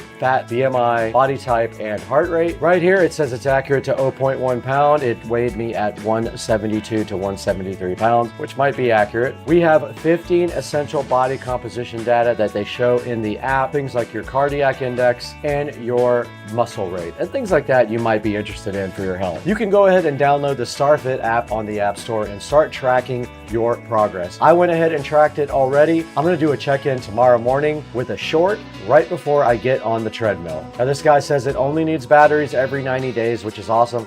I can understand that. You only use it for a few seconds every time you get on it. I encourage you to go ahead and buy all your products through our product links at the bottom in the description. It helps out the channel a little bit, gives us a few dollars here and there. We get more sponsors, we get more revenue coming in, and we can do more cool videos like this for you. I hope that you stick with me on my weight loss journey and you follow me and see how I do. I expect to lose probably 20 pounds in the next 60 days. It might take me 75 days or so, but I expect by mid-August, I should be where I want to be, back at about 150 pounds. And I'm going to do that through keto and exercise every day. I'm just going to watch what I eat. I'm not going to do any more breads, any more potatoes, any more rice, nothing like that. I'm going to limit myself to about 15 net carbs per day. I'm going to try to limit myself to that much. I'm going to be eating a lot of meats, a lot of cheeses, a lot of eggs, and it's going to be great. I can't wait to get started on this, guys. And I already am started, but I got to get on that treadmill tomorrow. Okay, we're taking a look at the channel metrics now, and you can see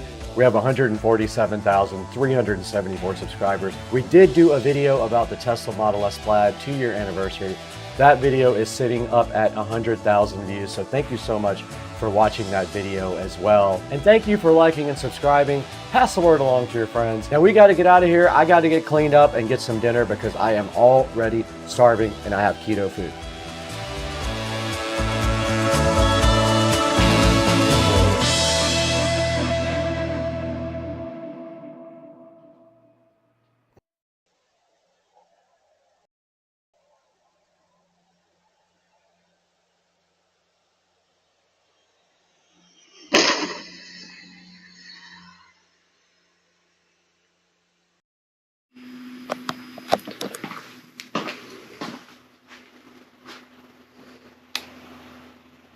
Power on. Bluetooth mode. Connected.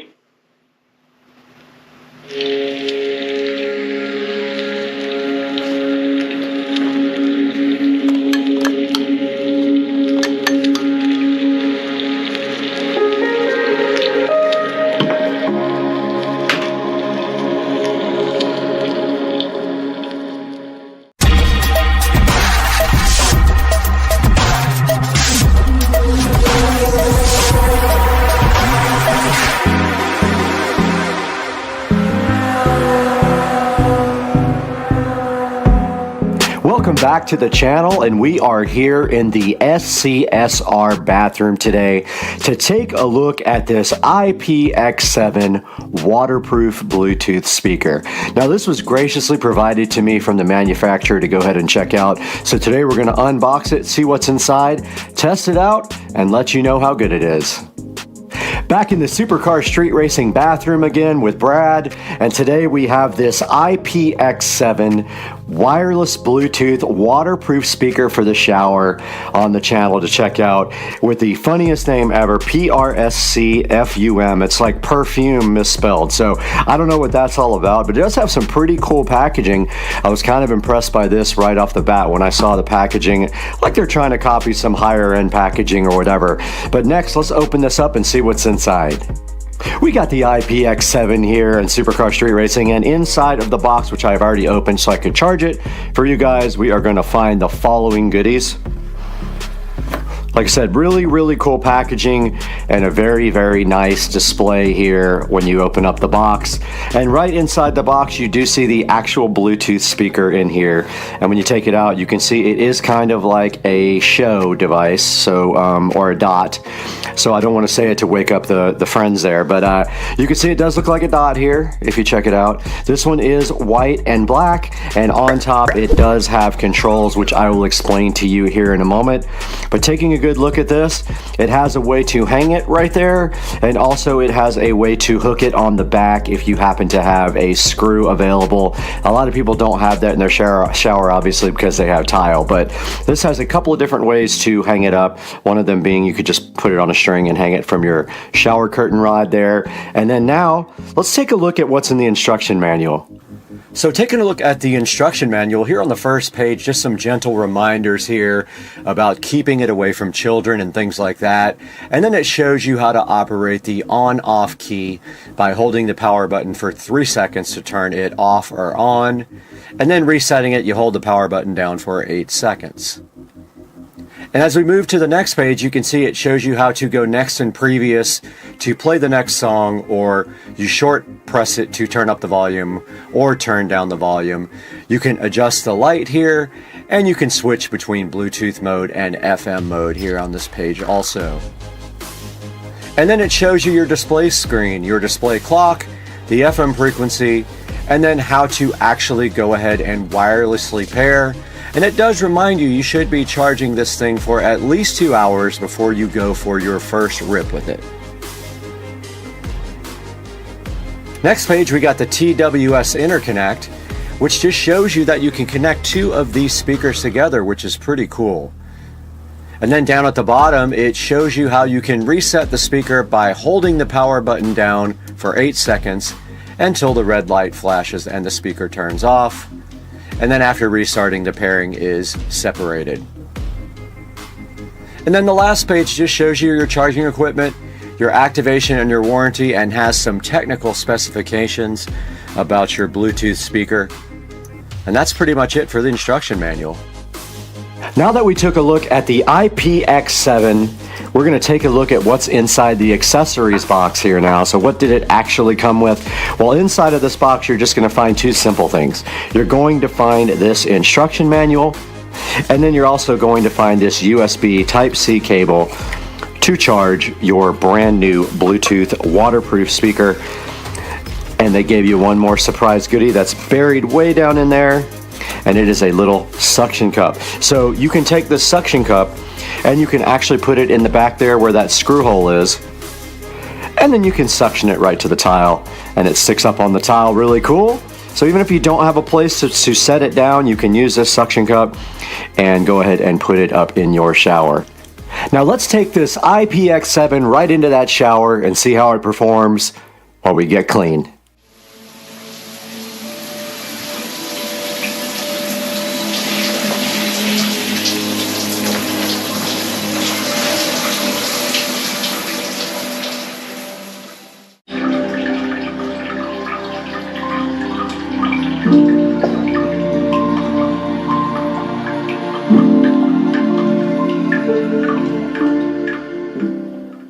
Here's a good close-up look at the front of the IPX7 and a good close-up look at the box here that it comes with.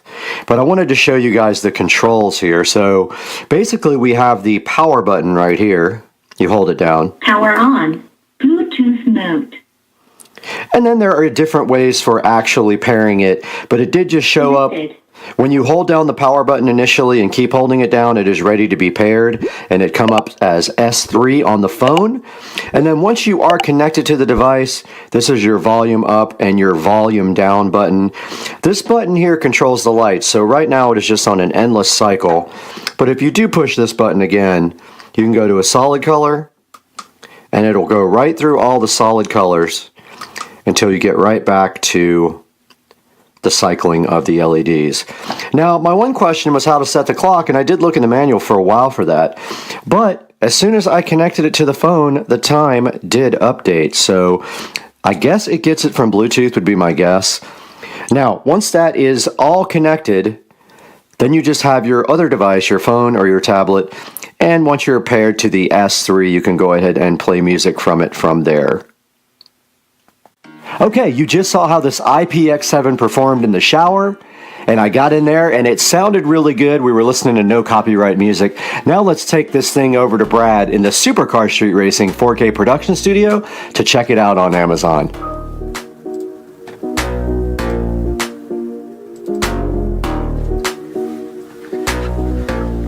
Guys, welcome back to Supercar Street Racing. We're out here in the 4K production studio, and I'm Brad.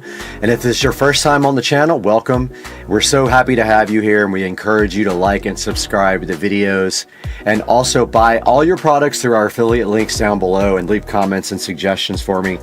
But today we are talking about this IPX7 Bluetooth and shockproof speaker. And you can see right here, right now, when I turn on this power button, it will come on, I promise you. Power on. Bluetooth mode. Now I wasn't pushing it hard enough, that's why it didn't come on immediately. And you can see right here, it does have a clock right here, and it did say connected because it is currently connected to my phone. On the back, it does have a nice slot there to put in the suction cup or either to hang it from the wall. And I do like the way the colors rotate on this. And also you can actually change the colors just by pressing the button on the front. And then to power it off, you simply hold that down. Power off. And it does say power off. Comes in this stylish box with a USB Type-C charging cable and a suction cup for the back. And taking a look here at the reviews, it does have a 4.9 rating, which is actually really good. 37 ratings, and it is rated at a 4.9, a 95% rating. It is IP67 waterproof and shower speaker is what they're calling it, but I guess you could use it on the water also. 6 LED light patterns. Basically, it'll cycle through the lights, or you can actually just put it on one individual color. It has the sucker thing on the back to stick it up on the wall there in your shower or other places. It does have an LCD display that shows you the time and the battery and the track number. And it says it is true wireless stereo, so it thinks it is a stereo speaker. And now let's take a look at some of the reviews on the. And now look at the. I just wanted you guys to see the name, because it's funny what they think that they when they name these things that they think we understand the names. It's Perksfum, I guess. I have no idea. But taking a look at the ratings, it has 5 stars. Great sound quality for how portable it is. This next one says this speaker is actually nice, and it does show the speaker right here with the colors on it. And this says great little product, gets loud for its size. I'm using it as a computer speaker and it gets the job done.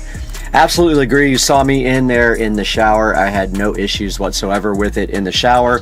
It did get wet, and also it sounded pretty good in there, I'm not gonna lie. Very satisfied with this product. Super fun. Great shower speaker, loud, and then there's some pictures of the box here. And it does have an FM radio, which we did not even show you on this review, but it does do FM radio as well. And this is from another country, so it is in a different language. Now, if we go back out to the main page here, there are some other speakers here for you to check out. There's one here for $29. Not sure if it actually does RGB LED where it spins around the top like that. There is some other ones here for $15 and things like that. There are plenty of options available for a Bluetooth speaker for your shower, but this one is actually a really good option. Let's take a look at some of the pictures here. Now you can see the front here, the buttons on it, and if we get to the side here, the USB Type-C jack does have a waterproof little plug in there to keep water from getting on the speaker. Now it only has one picture of the device, and it does have one video. Let's see if we can call that up. Speaker for the shower. Love that it just suctions on anywhere. It's a good strong suction. So somebody just did a video review of this. Works with Bluetooth, recharges. Awesome. Has volume levels. Has the Thunderbolt light. Seriously, it's been the best thing. It's waterproof, so it's fun too. Also, we can take it on the boat. It has like a little thing. There you go. Like a string too, so it hooks on and not worrying about it getting water damage because it's waterproof.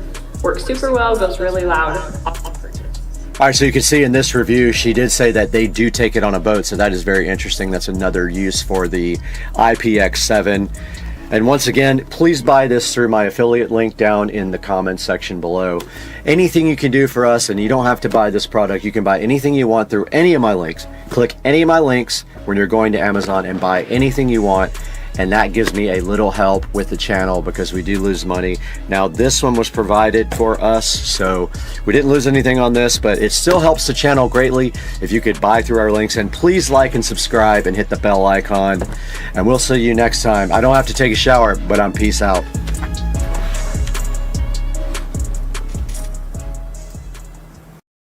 All right, this is day 55 on keto. I have lost 23 pounds on the keto diet from diet and exercise. I am super hyped, guys.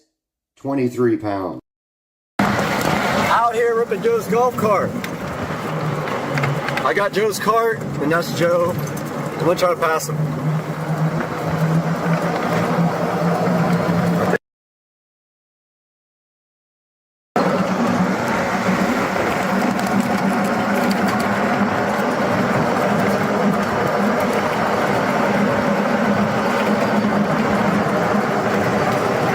Going to Joe's new house.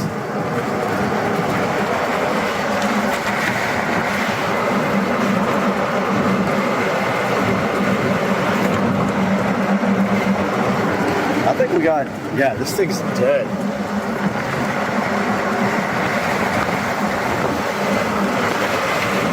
Oh, the wind got us. Holy crap.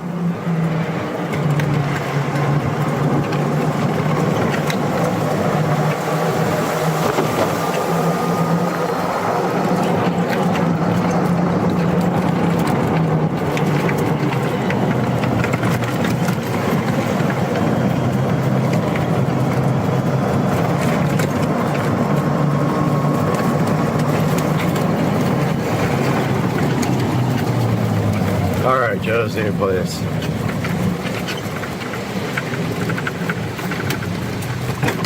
Can't get in yet. Your batteries are almost dead. Yeah, it was like 37 volts. Oh, that's weird. Yep. That's surprising, actually. It's 45 stopped and then about 36, 37 when you're floored. So it needs a charge. Guys, welcome back to the channel, and you can see right here that we have a bunch of parts for the golf cart.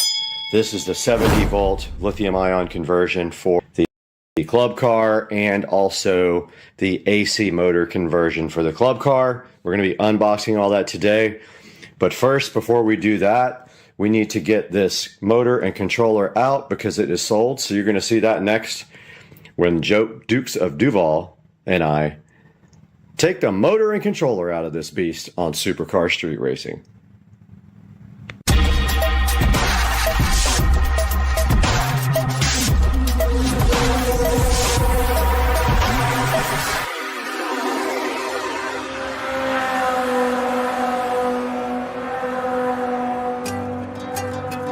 Alright, hey guys, welcome back to the channel. We got Dukes of Duval over here disassembling the golf cart. So today, what we're going to do is we're going to take out this motor and this controller because we have somebody that's coming over to buy it. So once we get this motor and controller out, we got a whole bunch of boxes up there ready to convert this thing to lithium ion and 70 volt. First things first, we'll get the subwoofer out, we'll get the motor out, we'll get the controller out, and in about an hour, we'll have someone here coming to pick up the stuff, and we can put that, however much money he's going to give me, towards the $6,000 worth of 70 volt lithium ion sitting right up there. So what do you think? Should we get to work? Let's get it done. Let's do this. Yeah, all right guys, so we got this Curtis controller. So this is probably the original controller and solenoid, and most likely had been programmed because the cart would do 30, 32, 33 max. So we're gonna go ahead and get this out of here and document what we're doing, and then hopefully figure out how to put everything back in the future. We'll be taking out the charge port. The entire charge port and the charge port housing will come out, so we'll have to remove these hex bolts here. This whole panel will loosen up. We'll be able to pull that controller or that charge port out, and then there'll be a male plug for a standard extension cord. You plug your extension cord right into it, and you have an onboard charger that sits here, and this bay will be mostly empty, and we'll shed a couple 100 pounds. We'll be able to do whatever we want with the bay. So what do you say we get the controller out of here, man? Let's do it. All right, so what do we need? 8? I think it's Well, 8 mil? Yeah, try an 8 mil.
Guys, we are back in the garage at Supercar Street Racing, and you saw a few minutes ago that we have removed the controller here. You saw us do that in the video, and we have also removed the motor, which was not fun. That thing is very heavy. Getting that new one in is going to be interesting. But over here now, we have the Eco Battery 70-volt conversion kit for the club car, and we have already picked it up and figured out that it weighs a lot. It is something like 105 pounds, and here is a look at the massively expensive Eco Battery. Let me take you guys out of the tripod so you can see the 70-volt Eco Battery conversion here. There's a good look at it. We aren't sure about mounting it yet, but the guy did say it would directly mount to the club car, but I haven't seen any way to do that yet without modifying the club car battery tray. But regardless, it's going in there either way. So that is the Eco Battery 70-volt lithium-ion $3,700 battery, and the lights just went out. All right, so we took a look at the Eco Battery here, the 70-volt Eco Battery, and we can get that thing back in here, maybe.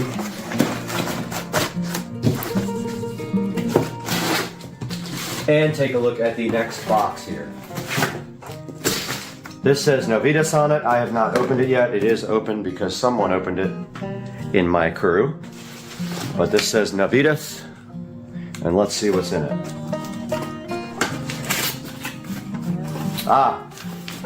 We have the Novitas AC motor controller here. So this is for converting the cart to AC. And then I don't know what's in this box. Let's see.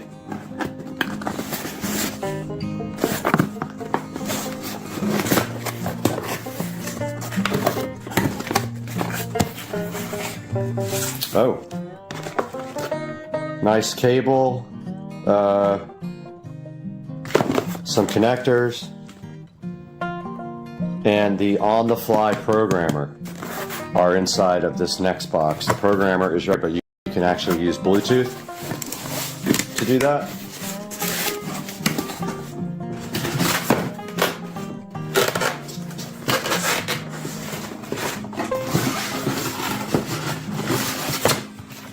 And we will package this back up.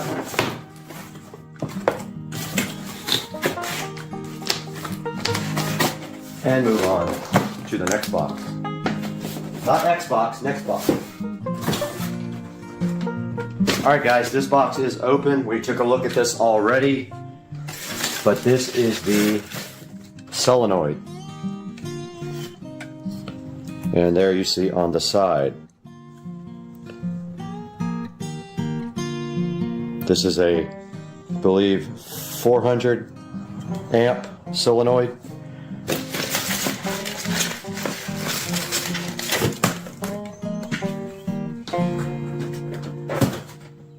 This is the Eco Battery install kit for the Precedent.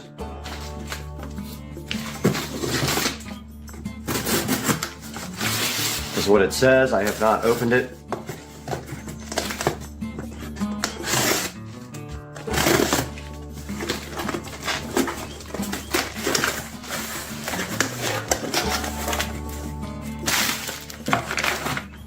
We have something inside of this bag. I'm not sure what. That might be the battery mounting kit. That's probably the battery mounting kit that we didn't know about. Alright, we have the Eco Battery mounting kit opened here, and I am just popping open this plastic condom here to see what this is, because we were wondering how you mount it. And it is definitely a rail kit for the Eco Battery. There are the mounting rails for the battery. It looks like very nice powder coated pieces.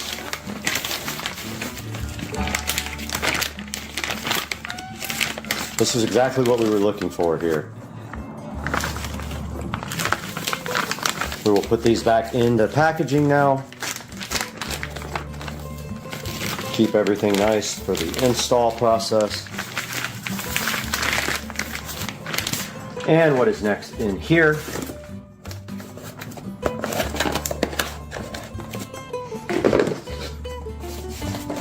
We have this box next.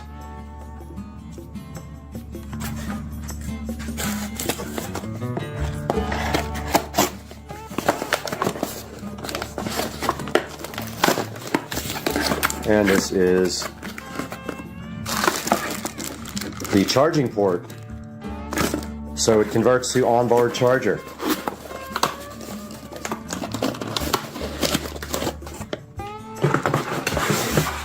And the last box we have here might be the gauge. There's a charging gauge. It is. This is the charge and voltage indicator panel that goes and mounts on the front, so we have to figure out where we're going to put that actually. And that is all in that box, and there's 2 more big boxes to open. Here is the next box here. This is a very heavy box.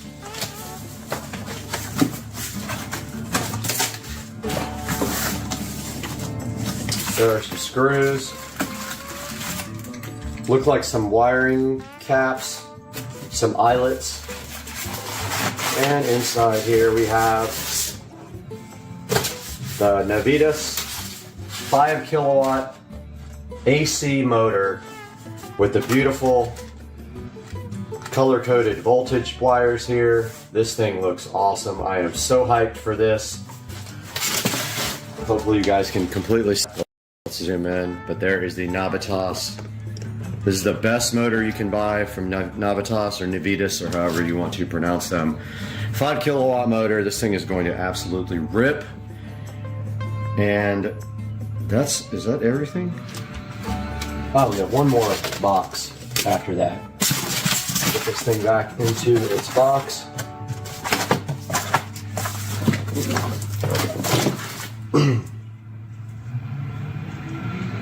This is the Eco battery charger. It says it on the side, but what I have not seen is the 12 volt voltage reducer. Yeah, it was supposed to come with a voltage reducer. I do not see that. This is the built-in charger. Let me contact the company about where the voltage reducer might be. That's interesting. Yep, this is the onboard charger, so you no longer keep one in the garage, you keep this on the cart. So yeah, there's something missing. The voltage reducer is not here. So I'm gonna give them a shout and see where that is. Just got off the phone with Ryan about the missing item, and apparently Eco Battery has been neglecting to send this part out for the last couple of orders he did, so he is going to get the voltage reducer to us. We already have one. I'm hoping it will accept 70 volts. It says 60 max on the, and this actually says 48 on the input here. I'm hoping it'll go up to 70 because it does say 60 online, so I don't know. We might burn it up, and I don't really care. But the new voltage reducer, the 70 volt voltage reducer, is a 30 amp. This is a 60 amp, so we might have to buy a 70 volt voltage reducer for the stereo system. So we are missing a part, and we have to go get the cables today. They are in the mail to the wrong place, just like all this stuff was shipped to the wrong place. So I'm keeping an eye on the mail for that. And guys, this has been part 2 of the 70 volt lithium ion conversion video on Supercar Street Racing. I hope you guys subscribe, and I will make a playlist for this, and we will see you guys next time.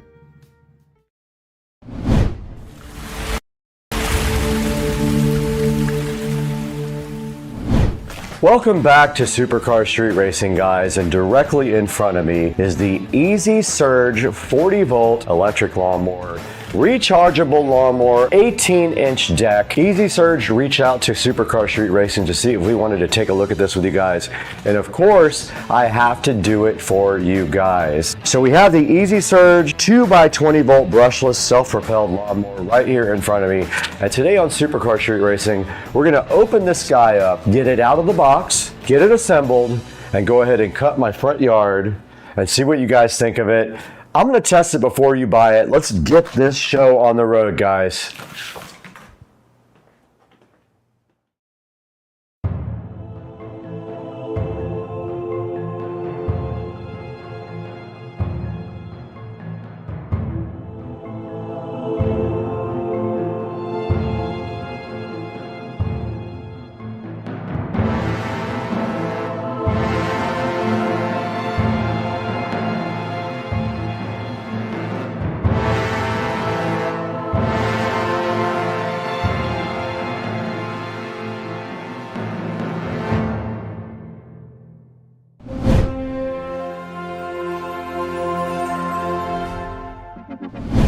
Ladies and gentlemen, directly in front of me is the Easy Surge 2x20 volt electric self-propelled lawnmower. I don't know if you guys have heard of this. This is very cool. They wanted me to test it for you guys. You guys saw me test robotic lawnmowers, and now we have an actual self-propelled lawnmower for me to get out here and cut the grass on. I'm super hyped to do that. The box is sitting right here in front of me. Now this thing uses Easy Surge technology, and that is a different RPM than a grass mower would typically do, but apparently it is supposed to handle all the grass with ease and no problems whatsoever. Now typically you can expect a 30-minute runtime from this guy, 1/6 of an acre cutting distance. Now that will vary depending on your terrain and the length of the grass, so if the motor has to work harder, you might get less time out of it. Now you know what's also crazy about this thing? It has an electric height adjustment. It's not the manual style. You can do it without even bending over to the mower. You press a button and it lower or raises the height deck so you can change your cutting height.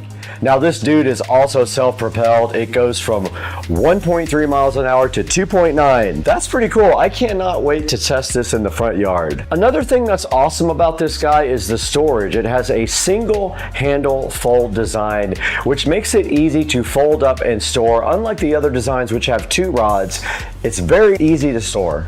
22 reviews later, this guy is sitting at a 4.4 stars. Right now, if you act quickly, if this video is timely on this, it might not be at the same time of the sale. It's 23% off right now. You can pick this dude up right now for $269 and start cutting your grass.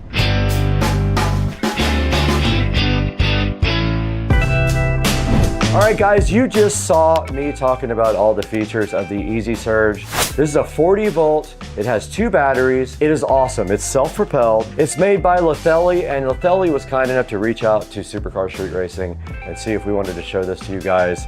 All we have to do right here and right now is get this mower out of the box, assemble it so that we can go outside and cut the grass. I say we should get this open right now. Okay, we have this Lethelli self-propelled 40 volt lawnmower chilling so fresh right in front of us, and now all we have to do is open the box and see what's inside. And I think after looking at the instructions, this is going to be a pretty easy unboxing. I don't think there's a lot of assembly. Now I did cheat. I put the batteries in the charger about 2 hours ago because I knew I was going to have to get this thing out and start using it. So the batteries are actually sitting over there in the kitchen on the charger, leaving us with one mission right now to get this out of the box.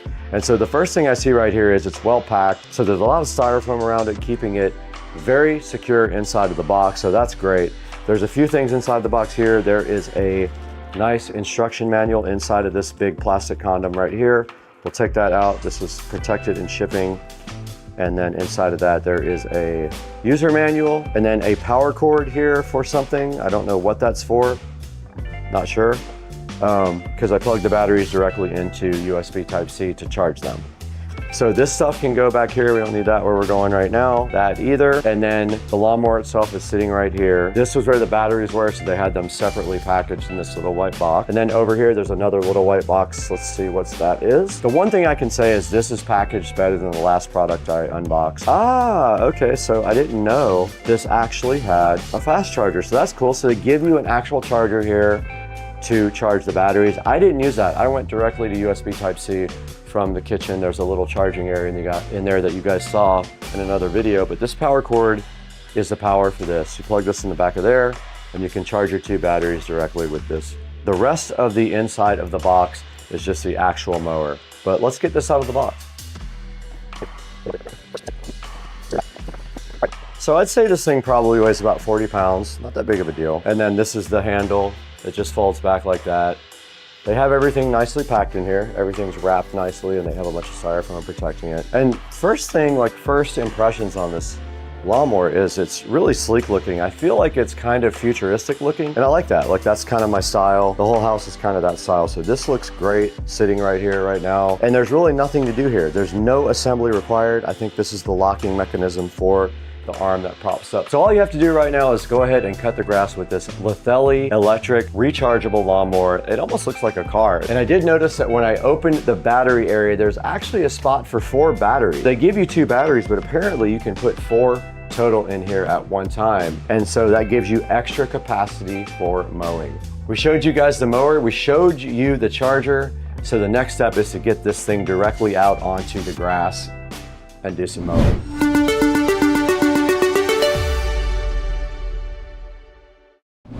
We got the Lithelli Easy Surge out here. We have it joined to the app. We're also recording on GoPro. To raise and lower the mower height, you go here. I don't know what height. That's cool as hell though. So I'm gonna cut a little bit and see if it actually cuts anything. If not, I'll lower it a little bit. This is miles per hour, and then I guess you just... There you go.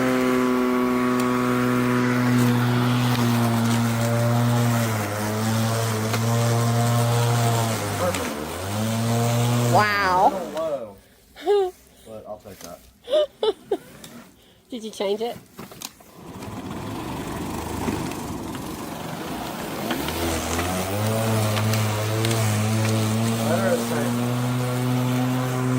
Better.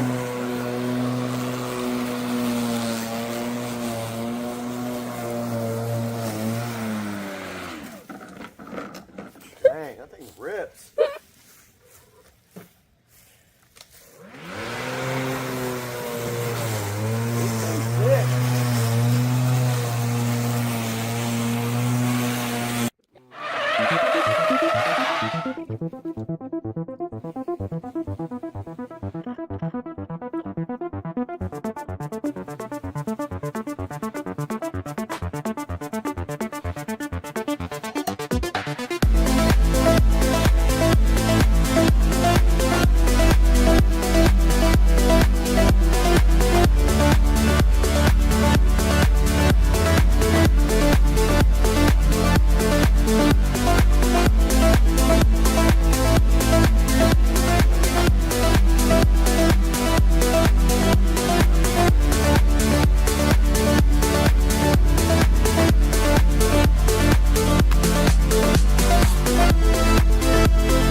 So After doing some research, basically for $259, you get 2 batteries, you get this charger, this lovely charger here.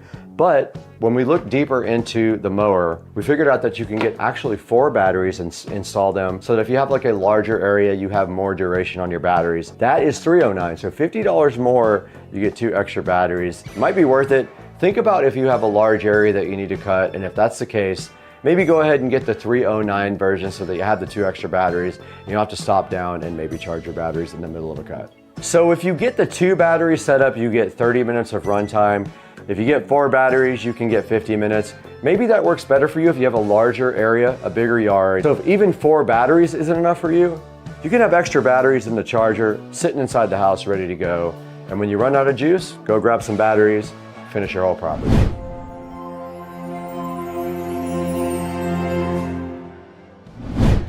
All right, guys, here is a look at the Lithelli Smart app right here. I'm gonna go ahead and power on the mower. Here is the lawnmower right here. This does use Bluetooth. I had already added this to the mower, and you can see it also sees the batteries as well, so it adds them both to Bluetooth as well. Here's the actual mower itself, and what you can do here is you can set up the entire mower from this app. So you can set up the height, and you can set up the speed and everything from the app. I did want to show you guys this from the app. And you can see right here, you can also set up Easy Surge. I just switched it into Easy Surge, you can see that. We just went directly into the front yard here at the Supercar Street Racing compound. We did the front yard, and you guys saw how this mower did. I want you to make your own opinion about this. I feel like it did good on my front yard. My grass is not super tall though, so keep in mind, if you have like really tall grass, this thing will struggle more with taller grass and you might get less battery life. If you have nice short grass and you keep it mowed,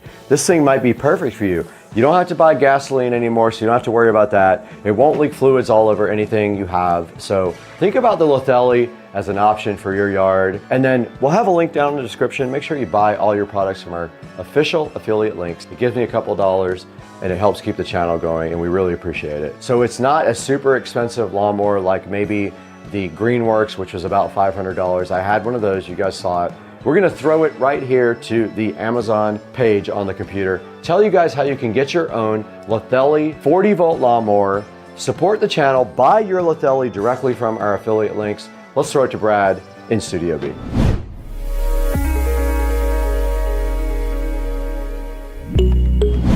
We're back in the Supercar Street Racing Studio B. I am so happy to be back with you guys.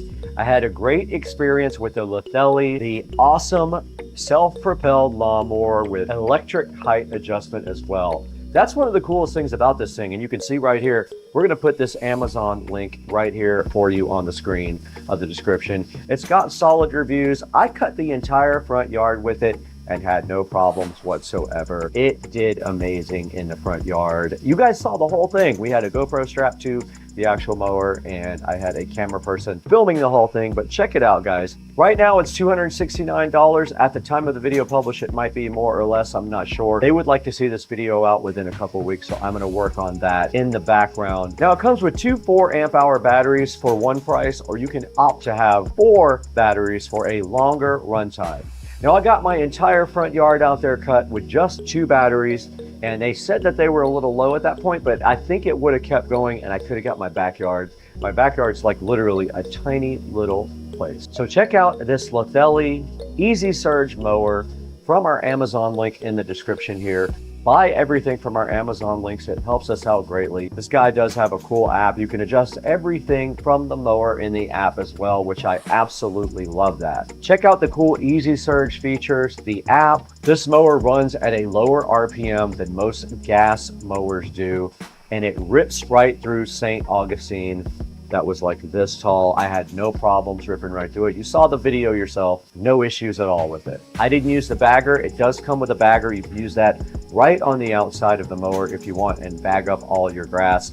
I like to let mine go back inside of the grass to mulch up like my lawn care guy does. Now at the time of this video, we have 175,000 subscribers. I expect that to get bigger by the time this video publishes, but we want to thank you so much for being a subscriber. Always like and subscribe, hit the bell icon That way you know anytime we have a video coming out, you'll be the first one to know and you can hop on and check it out. I thank you guys so much for liking, subscribing, buying everything through our official links down in the description. It helps us out so much. You know, we don't make any money on the channel. We actually lose money on it. So if you guys could just help us out with like a couple of clicks here and there, it would mean so much to us. But right now, we definitely have to get out of here. We have to go to Cliffs tonight. It's Friday night and we need to party. Actually, I have to work tonight.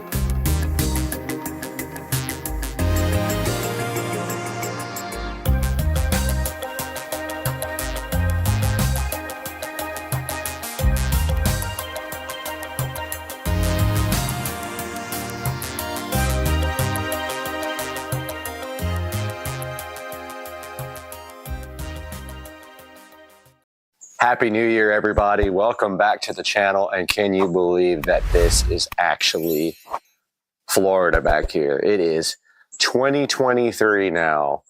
It literally turned 2023 last night. Happy New Year, guys. And this past week, this happened to all the plants. We had 20 to 25 degree weather in Jacksonville, which is very, very weird for the native plants.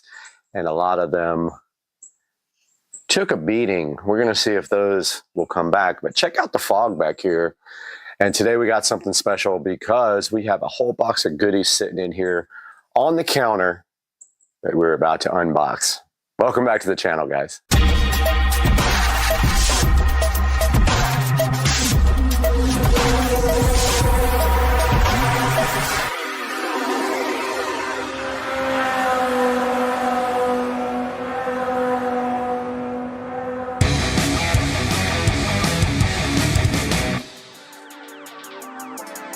All right, guys, welcome back to Supercar Street Racing for 2023.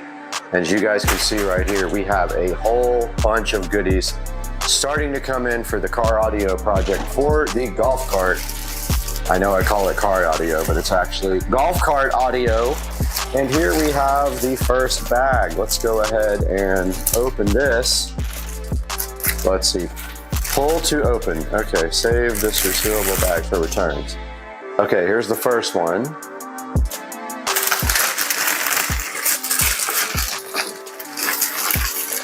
And let's put this aside first. So this is just a bag full of stuff. And the first thing we have here is the Inverter Tech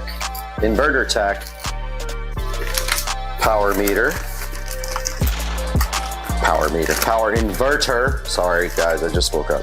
Here's the power inverter, everybody. It is pretty cool looking. It's pretty small, but it weighs a good pound or two. So yeah, definitely adding some weight to the cart with this stereo system, but at the expense of a nice sound system.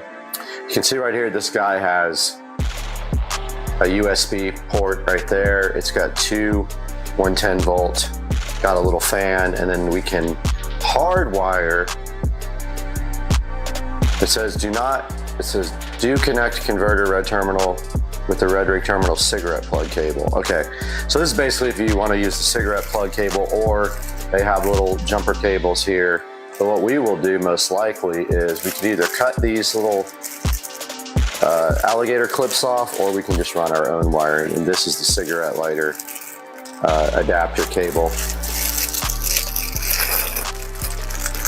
Yeah, so that is the Invertec 500 watt power inverter for the cart. Comes with a couple of fuses, little owner's manual, and two types of cables and some instructions on the side there connected to the terminals. Got good reviews on Amazon, so wasn't scared to buy it. Invertec power inverter. Don't know why they tell you it's 35 by 35. I guess that's the size of the packaging. That's the first thing we got here. Perfect. Next on the list, we have some Velcro strips. Needed these to stick the Bluetooth adapter to the epicenter where it is actually going to be installed. Now we got our Y adapter. So what this does is out of our Bluetooth adapter, we are going to Y out of that because we need to feed RCA to both the epicenter and also the channel 1 and 2 input on the amplifier. So we have some VCE link Y adapters for RCA use. All right, next we have our FOSS power. I believe they're just RCA cables. Let's see. I think these are just RCAs. So our FOSS power 3-foot RCA cables that will go from those Y adapters to the epicenter and the Rockville Phenom 5-channel amplifier. So we have the FOSS power RCA cables looking all slick and black, just like the golf cart. It's going to look great on there, even though they'll probably be covered up with tubing to keep the installation nice and clean, like we like to do in supercar street racing. We're big about the presentation. It's a big box. And we have the Kebayoak. You know, how do you even begin to know how to say that? Kebayoak. So this is a crimping tool with heat shrinking connectors. I've been wanting these for a while because my crimp tool sucks, and also it's not heat shrink either. So this comes with a whole kit, a whole bunch of little connectors. So a bunch of different types of connectors, including round ones and spade connectors, and then you have the ability to heat shrink them, but you first crimp them with this beautiful crimp tool right here. So we will put this to the side. And that is it for the first package, and we have a couple more packages of loveliness to go through. Here is the second package. Oh, okay. I probably should open it the same way, huh? Yeah, I messed this one all up. It's still good for returns. Okay, so let's see what's in this package, everybody. This is cool. Okay, so this is just the tubing to dress up the wiring after we get done. There's 2 different sizes, and it's got good reviews. And basically you heat the end of it to keep it from fraying, but it's just dress tubing. So there is 2 different sizes here. There's a 1/2 inch and a 1 inch tubing. And that feels like that is it. Nope, see, I almost messed up. We have another package in here. Let's get this to the side first. And we have a little white package here to open. Let's see what this goodness is. Okay, this is a USB power for 12 volts. So what you do is you wire this guy to 12 volts and it provides you with a USB to power things. And I have a Bluetooth adapter that needs USB power. So I'll just use this little adapter and feed the USB to the Bluetooth adapter. That is all for that one. Now we have this big, lovely, massive box to open here. And let's use our brand new Christmas gift. Get this box opened up so you can check it out.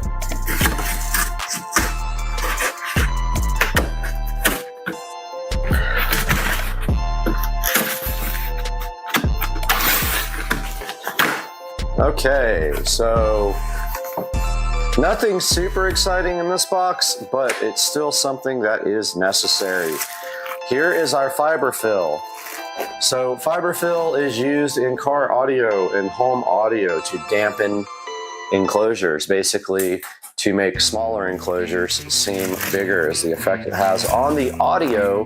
And here are our 2 fiber fill packages. Oh, there's one other goodness in here, right here. I don't know what this is. Let's get this knife out and take a look at this goodness. I'm not gonna look at the label because I want to be surprised with you guys. Let's get this opened up. Aha! So this is actually the master on-off switch. Comes with a few screws here. It is going to be hooked up to 48 volts. Oh, it's a big old thick daddy. Yeah, I don't know how I'm going to wire that up yet and hook that up, but basically somewhere under here there is a you just put one positive on one side and you basically run it out of one of these little side thing. You just put positive through it. So this will have 48 volts from the golf cart, and this will actually go feed the 12 volt voltage reducer to power everything on the cart that's going to be 12 volts. So yeah, it's just a master on-off switch. That's on, that's off. We will mount it underneath the seat, close to the batteries, and we still haven't determined all our other mounting locations yet. So now that we have all this stuff unboxed, we can take a look at maybe kind of a mock-up of how this might be connected. So we are back here on Supercar Street Racing, and on my table we have the Rockville Phenom. This is a 5-channel amplifier. The 5th channel does provide for mono for the subwoofer output, and we have our Blaupunk EP1600X, which is a Epicenter clone. Does exactly the same thing as an Epicenter, but it is about $35 compared to $150. We have our Y adapters here, we have our RCA cables, and we have our USB power. This is our Bluetooth adapter. This will actually feed the audio system from the tablet or the phone, but most likely we're getting the Samsung tablet. Notice the Bluetooth adapter here has RCA outputs, and it has a power, which is USB. All right, so here's how we do it. We take our Y adapters here, if we can open them. Our VCE Y adapters. Here is our Bluetooth. Let's unplug the power for now, but we will come out of the Bluetooth. That's left, that's right. Now we have a set of stereo outputs. We will need our RCA cables after that.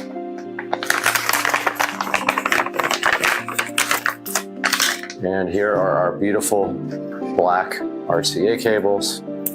Now what we do is we're not even going to have to take these out of the wrap off of them, because we're just doing a mock-up here, but we got one pair. Let's make sure we get the color right so we don't have backwards audio, reversed audio. And then we have our other pair here. Now if we flip this around for the close-up camera, as you can see here, we have some inputs on the side. We have channel 1, 2, 3, 4, and 5. 1, 2, 3, 4, and 5. 5 being mono. So we will come out of one of set of these guys and feed channel 1 and 2, red to right, white to left, just like that. That's exactly how it's going to be on the cart. And then we feed our Blaupunk here, input. And I just realized I forgot a third set of RCA cables.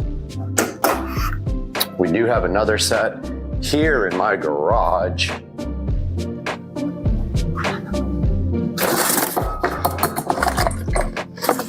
Grabbing the other set now, off camera, but here is, I will go ahead and order another set of these, but yeah, here is a third set. So what we would do out of our epicenter, these are very loose.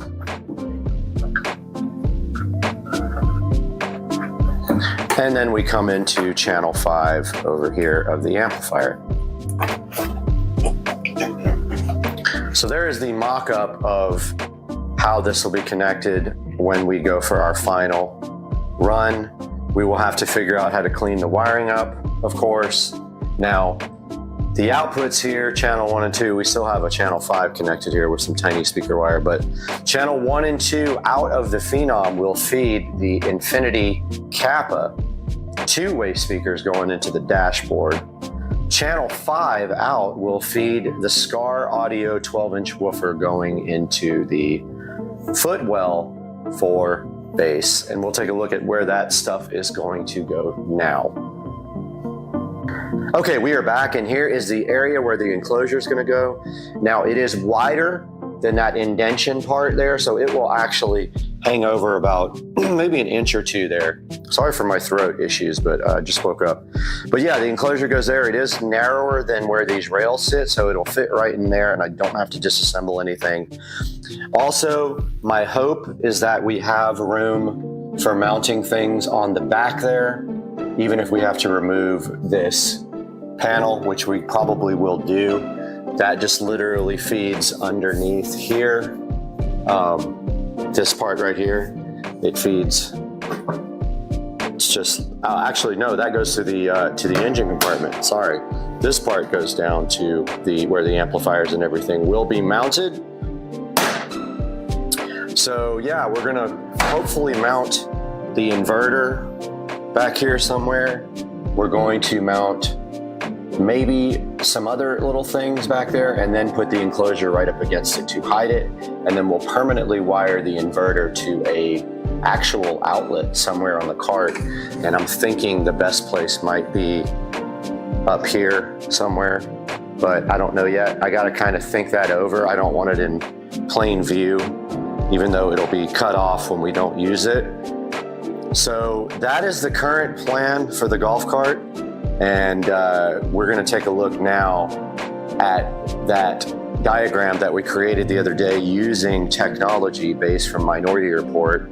And you can see that on the screen. That has all the connections and the design plan and everything for the cart.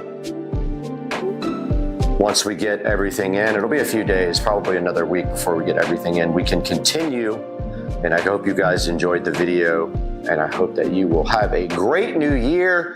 And please like and subscribe to Supercar Street Racing.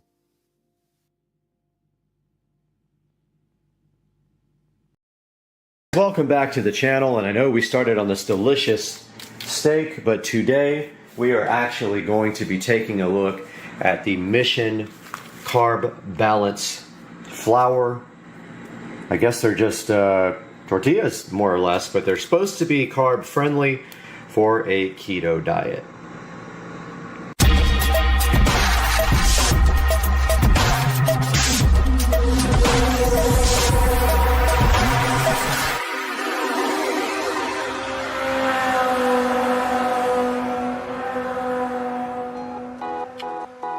Welcome back to Supercar Street Racing. I am Brad. I'm so glad to have you today on the channel.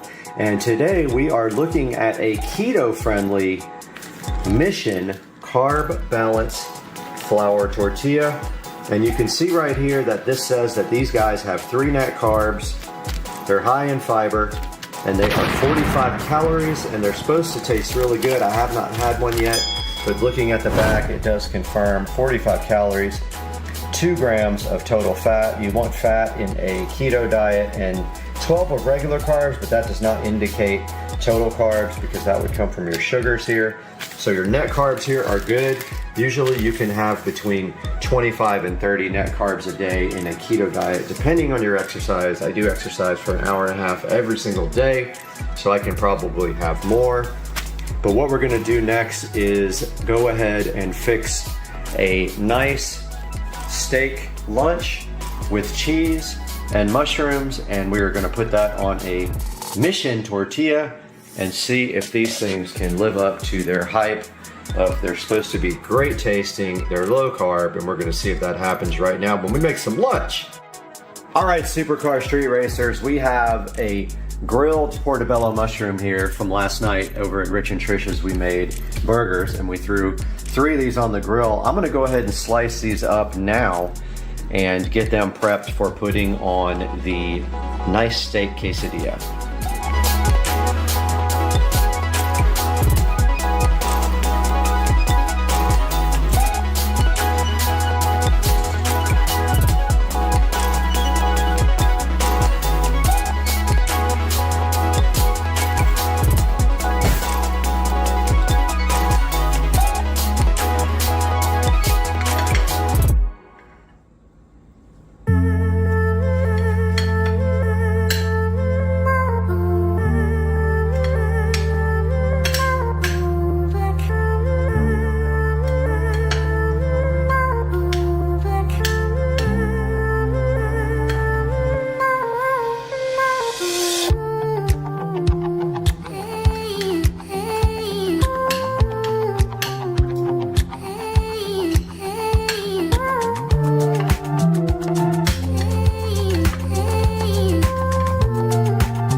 Okay, we are over here at our air fryer now, and what we are going to be doing is creating this delicious steak quesadilla. So the first thing we're gonna do is cook our steak.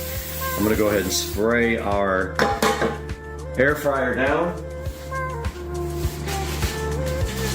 I have our chopped steak here, quick steak. We go ahead and throw it in the air fryer. Spread it out real nice. Make sure you spray everything down. Air fryers need like something on the meat to let them cook well, so just put some fat-free stuff on there.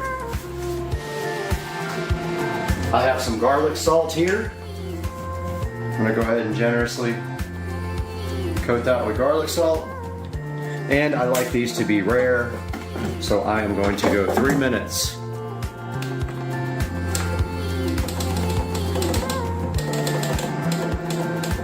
And at 1 minute, I am actually going to add our mushrooms and our cheese inside of the air fryer. Let's do this.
gonna go ahead and pause this and flip over our quesadilla, our steak. And that looks like it's going to need maybe 2 more minutes. So I'm gonna put this back in here for 3 minutes.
Okay, that's cooked enough for me. I'm gonna go ahead and add the shrooms.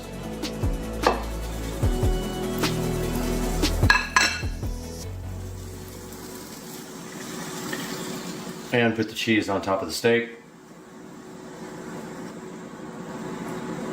Actually, I'm gonna add the cheese later to the actual quesadilla. That makes more sense. Let this finish.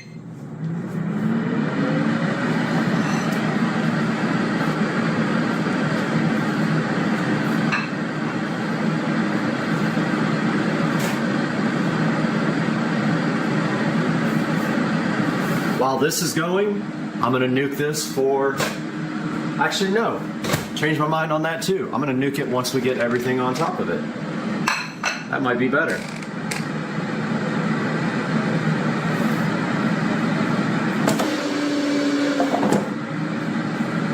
Looks like it's doing good.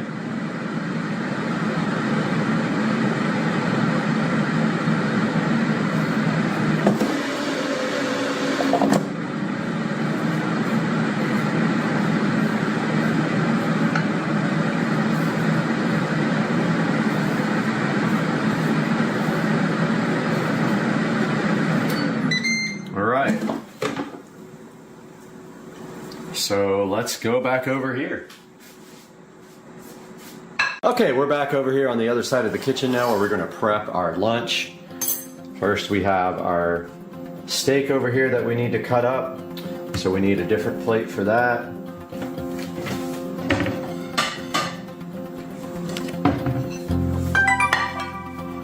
Go ahead and get our steak out, delicious and juicy. And I do like it rare. Hopefully you guys don't mind that. It's actually a little bit overdone from the way I like it. This is not rare. But you guys will probably be happy about that. Most people don't like super rare food like I do. It cuts very easily. Kind of just pulls apart. It's a lot for one quesadilla. It's a pretty small tortilla. Don't forget